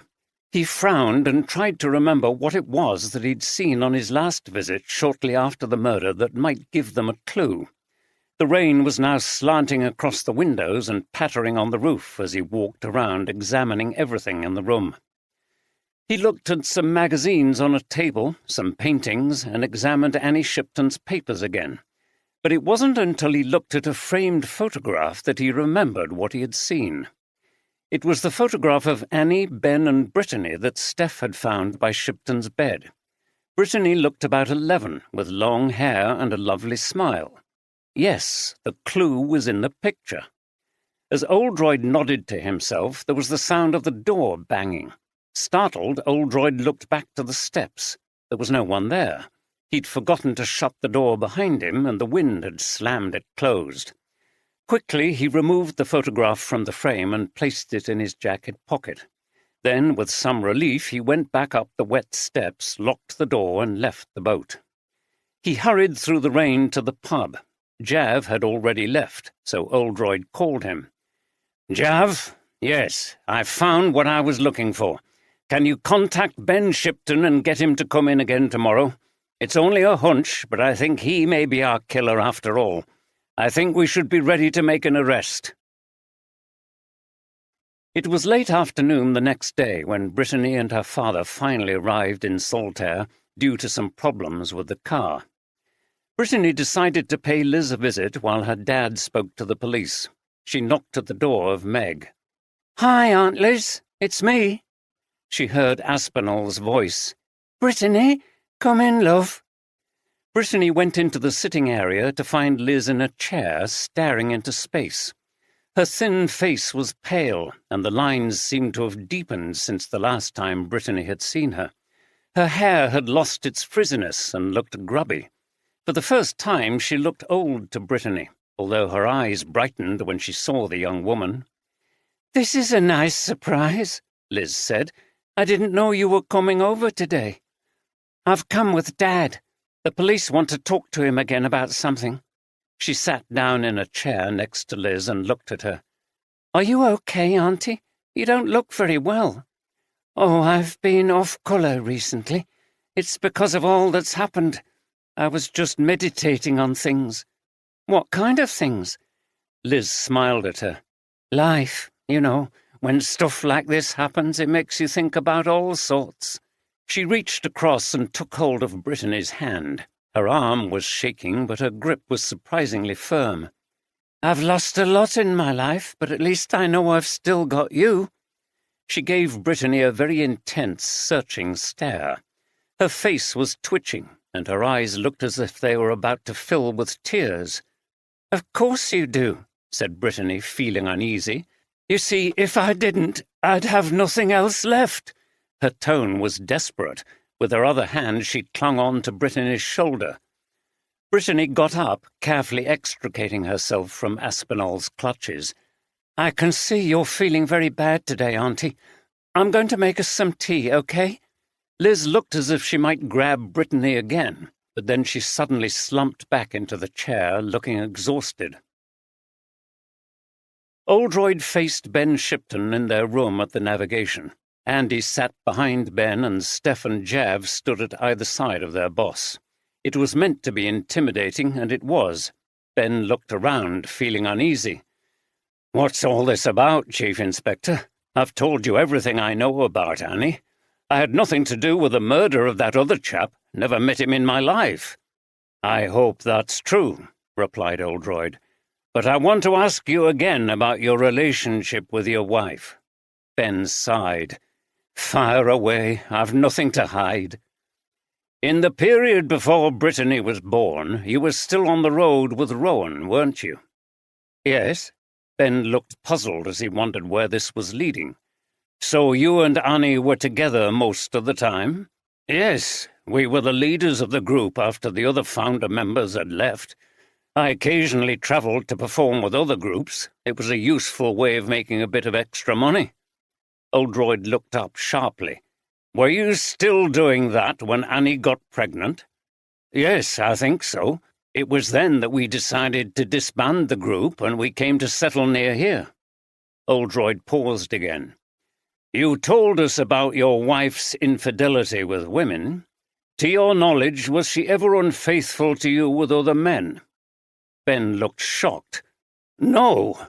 I mean, what on earth are you getting at?" Oldroyd produced the photograph and showed it to Ben. "You see, I'm interested in this picture of you with Annie and Brittany. That was taken at a friend's house. I remember it well. It was a birthday party. What about it? Your daughter has beautiful hair in that picture, but it's distinctly red, unlike yours or her mother's. She must have dyed it recently, because it's not red now. When I first met her, something seemed different, but I couldn't think what. I'd forgotten that I'd already seen this photograph in Moorhen on the wall. Red is the natural colour of her hair, isn't it?" "Yes, that's true, but Annie's father had red hair, so it must have come from him. That's how we always explained it." "What about you? You don't appear to have red hair." "Well, no, but it could have been in my family, I suppose." "You suppose? Does that mean that as far as you are aware, there is no red hair in your family? You don't remember anyone with red hair or being told about anyone with red hair?" Ben was puzzled and confused. "No, I don't know. Maybe. What are you driving at, Chief Inspector?" Oldroyd leaned forward to face Ben very directly. "At this. Red hair colour is quite rare because it's a recessive gene. That means that a person with it has to have the gene for it from both parents, not just one. If there is no red hair colour in your family, you cannot be Brittany's father." The force of this statement struck Ben like a physical blow. His eyes widened. "What? That's ridiculous." "I'm afraid not. And what I'm wondering is, to put it bluntly, that at some point not too long ago your wife told you that you were not Brittany's father. That's when you left Saltaire. You were so enraged that you planned her murder. Ben was unable to answer. You've already attacked her once, and now you had a much stronger motive to be violent again than the business of having an open marriage and her affairs with women, didn't you? To not be the father of the girl you always thought was your daughter meant a very deep betrayal which would have hurt you enormously. Ben had gone pale. He tried to shake his head but slumped forward in his chair as if he might pass out. Oldroyd looked towards Andy. "Andy, get him a glass of water. Jav, can you hold him up?" Jav grasped Ben's arm and gently pulled him upright in the chair. Ben put his hands over his face and moaned. "Oh, God, no!" Oldroyd gave Steph a worried glance. This reaction wasn't quite what he'd expected. "I see that this is a shock to you," he said. "You don't understand. Annie didn't tell me, but some things have just slotted together in my mind. I told you that when Annie got pregnant, I was spending some time away. It was also when we had guest performers in the group, some by former members. Annie was always fond of Roger Aspinall, and he came by regularly to cover for me. Roger had red hair." It was Oldroyd's turn to be shocked. His mind worked frantically, trying to make sense of this new information. And then he remembered seeing the picture of Roger with Liz and their daughter Megan.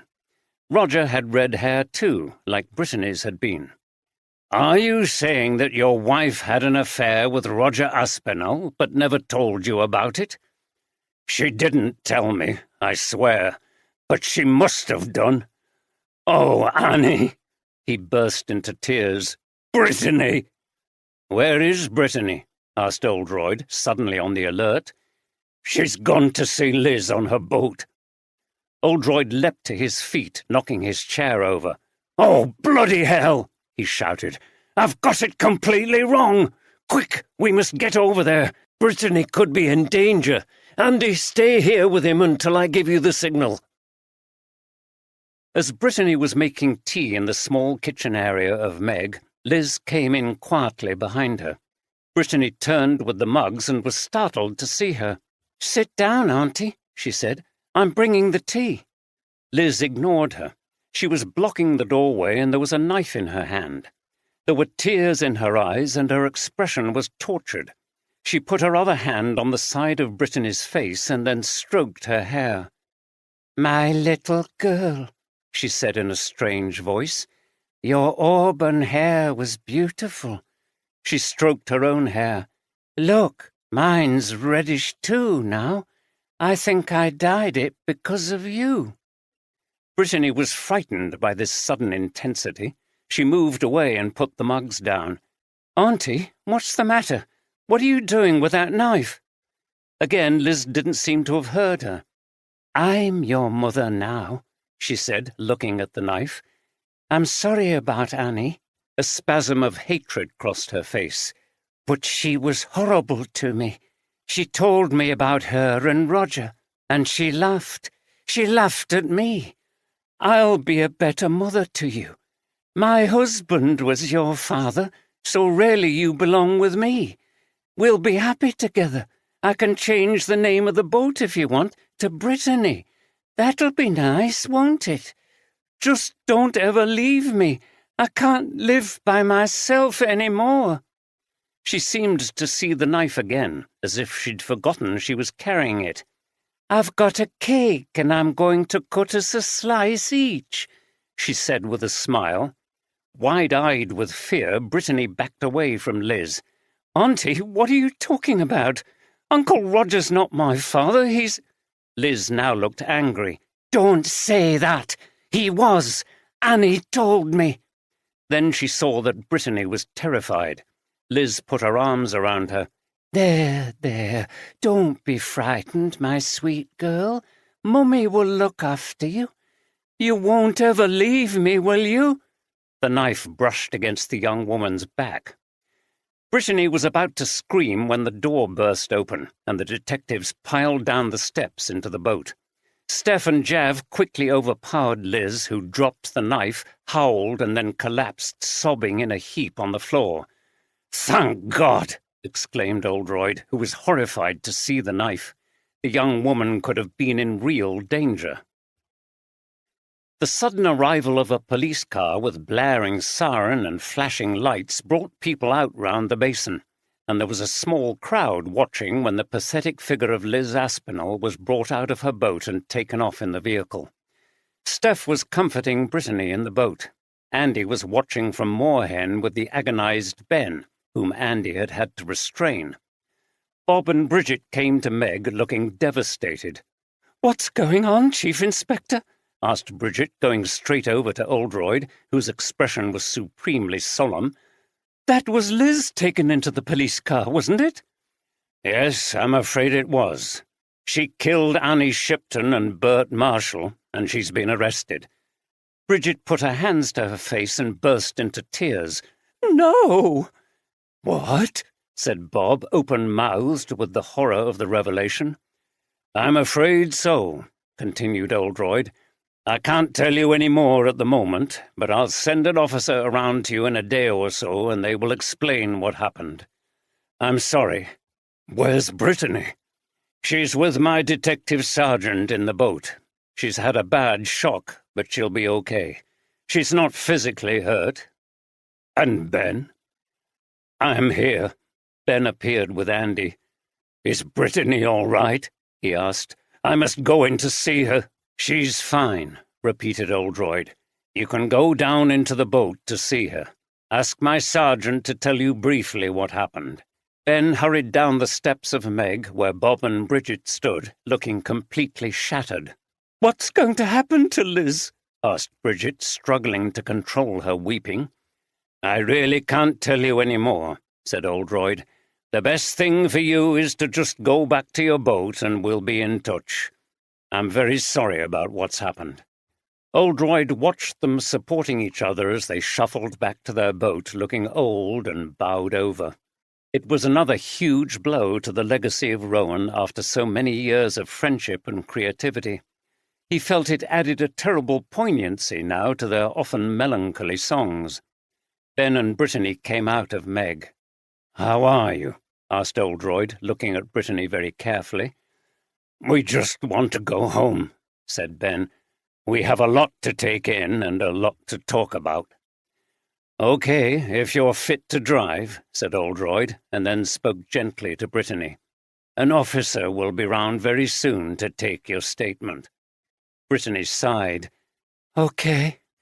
"We'll just pop in to see Bob and Bridget. They must be feeling awful," said Ben. "Yes, I think they will. It's a terrible shock for you all." When they'd gone, Oldroyd took a deep breath. "Well, I got that one wrong. I'm just glad that no one was harmed. We might as well go over to the navigation and pack up. What a quick and dramatic ending to it all."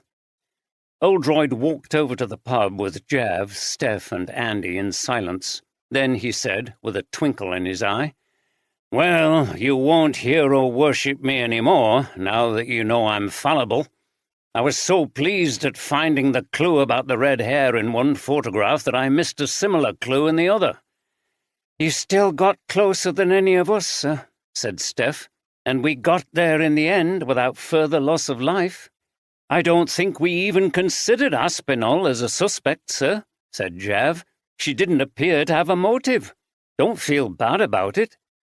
"No," replied Oldroyd, who nevertheless was very subdued as they cleared things away from their room at the navigation. It was his usual feeling of tiredness and anticlimax at the end of an investigation, combined with some disappointment, not just at his failure to identify the perpetrator, but that he had potentially placed someone at risk in his rush to find the suspect. Despite everything he'd achieved over the years, it made him feel something of a failure. How could he have misread the evidence? He called Superintendent Walker to inform him that the case was over. "Well done, Jim. I trust Bradford will be grateful for your work. They don't know how lucky they are. I'll be glad to have you back here. You're a voice of sanity in this daft world of managerialism and endless number crunching. You won't believe the latest from so-and-so. He's—" Oldroyd shut his eyes and gritted his teeth. The last thing he wanted to hear at this point was one of Walker's rants against Watkins. He managed to contain it by replying to Walker's questions in monosyllables. "Anyway, remember me to young Iqbal, and I'll see you tomorrow," Walker said at last. Oldroyd knew that Walker wouldn't be interested in any mistakes that might have been made. He was just satisfied that the case had been solved. Steph was right. He should be happy with that too. Jav was waiting to go. "I'll finish everything off at this end, sir. I expect you'll be coming over to our HQ to interview Aspinall." "Yes, I'll be there soon. I want to get it all finished off today, so it doesn't run on into next week, as far as I'm concerned, anyway. I think Superintendent Walker wants me back. You can take it all forward from here." Jav smiled at him. "Of course, sir. And I want to say that it's been a privilege working with you again. I'm really glad that you were able to join us, and I hope we'll meet up before too long." "I hope so, too," said Oldroyd, smiling. "You've done a great job organizing this investigation. And tell that little daughter of yours that I couldn't have solved the case without her and her class. They gave me an important clue." Jav laughed. "She'll be absolutely delighted, sir." Andy and Steph came to say goodbye to Jav. "Where are you going now?" he asked. "We're going to continue with our holiday on the canal," said Steph. "Our leave's been approved. We weren't far into it, so we're going to pretend that we're starting all over again. We're going up to Skipton and then on to Galbraith. Apparently the canal goes through some very peaceful countryside further up, and we need to relax after all this. We were going to stay here a bit longer and explore the galleries and the village, but I think we'll leave Saltaire behind for a while until all this trauma has slipped into the past." "I don't blame you," said Oldroyd. Back out at the basin, a number of people had been watching the arrest, and now that it was over, they gathered to talk to each other. Darren Ward, who was now feeling much better, had been watching events from his boat. He saw the police car and the detectives leave and ventured into the basin, where he was joined by Ros Collins and Gary Wilkinson. "What the hell was all that about?" asked Darren. "It looks as if they've arrested Liz Aspinall," replied Gary. "The thin woman with the frizzy hair who lives by herself?" "Yes." Darren looked incredulous. "Bloody hell! Does that mean she committed those murders?" "It looks like it," said Ros. "Her hair wasn't frizzy when they took her away, though. She looked awful." Darren shook his head. "Wait till I tell Laura. At least the police won't be on our backs anymore. She killed one of her friends in that old folk band." He shook his head. "I always thought they were a bit weird, that lot." Ros was also feeling relieved, but didn't say why. "They're okay. It's just music from a different era, isn't it? You've got to feel sorry for Bob and Bridget, the two left. It's going to be very lonely for them now. I wouldn't be surprised if they sold up and left the canal." "Yeah," said Darren. He puffed out his breath. It felt like the tension that had been growing around the canal area for over a week had suddenly relaxed, and it was a great relief. "Anyway, see you later." He went off back to his boat. "I wonder what was going on," said Gary. "I suppose it will all come out at the trial." Ros looked over the basin towards Moorhen and Meg. The two boats were silent and empty. It was sad. "Annie was a complex woman," she said. "She was attractive and charismatic, but there was also a very hard side to her, and she didn't seem to mind hurting people.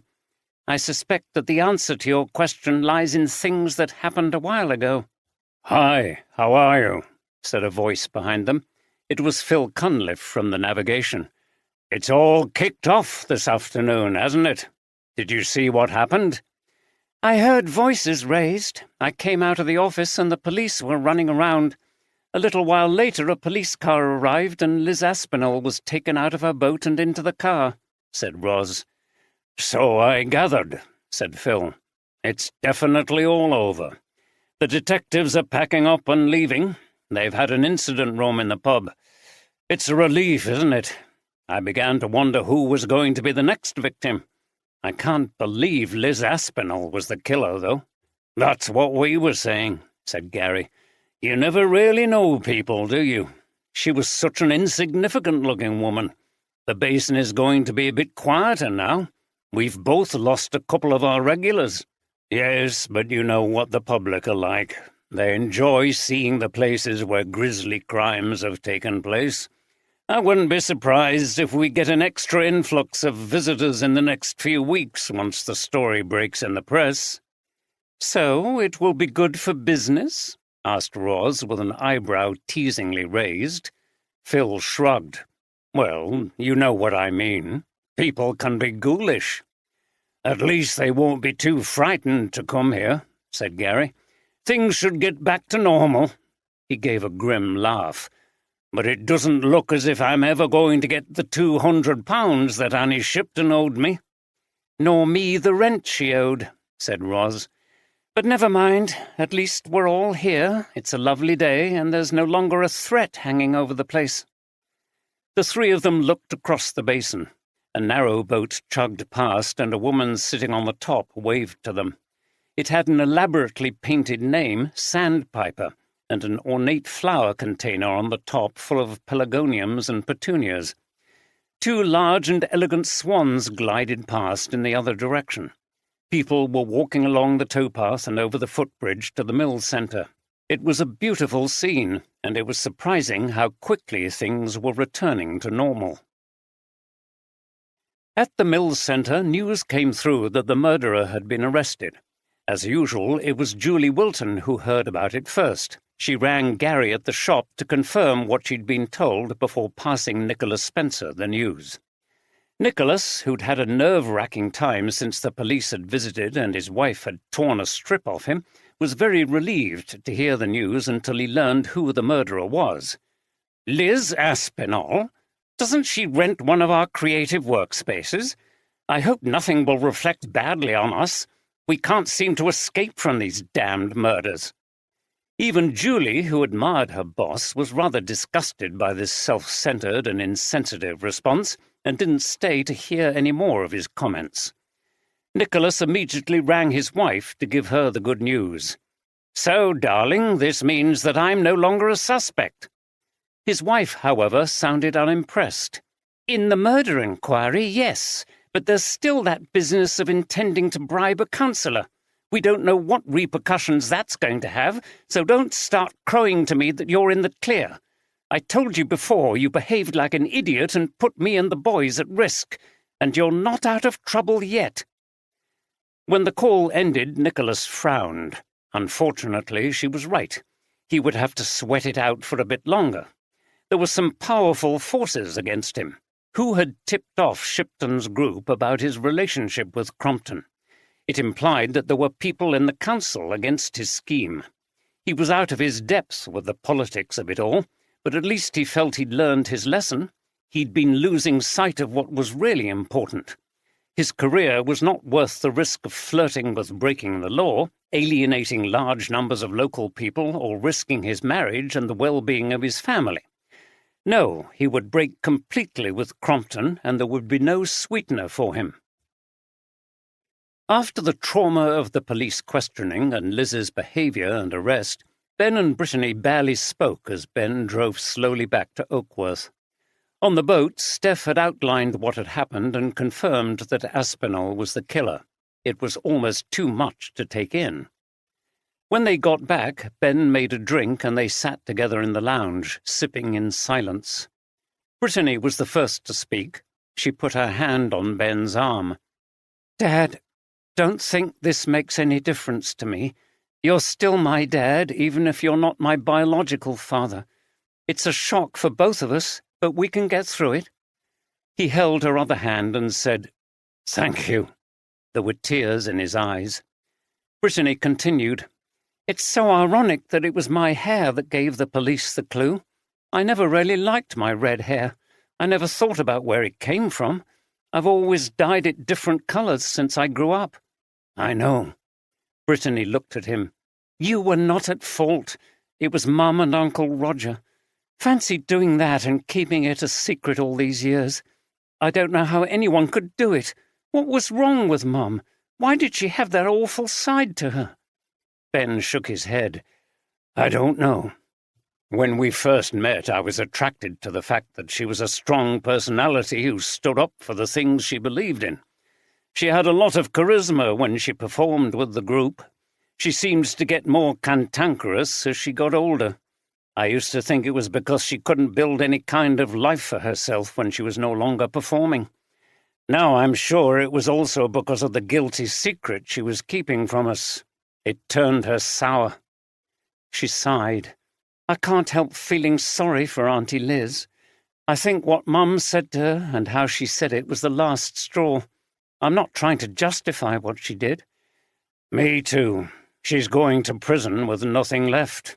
It's a horrible prospect." He shuddered at the thought. "Well, I'm going to go to see her in prison.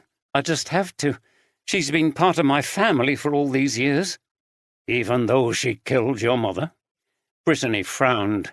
"Yes, I know some people would think that was terrible, but I can't just leave her there. She's had so much pain in her life, she's lost so much, and people close to her have betrayed her. I think she's been tipped over the edge. I don't think she's in her right mind. If I abandon her now, that would feel like another betrayal and another loss. I can't do it." Ben squeezed her hand.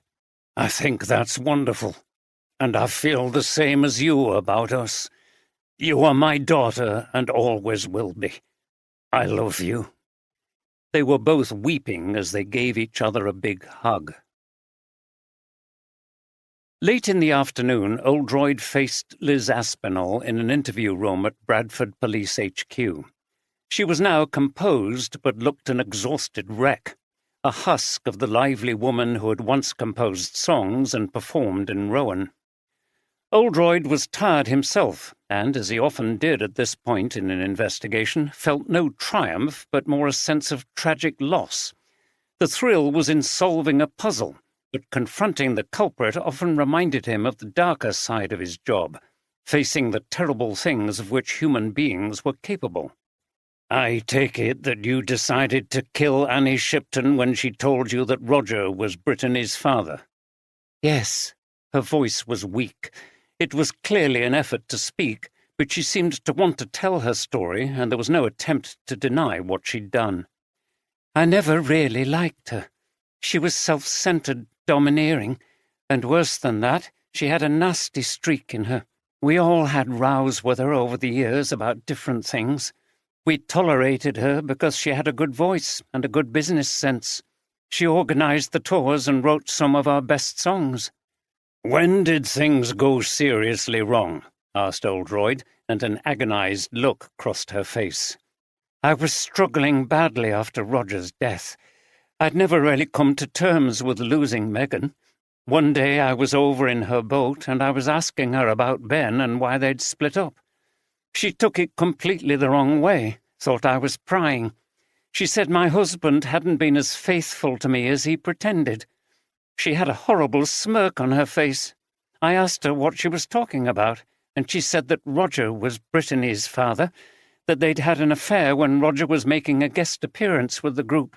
She said that was where Brittany got her red hair from. It was like being kicked in the stomach. I'd never thought about her hair before. Why would I? We all thought the red hair came from Annie's family. She couldn't prove what she was saying, but she put the doubt in my mind. I'd always known they liked each other. She used to flirt with Roger all the time. Then I researched about the genes for red hair, found out it wasn't in Ben's family, and I believed her." She paused and looked down at the table. "Did you see any other physical resemblances between Brittany and your husband?" "No." Oldroyd nodded. When Louise had been looking at the photograph album, he'd started to wonder about Brittany. He'd looked at so many mugshots over the years that he'd become an expert in faces.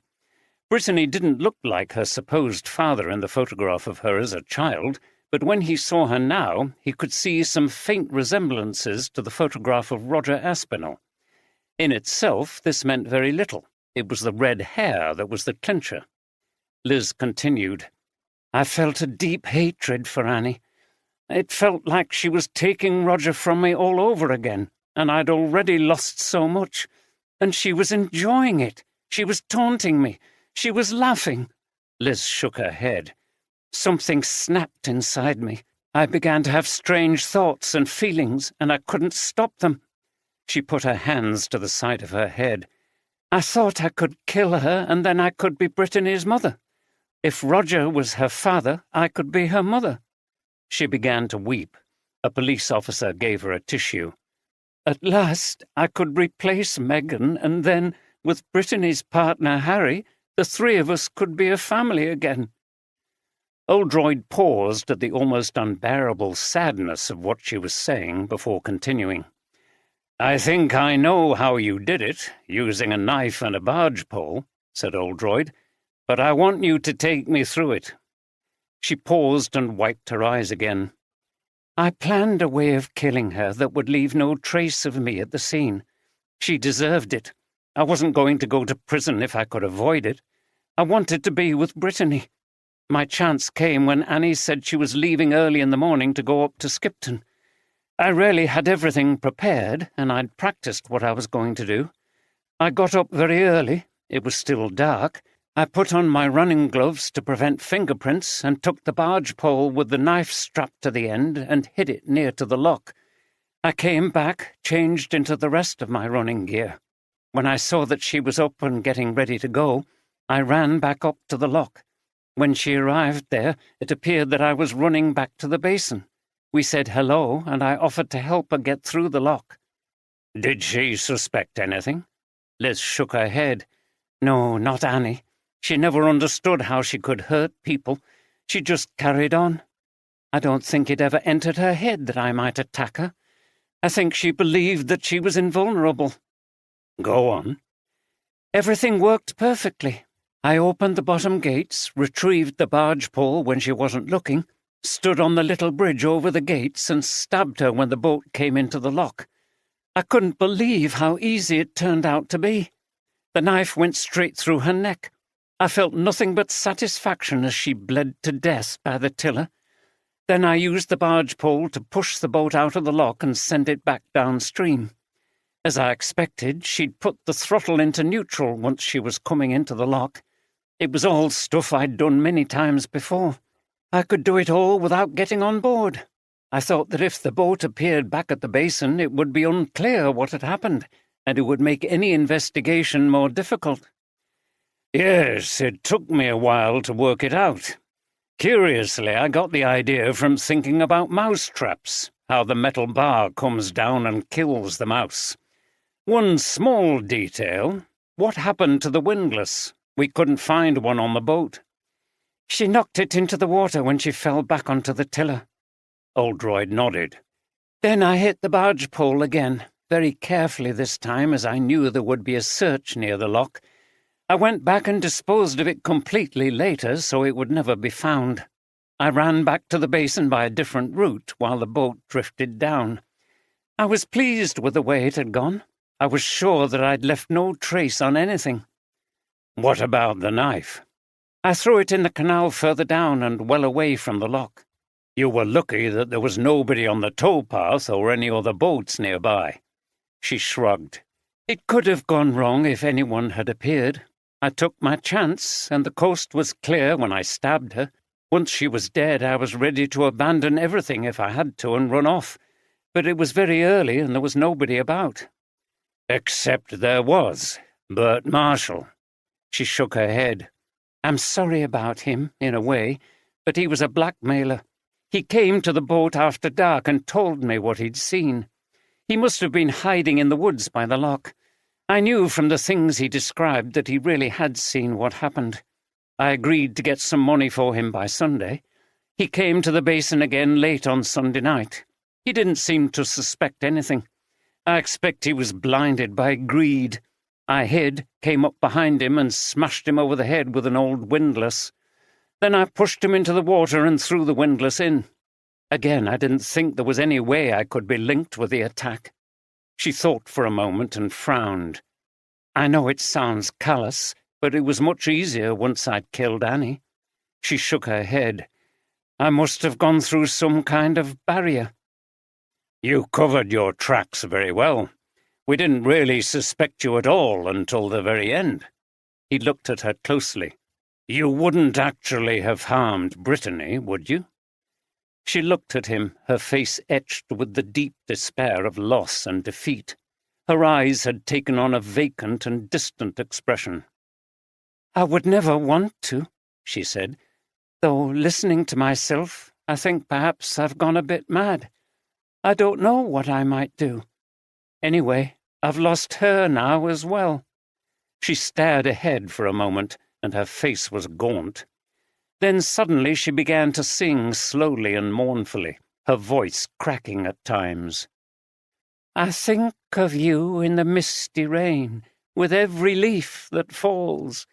I remember you in the green of spring, listening to birds' calls. I think of you, under the autumn trees.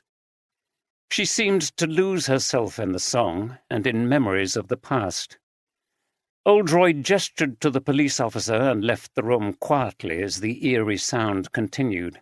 He found it hard to get it out of his mind for quite a while afterwards. It was later than normal when Jav arrived home from work.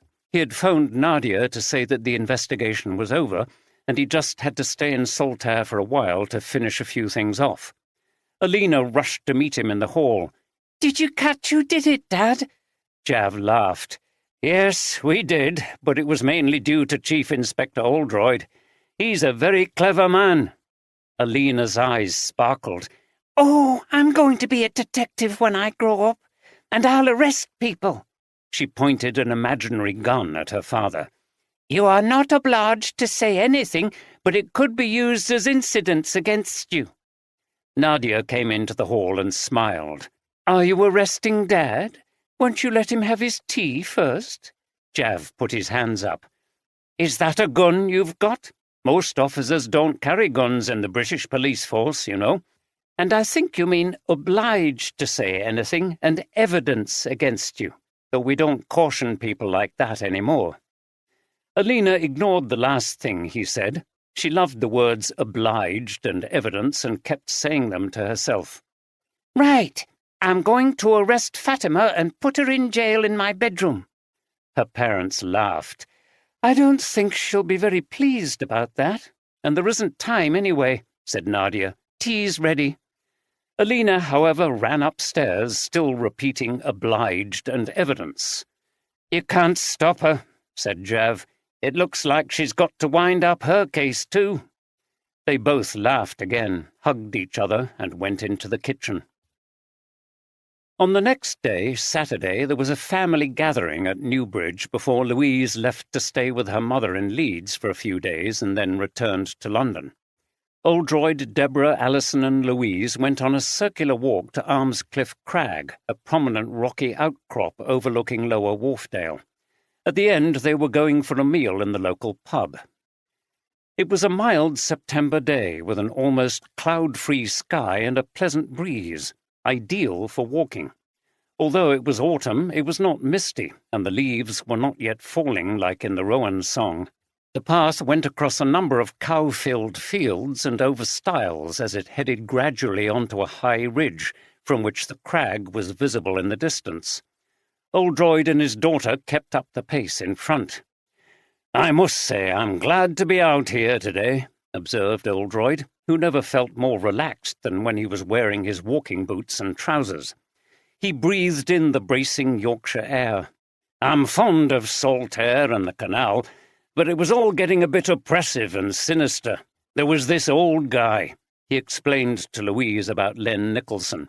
He made the canal sound positively spooky with his talk of water spirits. Louise looked around and took a deep breath. It still felt good to be back in Yorkshire's sweeping countryside. I suppose he learned all that from his family and a community that has now disappeared. Yes, generations of people who lived on the waterways and developed their own folklore.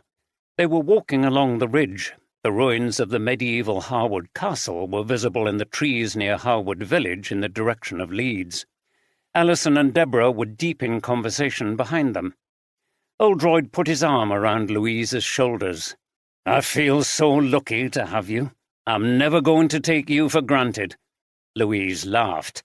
"I'm glad to hear that. But what's brought this on?" Oldroyd explained about Liz Aspinall. "You started me thinking about her on the day you arrived, and you said something about how awful it was to lose a child, maybe worse than never having one. She lost her daughter and never really recovered. And it was worse after her husband died, when she was left on her own. She became fixated on making herself the mother of her friend's daughter. I thought she was the kind of traumatized person who could snap and do something drastic, and that was what happened. It was all very tragic, and it's made me feel grateful for what I've got. Despite the fact that your mum and I split up, everything's turned out well."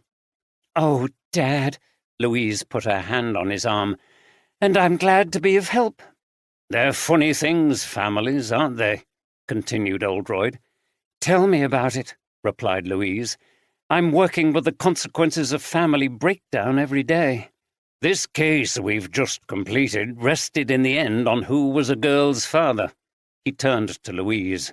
"What if you found out that I was not your biological father? How do you think it would affect you?" "Wow, that's a big one. I don't think you can ever really know how you would react unless it happens to you. But I can't believe it would change the way I think about you as my dad." "Good," said Oldroyd with a smile. "I've always believed that your parents are the people who brought you up, regardless of whether they're your biological parents or not. Parenting is a relationship, isn't it? Not just a scientific fact." "I think that's right. When you think how many people are happily brought up by adopted or foster parents, the key thing is that the child bonds with someone." "Yes, in this case the girl did bond with the man who brought her up as her father, and she would have never known any different if the mother hadn't chosen to tell someone else about it. And that, I'm afraid, produced an explosive cocktail of betrayal and envy and bereavement." "Resulting in murder?" "I'm afraid so." He lowered his voice after a quick glance back.